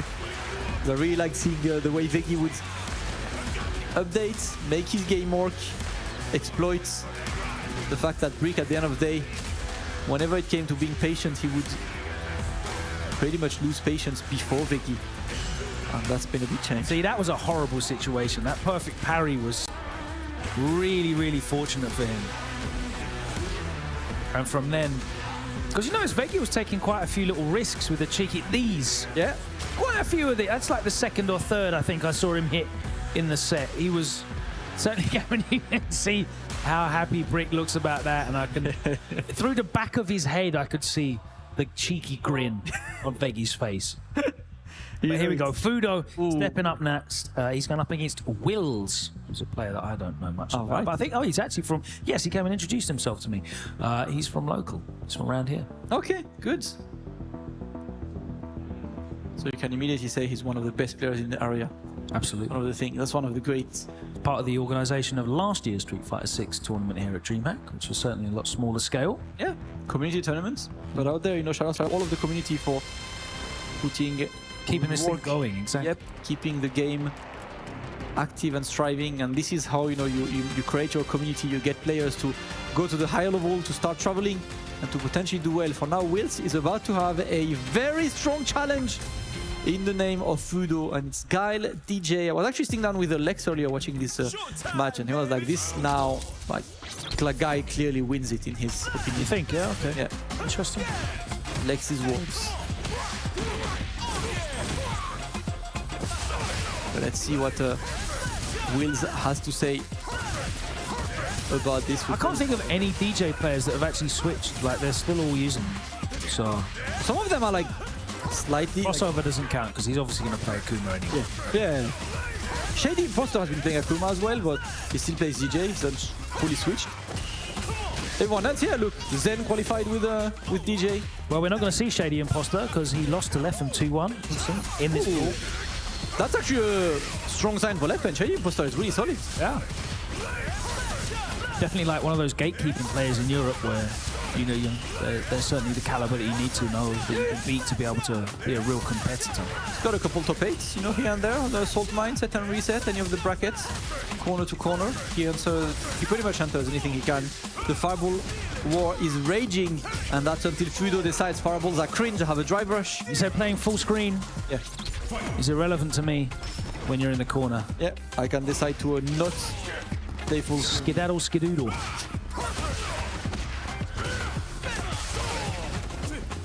Double dash. Wills trying to keep Fudo in a safe position. I like. Us from Wills, ready? Yeah. Also, the change is right now, this being a punish counter on anti-air, you get a bit more from the flash kick. Yeah, if you can get a button out in time, yeah, definitely you get the nice the float state, which is nice. Can really make him hurt for it. Yeah. No. He tried. I mean, it's one of the things that we know can annoy DJ, you know, the random drive impact. I know, but that was actually on reaction to the drive rush, right? Yeah. I like throwing out preemptive drive impacts at that range where you're looking at air slashers and soul bats and roundhouse kicks. Yeah, they're the more efficient ones, I would say. Fudo is looking confident that DJ is putting in work. One more game for him. Where's his Ed though, man? I want to see the Ed. Bring the Ed out. Yeah. Tell us a bit. Showcase some of the fun. Well, that's an action replay of what happened in the last round. Alright, he's back to the Fireball game. Fudo is just happy to use it until he goes for the EXL slasher. Yeah, unless you're going to really threaten something like drive impact or jump ins at a certain range, like there's no reason for DJ to really care about throwing projectiles at that range. He's just happily throwing out heavy and medium slashes. Yeah. A lot of... oh, yeah, there we go. There's a conversion into the corner. Oh, that shimmy was clinical. And Fudo, one round away from taking the win and continuing in winners. Wills absolutely struggling, looking to I feel like he's playing a little bit too respectfully. Yeah. You know, like he's trying to play a bit too clean. Definitely need to be annoying at some point, because let me out neutral Fudo. Yeah. Great, great project. I support your project. I don't know if you'll be able to. I wish you all the best, Godspeed. But you'll be speeding to losers bracket at this rate. At this rate, if something doesn't change. There we go. It's not going to change. Absolutely not. Because he still anti-airs you into 50%. Yeah. Fudo, professional performance. Yep. Advances. And he's going to face I'm Still the Daddy, so he gets another goal matchup. Potentially, he might be it. The guile one. Bro, I am cursed with guides today. I've got like 1 million guides on my commentary sets, right? Yeah. I got Lex, I got Rainpro, now I get Isdd, I get more guides. Guides all day, every day, and not even a single shooty herds. I know. No one wants to hear perfect. We want to hear Shooty! The shooty is always there. Fudo moving forward. Fudo, no stranger to the area, right? We've seen him in DreamHack. Yeah, man. I was literally saying with Jammers earlier to talk about like nostalgia. Having Shen on is great. Yeah. You know, like we saw him as a 16-year-old turning out with his really awkward Dalsim. Yeah. Street Fighter 4 days. That's what F4 was talking about, and I hear a lot of streams from the game. I don't know. I see all of the French guys are watching this. That must be one of the French guys playing. Maybe Masqué is the one sitting down and playing. I will try. I saw him in pool. Let me find out where that is and pull that up. Yeah. Because I see who I see gaming. Oh, he's playing Hot Dog. Okay. So we'll find out. Okay. Yeah. I mean, you know. Someone turn around and shout out what the Masky and Hot Dog score is. You can hear me in the arena. I know you can. Now would we like to know? I'll just be there trying to. Shout out to Noah the Prodigy. Beat Nauman 2-0, so he advances to winners semi-finals. Okay. One game away from making it. Ugera will be facing Veggie, and Kawano will be going up against JNS, who defeated Joker. Oh, there it is. So yeah. Hold up. I see the French guy with the big smile. I think Masqué might have sent Hot Dog into losers. Kusanagi has a big smile. Pepito has a big smile on his face. Yeah. 100%. Masqué the Beast, one of the rising French players. He's a guy who's been traveling a lot. He's doing better, and it looks like earns his spot and winners semi-final. Yep, he just had a huge performance, and that is the beauty of tournaments, guys. That's what we're mentioning. Like, we know all the top players. These are the players we know less. That player we know if we're you and I. And we haven't seen this though, have we? For the longest time, you know, the strongest regional competitors getting to test themselves against the world-class elite, the recognized players. And you know, we saw it at Capcom Cup last year. Yeah. Players that had emerged in the Asia East region that we didn't know tremendous amounts about, the likes of Leshar and Uma getting to grand finals. Chris Wong. Oh, speaking of Leshar, look at the stick. There we go. You wished it into existence. Cross hands. Typing up a report with his 500,000. Yours truly has come to my attention. As per my previous email. As per my previous drive rush. And there he is. And it's going to be against Big Left. There's going to be no disconnects here. Let's see. Shout out to Leffen, man. He has been entering Street Fighter at DreamHack for like 15 years, I feel like. Yeah, I swear. That's actually the first time I met Leffen. Yeah. It was DreamHack SF4 and I was playing casual with him, like with his Yon. Yon, yeah. I was going to say. Really strong Yon as well, so let's see what this says. Leffen, obviously, more known nowadays for his drive performances. Yeah. There is another game that he's quite well known for as well, I don't know if you know. No. I said nowadays, bro. I said nowadays. We don't talk about Bruno. The past where people used to play with fight sticks and stuff. It's all level-less, keyboards, all that stuff. But yes, Leshar, obviously I mean, it's been the breakout player. He's been a breakout player for Capcom Cup, obviously, on Street Fighter. People not onto Street Fighter knew that guy, obviously, from other games. And Leshar is on Ed, while Leffen is on Akuma. Okay. What's with the great Chun-Li Exodus, bro? Like, has she been destroyed? I think she's still really good. Yeah, with the Chun-Li main, right? Because I've heard Valmaster, voicing his concerns about Chun-Li. He was voicing his concerns about Chun-Li last year as well. He was voicing his concerns about since Street Fighter 1, bro. But like, still, I've heard a couple, and Leshar going for Ed as well. I'm not going to lie, I haven't seen Leshar play since Capcom Cup, so good to... I haven't seen Uma's existence since Capcom Cup. I think Uma doesn't exist anymore. He just swims in money and... Turned himself into a tube. He's living the life. Yep.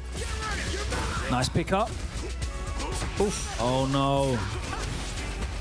Could have got a kill. Oh no, he couldn't have done. Burned himself. Alright. Done EX at the level 1.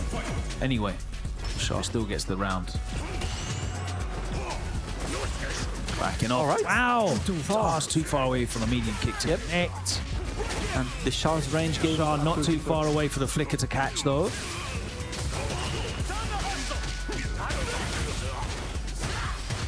Alright, defense struggling in the corner, at least manages to parry, save some of that drive meter.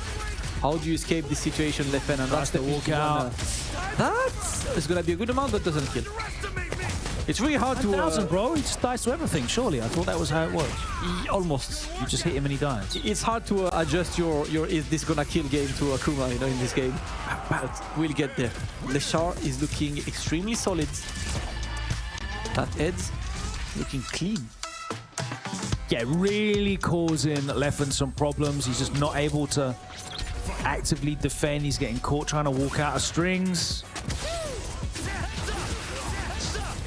Damage is all piling up. Yep. Conversion is there. Leffen just waiting. So I think as well, like Leffen as someone... very interesting. Yeah. As someone who doesn't play like SF6 full time, you know, like fighting a character like Ed, especially at the end of that level, is going to be a tough task because how do you know how to switch up your approaches? So far left, doing well in this round. I feel like you just need to be really proactive and just try and be oppressive with your offense rather than just trying to counterplay stuff that you don't know. Again, he gets caught low trying to walk out after the block flicker. And left in the corner, struggling, and again, clean one. No juggle, but no punish, and he gets caught. But he's burnt himself out, so if Leffen can get a big opening here we go. No! Where was the follow-up? Yep. Not going for the right route there, Leffen. Not taking the round, that's going to be Leshar on Set point. point indeed. Buffers into the drive rush. We're all the way to the corner now. Perfect parry. And so far the jump fireball from Leffen have all been really, really good. And the command grab. I cannot react to this grab, Logan. Like I just can't. Physically, it's impossible. Really? I'm too used to Akuma not having a grab. Like it always jump scares me somehow. You know, it's Alright, what do you got, Lisha? Yeah, little juggle, little Momochi special. Little. Nah, not the real one. Yeah, not the real. It's the auto time, Tim. Yeah, it's the simple one. It's football, you know. Doesn't know. Juggle a bit. Oh, there we go. Leshar with the big read. The range was off. Yep. Oh, that went through the fireball. Interesting. Let's go.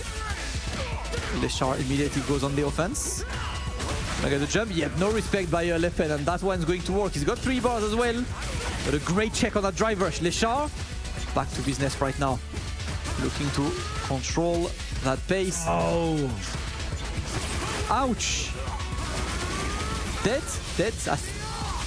No, level 2. Alright. Alright, we're still having some fun. Oh! Demon walking and the wake up reversal. Leshar could not stop himself from doing it, and that works, man. Blocking is cringe. Taking the win over Leffen. Leffen will be dropping into that loser's bracket. Leshar moving forwards with Eds. I wonder if we will see the Chumley this weekend. But so far, the Ed is looking solid. I'll be honest with you, I don't know what the matchup spread would look like. Yeah. Not entirely familiar with Ed's matchup spread, so I don't know if there's gaps in there that Chumley plugs. Go and ask MD. That's gonna be the one. Leshar, obviously. We're all still learning, though. We're still new to a lot of these changes. Kuma's only been out a very short while. Yeah. A couple of weeks. Still Lots of exciting times going on here. And of course, Bison on his way, 2 weeks' time. Yeah. Everything's changing so quickly. Yeah. it feels hard to keep up because you're like you're just settling in with that season 2 when suddenly new character, new change. It's even them, like we had like a semi-patch before that. Yeah, Wasn't that long. the baby patch and then the real patch, the patch for real, for real. The announcement of a patch. Yeah, there. Not going for the knockdown follow-up at the end of the...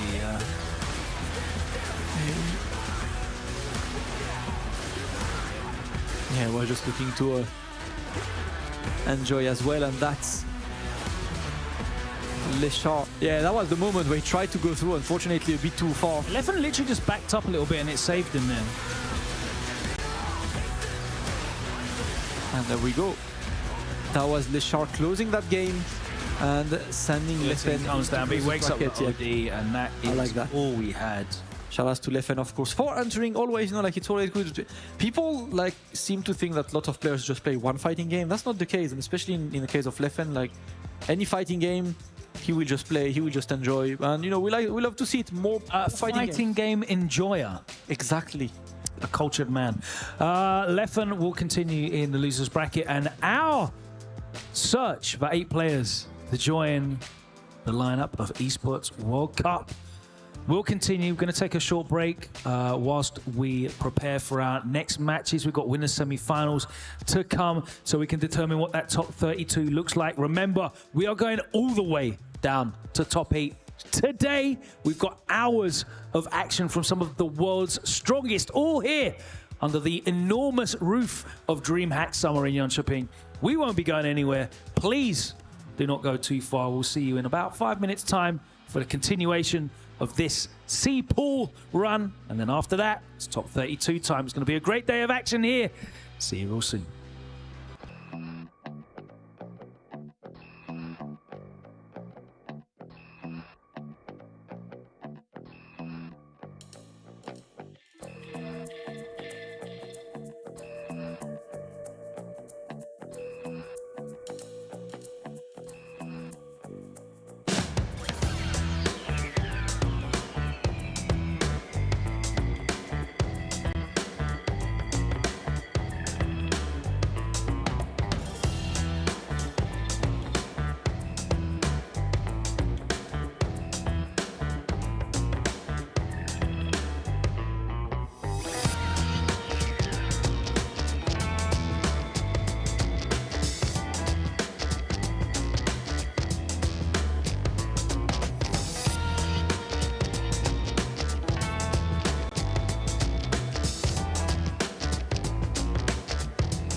it groove. But it's all the same to me, just so long as it makes you move. I need to feel it deep in my soul. Just make it funky, cause we wanna lose control. Make me your lucky lady. I want you to throw me in your burning flame. Let's get the funk out.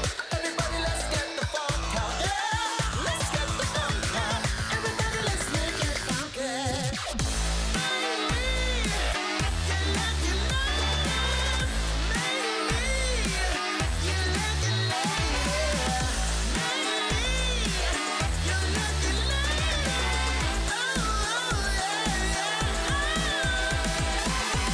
Make me your lucky lady.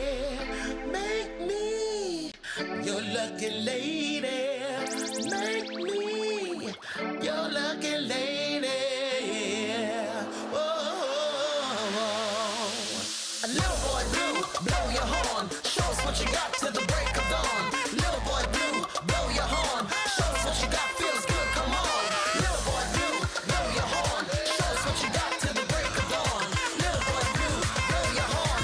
Show us what you got, feels good, come on.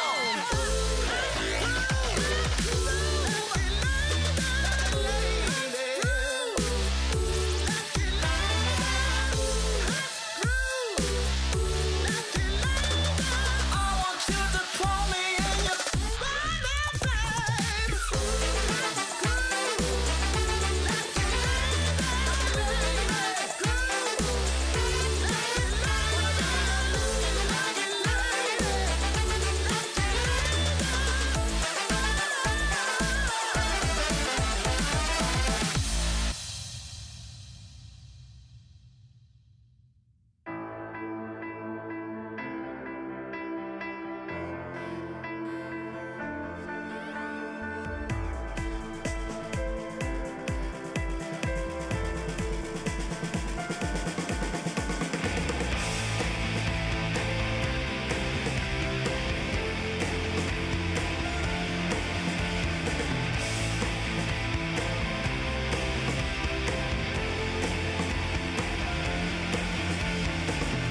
Hold tight, the night is getting longer. Countdown, I feel it getting stronger. Break free and lose your self-control. Whoa. Just light the fuse and let it go. Get up, let's get it started. Come on, we're gonna throw it down. Get up, it's what you gotta do. Get up, let's get it started. Come on, we'll lift it off the ground. Or reach up high and touch the sky.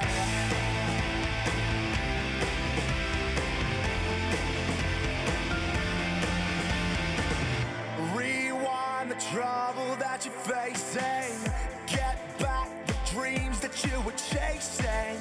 Open your eyes and you will see. It's time, we're gonna set you free. Get up, let's get it started. Come on, we're gonna throw it down. Get up, it's what you got.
Welcome back to DreamHack Summer Live from Jönköping, Sweden, as we are witnessing one of the most stacked Street Fighter 6 tournaments to date, with 8 spots to grab for the Esports World Cup. We are closing the pool segment, 1 more hour of pool play with only banger matches, and then we move to that top 32 until all the way to top 8 today. Obviously, this is the day where we decide who gets qualified, and you can see the casuals are raging. Leshar, who is still there in winners, looking to qualify the top 32 and a bit more. Obviously, Some very sweaty casuals going on over there. These are the serious casuals. You know, these are the serious casuals when you play, but kind of like, you know, you don't play your real game. You know, you don't really want to give too much. You're trying to do other stuff. Serious business. Lots happening, obviously. Most of our next games, I believe, are going to be to qualify for top 32 with one shock. Phenoms in losers. Yeah, lost to Nyanpi. 2-1. Yep, so we'll see Nyanpi later. For now, You know, I'm scared. what a familiar sight this is. We have an international offline tournament. And Jiwa is And there. Jiwa is here. Your tournament is not real until Jiwa attends. If you don't have Jiwa there and you don't have Itazan churning, like looking like a crazy man, it's not a real offline tournament. Yep, that's the one, Jiwa. Just a kid, head out. Now known as Jack. Team Moist traveled here. Yeah. And oh my god, Yo, okay. 94 seconds. I respect that. The fakest command grab in existence. Yeah, but it works. Yeah. You're Whiffing forward fierce as well. Yeah, JY is not here to mess around. let's see. Oh no, yeah, can't.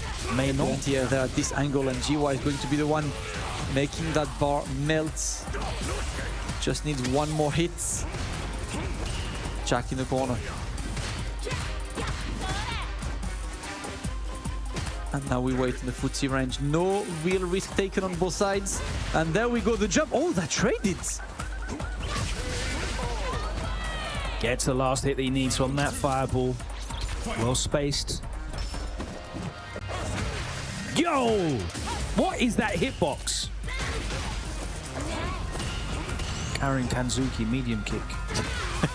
Coming out. Ooh, I like that. Yep. That's it. Jack to the release. Nice chunk of damage. Oh, Oh, GG's. hold up, are you dead? Okay, not just yet.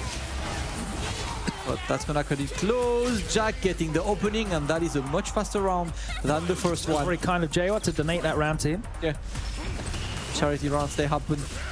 Jiwa looking to get in here. He's doing the driver suppressor. The new version. So bootleg though. We have driver suppressor at It's home. not even plus. Yeah. Fake. But you know, might as well try. There we go, as I hear a roar, and generally speaking, I feel like if I hear people cheering, it's the French. Like, there's a very strong French team there. I'm not sure who played. I think it's Gaming. I saw Gaming sitting down. Loads of matches going on in losers bracket. Obviously, guys, I think it's like, it's a good testament of how stacked the tournament is when there are so many great matches that cannot even be streamed because, you know, otherwise... Oh, no! That's gonna be Jack taking the rounds. So much recovery on that teleport though. Surely you didn't believe that was crazy. All right. Dark Jawa has been unlocked. Hey, it's not Dark Jawa anymore, it's just Jawa, bro. Oh, he's Dark Jawa now. We're not in the high difficulty level yet. You need to Just finish dark arcade mode with like Dark 3 perfects. Yeah. Jawa. Oh man. Dark Jawa. Definitely one of the most well-traveled made rounds. Happy to see him there. Been a while as well. He definitely has a few DreamHack in his list of tournaments. There's no way that he doesn't hold the record for most CPT events entered. No way that he doesn't. There was a year where he was literally in every single event on Earth. He was at 2 events in 1 weekend. Yeah. Different continents. I saw him, he was there. Excellent play so far by Jack, putting JY into the corner. He's getting the throw loop. Oh, again, the read is not there. And Yep. Jack knows. On the verge, set point time, and this has been very positive for him. Jawa really needs to change his pace round. His reads are not coming off. And he's scared of the reversal himself, but it's not coming. There we go. delayed something and got clipped. Oh, pick up drive reversal.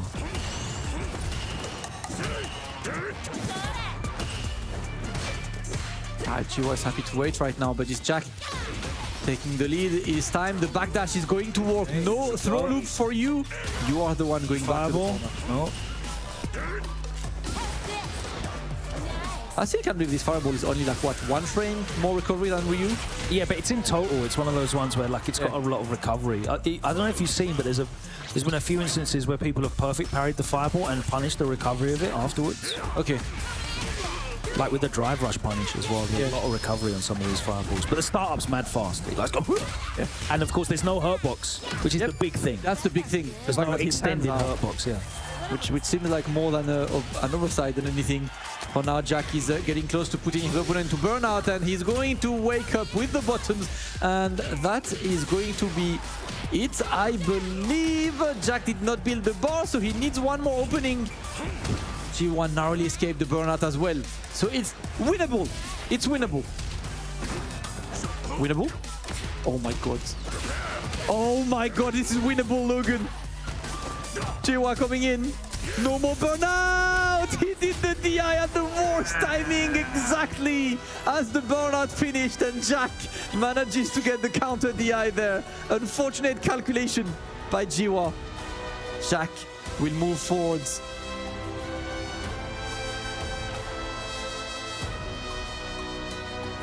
Hit him with it.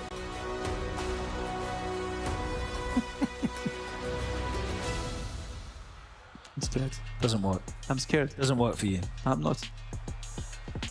So looking like I owe him money. I don't. Maybe, are you sure? You haven't forgotten? I know we had lunch together. I had my lunch. I promise you I paid my share. I promise. I promise you, Jack. Please. Let me know if I did anything wrong. Much love, man. Anyway, he did everything right here. Yes, sir. A very, very convincing victory from Jack. And up next. Oh my god, love to see it, man. This is why offline is king, man. We always have fun. Yeah, more opportunities for the players to showcase their personality. Yeah, shout out to Jack, in the arena, in the event, playing it up for the cameras. Always out there, always grinding, always streaming. Follow his stream as well, you know. Support the players. His jury always looking better and better. Jiwa will be on the loser side after this. Yeah. That was so late. Jack with the pressure again, baits out the EXDP, sorry, the ODDP. Still muscle memory, it's a EX, right? Yeah. I mean, it's an EX. It's a legacy name. Boomer. Boomer name. You're not a boomer anymore, you play pad now. It's true. You're like, how do you do, fellow kids? I saw you, you know, like, taking the pad out of your backpack and like, how do you do, fellow pad players? Yes. You know, all of us. Yeah, I'm one of you now. Out here reacting to Drive Impact and other such youthful activities. We make some TikToks.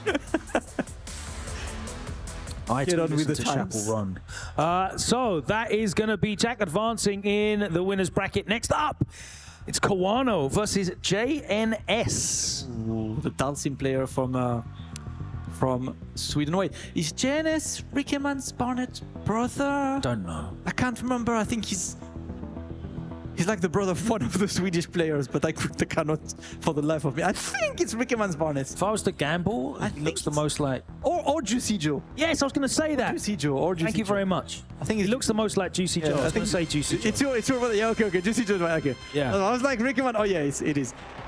That's one, and that's one of the reasons, right? So that's why, like, I was talking to so at the Road to Evo event, and Juicy Joe was playing Crimson there, and yeah, Crimson's like, I hate playing Juicy Joe because like he plays his brother all the time with Dalsim, so he's so annoying to play with.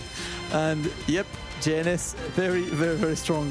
Dalsim about to take on Kawano, who still feels like Kawano kind of feels like a question mark to me in Street Fighter 6 because it's like.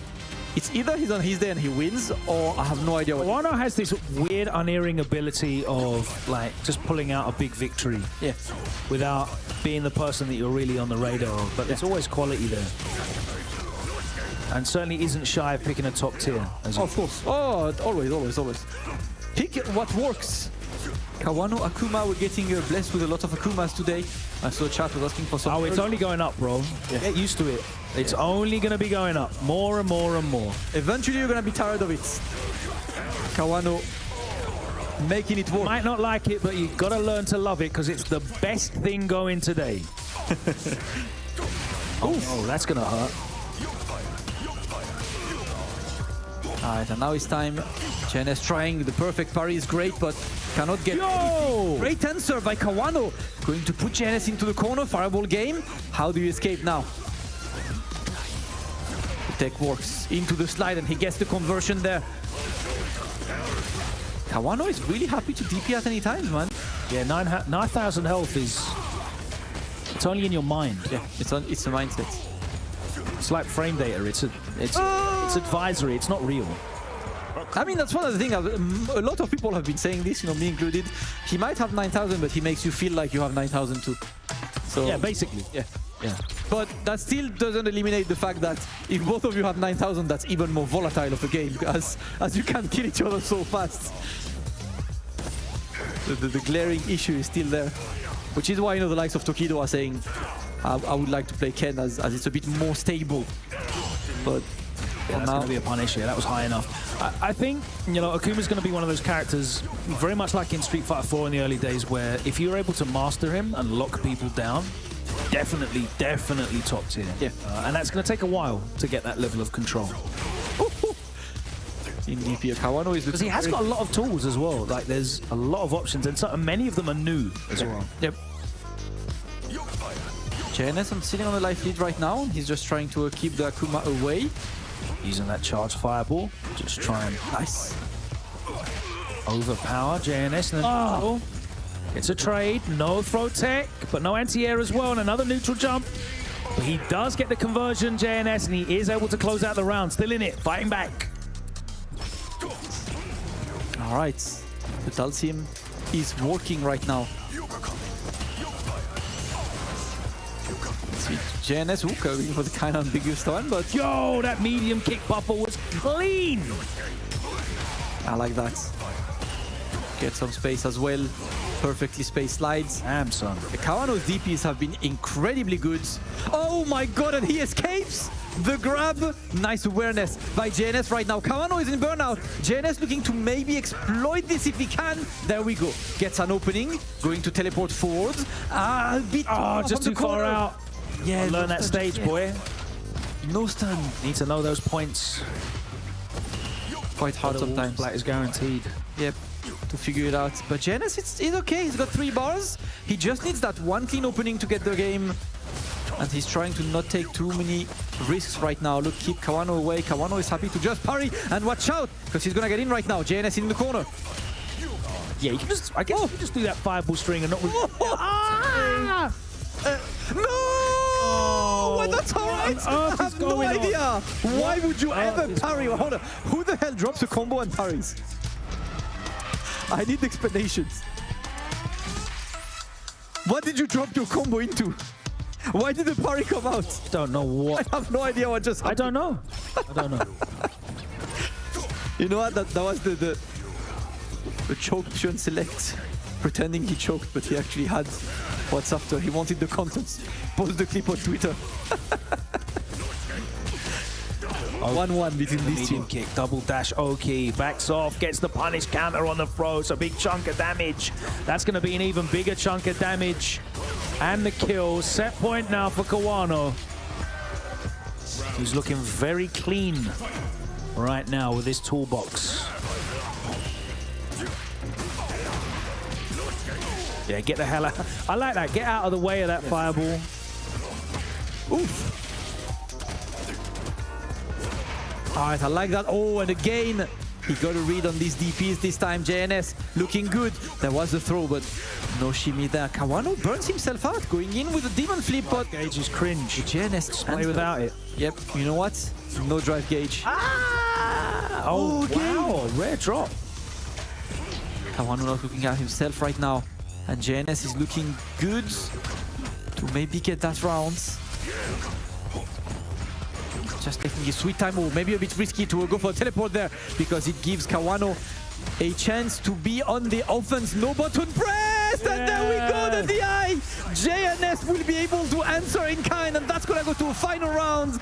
JNS on the verge of making a huge upset in this Huge bracket. potential moment here. Sweden's own. Said how difficult this character Akuma is to master. Alsim certainly very, very difficult to master as well. Yes, oh, I like that. Drive rush into DP, absolutely perfect, and the throw somehow got the range, but Kawano is happy to close the distance real quick to get in the block. On the overhead, JNS remains solid. The defense is solid right now, and he needs to keep playing his game. No need to panic, no need to stress, and that teleport might be a bit too ambitious as Kawano is going closer now. JNS looking to maybe escape that corner if he can, but watch out not to just go for a greedy teleport. That's all right, that's gonna work. Getting that drive gauge back as well, very important. Oh, yes, maintain that corner control. Kawano sitting there holding this. Kawano is not pressing a button right now, and I love that, Logan. It's not gonna burn him out, but that's gonna get so close from burnout. He's gonna have to block a heavy at least, and that should get him the burnout here. Unless level 3. Yeah, there we go. All right. That level 3 would have been a looming Mondays right now. That would have got to watch out. That's going to whiff. JNS. That level 3 would have been for the set. Yes, sir. JNS taking his time right now. He just wants to get some kind of guaranteed string, not giving an opportunity to his opponent to go for level 3. And at least Kawano is there. That's gonna whiff. Kawano looking for the opening. He's gonna get the opening, not into level 3. JNS getting away. JNS just needs that one clean opening to send Kawano out. Oh my god. Where is this one going? 18 seconds! Not gonna kill just yet. Second burnout! Oh, the dive kick counter hits the anti-air, and Kawano with a big relieved smile. Oh my god. The decision to go for an anti-air in this situation. I mean, I respect that, JNS. Unfortunately, you know where the risks are. Anti-airing one of these demon flips with a normal, definitely a risky maneuver that did not pay off. Kawano will take the win, but man, how he clutched that win. Damn. Great performance from JNS. Unfortunate in the end, but Kawano found a way to win. Yeah. And I do think that, JNS might have not been aware of the clock, because there was like 15 seconds left, and, What entertaining set it was. the clock might have been away. Yeah. Looked like Kawano was all over him, though. 2 very dominant early rounds. My god.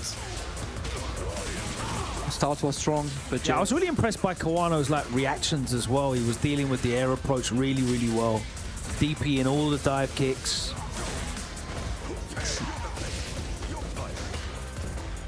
Yeah, I love to see it. JNS very close, but just showing, right?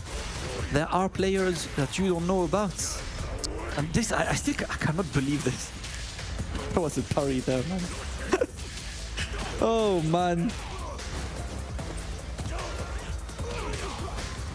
Team play regardless by Kawano, sending it all the way to the final rounds. Both of the players playing their best, but Kawano now is 1 game away from that top 32. JNS dropping into obviously the Shark Tank that is the losers bracket. Any news on the loser side of the bracket, Logan? Anything? Yeah, let's pull it up and have a look. Purporting?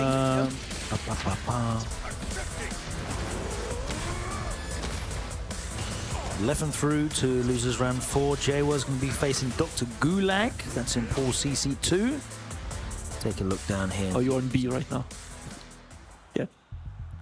Let's take a look at these pools while Fudo sets up. Phenom has eliminated Safe. Oh, the run back from the Capcom Cup. Emperor is still cruising through. The Korean player, I believe they are. Yeah. Is in losers quarterfinals. They're awaiting the matches on winners semis from C1, which will be Nyampi versus Mizuha and Punk versus Goichi. Hopefully we see that as well.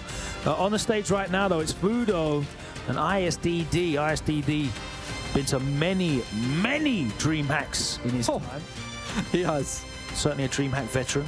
He has. He's one of, I think, in all of the players attending, I don't think many of them have more DreamHack than ISDD, I can't lie. Hot Dog eliminated Veggie. He's in losers quarterfinals, and Nauman eliminated Brick.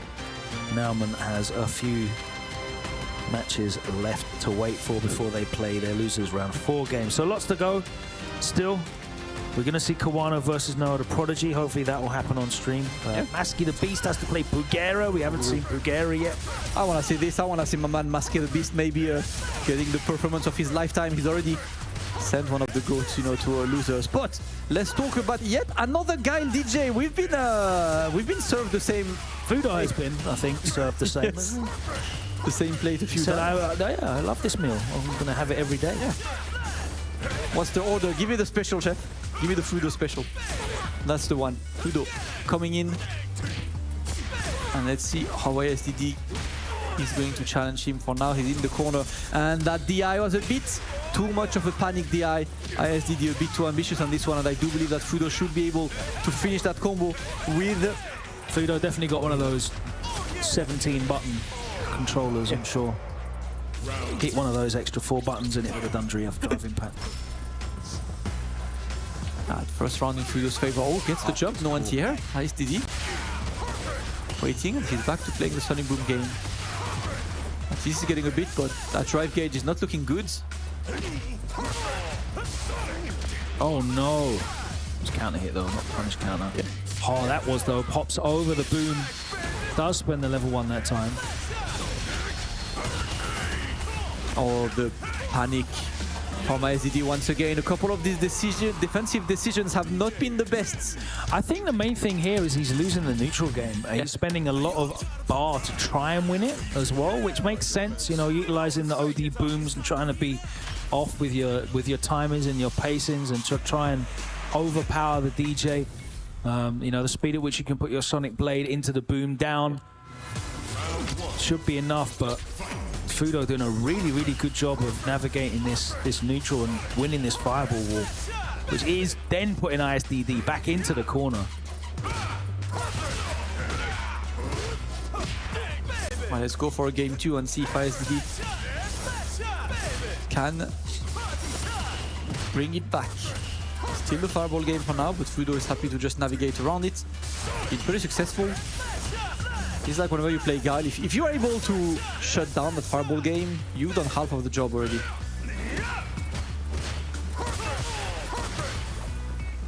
But now Isdd remains solid. Nice use of that OD that time, getting the knockdown.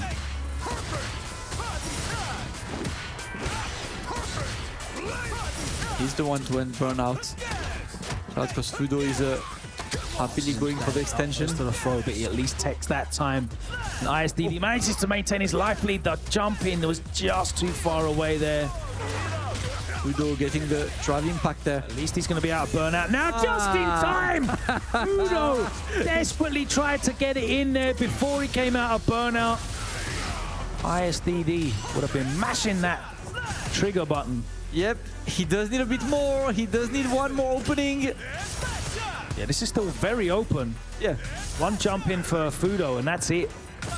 Jump in, one. Oh, that'll do it as well. Hey. Oh, he spends all 3 bars. My God. Punish counter from so far away. And he still gets it like the... And gets the full conversion, yeah. Fudo taking the round, 1 round away from making it into that top 32 in winners. All right, take that 2K. Gets the knockdown. That time and a big jump in, goes straight into the flash kick, no messing around. Yeah, he was a bit too far earlier. This time it works. And the flash kick. Yeah. Starting to identify Fudo's jump timings here a little bit more. Fudo looking to catch the start up of a boom with that. Bro, that pickup is ludicrous. You can actually do that. Crazy. Yeah, and you get so much corner carry as well. He's gonna get the drive impact. That should be enough to kill, I do. Yeah, level 2. Gonna beat the allegations. Hey, all right. Boom, yeah. 2 foot. And Fudo, dominant, convincing. Yeah. Takes the game over Isdd. He is going to move forward to that top 32 winner sides. He did such a good job of playing in positions and engaging in that matchup only in the ways that DJ won. Yeah. You know? He was maintaining a consistent threat of long range, multiple durability projectiles, a little bit up close, and he was really threatening the jumps a lot. And just, you know, making the most of the fact that he has far greater explosive damage than Gal does. Absolutely. Fudo has been a bit too right on his decision making as well. We'll see him a bit more after Isdd has got to play. Do we know who Isdd is playing in losers yet? That will be... Can take a look at what this bracket is saying. Because obviously I'm seeing like the tournament area and all of the matches have crowds around them, so I definitely... Shady Imposter. Shady, okay. Is that for top 32? No, that's all the way down here. Oh, that one was not for top 32. Okay, my bad. That was the quarterfinals. Okay, yeah. My bad, chat. So yeah, it looks like Fudo will have to play Jack first to get to top 32. Yeah, that's right. Leshar is playing Puga, and I think that's Leshar versus... Is that Leshar versus Puga? I see here, guys. I'm currently twisting around the table to see, because I see a Chun-Li on screen, and I don't see who are the players. But quite a few matches happening left, right, and center. That's why we love events going all the way to top 8 today. And then we're gonna see like these are the one of the multiple crowds that's around. I see that Vegi is playing gaming on the other side. These guys are watching a game, and I cannot see. Oh, Kawano, yes, Kawano. Who's Kawano playing then? Kawano's got to play Noah the Prodigy. I don't know if they're actually playing right now. Are they playing right now? They might be playing right now, but what's happening right now on stage is going to be Punk versus Goichi in the semi-final. Okay. Yeah, we're not going to get all of the winner semi-finals on stream, so some of them will be played off stream. Oh man, can't we just have a 27-day event and stream everything? Yes, if you'd like to pay $3 million it would cost for this incredible production team. The dream event, guys. You know, you invite all the best players on earth, you put them in an open bracket, you stream every single game. 27-day tournament. Why don't you do round robin first to 10? Round robin games. We're going to play Swiss. We're going to play a Swiss system. Let's do it, guys. 140. We can make it happen together. Just donate to oh this, my god. to this PayPal link. I promise it will happen. All right. Well, you'll never see me again. Punk versus Goichi. We haven't seen either of them on stream, I think, so far today. Nope. First time we see them, and that's a winner's semi, so it's a game to get to top 32. So let's see. The 10-month tournament in fact. Yes, guys. This is what we need. But Punk with the Kami. I know he's been playing a lot of Akuma around, you know, at home on multiple why would you not? You know? But now... Punk beat Ixion and Emperor on his way. Okay. Goichi got victory against Catan, Outcast, and Shorewin. Well, let's see. Goichi so far looking in control, sending Punk into the corner. And great drive rush. Nice jump back here to air, maintaining that spacing as well. But Punk beats him to the punch. Wake up buttons. Wake up OD, sorry. That goes for the legs. Goichi trying to manage. And another wake up OD Tencho. Not gonna complain if it works. Yeah, there we go. No bar, you're in burnout. You've got to take all of this. And now getting very close. Oh my god, no! Dive kick allowed. Goichi's reactions, you know he's one of the best in the business in any game he plays. He said mix, no. You don't do that here. Alright, Goichi spending all the drive gauge and then gets the crush light punch. The first round is gonna go on the Japanese side. Punk looking to get a way better start of this round right now. Stopping that drive rush with the stand lights.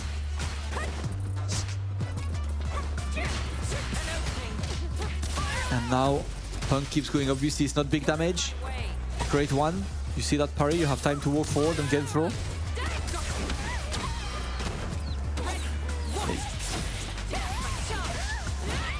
Alright, is he gonna use the bars? No, he wants to kill without the bars.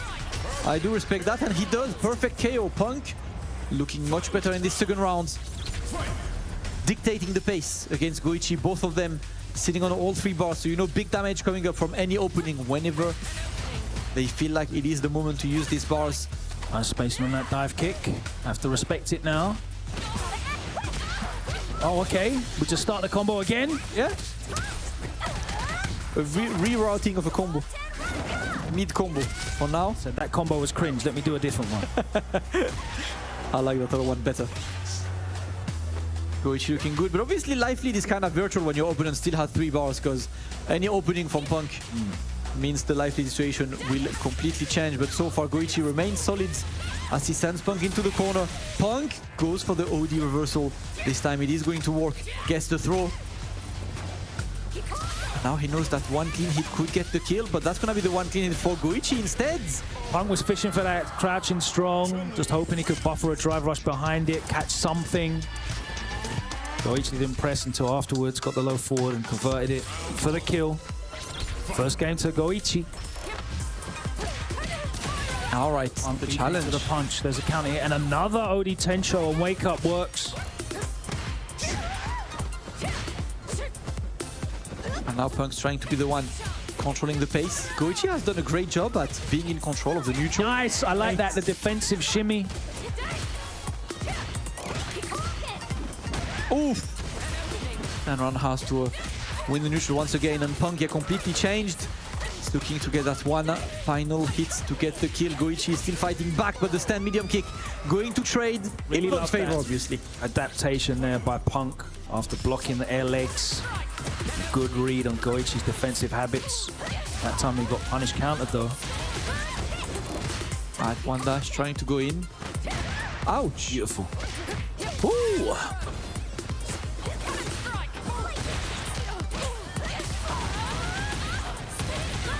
Goichi showing some really sort of out of the ordinary defensive options. Nice. Buffer. No, see this, he's in the corner now. Punk looking to close that game as soon as possible and bring it to 1-1. Of a little stagger. Hey. He's got the level 3. There we go. Level 3 is going to kill there. It's going to be 1-1 between Punk and Goichi. One spot on top 32 winner sides up for grabs, otherwise you drop to losers and you still need to get another match in the loser side. Back to the character select screen. I guess Goichi wants to think for a moment. Punk looks locked in. I see you nodding your head to those dope bars. Survivor lists, yeah. I am not your psychiatrist. I promise you didn't do it. One day I'll learn the lyrics just for you, look it. I'll be singing along while you die internally. Say no more, fam. All right. Big juggles, big corner carry. See what the wake-up options are here. He finally gets Goichi to bite. Oh, looking to get out for a shimmy, but I like how Goichi just delays turn light punch instead of going for the throw, but that has been a fast and efficient round overall for Punk. Goichi's done a really good job of rotating his defensive options, but Punk hasn't really left himself particularly exposed in any of these, and he's always been able to get back in. He's already been able to put that pressure back on, and it's set point to him now.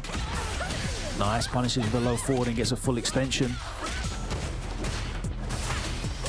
Oh, the classic. Yeah, you think I'm minus? Minus is cringe. Cancel on the forward medium punch.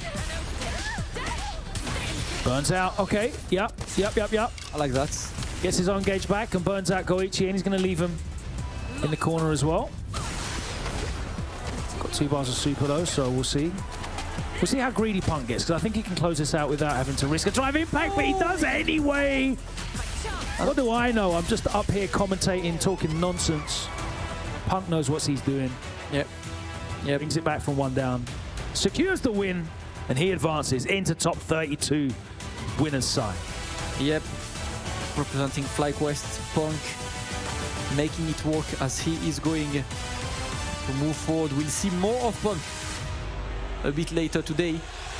But considering how strong Goichi looked in that game number 1, it's very interesting to see how Punk completely switched up and was able to...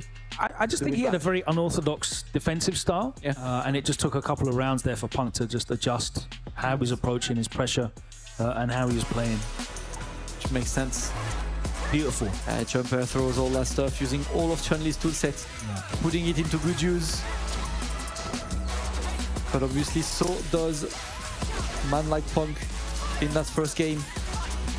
Goichi dropping into the losers, by the way, means he still has one more set to play to qualify top 32. And then a few matches to win to get to the top 8. Guess who he's playing in losers? What was that pool again? Hold up, Goichi and Punk. You've got 10 seconds before it gets awkward. Phenom.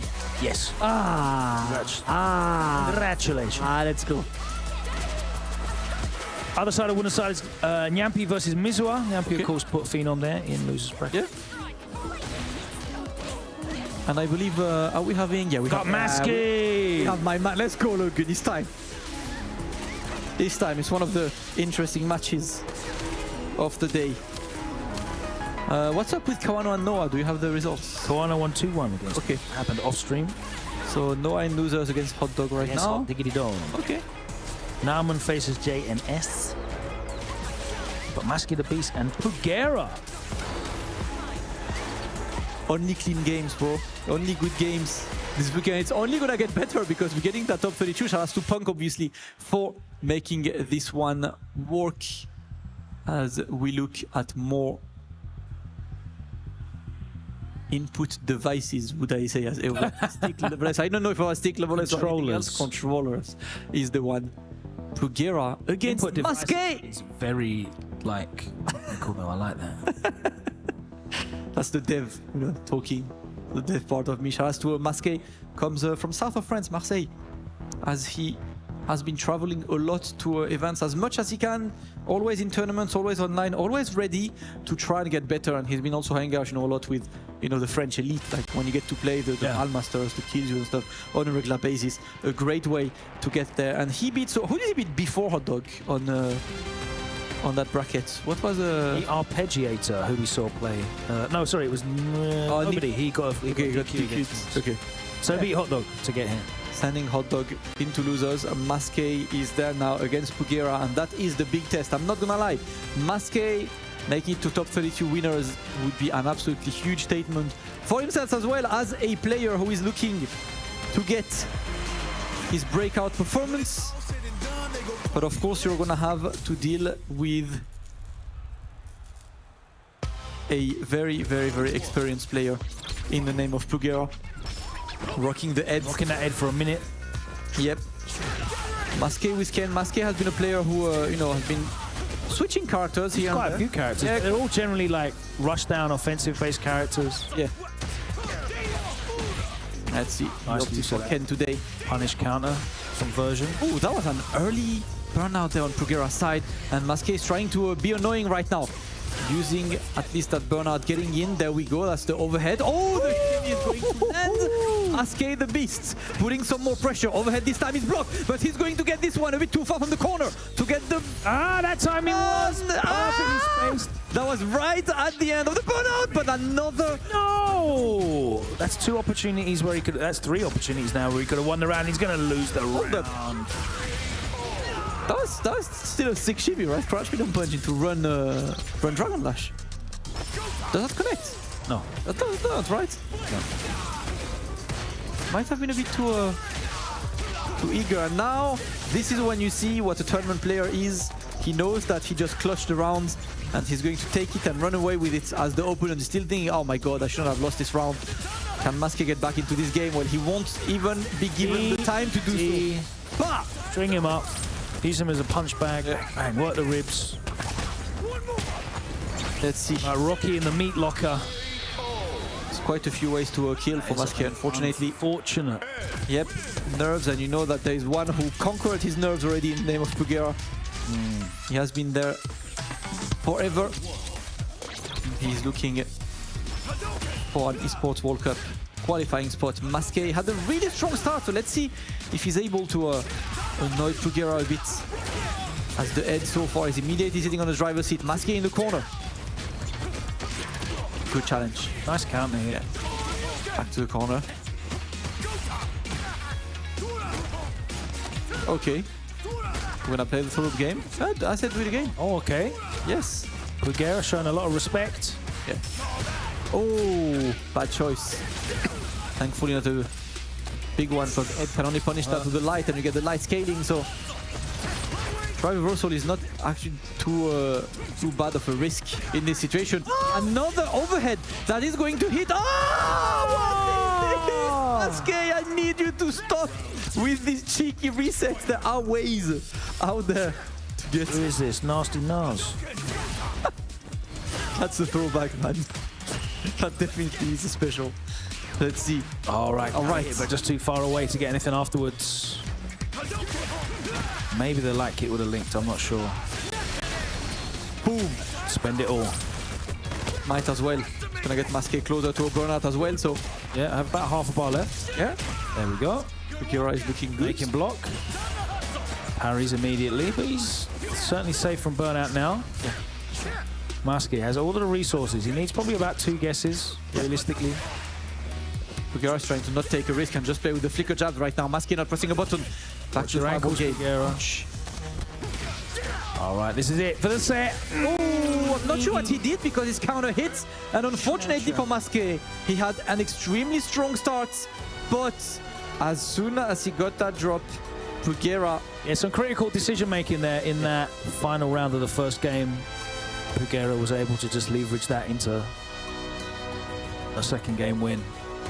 And it is he who will be advancing into winners top 32 to face Kawano in the next round. Maske the Beast will then have to face Nauman. Oh, okay. Nauman's qualified for top 32. Okay, well, best of luck to Maske, obviously. I've seen a player who was kind of struggling to deal with his nerves as well. Like, you know, these kind of moments where you clearly don't go for the right combo. You know why, generally. You know, it's like... Yeah, I think, you know, like he got the wall splat, he could have got the kill off the wall splat there. He'd already mentally committed to... And then, of course, he gets caught. That's what always happens. Yeah. Street Fighter 6, you can't give people an opportunity to bring it back because they will bring it back. And then it was the level 3 for the game. And that was like a real steamroller of a round. And that's always the fear, right? In 2 out of 3, you have a drop, you make a mistake, you think about it too much in the next round and you get run over and then you're behind. Not sure why he went for that again. I mean, going for that, okay, but why the backdash after? What are you looking for? Are you really looking for a shimmy or hard read there? You know, like that's kind of one of the problems there. But Puga, of course, wealth of experience in his hands that he is just putting in use. Yeah, Maske Snatcher. Don't know what he tried to do, but it counter hit him. Yeah, I wonder if he was mashing maybe level 3 or something. Nyampi. Yep. She is. But it is time for Nyampi to jump on. She sent Phenom into the loser's side earlier today. And we are looking to get some more. But obviously, she's got a huge client. Mizuha. Deal with Mizuha. But you know, to me, like, once you've made a statement, you know, you send Phenom out. It's, you know, it can only go up from there. You know, you just made a statement, you showed that you're able to beat some of the very best. Remember, Phenom was top 2 of the previous DreamHack. It's an amazing run. He's already qualified to the Esports World Cup. He needs to play Goichi on the loser side. But Nyampi going to face Mizuha now for a spot. Never really 32 winners. Delivered with Kami as a Mizuha. I do believe it's the first time Nyampi travels. I don't think I've seen her outside of Japan before. Just maybe Evo, but I don't think I've seen Nyampi in any competition that was not Japanese.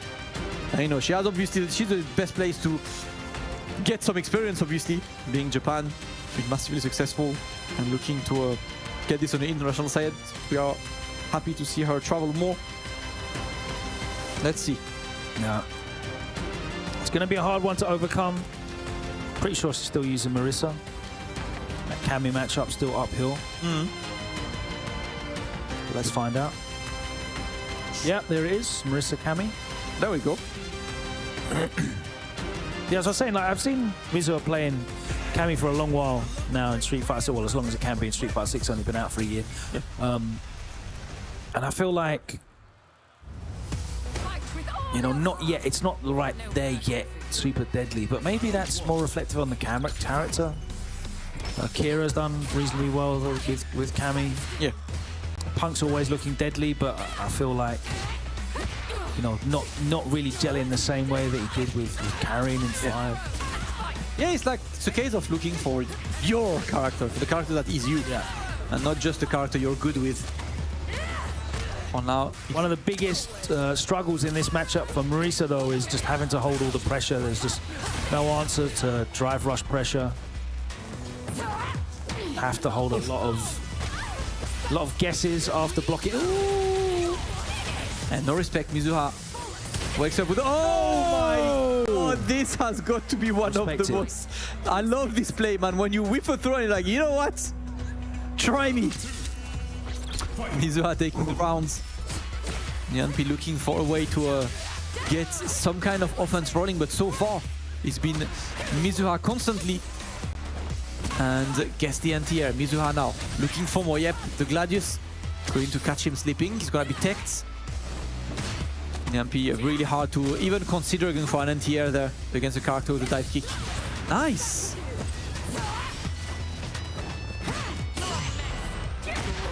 Alright, let's see. Mizuha keeps going in. Oh, the walk back was actually clean. Nyanpi coming in into the throw. And now it's looking a bit better. For Nyanpi, Mizuha looking to close the distance. One clean hit will be it, and the clean hit is right there. The great equalizer, the classic, the crouch medium kick into drive rush will let Mizuha see his first point on this set. He is 1 game away from qualifying to top 32 winner's sides.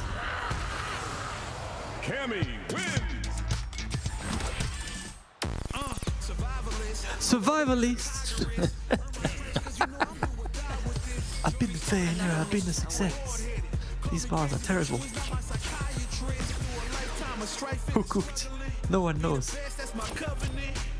No one cooked here. Kitchen was on fire itself. Oh my god.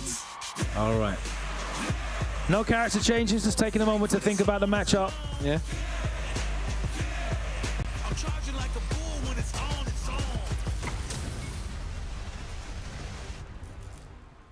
All right, Mizuha looking solid and comfortable. Let's keep doing this, and I want to see what the adaptation will be on Nyanpi's sides. Nice check. Significant amount of damage and corner carry for that. But holds up forward right away. Oh no. Go sleeping. Oh my. Everything reset into drive impact. Everything is working in Mizuha's favor. Nyanpi unable, and that's gonna be blocked once again.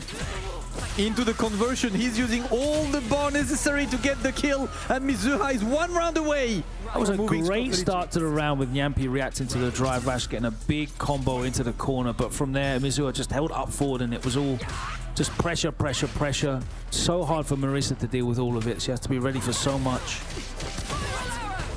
And Cammy, of course, with magnetic pressure. Yeah.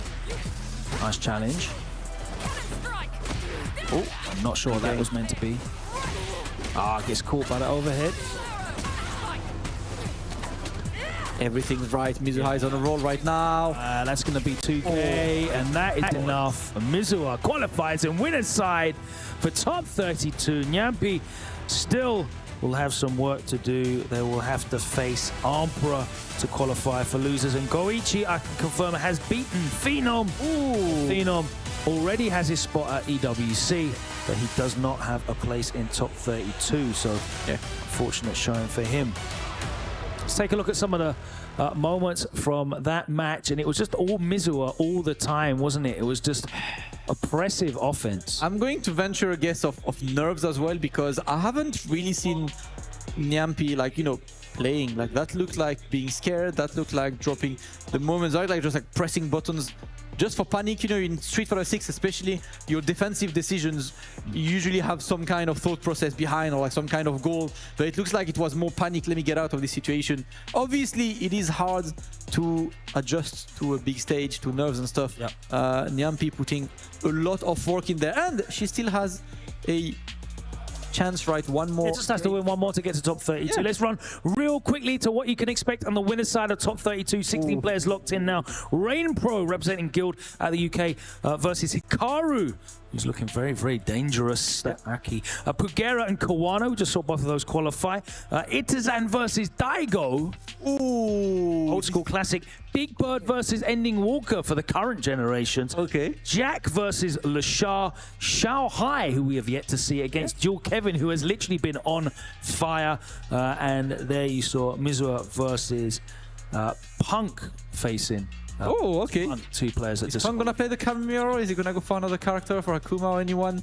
I am not sure, but a gigantically stacked top 32 is up next as a couple matches are being played on the other side, you know, off stream to close off that pool round. It is going to be time for top 32 very shortly, guys. That is the end of the pools here at DreamHack Summer. 32 players remain, only 8 can qualify to Esports World Cup. We're going all the way through tonight, but that's closing the pools means we are getting ready for top 32. So before top 32, guys, quick break, get a drink, get a snack, and come back for an incredibly stacked top 32 to qualify 8 more players to Esports World Cup. See you in a few minutes.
never to become the fool they know exactly why.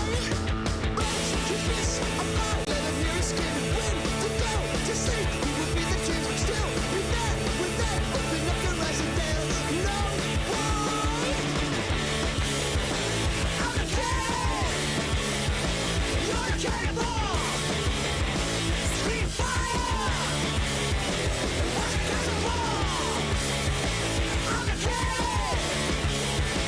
You're a cannibal. Scream fire. Watch it cause a wall.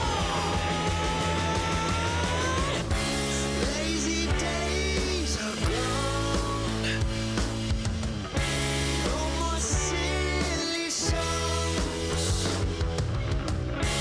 I've got a melody. It's not pretty, but what can I say? Once upon a time in another world, people told the line, followed all the rules. Someone raised their head, took a look around and started asking why. I'm a cannon, and you're a cannibal. Scream fire. Watch it cause a wall. I'm a cannon, you're a cannibal. Scream fire. Watch it cause a wall. Watch it cause a wall.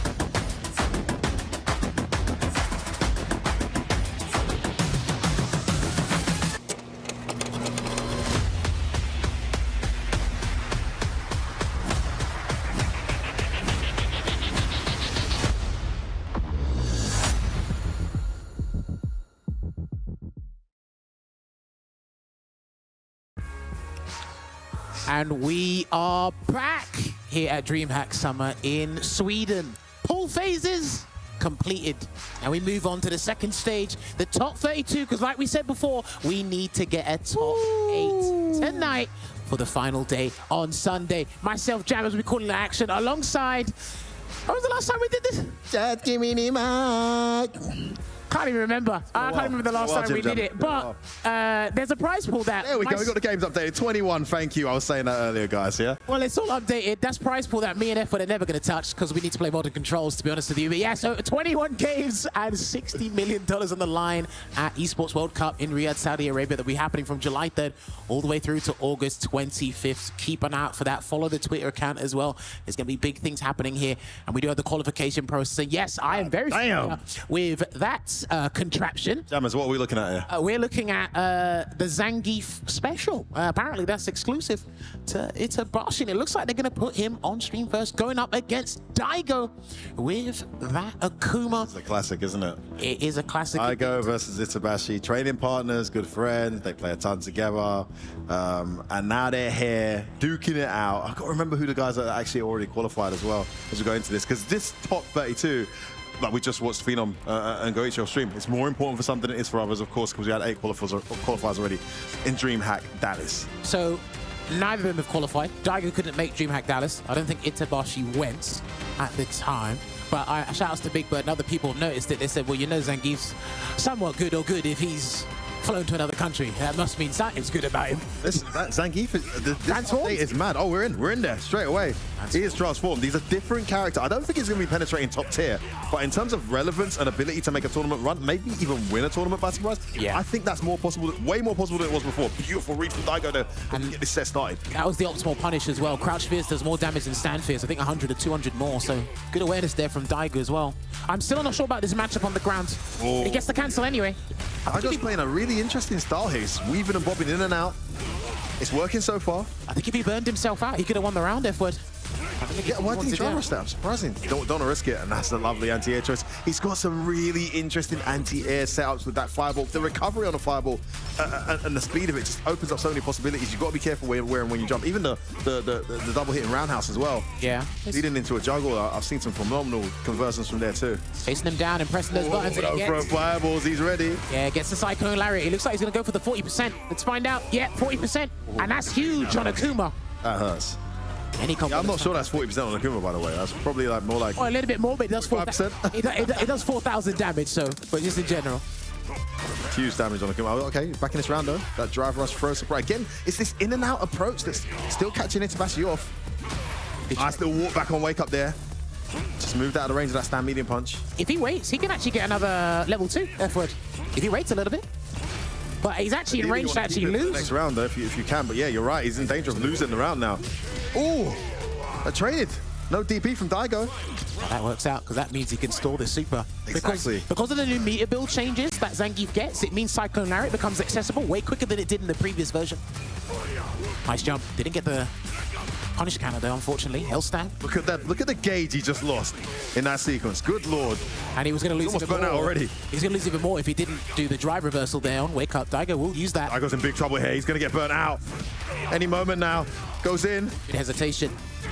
No, he's ready for it. Burn him out. Yeah, he's going to burn him out as Burn well. himself out in the process too, but worth it. He has the corner here. Daigo's in trouble. He's in the corner. He's got to guess right. Okay. He does exactly that. Good choice because the level 1 sends you full screen, so he's got a little bit of time to recuperate some drive gauge. You might have to jump forward though, Daigo. Wasn't a good trade.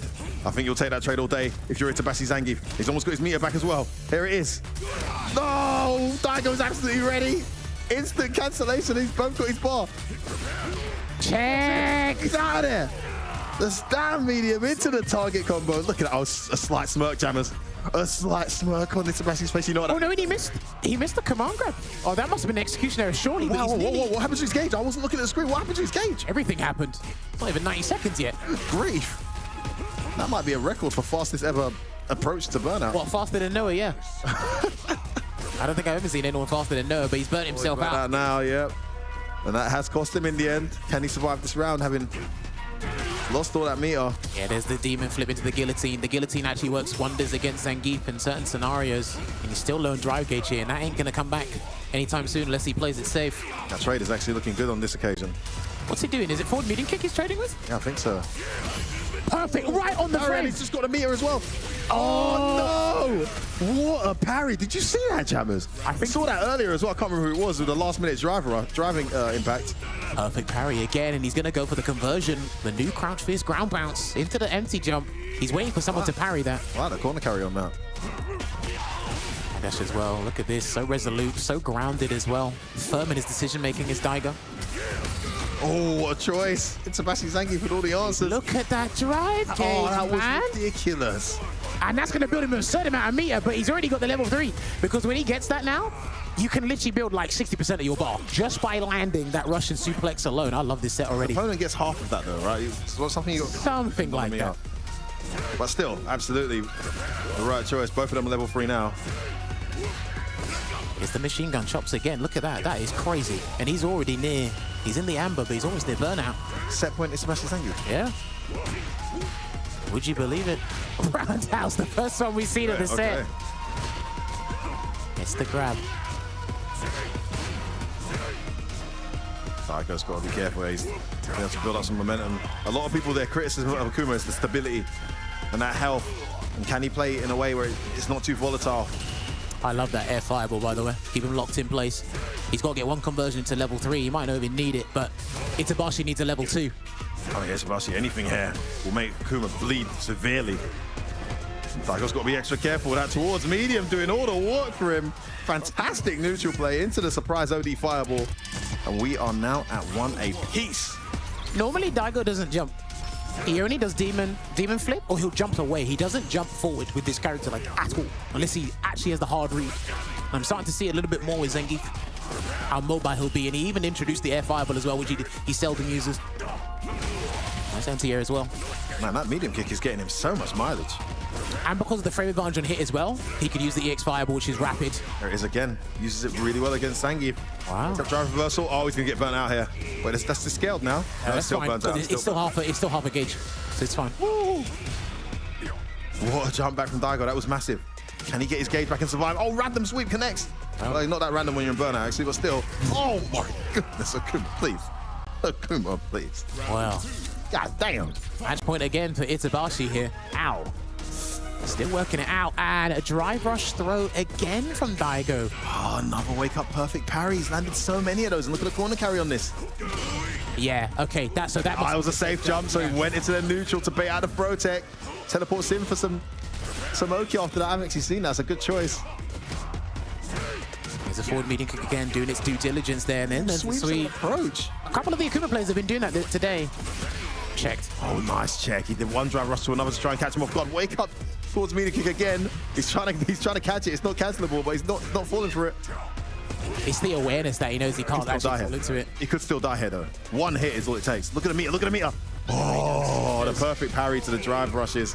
Finally gets punished by a throw. It's like you said, he can't DI forward medium kick. You're going to naturally parry fireballs anyway, because that can kind of slow Akuma down. And then at that point, you've already fallen into that habit of just doing the parry to catch them out. Yeah, it's a very clever application of this, like I said. Oh, that was last minute. Oh, yo. Jeez. That Cyclone Lariat was very last minute, and I think he's going to do the Force Dynamite again. There you go. Also, if he gets grabbed, this could be it. One grab and it's over.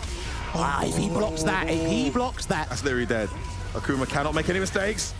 Huge lively here. Oh, no, perfect parry. Right, he's in an awkward situation though, F-word. That's very awkward. Oh, look at the walk. Backs away. He's almost got level 2 as well. There's going to be a massive change in the actual setup here if he gets level 2. Can't be thrown. Vamos wrists it with a sweep. Itabashi Zangi. Keeping Zangief on the map. Taking out yet another giant in this stunning run he's having on so far at DreamHack Summer 2024. Road to the Esports World Cup. We have a Zangief potentially looking to qualify, Jammers. I mean, how exciting is that? Well, what a way to kick things off here in the top 32.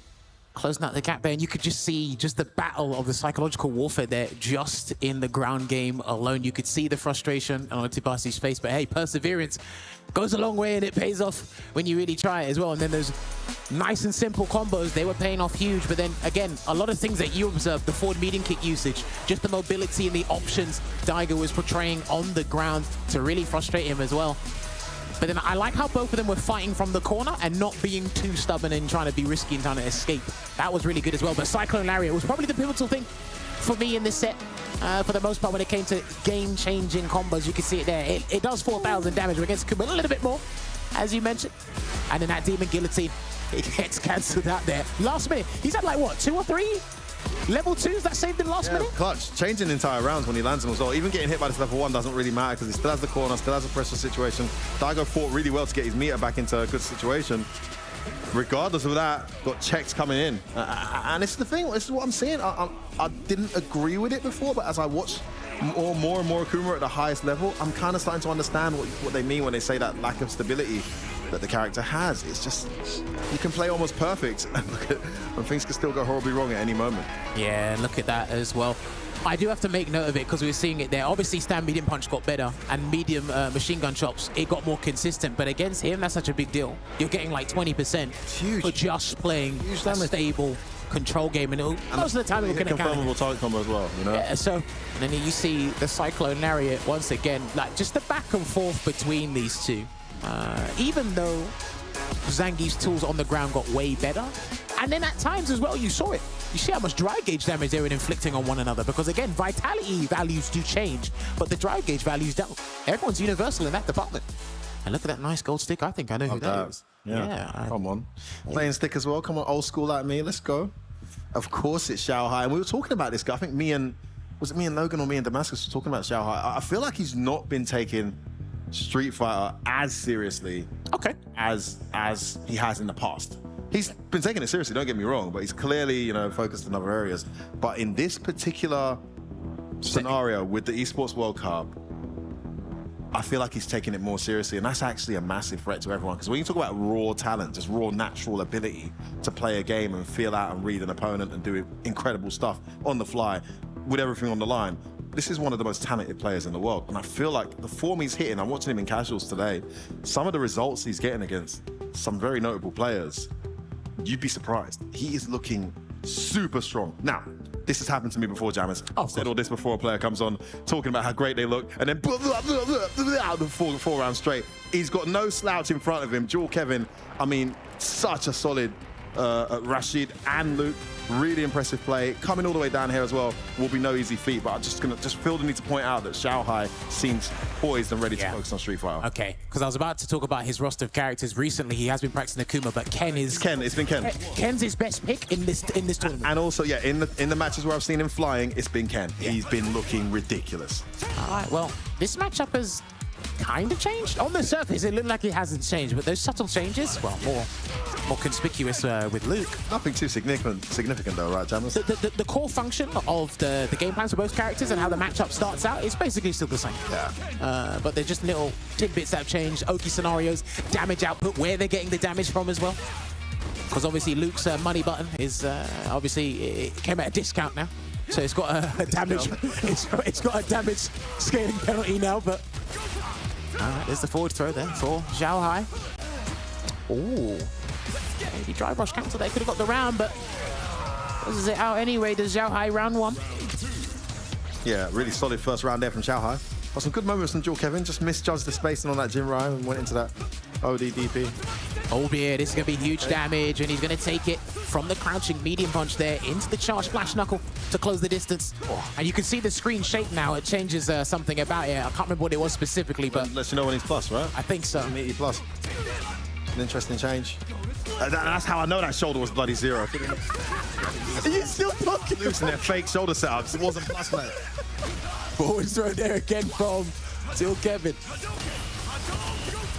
It's not good for me, because that's literally, I want to do like Kondo. I don't want you to know I'm plus. Well, back throw here. Everything can turn around on its head. He's trying to attack the gauge, isn't he? Yeah, fierce drive rush. It's too late now. Just do it DIs. He's got to be ready to super.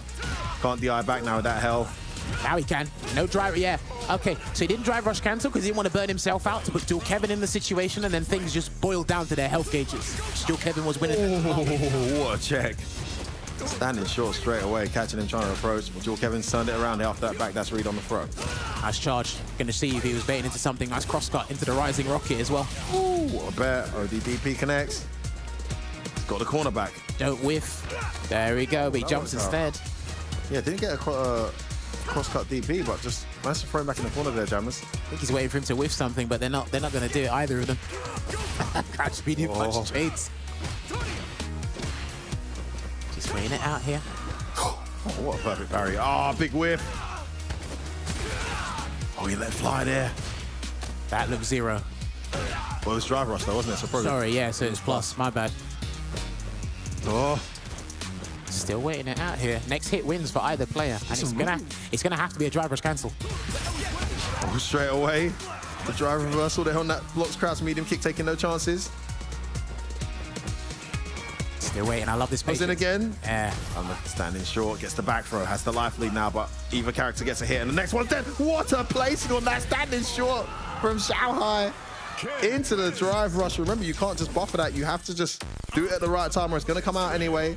Positioned himself perfectly to catch the recovery on that. I don't know what button that was, Jammers. What button was that? I've been a crouch medium kick, yeah. And the thing is as well, if you both know that the next combo will kill when you have full resources, guess what it turns into? Drive rush cancel, on block, strike throw, and then we'll try and like beat you via throws. Exactly. But then as you pointed out as well, it's like, well look, now I'm just going to change my product placement with my button, and then we're just going to make sure it connects. And you saw it there with Xiaohai with the stand like kick. You caught him out. That's why it's very interesting against the characters that are Shotos or the fundamentally sound. You're going to have to see that one drive rush conversion when they have around 20-25% health. And it's going to be a big deal. So it's 1-0. The Xiaohai here at this point in time, but it could change. Let's find out. No one's taking a huge risk over fireballs with the jump, so they are feet firmly planted in the ground. Then a good backdash there from Xiaohai. There you go. It's just going to be fireball, and then they go rest. Yeah, someone's already jumped. Okay, so you try to identify it, but it's going to be someone throws out something, and the other one's going to reciprocate. But they've got to do it in a less risky fashion. And just walks away. That's punishable. That is huge. And that's a new change. New buff, yeah, the medium into the run Dragon Punch. I still don't realize how big that is, so I'm going to need to watch that a little bit more. I don't think it's that big. It's good. I mean, Yeah. it's good, but I mean, Ken's already so good. But Akita realized that after he put down Akuma. Low on drive gauge is still Kevin. That could have been the round. F-word. Agreed, again, not spending, but he gets it anyway. That's happened quite a lot today, Jammers. Are we seeing some nerves from these players with these high stakes on the line? Just one more drive rush in the combo, you're definitely going to get the kill. I guess the But run. then again, sometimes you've got the preemptive muscle memory to just go through with your bread and Yeah, butter. you just kind of keep it to one drive rush cancel combo and just keep it moving. But then when you realize you can burn yourself out, you don't want to burn yourself out to get around. That's counterintuitive for your mind anyway. Using that run DP really well off the perfect parry. The set point now, Jewel Kevin's got to guess right here. He could be heading into the loser's bracket. He has to burn himself out, though. Made his choice. He needs a level 3 now. To punish that Jinrai, was that the right choice?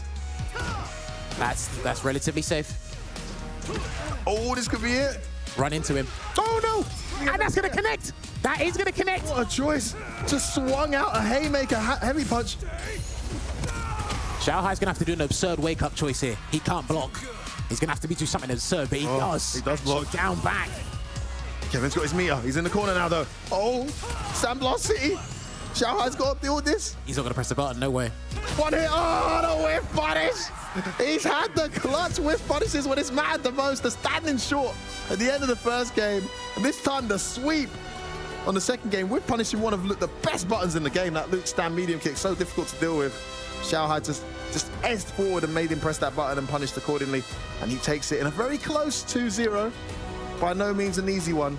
But the result is the result. Regardless of that, Xiao Hai stays in winners, and Jewel Kevin will have to duke it out from the loser side to try and get his way back to a qualification place here at DreamHack Summer. See, and the crazy thing about that last interaction there, we may actually see it on the highlights that will come up momentarily, is, remember, stand medium kick got nerfed. 8 frames down to the 7, I think. And then, of course, I think there's slightly more recovery at the end. So perfect spacing on that, and it made it a little bit easier with that sweep that Xiao Hai was using. As we take a look back at what transpired in that set, I've got to say, Xiao Hai's spacing, I think some of the players have mentioned this before, Xiao Hai's spacing it's just been phenomenal today throughout the matches, especially just seeing it come to fruition in this set alone. And it is against Luke. We've got a lot of data on that regardless. So that was really good. But the back and forth when these guys were low on drive gauge and the choices they had to make, especially near burnout or in burnout, huge impact there. And as you can see, this is what F-word pointed out before. He got the drive rush into the crouch medium kick, but he just didn't get the follow-up because he might have been a bit hesitant to burn himself out here. And that clutch stand fierce, going into the flash knuckle, into the Pale Rider there to change things around and replenish that drive gauge. A couple of things I tried to foresee didn't come to life, but it was still a scary situation here. It's what do you do? Because if you're not going to throw out a normal, you have to EX Sandblast, which is exactly what he did there. Did really well with it, actually. But then the next one... Yeah, he saw it once. You see that? He saw one miss.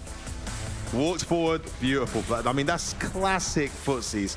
Walk into the range where your opponent feels comfortable pressing a normal. It's very difficult for you to punish. Walk out of the range and get ready to react. And that's exactly what he did. A clever thing for Jewel Kevin to have done there would have just been a random drive rush jab. Because I mean, Xiao Hai's not human. Maybe he would have been ready to check it. 9 out of 10 people, when they get into that footsie-focused game, they are susceptible to the drive rush. And that's not something that Jewel Kevin was able to identify in that moment. But listen, take nothing away from Xiao Hai. The 2 clutch moments there to close out each of those games and take it 2-0. He stays in winners. Listen, we've had some massive results in the winners side, guys. We're not streaming every single match. Some of them, well, most of them are being played off stream. So we got Rainpro versus Hikaru. That has ended up as Rainpro showing us how you're supposed to play that matchup with Guile, taking it 2-0 over Hikaru. He's looking ridiculous as well. We were saying earlier about how he was looking, despite having one moment where he was getting dominated by Problem. Yeah. For the most part, he has looked ridiculous. He might just have one. Rainpro has these days where he's just unplayable. Obliterating everyone. He might just have one of those days. I mean, Hikaru was my pick as one of the guys to guaranteed make top 8 and qualify, and I've just had that prediction completely blown out. Shen versus Bonchan. Bonchan takes it 2-0. Meanwhile, we got Big Bird versus Leshar coming on the mainstream. Any other results to tell us about Jammers? So we do have Leshar beat Jack 2-1. Obviously, we watched Itabashi versus Daigo. I believe Pugera and Kawano is actually still happening off the stream. So is Mizuha Punk. So it looks like we're actually getting all the winners quarterfinals. So these are all qualification matches for the top 8. There is one massive match we didn't call out, though. Talk to me, talk to me. For Big Bird to actually get here. He beat Ending Walker 2-0. Ending Walker, of course, speaking of which, looking desperately to qualify this time around. Big Bird's beaten one Ed. He's now got another one to take out, and he didn't make it last time. Will he make it now? As Jammers pointed out, this is a qualification match, our first qualification match of the day, and it's going to be LaShaw versus Big Bird to see who makes that top 8 and that precious qualification spot. already sets up the safe jump, and it's actually pretty good against Ed, yeah, because he's got a 13-frame reversal, so it's pretty slow anyway. And then you got to deal with this. Gonna get the safe jump, or not even, the meaty overhead from the amplified Eagle Spike. So you can forward dash, get the overhead, and you have enough frame advantage to get a light conversion after that. Now, Big Bird has said he's dedicating his time to Rashid, because it might just be better for him in the tournament run. LaShaw, I found this a bit of a strange pick. He went from Chun-Li to Luke, said Chun-Li was boring, and now he's just picked Chun-Li Ed. hasn't really been, you know, weakened. Yeah. She's a character that, you know, I'm not sure Ed's a better character than Chun-Li. I was having this debate with someone, I can't remember who exactly who. Just in the before we came on. But sometimes it's a style thing, you know? Yeah, character suits you better. And then you go with that, you feel more comfortable. But I mean, he's had his best performances with Chun-Li. Having said that, he's on quite a run this tournament with Ed. We'll see what he can do. All right, that is negative on block, but it is safe, and that's why Big Bird goes for the back throw instead. He's got to be careful how he sets up the level 2. And then because he can respond with Psycho Cannon, but there's going to be a free punish if you're not careful. I think LaShaw knows it. That's perfect. Parry, gets the throw. Whirlwind still there. Nice change of sides from Big Bird, fully aware. Safe jump again.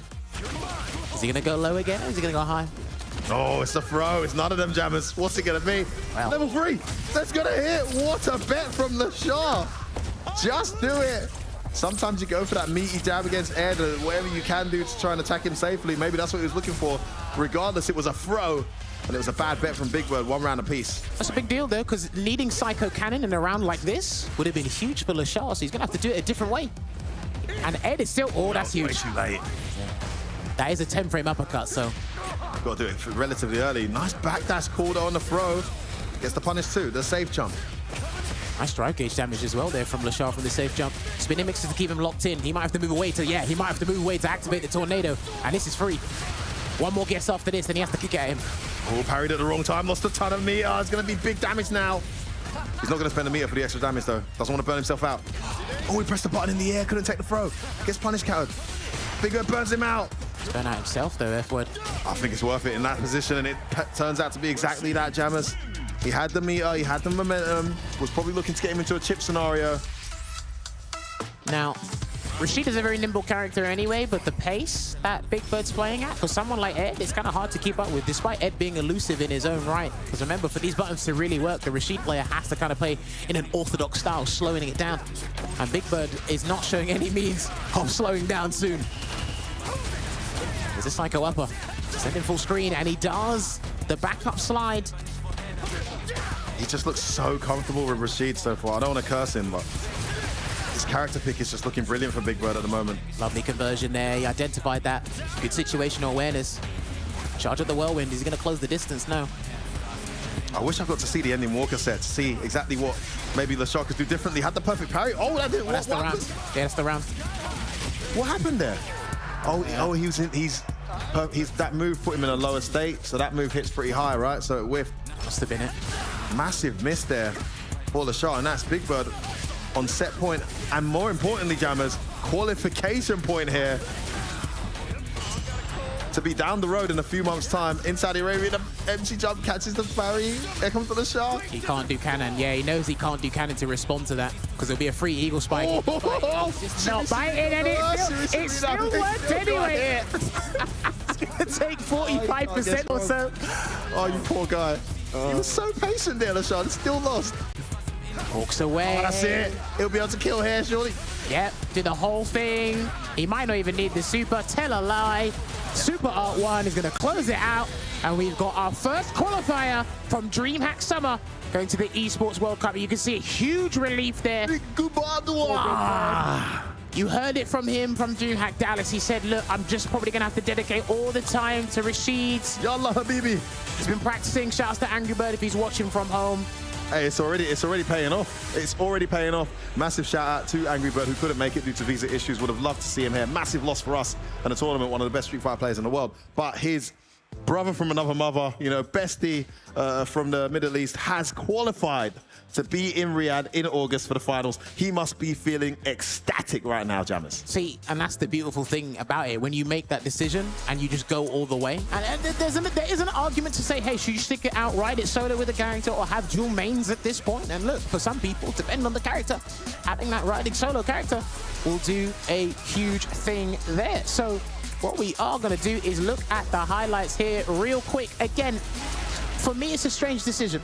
Lashar picking Ed, but it looks like it's been doing him a lot of saving grace in regards to this. So it's made it this far, so take it to the dance. He's not out of the tournament. He is in the loser's side here. But yeah, if you play as slippery and as elusive as Big Bird did as well, and of course, great utility of the Yasar and just the overwhelming pressure in the corner, you do limit a lot of Ed's options. And he does have a slow reversal, like I said. Wake up drive reversal's even slower than his regular reversal. So he was limited from the jump. And he still needs to get that muscle memory kicked in with Ed as well. And you could see it there with the DI, and it's going to close out with the optimal wall splat combo there. And then this was just very, very unfortunate. Oh my God. That was just unfortunate. That was actually really good defense, but you know what? When it's your day, and I think Adele, Big Bird could just sense the victory coming, regardless of whether the Shah survived that moment or not. It was it was pretty one-sided. And I think the ending Walker match would have helped a little bit there, because he's played one Ed, now he's got to play another, despite how different their styles might be. Big smile on his face. And joined on us on the desk right now, our first qualifier of the day, none other than Big Bird. Listen, congratulations, my man. Goddamn. This guy lifts a lot, you know. Take it easy, bro. Take it easy. I got it, don't worry. How you feeling, man? How you feeling? Bro, I can't explain how much of a relief I'm feeling right now. I was definitely, after the result at Dallas, I was like, oh man, that was hard. Yeah, I got knocked out right after pools, and I'm not gonna explain how much, like how frustrated I was with myself, to the point where I was like, I'm done with Marissa. Yeah. I can't play her in tournament anymore. She doesn't outfit me. And it looks like I really made a good decision, focusing on Rashid only. I mean, Jammers, you were just saying that, you know, the decision was made. He made a public statement. He's going to be committing solely to Rashid going forward. I don't know if you use Marissa for 1 or 2 matchups. We'll get to that in a bit. What did you think of that performance, and anything to ask Adele on this static result? I think he played it by the book. I mean, F-Word mentioned it as well. Was there anything substantially different from ending Walker's Ed as opposed to Lashar? I think Lashar's still trying to get comfortable with the character. Yes, that's one thing. Lashar is still new to the character, and when you're new to the character, there's a lot of matchups that you need to still know as well. So Lashar is not as good against Rashid, because I don't think he gets to fight a lot of Rashid, especially with the new Ed. I think he just switched like a few weeks ago. Yeah, I'm surprised he switched. Yeah, because Chun-Li was... I mean, I asked him and he said Chun-Li is boring. So I mean, we've heard this Nikali Street Fighter 5 all over again. Guys, this is not a time to be complaining about... There's $60 million to be won for you. I mean, come on, man. Listen, we don't want to keep this guy forever. Do the honors. Our first qualifier, Big Bird, will be with us in Saudi Arabia in August for the Esports World Cup Street Fighter 6 finals, man. What an outcome. Guys, if there's anything you've learned from this, stop wasting time and pick a top tier. Yeah? Pick a top tier, yeah. There's millions to be won out here. No, a wise man once said, pick a top tier. He did. I want the money to work for me. Exactly. Not me work for them. I mean, those are the wisest words you'll ever hear in the FGC, so he's up there. Oh, there you go. That looks good on you, bro. That looks good on you. I mean, we can't have a tournament in Saudi without actually a player from the region, right? Come on, man. It only fits. Now I'm waiting for Angry Bird to join in. I mean, how ruthless are you going to play now that you've fully qualified? I feel sorry for the guys in top 8. I mean, everyone top 8 is going to be qualified anyway, so... True. Yeah, I totally forgot about that. Yeah. Duh. Anyway, guys, next match coming up. We have our first qualifier. We have more qualifiers to get through. So on the stage right now, it's going to be a surprise. I actually don't know. I'm waiting to see who it is. Come on. Okay. Come on. Bonchan versus Itabashi Zangief. So. Very happy Big Bird leaves us on the stage now. Now, here's the thing. 2-1 against Daigo. I still think Geef does exceptionally well against Shotos in this game. That's just me personally. We see the kind of track record with that.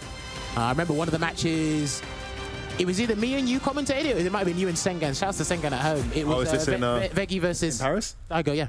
Oh, yeah, that was in Paris, yeah. No, I watched that live. I wasn't on the mic for that. That was crazy.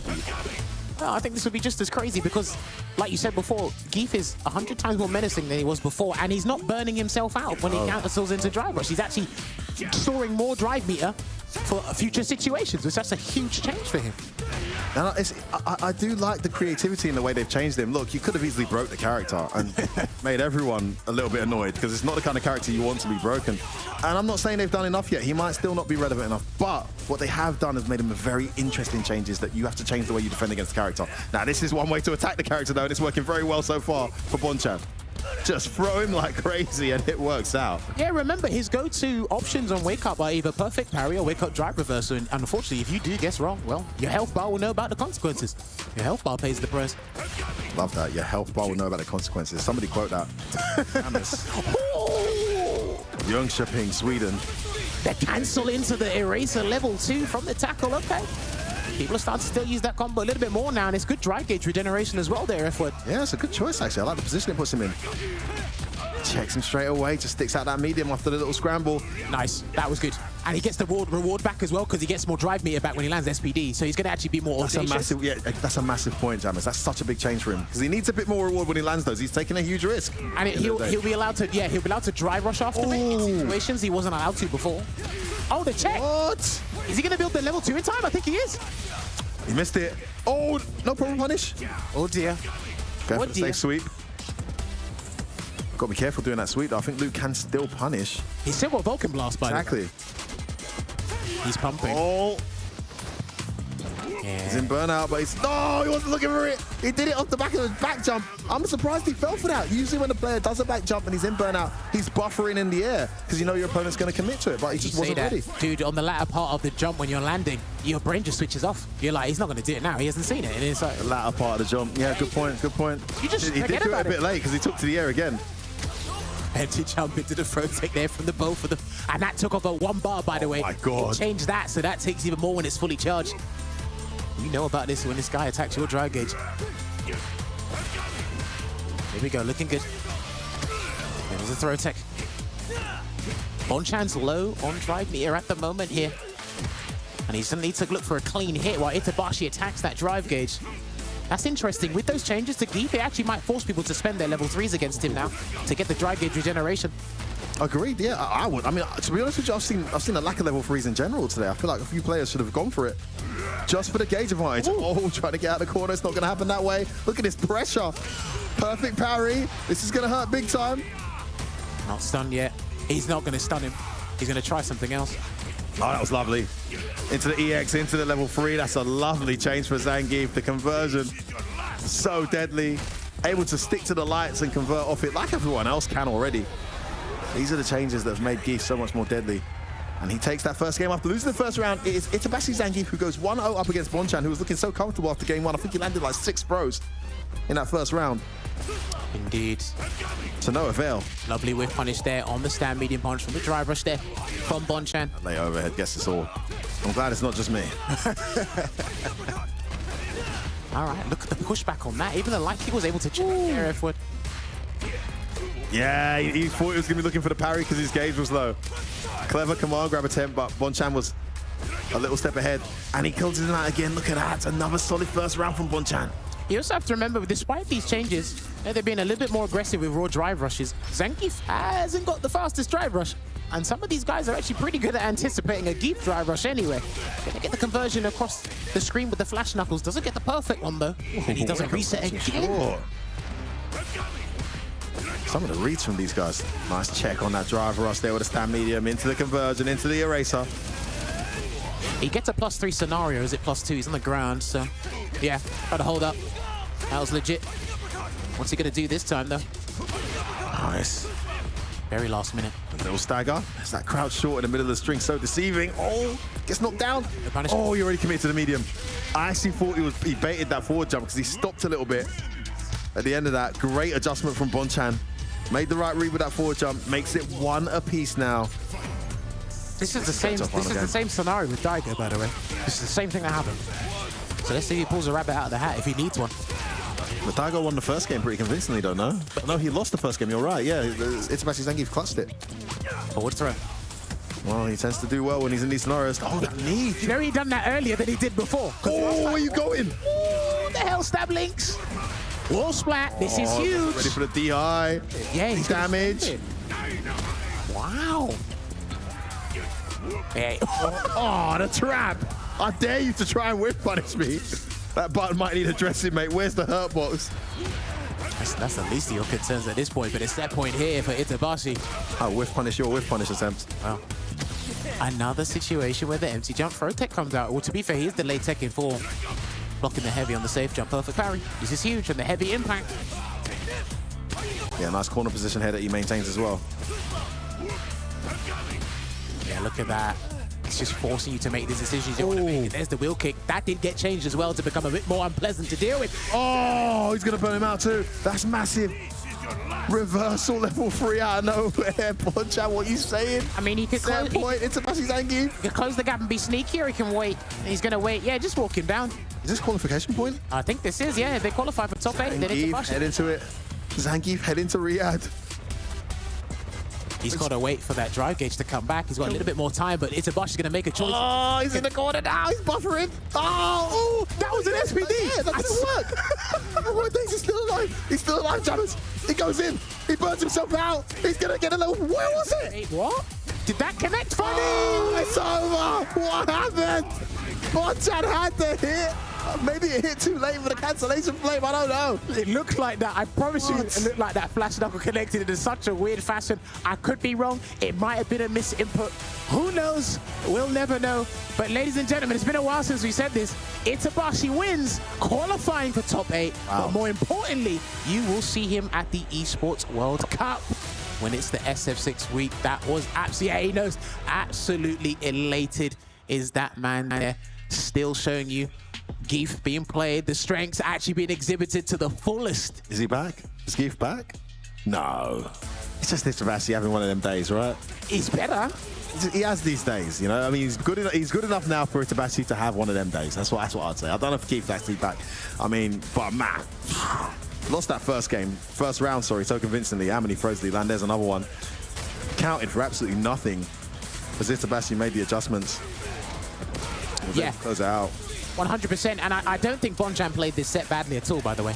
Just a couple of hiccups or unfortunate scenarios. I mean, that's a massive drop at the end there that really cost him. But just looking at this and the previous match we watched with Itabashi and Daigo as well, I'm starting to see something where, because of how he's harassing you and constantly attacking your dry gauge, you're not going to have to spend resources you don't want to spend to help the replenishing, the regeneration part. So it's going to be very interesting to see how that works out long term. And there you go. You see the OD Lariat, first hit into the level 3. His usage of level 3, I think they all connected in this set F word. I don't think he missed one. Yeah, he only did one in reversal. The rest were confirmed. So, and the one in the reversal was to burn him out. So that was actually that was a very good choice. It was a win-win. Yeah, it was and it was the first time in that round that we really had some Bonchan pressure. This was a very clever time to do it. He just wasn't even thinking about it. Just boom, absorb the jab, level 3. Where you going? Yeah, it's going to take a while to kind of really soak in these changes that's happened to all these characters and really find out how they come into full effect long term. There is a long, competitive, arduous season along for these players. And you'll be seeing it there. And then the headbutt. And everybody, you have to make a huge decision against that headbutt because that's another normal that inflicts a lot of drive gauge damage. So you're like, okay, do I block the headbutt? Do I take the SPD? Do I try to run away? The double headbutt scenario, there's a gap, huge gap. But it's such a dangerous scenario you don't want to be in.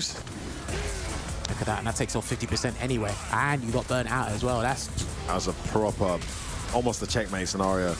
And that was unfortunate. He just missed his combo. We didn't get to see that part. He did tap and back dash, maybe to get out of drive impact range, but wasn't expecting the drive impact to come as quickly as it did. Unfortunately, that's exactly what happened. And Bonchan will drop into the loser's bracket. Still a good chance of qualifying here, making it to that top 8 to book his place at the finals. Is that an off-stream match? I see Daigo, and he's going up against Juicy Joe. So that means Juicy Joe's had a very good day after losing. Remember, Juicy Joe lost his first game. He lost his first game of the day.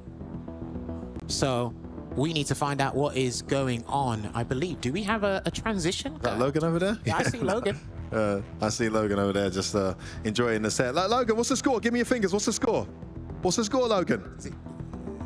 Oh, I can't hear. I think he's going to type it. Don't text it. Use your hands. We can see you on the camera. Use your hands, mate. It's not going to do it. 1-0 Juicy Joe. Yeah, okay. Oh, yeah, 1-0. Okay. It's match point Juicy Joe, apparently. Match point. God damn. Can we get have we got I go in huge trouble there, guys. Wait, have we got a guy on the scene so we can get, come on, we need some FGC paparazzi. Dude, somebody record that for me. Let me see what happens, man. This is mad. No wonder there's such a big crowd there. Do you know what? Because his family's here. His whole family's here, so if he wins, they'll jump. Juicy Joe. Is that Juicy Joe's family on the left? Yeah, his mom, dad, brother, Oh, that's brother's awesome. family's here. They're all here. The whole battalion's here. That is awesome, but he's upsetting a lot of people worldwide here because he's beating everyone's favorite player. You know the guy on the back? Oh, somebody choked. I just saw somebody throw their hands there. A mistake was made. Sorry, the guy on the back. That guy in the back in the red shirt? Yeah. He definitely ain't 6'7". He's standing on a chair. I know that for a fact. Yeah, he does look a little bit like a strong player that we know as well. Not going to say it, but yeah, I think Daigo might have equalized. It looks like it's still going. So, man, guys, you got to tell us what happens in that one. Absolutely insane. Daigo could be heading out of here and not qualifying for the Esports World Cup later this year. He really needs to pull this one out and get himself in a position. So, what other results you got there, Jammers? Joe beat Problem 2-0 to get to this. Wow, Problem's out. Oh, damn. Impressive from Juicy. Right, he done it. He done it. 2-0. Oh, it's over. Yeah, he's done it. 2-0 to Juicy Joe. Logan confirming it. Daigo Umehara with that debut Akuma has been eliminated from the tournament, and Juicy Joe will march on in the losers bracket, having one hell of a run, taking out an absolute legend on the way there. Wow. Don't forget, well, let's see what happens, but Juicy Joe lost his first game against Senior Powers Akuma, remember that. But we got Punk going, Yeah. We've got It's a qualification match, and it's two old rivals. No love lost here. Did you see the video that Zen put out? What, recently? So he got a clip, I think it was Zen, he got a clip of the whole Are You Scared? And then he just made a music video out of it. No, he didn't. He made a music video. I haven't seen that. No, is it Zen or Zen? I think it's Zen, yeah, Zen. No, you didn't answer my question. You literally just... I said Zen. Well, which one? Is that the Singapore one or the... No, Chinese one? Yeah. Zen, yeah. He's literally like Zen or Zen. I'm like, Zen. Is this a Okay, I'm getting words. It's a qualifier. It's in my ear. These ones in winner side are all qualifier matches. So we've just had Big Bird qualify. We've just had Itabashi Zangief qualify. We have, is that Lex and, no, that's the losers bracket, get for winners. Rainpro and Kawano still need to play in winner side to qualify. And now we're getting Xiaohai versus Punk. How fitting that these two have to play against each other. Punk just waving for the technical team, needs a bit of support up there, guys. Let's take a look and find out what's happening. But looking at the history of these guys, we've seen it in Street Fighter League, we've seen it in 1v1 tournaments, we've seen it in Street Fighter 4, all the way to Street Fighter 5, and now in Street Fighter 6, this rivalry continues. But if there is one guy who has the potential to go toe-to-toe with a guy like Punk, on his day, it's definitely Xiaohai. Despite the fact that the record is probably quite lopsided in Punk's favor. When Xiaohai turns up, he turns up, and we saw that huge win he got against Punk in the Street Fighter League as well that contributed towards them not being able to win. So this is another scenario as well, and I believe me and Ringe and someone else, I can't remember who it was, we discussed this at Capcom Cup, because obviously when Punk lost to Problem X at the LCQ finals, it's like, yo, you get all the way to the finish line and you just trip up right at the end. This is a scenario where that could be a case. We don't know, because this is qualification. Was it not Jury he went with to beat him in the Street Fighter League as well? I can't remember. I think so. Was it Ken? I don't think it was. No, I think maybe it was Ken, actually. Well, these are the characters they're playing right now, and Cammy did get hit by the universal changes. Light scaling affects her. Wake up drive reversal can kill her momentum a little bit. A couple of scaling issues here and there, but she did get some new toys. Those new toys are pretty cool. She did get some new toys.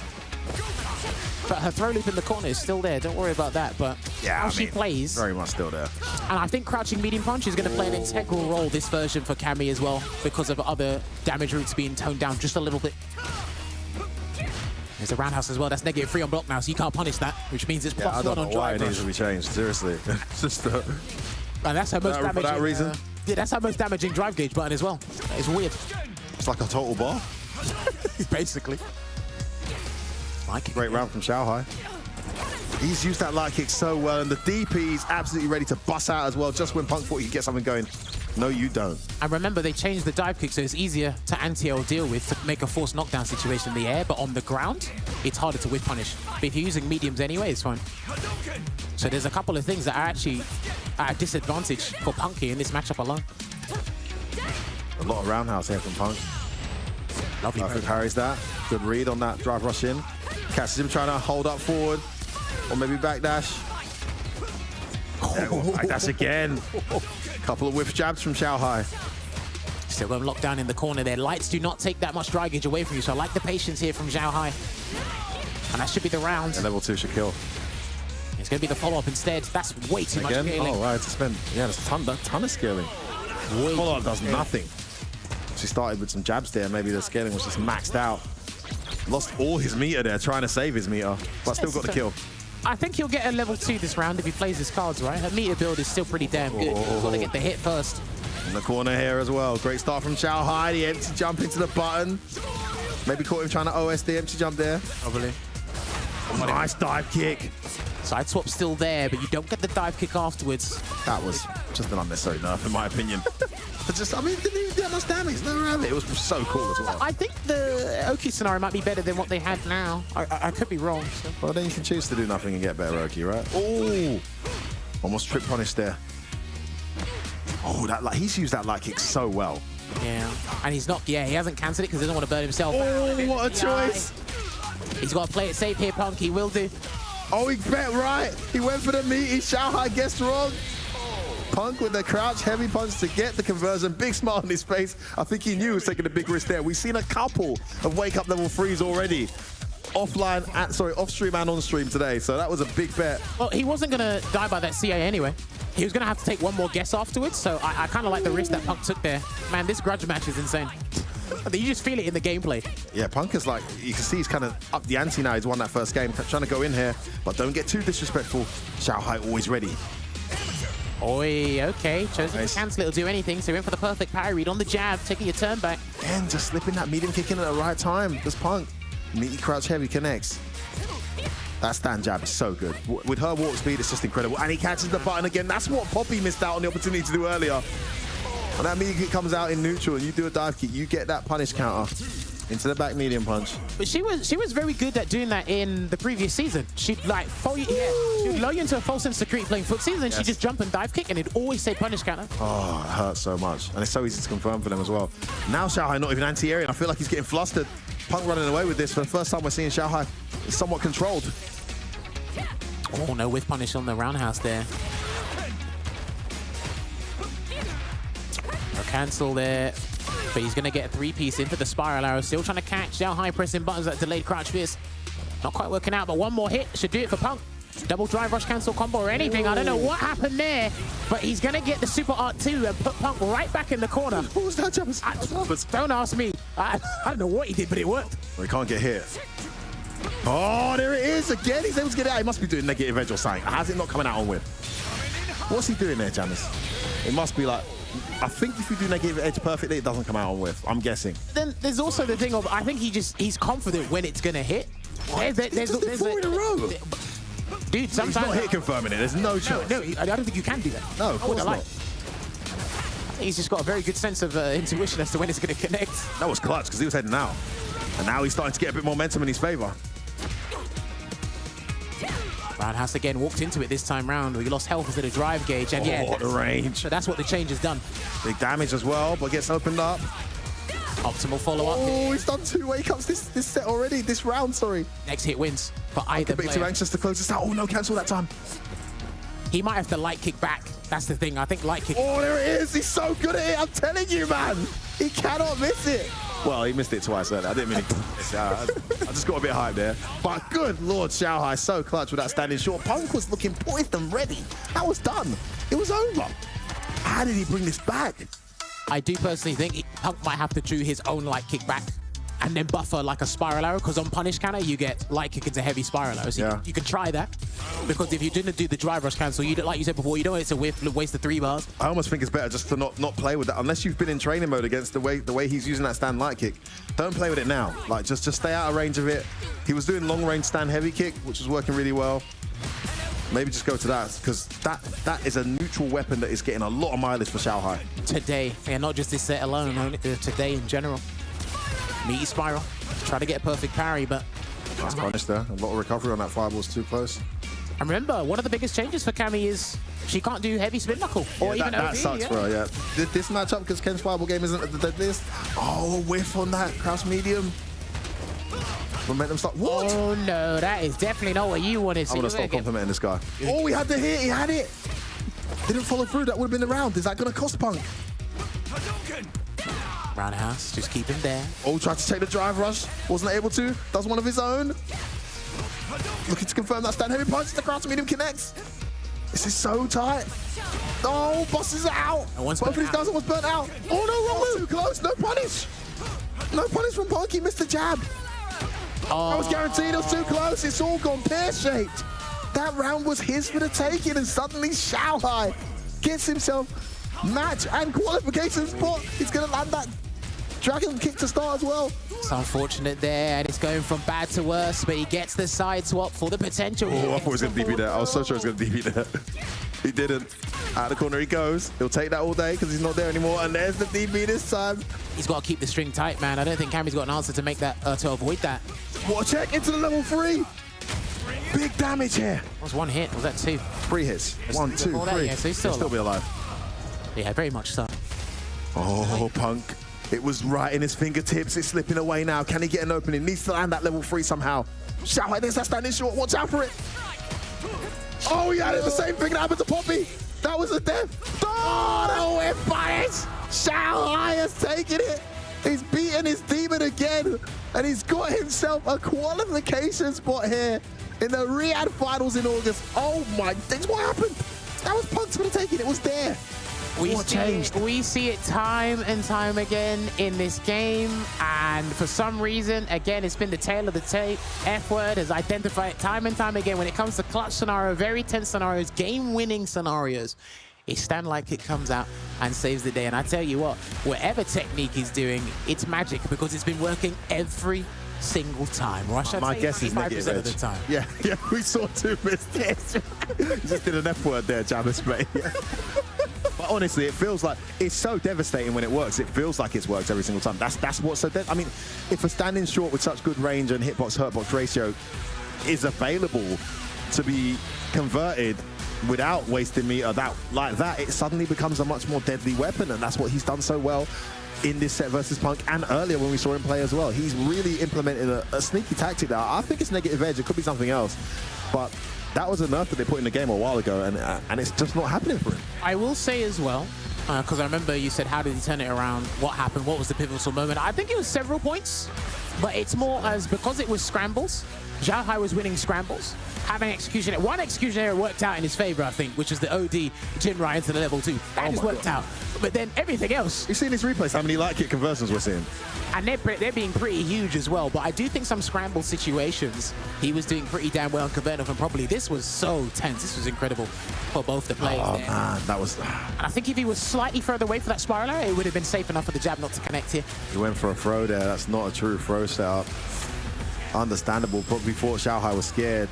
The jab interruption. Man, he had so many good reads against Punk here to bring this back, and that whiff punish at the end. We spoke earlier about how clutch his whiff punishes are. He doesn't necessarily play a huge whiff punishing game in the set, but when it comes to that one hit will kill you scenario, he goes into whiff punish mode and he makes it count big time. That was impressive. Well, you know, he done that against Dill Kevin earlier as well. He got the sweep to whiff punish a medium kick. It seems like he's got a thing for medium kicks with the sweep.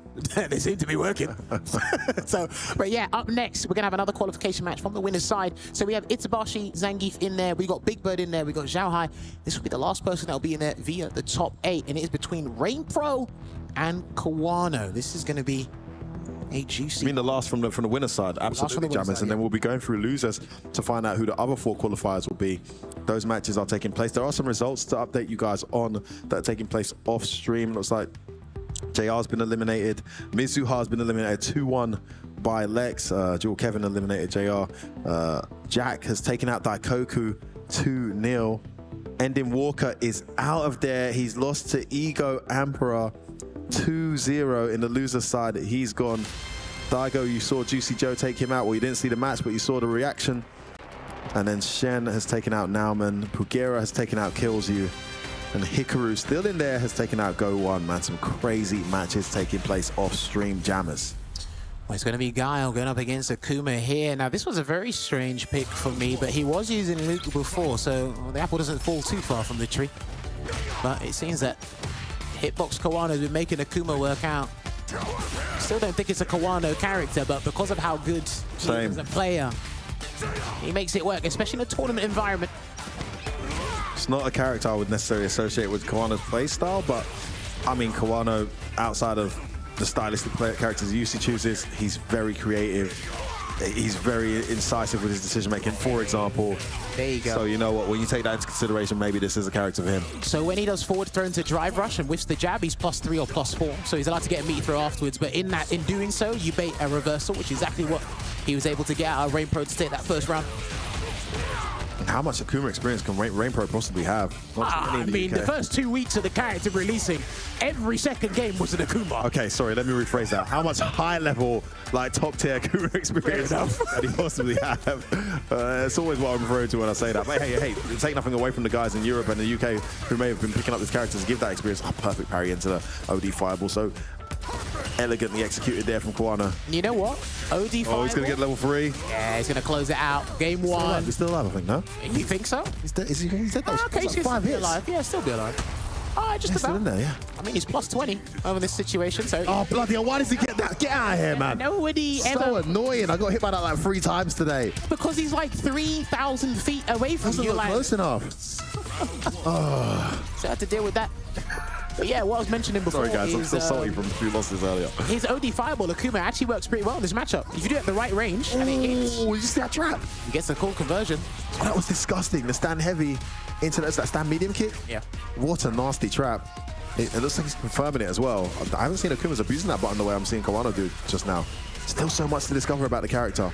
Rainpro not being able to get any of his game going. Tries to throw a boom. That will be jumped and punished. And Kawano is flying into qualification spot here. Dude, he looks incredibly comfortable in this matchup alone. He does get a fair share of experience at high level as well. And like I said, Akuma has got the tools, and he interrupts that button into Sonic Boom with the Ghost Shoryuken, throws him up with the walk in case of a reversal or comes out, and then takes another grab. He's got one more choice to make. Oh my God, this is horrible. Oh, there's just no way around it. He just couldn't get going. Kawano all over him in his head, and a very impressive on-form Rainpro made to look bang average and ordinary in that moment. Just Kawano really finding his home here with Akuma. Hard reads, proper conversions, pretty much put him in the corner all the time, which basically limits your choices anyway. We talk about it, the corners where you make the most mistakes, especially Street Fighter 6 with the DI and the Wolf Splat added on top of that as well. So it's just too much to allocate your brain power to the right scenario and react in accordance. And then again, anytime he felt it's the right time to throw a Sonic Boom, what happened? Jump, interruption with reversal. We're just ready and astute for that scenario. So well played to Kawano. There was also like, oh, we'll see it in the replay shortly, but there was also like a slew of like spatial traps that he's obviously set up specifically for Guile. He did one string, tapped into stand heavy punch, and then Tiny walked back into stand medium, buffered into the drive, and then I think Guile pressed stand heavy and it completely whiffed, and his stand medium hit. Just super sneaky setups. He's clearly been in the lab. And there you go. Anytime you block something like a reversal or a super, that heavy adamant flame does all the damage for you. And then here comes F-Word's favorite setup, just when you think you're safe. Oh, don't get me started, mate. That overhead, We'll get used to this. from first-hand experience, I'd be like, I'm burnt out, but I bet you they're not going to avoid that overhead. And it does work out there, but look at that throw again. It just went from bad to worse. And he decided to take the throw the whole way through. Oh man, he just couldn't catch a break. Even the backdash attempt didn't work out, and Rainpro, unfortunately, despite his phenomenal form this weekend, will be dropping into the losers bracket. We'll find out who's going to be playing very shortly, and that will be our 4th qualifier from the winner's side.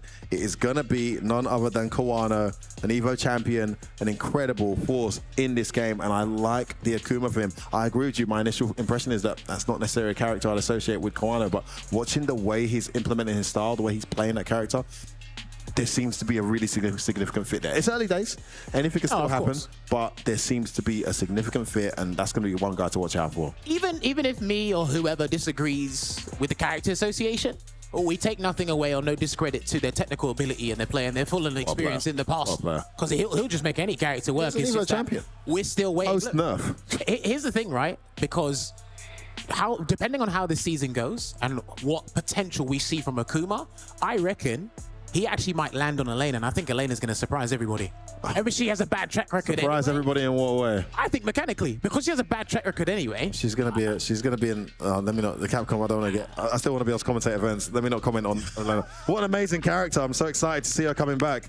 Woo, guys! Elena's coming back. Woo! Oh man! And what we are going to do is we're going to come back from a break, but we have to take a moment to recollect our thoughts and get ready for the next line of matches, because again, we're going to get a final 8, but this side from the loser side sorted out for you guys. So give us about 5 minutes, get yourselves a drink. We'll come back with more action here at DreamHack Summer for the Esports World Cup qualifier.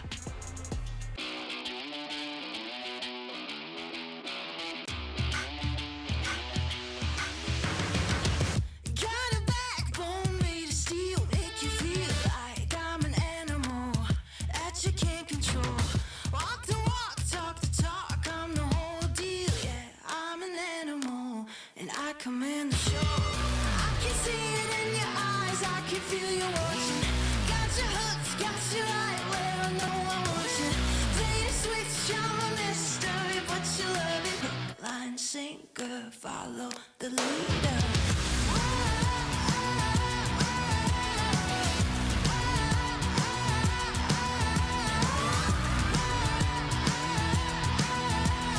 Hook, line, sinker, follow the leader. Bring you right there to the edge, make you sweat like you can never take the heat, but it's never too hot for me. I walk the walk, talk the talk, you know I'll never stop, 'cause I'm an animal, I'll just laugh it off.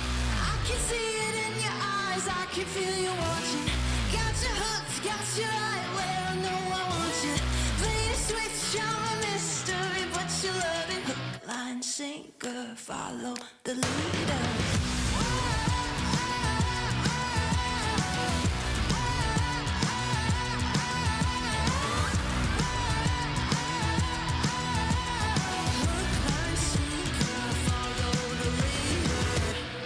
Sitting pretty in the palm of my hand.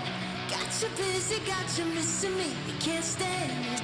Got you desperate, got you wondering where I'm at. If I'll call you again. Got you sitting pretty in the palm of my hand. Got you busy, got you missing me, you can't stand it. Got you tasting, got you wondering where I'm at. Hook, line, sinker, got that. I can see it in your eyes, I can feel you watching. Got your hooks, got you right where I know I want you. Play the switch, I'm a mystery, but you love it. Hook, line, sinker, follow the leader.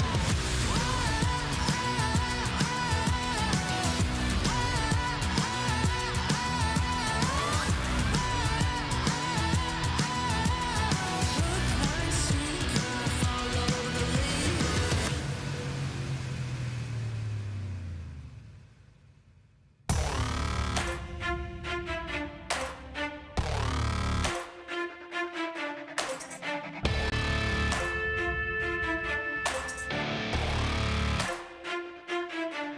Better back down, you're in my domain. Got the whole crowd screaming out our name. It's a blowout, it's a hurricane, it's over before you know it. Why you shaking? We're a dynasty in the making. We're the royalty, now we're breaking down the enemy. Move over for the soldiers. Take a swing, I can take a hit. If we die, it's fine, we live for this. It's all for this. We're gonna stand on top with our hands in the sky.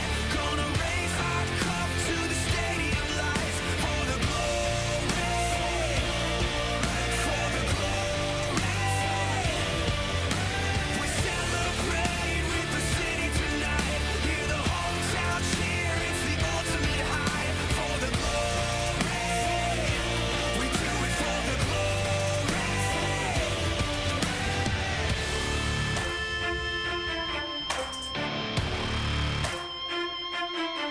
Yeah, we've waited for our time to come, calculated everything we've done, we've upgraded. Now you can't outrun a champion. Now you're facing what? Can you hear them? Yeah, it's all for us. You believe them? Yeah, it's serious. Hear the siren. We're victorious. I'm telling you. Can I get a hell yeah? Take a swing, I can take a hit. If we die, it's fine, we live for this. It's all for this. We're gonna stand on top with our hands in the sky. Gonna raise our cup to the stadium lights. For the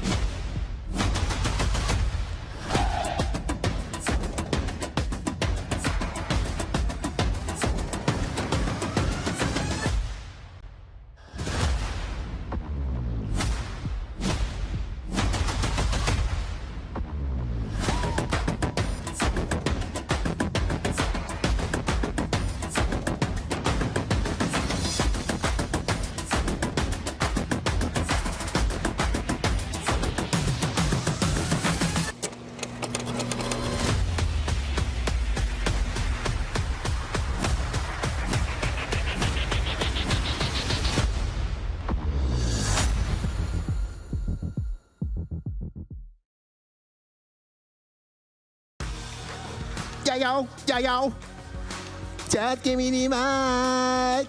Yo, yo, yo, yo. Just give me the mic. Yeah. Woo, baby, it's time. We got 4 qualified already. We got 4 more to confirm. It has been so long since I've been in Jönköping, Sweden. I mean, it's bringing back so many memories. I was about half this size with an 8-pack. I don't know what happened since then. And now I'm back again in this unique town with maybe 3 times the amount of players and 10 times the amount of prize pool that we had last time around. Jammers, why have you got that funny look on your face? I'm not even going to ask yet. But listen. I'm just a bit ecstatic, so obviously I might be acting a bit over the top, but justifiably so. Jammers, these players are playing for insane money. Their teams are up against it. They're really putting everything on the line to be here. We've still got 4 more to confirm, and we've got some juicy matches to come up, haven't we? We do indeed, and that was a great pun because we should be getting, yes, right on cue, we should be getting Juicy Joe on the stream right now, going up against Xian. Now, I gotta say this, I spoke to Juicy Joe last week when we were in Paris together. He didn't do as well as he wanted to in the Road to Evo qualification process. But he's here now. He lost his first game against Senior Powers Akuma, and he's made it all into this point. And I don't think this was spoken about enough. He's one of the most consistent players we have in Europe. All the tournaments he entered, the minimum position was 5th. Everything else was 2nd, only losing to Phenom, or he won the tournament. He's actually one of the best players we have. He's stuck with JP. He feels the nerfs, but instead of death by 1,000 hammers, is now death by 1,000 cuts. His character still works. You mentioned that he was unsuccessful against Akuma earlier. What happened with the last Akuma he played though, and who was that Akuma, Jammers? Fudo, you joined in late. It was a completely different style, which probably worked out for him in that favor. And he gets the last-minute overhead with the departure to connect, and he gets a mini overhead again. Set up. Departure over the head. I like that. He saved it. And he got the round as well. And he gets the conversion as well. Juicy Joe, look at it. Oh my goodness. Everything working. Massive shout out. I've just been told Juicy Joe's parents are in the crowd supporting him here, and he's just taking that first round. If that's not a power-up, I don't know what is. Now, I will say, the recovery to perfect parry substantially helped JP. All the perfect parry bait scenarios he has, if you still fall for the same traps before, he will get a guaranteed 20%. And he's going to set up the daggers. Yeah, just slowing down Shen's approach here. Not able to get his game going. Yeah, he's wanted him to parry there, but he didn't get it. So he's going to put out the Tourbillon, the real Phantom there, and he gets hit with the jump median kick. No punish counter, so no conversion. Nice sequence there from Shen. Able to guess right on that occasion. Not ready for that jump in though. OG Tourbillon. He's got the level 2 as well. Oh, he was able to recover in time. Catches him out of the sky. What are you saying? Gonna burn him out? It's going to link. That will link, and he's got to do the whole thing, and he's going to end it with the kick to get the burnout as well. What a conversion from Shen. That's a massive turning point. Juicy Joe's looking poised and ready to take it, but oh, he still gets I'll take that any day of the week, mate. Oh, look at this! He hesitated. Oh, he's got to deal with this, mate. He was stuck between seasons, wasn't he? Wasn't sure what anti he had to go with. Maybe fought twice. Maybe was thinking of the amnesia as well, which is still an option in those scenarios. He did the hard part. He was trapped in the corner, but drive rush sweep from the crouching median kick works out, and he gets that link into the crouching heavy kick there. Does Juicy Joe. Love that conversion choice there. Saves the meter. Gets the whole screen to work with. Puts Shen towards the corner. Looking strong. Drive rush into the roundhouse. No full-on conversion there, but there's a trade that works in his works favor. out in JP's favor though, because the drive rush hits done. Yeah, I like this full screen presence. His full screen presence is still strong, by the way. Don't be fooled. But that was one of the biggest nerves. He's got to be careful. He burns himself out here trying to apply the pressure. Is he going to parry? Yes, he does. There's the gap. Good block there from Xian. Catches him low. He's burnt himself out here just for that sequence. And Shen not too far away from getting level 3 himself if he can get a sequence going. And again, third whiff. Doesn't work out. He's about to get the full gauge back. Full resources ready. Point. Juicy Joe looks good. He's burnt him out. This is a wonderful situation for Juicy Joe. I think he's won this round. If he can get this up to a level 2, this will be well and truly over. He's good. Oh, he's tripped anyway. No. Oh, no. He's away with a good jump from Shen. Oh, that's here. No flow. That's plus. Met the level 1 as well. Empty jump jab trades. Juicy Joe taking the first game here against Shen, a former DreamHack finalist, an Evo champion. I mean, how good is this kid? Let's not count our chickens yet. Remember, like I said, the full screen presence is still there. The damage is toned down. The JP players can feel it's beneficial. Oh man, you don't need to tell me about where JP's at. He's still very relevant in this game. I'm just impressed by how Juicy Joe's playing against these world-class players. Dude, it's the experience, the understanding of the spatial awareness and the screen just in general, how to defend himself in the corner now after all his options have been neutered. Like, come on, it's all there. Backdash. That was right, but he hesitated to punish. And Shen panics and throws him out the corner. Just counter with the Phantom. Oh, beautiful. Too far. Oh, missed his. Was that a hop? It looked like just the Sam. Oh, that's so sneaky, man. Seriously, jump in your face and then sway. Don't press buttons. One of the few characters that can consistently punish that stand heavy if it's done in the wrong spacing. Well, he's looking to build that Labushka there as well, holding the parry there to make sure. That's perfect parry. Didn't do OS jab though. Would have got a punish there had he done so. Remember, he's got to be careful with his mediums as well. I believe they were toned down too. They got bigger hurt boxes on the latter part of the moves F word. So JP's got to be real careful in that department. Yeah, Shen's just slowing down here because he knows he's going to get burnt out if he's not careful. Still low on drive gauge here in the amber, and then on that teleport, anticipated the approach. Level 2, gonna burn him out. Yeah, I love that choice. Spend it. Will he be greedy with the stun, or is he gonna set up something different? Safe jump. Oh, the low. Thought he was going to stand up there and he didn't. DI, that's legit. Shen wasn't ready, but it's even worth spending the level 2 in this scenario. You're a round up, might as well just lose the round. Or remember, the next round with 3 bars, right? That's a meaty drive impact. He's plus 26 frame advantage on the throne, 26 frame start up on the DI, so it's meaty. If you really aren't looking for it, it will hit you. There we go. Full screen again. Just holding it down is Shen. Look at that, low drive gauge again, but he's about to get it back. Oh, Shen's in trouble here. He was really hoping he could qualify this weekend. He's been thrown 3 times in a row. Juicy Joe looking to take Shen out. 4 throws in a row. The audacity of this kid. He can force a level 2, the Labushka. Throw him again. Oh! What an interruption from Shen. And that's going to burn him out, F1. Yes, that's actually going to burn him out. Oh, wow. He's only got a level 1 amnesia and a pipe dream, so something's going to have to come out. Still set point. Juicy Joe has to deal with this DJ pressure. Nice attempt to take his turn. He's going to stay on him like white on rice, mate. Oh! Hang on a minute. Towards the corner. He's got enough for 1 drive impact attempt. Is he going to be ready for it? No, he is not ready for it. Can he kill here? Heavily skilled. I don't think he can. Level 1. I'm not even going to spend it. No. Not going to get what he needs. No perfect parry either. Throw. Oh, he's going to kill. He's out of there. Shen has brought him back, and that is the experience of a former world champion. Back against the wall, all to play for. Juicy Joe cruising, was able to survive that overwhelming pressure and bring it all the way back. Jammers, what a play. Now, I mentioned last week when we were commentating, he went up against Luffy in a fixture he should have won, but the tournament experience from Luffy is what overwhelmed him. I think we're seeing that again. Perfect parry. Gonna get the stride bomb. I think that was more Juicy Joe. I feel like it was more just a fantastic play from Shen there, surely. Juicy Joe played phenomenally, but... Column A and column B. I can get down there. Maybe a bit of both. You could be right. Nice conversion. Mr. Swipe. I love that jump back. So smart. He's done that twice now. Oh, he wasn't able to click up this time, though. Amnesia. Can he get a throw? No, somebody did. Oh! Amnesia again. Again, 2 in a row. Does that still work? Okay, it does, but that wasn't working for Shen. He doesn't get the round, though, because he was knocked down. He doesn't get the round. Oh, base out the parry attempt. Juicy Joe gets set point again. He is playing with such poise, and he's got the crowd behind him as well. Here we are in Sweden. Do you believe it here? Juicy Joe looking to take Shen out and stay in this tournament. Closing him down. There's the forward jump there. Good block, and that was the OD stride bog. I know they've got a couple of changes, but I'm not sure what it does or what. Caught him trying to back dash in the corner there. Jammer's not the right choice. Where are you going? He's going to get his jump on the follow-up here. I like this. Himself out, though. I don't agree with that choice. I know. I like this because it's a level 3. It's a level 3, so he's full screen, and he's going to get half the gauge to work with. So he needed to hit that level 3, though. That was the gamble he took, and he did land it. To be fair to him, he did land it. Checked. Nice check. Juicy Joe looking impossible to play right now. Look at this. He's being... Look at the bar he's recovered. He's defended everything, and he's got his bar back too. Mountain to climb for Shen. Heading out of the tournament now. Early departure above the heads. Yeah, he's going to have to play the long game now. Is Jan, and he closes the gap there, and he gets... Oh, he had the hit. He wasn't ready. Feint into the throw. Oh, my days. He's going to save himself again. Surely not. Look at the... Surely not. Oh, get in the corner. What are you saying? Yeah, he tried to get the amnesia. It didn't come.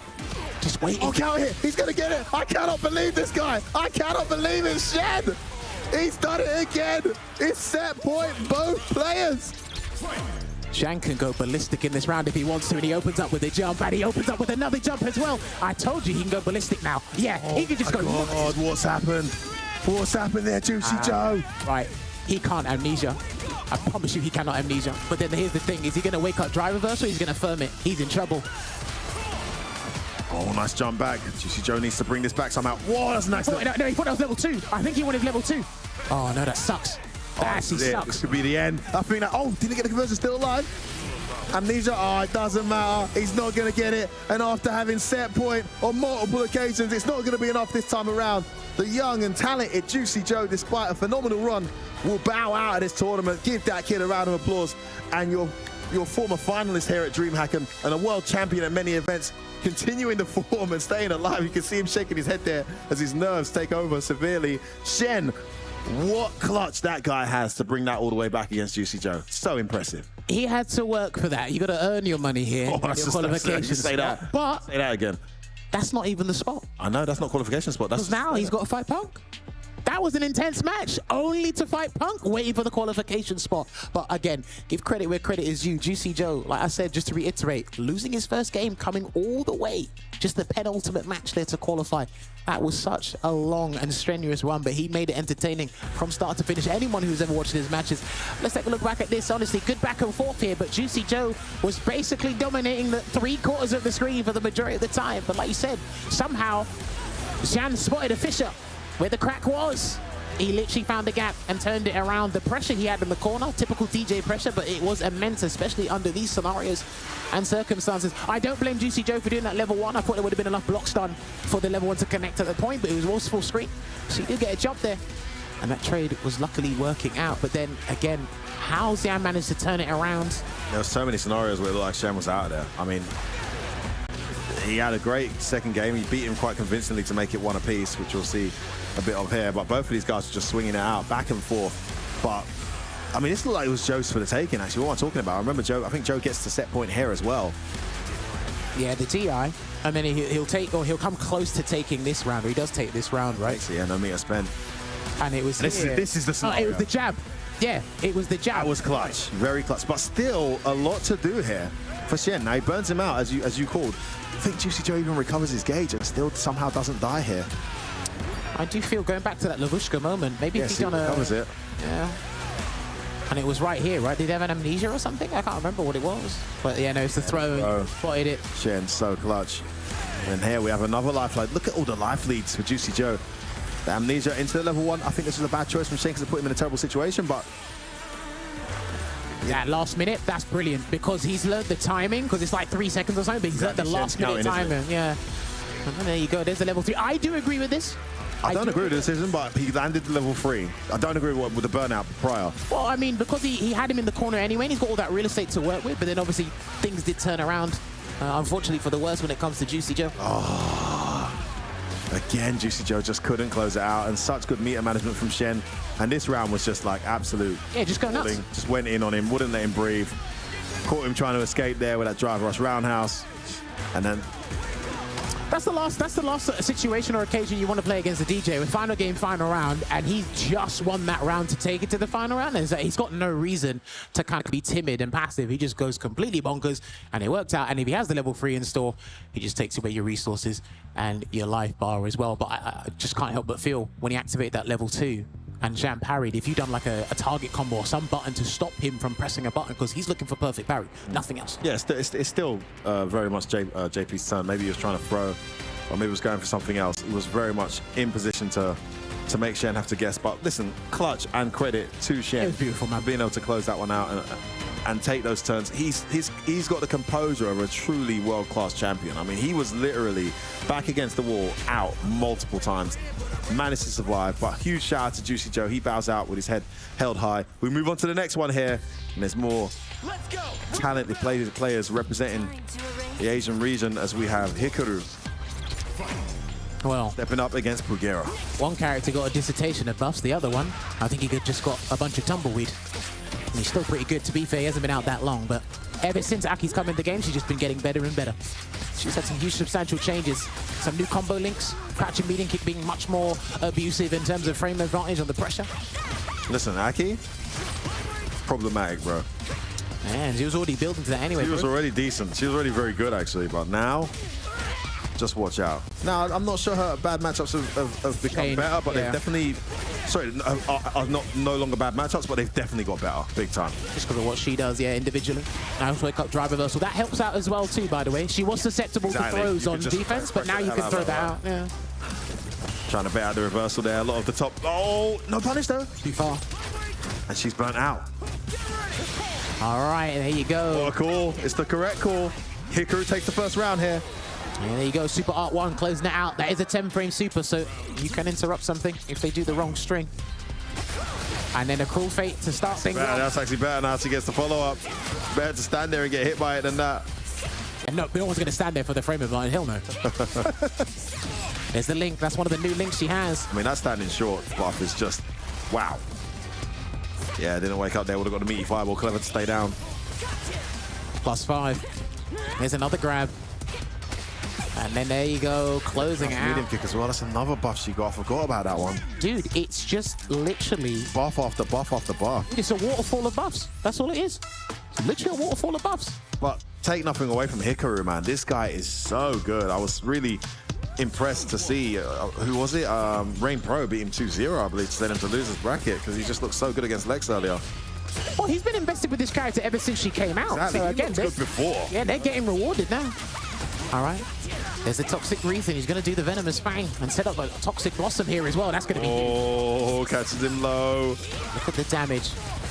And remember, a lot of characters, they focus on your drive gauge damage at the start.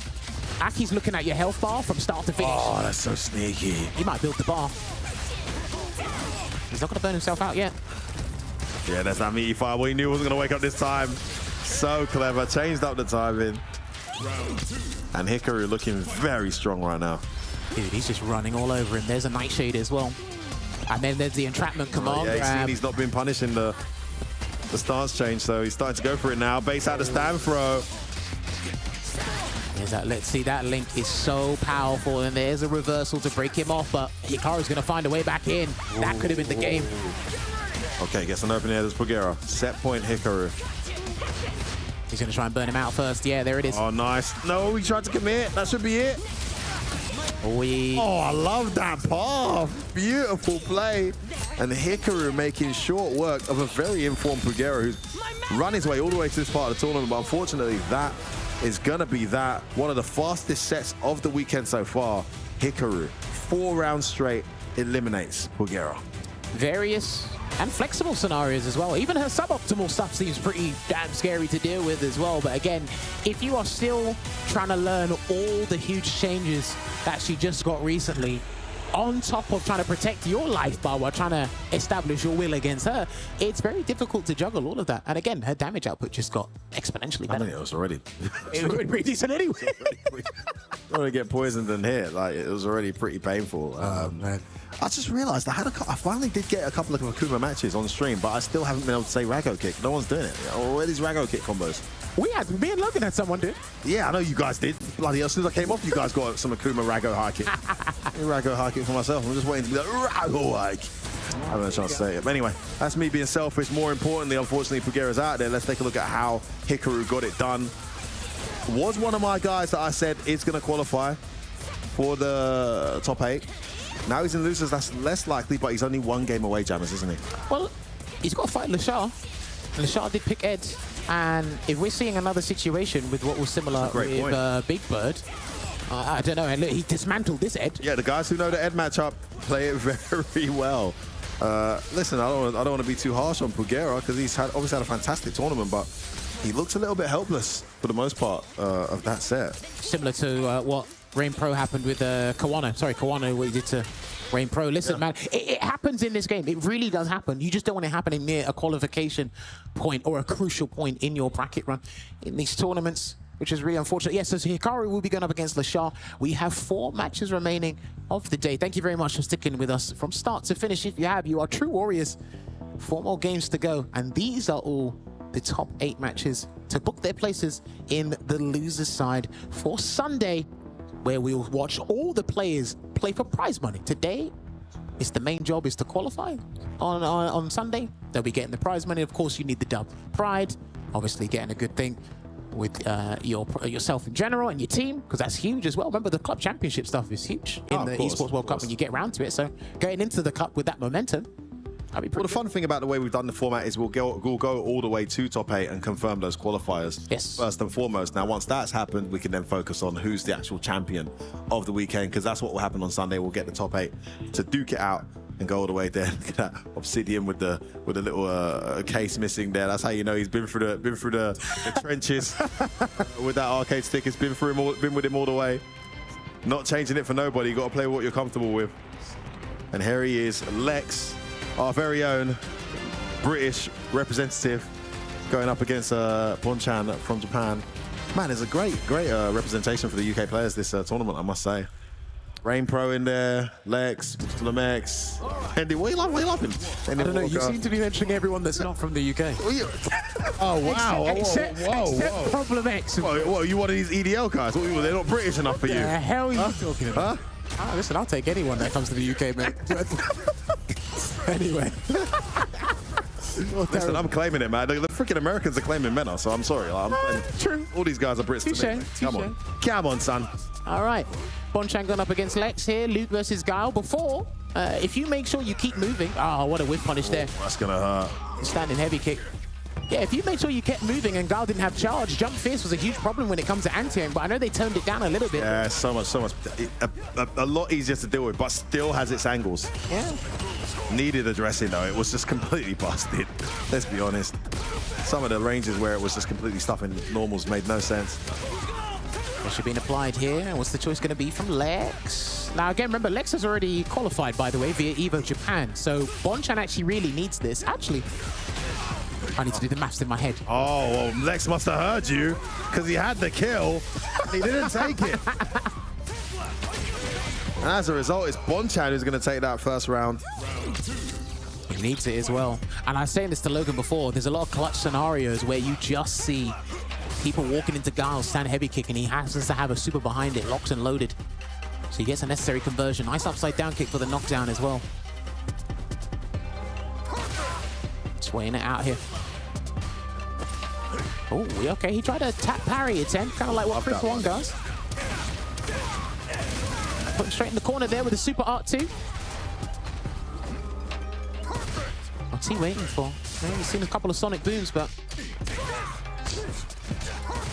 Wake up jab from Lex. Fighting well from the corner again. Oh, lovely trade there. I think that was Roundhouse going up against Guile's stand medium kick. I think that's what the trade was. Oh, too close. Gets punished. Gotta get the delay there. Still plus on block. He's gonna go to level 2, but at the wrong time as well. So he's Combo not path for level 2 there. Still able to get a conversion. He's burnt himself out there. He's got a nice life lead. Oh, gotta be careful though. Guile's gonna engage on his terms. There he comes. He's about to get his bar back, so he might have to firm this. Yeah, I think he's gonna have to firm this, but it's too close to the corner. Surely not. Too far. Nice use of the OD. Sandblast there from Bonchan. Great timing. And also good spatial awareness there to just stay relaxed as Lex tried to push him towards the corner with that drive impact. Wasn't close enough. Hasn't even punished the Sonic Boom. Hasn't needed to. Not really. I don't think it's been a huge threat to him at the moment, so I don't think he feels the need to push himself. Kind of get a huge damage in punishing. Oh, okay. Street Fighter 5. Oh, wow. Just where you going? Managed to get away with 2 forward jumps there. Well, 2 jumps away, sorry. There's that crouching medium kick on the counter hit there. And again. Blocking these perfect parries and just walking forward into a very uncomfortable space where crouching medium punch can still be effective, F-word. Oh, chose to suspend it to convert there. Attacks the gauge there with that level 1. Has the full screen to work with too. If he doesn't perfect parry, remember the medium and sonic, heavy sonic boom have changed, so they do more drive damage on block now, so he has to get the perfect parry on point. Yeah, so risk every single time for that reason. As if Guile needed significant buffing. I mean, nice use of the EX. Just walking behind him. Plus on block. I think that's +5 actually. Good choice. No, it might be +7, right? Spraying it out. Oh! He let him get away with that dash. A nice back throw was ready. And he catches him again. Another round is clutched out by Bonchan. And Lex has looked so good in these rounds, but the clutch and the turnarounds all been in Bonchan's favor. It's now set point Bonchan. Gets a conversion to Sonic Hurricane, pops him full screen. And again, just finding his way to comfortably navigate those Sonic Booms. So let's see how this goes. Oh, nice drive rush jab there. Proper conversion. Is he going to cancel into it? No. He's confident that he can do something without having to use the level 3 just yet. Looks like he wants the kill. This is the end for Lex here. Are we saying goodbye to our one of our few UK representatives left in the tournament? Ooh. Nice counter hit conversion. Sorry, punish counter conversion. Perfect. Oh, what a perfect parry check. That's going to be it. The clutch perfect parry into the crowd's medium, into the drive rush, and the rest is history. Bonchan is going to send Lex out of there, and he has qualified for ECW with that victory. Fantastic result. Now, I believe Lex was already qualified, right? So that actually saves us a bit of pain in terms of qualification tiebreakers or extra matches we might want to see. I literally set up a whole construction site in my head trying to figure out what happens after that. But luckily, Bonchan did the work there and gets it in a comfortable ordeal there. So good stuff to Bonchan. Obviously, again, still working, still sticking it out with the Luke. Got a little bit more time because I know you've been dabbling with the Kuma a little bit. Maybe might be ready for EWC. Maybe just might stick with the Luke the whole way through. But like you said, sometimes, and this is a classic example of what we see in Street Fighter 6, one guy's actually dominating 90% of the round, but somehow he loses health. There's some sort of resources that have been subtracted from him, and then the opponent is just able to clutch it out and get that necessary clutch conversion. We saw that a couple of times there. Lovely punish on the Soback kick, by the way. We usually see that properly spaced the vast majority of the time. So just seeing it punished uncharacteristically, I should say, was pretty good from Bonchan there. And then we see that with that crouch immediate kick drive rush conversion. And then this is the check. That was the big deal. And this is going to be huge. Coming into these next couple of months, people getting more comfortable with that perfect parry time. Because remember, people reacting to the start-up, not the projectile itself. Especially when it's slow and it's coming super close to you. So well played to Bonchan there for getting that necessary. Over the moon, Bonchan, thoroughly deserved. Such a consistent player. And he's booked his place in the Riyadh finals for the Esports World Cup at the expense of Lex, who will also be there. So he'll have a chance to run it back maybe, but that's phenomenal. That's right. Yeah, that's actually correct. So 3 more matches to go. So we should be loading up. Yep, Rainpro going up against Ego Emperor. For those of you who don't know, he is from Korea. He actually placed pretty high in their World Warrior last season, which Lashar, I believe, qualified from. He was actually a very strong player in Street Fighter 5 as well. I just don't think he was represented as well as the other Korean talent out there. The Korean scene is pretty damn strong in Street Fighter, I've got to say. So mad props to them, because I know they're known for another fighting game as well. So looking forward to seeing what he has here. I think he's been using Ken. Talk me through his run, Jamis, because I mean, this guy has been absolutely tearing it up. I'm seeing 2-0 Jack, or 2-0 against Jack, 2-0 against Ending Walker, 2-1 against Nephew. Bloody hell. I'm seeing the lot here. He lost to Punk 2-1 earlier in the day. I thought we saw that, right? Yampi 2-1. He beat Limo von Ada. He's gone through quite a few matches. I think he's been going from losers round 3 of his pools. Wow. All the way. So very similar to Juicy Joe's bracket run as well. But again, the job's not done yet. Not quite. 1 match away, and all the matches now will be qualification matches there. Yep. By the way, guys, for those of you who don't know, in terms of already qualified players, is there anyone left in the last 6 players that's already qualified? As far as I'm aware, no. Okay. I think everybody here wants the spot. That's pretty cool. Yeah, so it's going to be nice and easy for us to confirm who'll be there. A man on fire for the majority of this weekend. Rainpro has been playing out of his mind. Unfortunately, he came up against an opponent that was just 1 step ahead of him in the form of Kawano. Can he turn this around now as he takes on Ego? Well, he's going to have to make amends for, unfortunately, a bad performance against Kawano earlier, so he's going to be even more hungry for this spot. I don't know if it was such a bad performance. I mean, yeah, it did look that way. It's looking good right now, but I just think Kawano just looks so ready for Guile. Yeah. And he had so many different things that we're not aware of. That little walk back stand medium kick to catch every button Guile was pressing was just so elegant.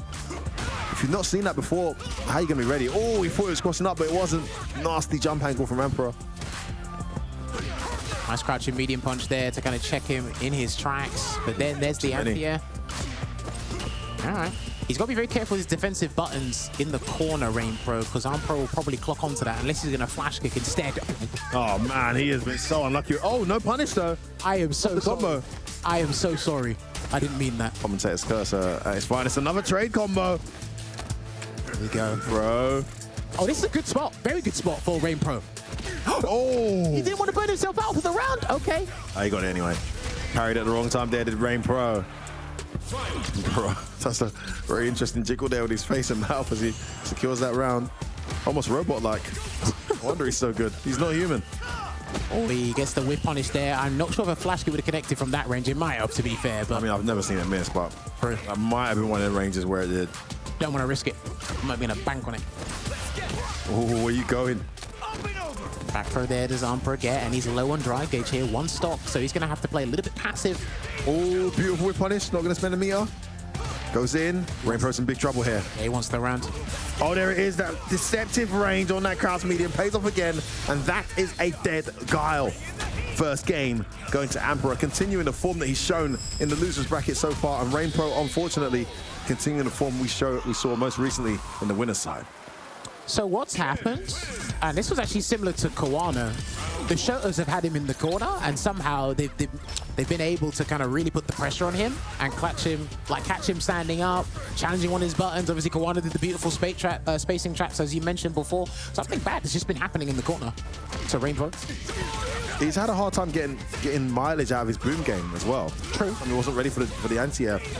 But what Guile does really well is he keeps the booms on the screen and then he engages on his terms. But I think the Asian players just perfect parry so well, it makes it difficult. Nice side switch, big bet there from Emperor. Doesn't pay off. Will he do it again? He's ready. Perfect parry, but he's safe. Yeah, just jumps out. Oh, bad button though. Oh, this is huge. Look at Side that switch too with all that damage. The drive reversal there. It's that perfect parry again. Burns himself out. Can he get the booms on the screen that burn out there? Is he going to level 2? He can do, but he's got to catches him. He's got to get Roundhouse to connect, but he doesn't he's even just going need to it tip him out. Yeah. Yeah, checkmate scenario. Great situation there. You know what? There from Rainbow. Definitely spend a meter. That's the old mini game you were never supposed to win at. He timed those baby booms to just literally. Yeah, I like the way he timed it. Wow, was that Tried to check a dash there and committed to the flash kick. Scratch medium kick? It's the kind of hit conversion as well. There does Rainpro and the back throw. Lovely stuff here. Trying to turn things around. Wake up with a button there. Thought he was scared. Oh my days, Rainpro. He does that. He's looking more like himself now, making those audacious reads. Yeah, I think that upside down kick from before could have been punished, but he didn't get it. Ooh. Yes. The splash kick is guaranteed. Burns himself out though, gets knocked down. Oh, again, he's not ready. And I love that conversion. That should be a dead Guile. Yes. What a conversion. Just straight crouch heavy into level 2. Was in burnout, had to commit to that. No, he still had meter actually, but just made sure. I'm not going to lie. I thought Ken was going to go behind him. That looked mad ambiguous to me. I didn't think he was going to land right on top of his head with that jumping heavy punch. But I think he should have sat still. Look, to try to press something. True. Oh, it's their target combo. Ballsy sweep gets well punished there. Okay. Oh, that hurts. And he's burnt out. This is a great situation for Rainpro. Thank you for doing Absolute mountain to climb here. Oh, that's going to be it. As long as he completes this combo, this should be going to 1 apiece. And that's exactly what's going to happen right now. As Rainpro slows down the momentum of Emperor and makes it 1 apiece here in this qualification match. This is getting so intense. One of these guys will be qualifying for the Esports World Cup. One of them will be narrowly missing out, Jammers. I love the fact that Rainpro on 2 occasions, he literally let Emperor try to do a perfect parry or parry attempt and he just burnt himself out. So there's actually really good awareness there. Remember, it takes 2 people to burn out 1 person. So, there you go. And then a lovely, well-timed wake-up drive reversal to avoid that meaty overhead. Perfect parry. He needed that. He really needed that perfect parry for his drive gauge me and the sake of his mental in this situation. Would have lost so much. Oh, perfect parry there. He's so good at perfect parrying booms, a lot of these Asian players. Trade. Yes, brick wall. Rainpro has arrived. And Emperor still taking life away from Guile, but struggling to get anything going outside of that. And the whole perfect parry lands, gets the sweep, side switch, that's massive. Oh, just can't get a break. These perfect parries are working now much better here for Rainpro. Use the Sonic Blade as a way to approach and kind of dominate the neutral just for a little bit. Closing the gap as well. Oh, I like that choice. Throw. Backs away. Such patience. Mario.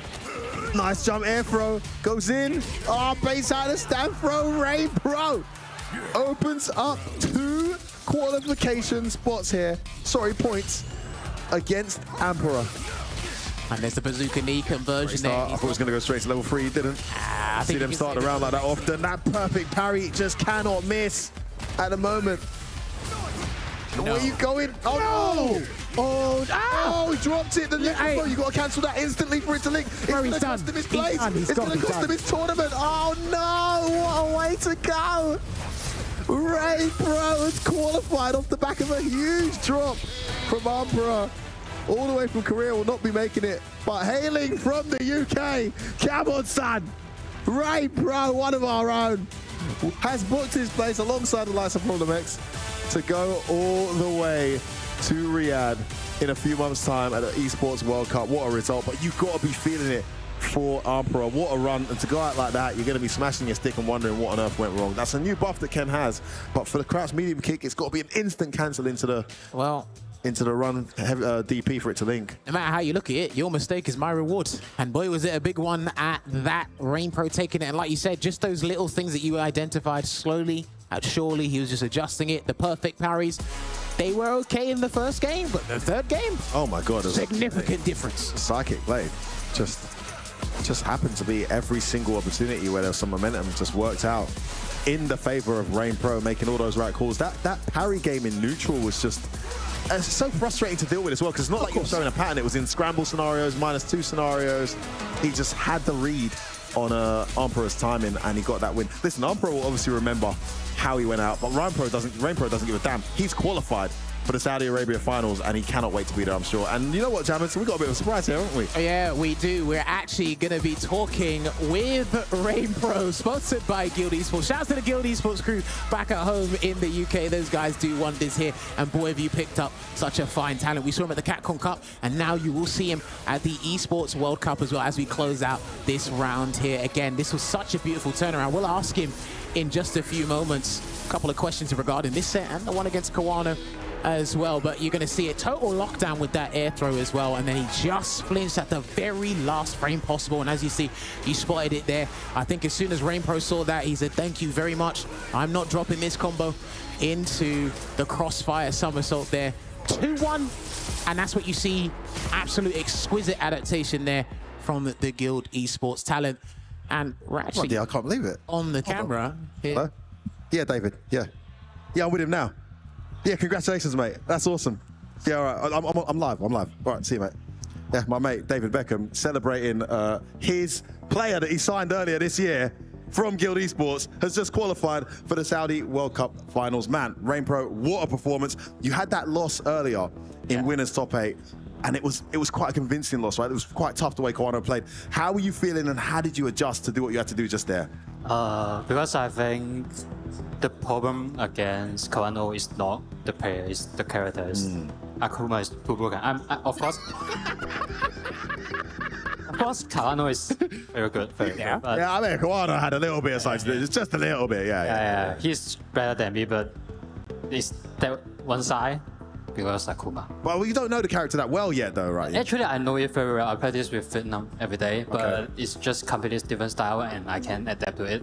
But in the loser side, because the career player Emperor, we have like playing rank. Back in the day, I'm still in Asia. Yep. So I know a little bit of his habits. And play style. So I feel more comfortable. Okay, no, it's interesting. So I'm going to ask an obvious question. When he dropped that new link, what were you thinking at the time? You said, all right, were you worried about dropping that huge optimal combo? Or were you like, okay, I'm in the cup? When he dropped the combo, I'm already thinking, what should I eat tonight? Listen, man, I want to keep it light-hearted. I don't want to get too serious, but I've got to ask, man, when you lose a game like that, especially the form you've been on, like in this run, you've looked incredible. You lose a game like that to Kawano, you drop into the loser's bracket, you were one game away from qualifying. Now you've got to do it all over again. How do you get yourself mentally prepared to pull off a win like that?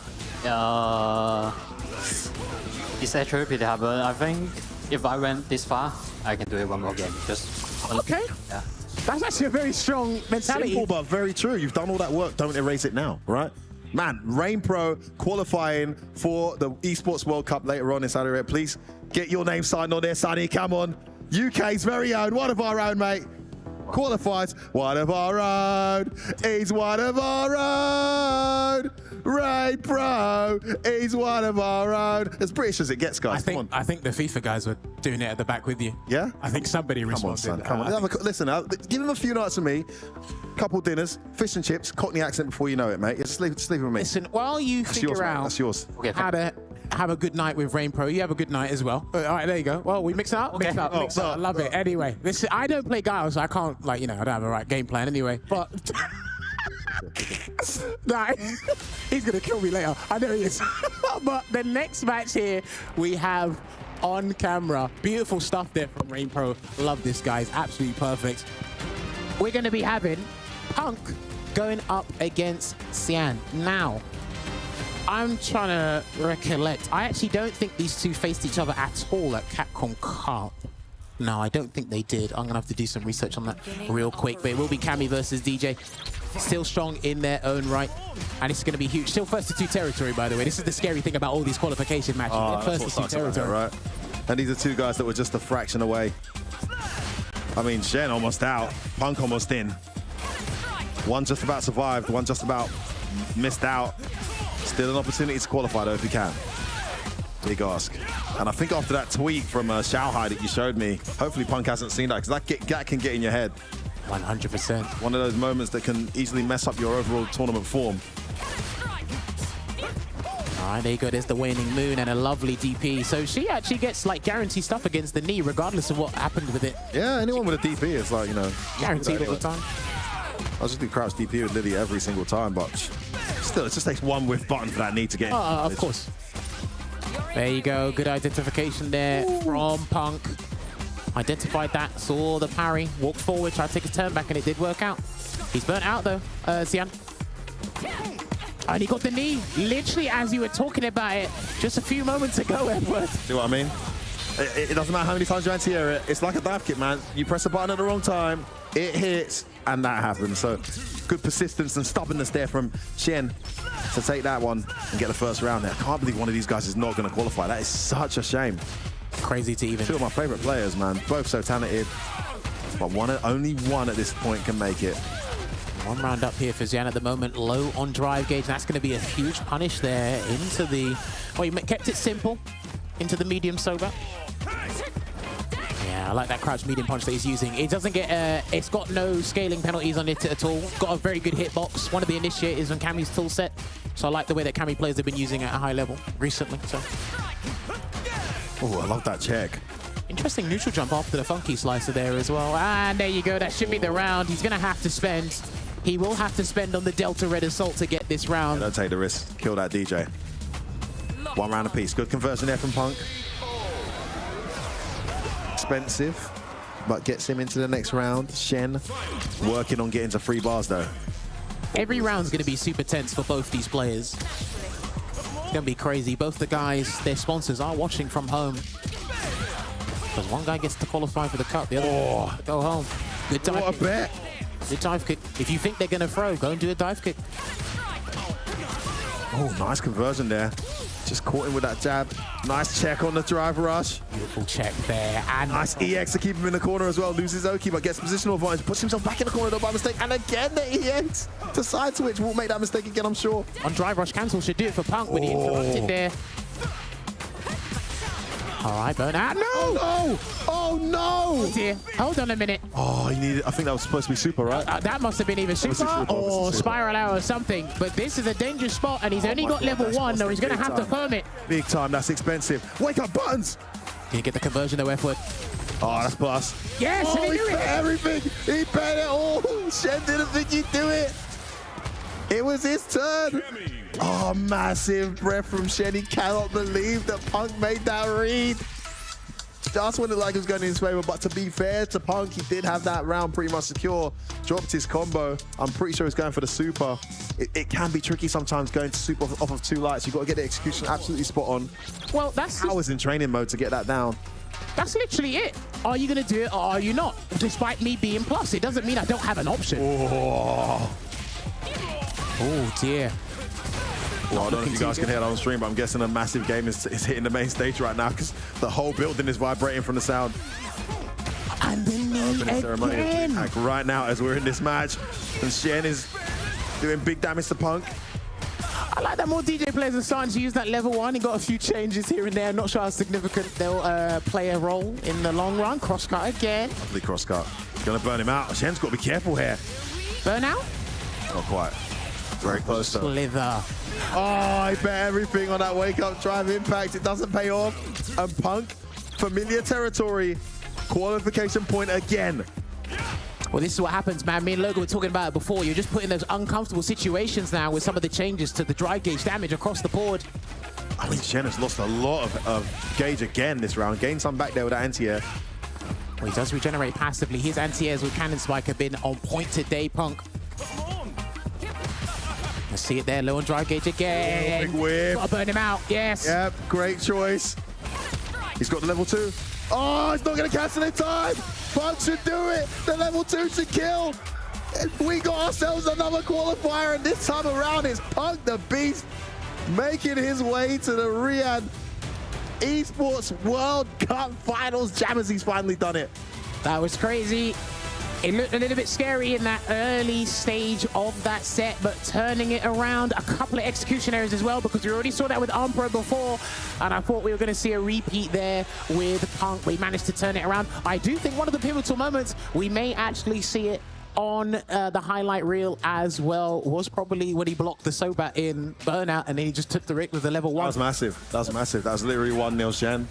That huge read pays off big time for him, and I just think, you know, you're going to be looking back at that as Shen, and you can easily get in your own head and be like, oh, I should have baited that, I should have. Listen, every button you press can get reversal. That's the reality. It just happened to be the case your opponent made the right read. All credit to Punk. Phenomenal result. Must have been I mean, he didn't lose too earlier. Xiaohai. Yes, and he was up against Xiaohai as well. So he's taken that loss against Xiaohai, and he's brought it all the way back here, and he has made himself a qualifier for the Esports World Cup. Everybody's favorite and best friend and worst enemy, Punk the Beast, the one and only, is actually going to be going to the finals. That's super exciting. Yeah, but you can see. Got to feel a little bit here for Shen, who's been working his socks off to also get as far as he can. Unfortunately, just at the final hurdle, he'll be bowing out. Jammers. Well, I mean, look, if it was roles reversed, it would have been the exact same scenario. But hey, and then again, you could see such confidence there. He was so confident in that drive impact. He saw the 2 buttons. He's like, nah, you're done. You're done, buddy. Going to connect, get that level 2. We actually have him live on camera. I think he's doing a YouTube video. Live streaming? What's so, that? YouTube. Are we doing a YouTube Oh, intro? we're live, baby. There we go. What up? Top 8 YouTube. He's qualified, baby. Let's go. We see it there. Let's go. Let's go. Man, the one and only Punk the Beast, Punk the God, has made it to the Esports World Cup. Man, I know you flew all the way from across the world to get here to do this. How you feeling right now, man? I just feel happy, I guess, you know? I'm just happy. A lot of times I doubt myself in this game because I don't really know if I can win or do well, but anytime that I can do well again, I'm very happy. Amazing. Listen, you had there's obviously a rivalry between you and Xiaohai. We know there's some history there, but I know as players there's a mutual respect, whether you guys say it out loud or not. I know there is, because you're both such talented players. You were poised to take that. At one point it looked like it was over for him. He managed to bring it back, and I'm going to ask you the same question I asked Rainpro. How were you feeling in that moment, and how did you manage to gather yourself mentally to come there against Shen, an EVO champion, to try and qualify after losing such a huge match against Xiaohai? Honestly, Xiaohai played amazing. So, like, even though I know he probably don't like me, I don't like him. You know, it is a respect thing. Like, when you hop on the controllers and you sit down and play, you know, he beat me. I can't make any excuses. 100. You know, monitor's feeling great. Everything is good, and he stayed composed and he just made the comeback. For me, as long as I feel like they played good against me, it doesn't affect me at all. And I think he played really good. Well, it clearly didn't affect you because you played so well against Shen. Anything you want to ask Jammers? I mean, he's finally qualified. We've been watching his story from across the pond. I was watching you online at the last one. We've been following and rooting for you, and he's finally made it there. And he's not stopping there. Surely he's going to go through and try and win the whole thing. I can literally see, especially with the characters he has at his disposal now, with the Akuma as well. I believe you've been dabbling with that or been practicing that as well. I'm looking forward to it. But other than that, I've got nothing to ask because I think he's actually answered one of my questions anyway. But could you do the honors and give me your autograph, please? Can you give it a professional signature? And you are an official qualifier for the Esports World Cup in Riyadh, Saudi Arabia in 2 months' time. He'll be there representing his team and the United States of America. There you have it. You've seen it here and nowhere else. Punk is making it. We're going to see him there. Can I say one thing before Please, last words, go for it. I just want to say, I hope everyone can support my man Martin. Martin is like in a lot of trouble right now, and I just hope that everyone can help support him, and you know he could get better. I told him that I'd get top 8 here for him, and I'm just very happy that I could actually do it for him. So I just want everyone to just support him and just wish him well and hope he can recover. And, you know, everyone loves Marn, so. Everyone loves Marn. Everybody loves Marn, indeed. Amazing words there from Punk, guys. Listen, my heart goes out to Marn and his loved ones. Everyone pray and do what we can to support that guy. Absolute legend of the FGC and been there from the very beginning.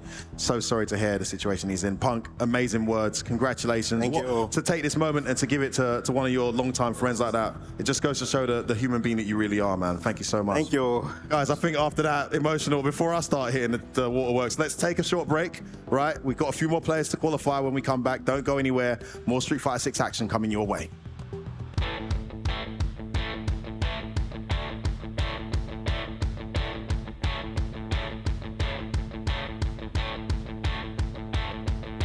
Once upon a time in another where people told the line, followed all the rules. Someone raised the head, took a look around, started asking why.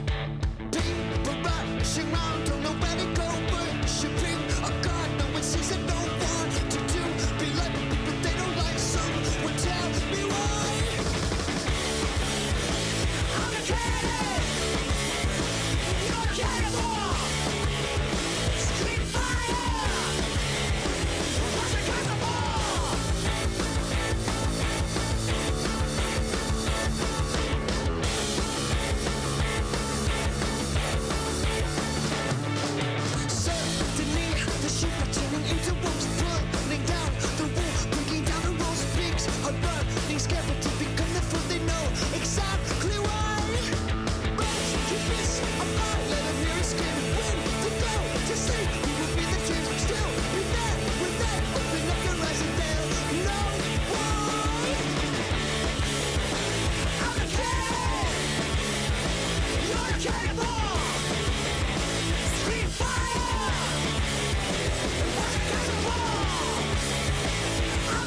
this alive. I call it a lie. Yeah, we beg to live, and we die to survive. Yeah, you call this alive.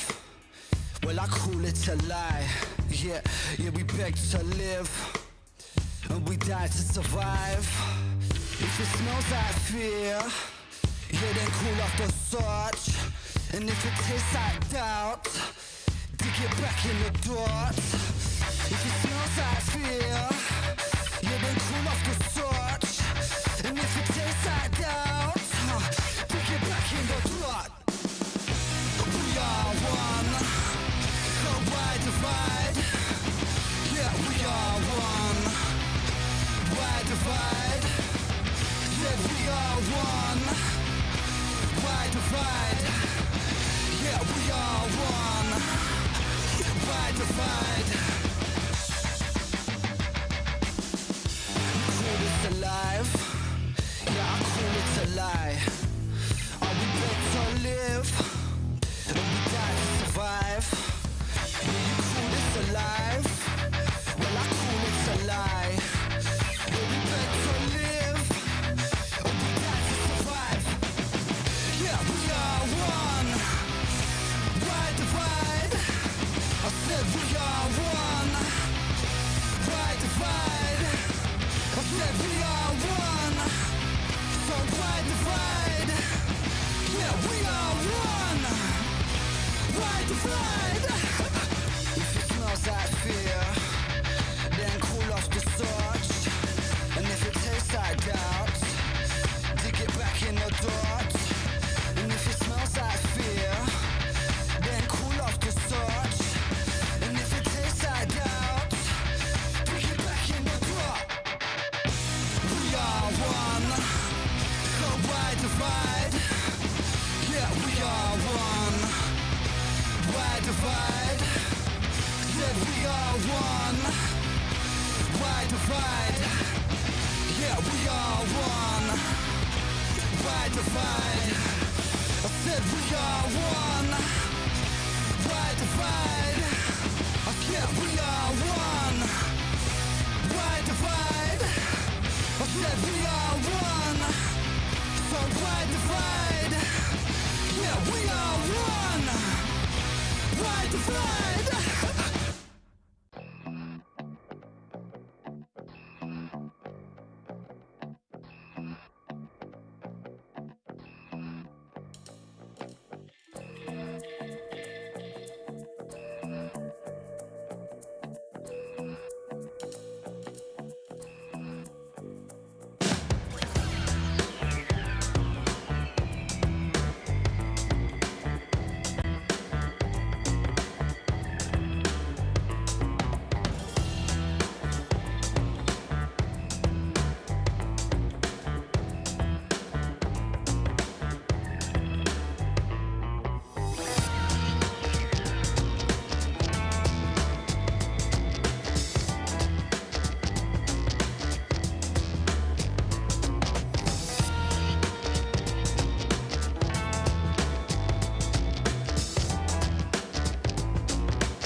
All right, thank you very much for your patience, ladies and gentlemen. We are on the final match of the day. We're going to round out the 8th and final Esports World Cup qualification spot here at DreamHack Summer in Sweden for Street Fighter 6 between Lashar, Capcom Cup finalist, going up against Hikaru, one of the best Aki players in the business.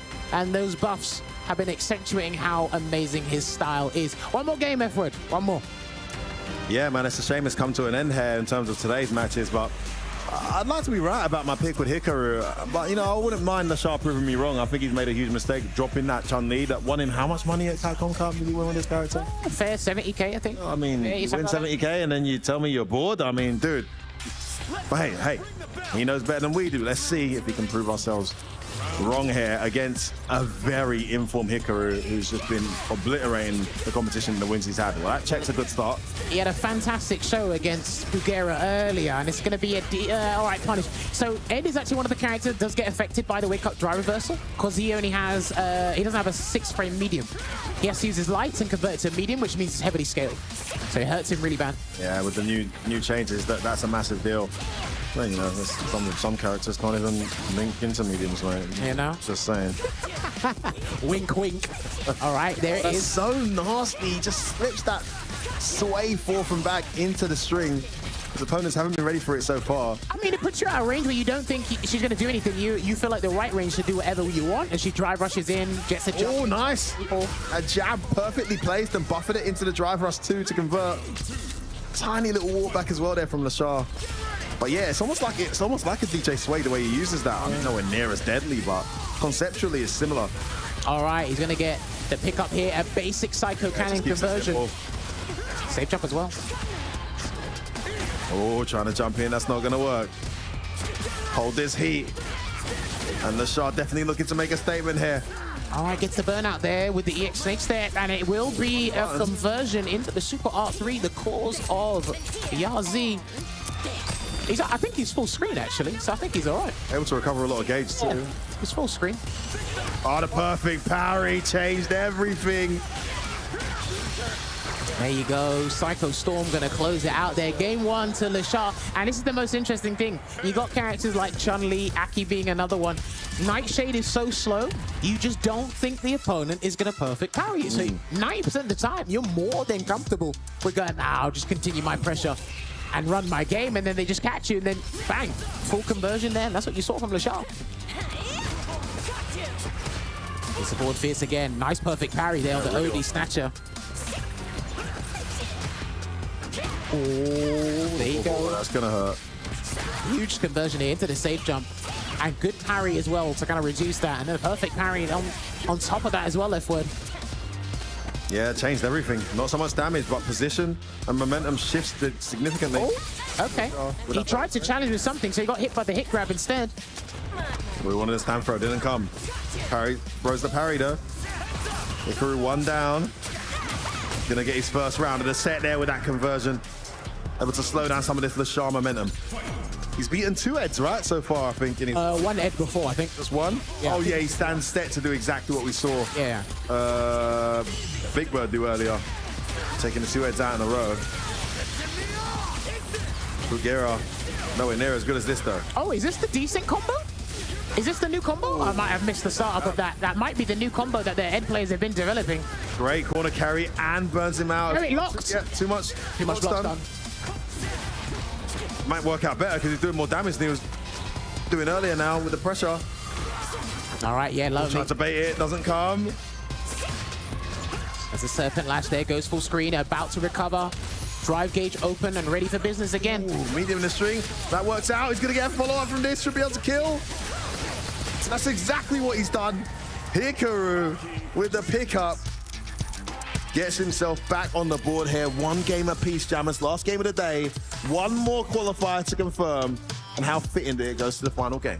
So there's a crazy number of situations. I remember I was speaking to Broski about this before. She has an anti-air conversion, but if you're hit by Toxic Blossom or you get hit by the new version of Cruel Fate, yeah, she gets a full-on juggle conversion, which burns herself out, but it's an abundance of damage that they're more than happy to take. And corner carry. That's what I say. It's actually better you get hit by this. You're getting hit out of the air into all that corner carry. And then she gets clean Oki afterwards. No drive rush needed, so more bar preserved. Plus on block. Oh, it's all going pear-shaped for Lashar. He's not able to make the correct reads anymore. Oh, beautiful string. And the grab to call it out. It's going to be set point Hikaru. so this might be a bit weird. Her drive rush, her animation's low to the ground anyway. You're still green, but then the command grab, you're still kind of low. So it completely slips your mind. It's like, it's just gone. It's like, yeah, honestly, it's so sneaky the way he places that. The Shark finally gets an opening now. Can he make this momentum count? Couldn't get punished there. I think it's just too far to get that Serpent Lash there. Gonna get the conversion into the medium version though. They set up something nice. There we go, looking good here. And then the low. This is I huge. wasn't ready. This is bad for Lashar. He's in big trouble. Build the level 3 in time. Not quite. Guess is wrong when he's good done. button. What a trap. The 2 crouch mediums. That buff is so good. Into the standing short. He used all the buffs in that scenario, which has also been buffed. Into the level 3, and that is a dead Lashar, a dead Ed, and a qualified Hikaru booked his place at the Esports World Cup Finals in Riyadh. What a result for him and his team. Phenomenal. Look how happy he is, what it means to him. Got sent to losers, had to bring it all the way back, and was able to do exactly that, Jammers. Look at the elation on that young man's face. Well deserved. Such a joyous moment. You can see how much it means to these players there. Absolutely happily. It's like he's so happy he doesn't know how to celebrate, but it's because he's just thinking about it, because again, the job's not done here, DreamHack Summer, but the main objective is done. And like you said, I bet there's tons of sequences. I bet how many patch or buffs you can spot in the sequence there. Lashar came out of the gates running. He looked like he had a very good start there. And yeah, okay, going for a different conversion. So he didn't literally go. We might see the other Psycho Cannon conversion there, but again, we just have to reiterate this point time and time again. Would it have been better if he swapped to another character and tried something different? But I guess he didn't want to go for it. But like, did he get one game? It was close enough there, but then Hikaru changing things around, exhibiting those buffs to the fullest there. And now she just puts you in more situations where you think you can throw. She moves away, gets the punish kind of stand roundhouse, and gets the confirm into the cruel fate. And then, like you said, it might be better if you just get hit by the hit grab. Yeah, no, it's better. Look how much health he lost. No pun intended, but pick your poison, literally. It's going to end up in a weird scenario anyway. But then you can see it there as well. And the amount of damage it does, it's so magnificent. Oh, gosh. And then that's a new string as well. Very nice. Yeah, there's that sneaky possibilities. And there you go, this is it. He's just put the pressure on, especially in the corner. That crouching medium kick being plus. Then it gets amplified by drive rush. Then you got the drive. +5 here. Yeah, plus one. Yeah. Into a 4 frame that wasn't possible prior. She is monstrous. She's on the scene. Yeah. Is what I'll say. Such a cool character design as well. One of my favorite level 3s in the game. And shout out the voice actor. She's awesome too. Like unbelievably infectious voice for Aki. And we will have an Aki at the finals. Now, we have our qualifiers, Jammers, but there is still a tournament and a pretty significant stack of cash to play for on Sunday. Who's going to be up against who? Well, this is what your top 8 is looking like for Sunday here at Street Fighter 6 for DreamHack Summer. Kawano going up against Itabashi in an all-Japanese affair. And then we go to the other side. It will be Big Bird going up against Xiao Hai. You can expect maybe a Rashid versus a Ken. Maybe he might whip out the Jury, because I know Jury can be a little bit problematic for Ken. If we drop down into the losers' top 8, you will be seeing Rainpro representing Guild Esports going up against Red Bull Bonchan. That'll be an interesting one, especially after how Bonchan qualified going up against, I believe it was Lex's Guile. So he looks like he's going to have to do a repeat there. Yes, it was Lex's Guile. And then we got Hikaru going up against Punk. He's got a choice, but Carrie's actually pretty damn good against Aki. But even then, who knows? I don't think I saw a single character repeat there in that top 8. It looks like all unique characters. So we've got a Akuma, Eve, Rashid, Ken, Guile, Luke, Aki and Kami. Yeah, love that, man. New season, new vibes. It's not a plethora of Lukes and Kens, only one of each there. So looking forward to seeing how that plays out. Now, the rest of the weekend, lots more fighting game action to take place, but we will be taking a break from Street Fighter tomorrow. It will be Tekken, where they'll be qualifying their top 8 players to make it through. And then on Sunday, Jammers, what happens? It's going to be the finals for both games. We'll get tournament winners, we'll distribute the prize pools necessarily, and we'll just have GGs, because that's what we love in the fighting game community.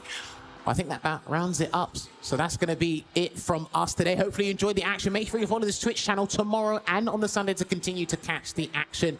We brought it to you, myself, Jammers, and F-Word. Shout out to Damascus and Logan in the crowd as well. And of course, more importantly, shout out to the players. They came out, they showed up, they gave us great games from the jump. So hopefully you guys enjoyed the action as well. So we'll be on the same channel for Street Fighter 6 on Sunday. But we want you to enjoy some Tekken tomorrow. And until then, enjoy the rest of your evening, and we will see you on Sunday. Come on, man. Jeez. We'll see you soon. It's coming, guys. We'll see you soon, man. Have a good one.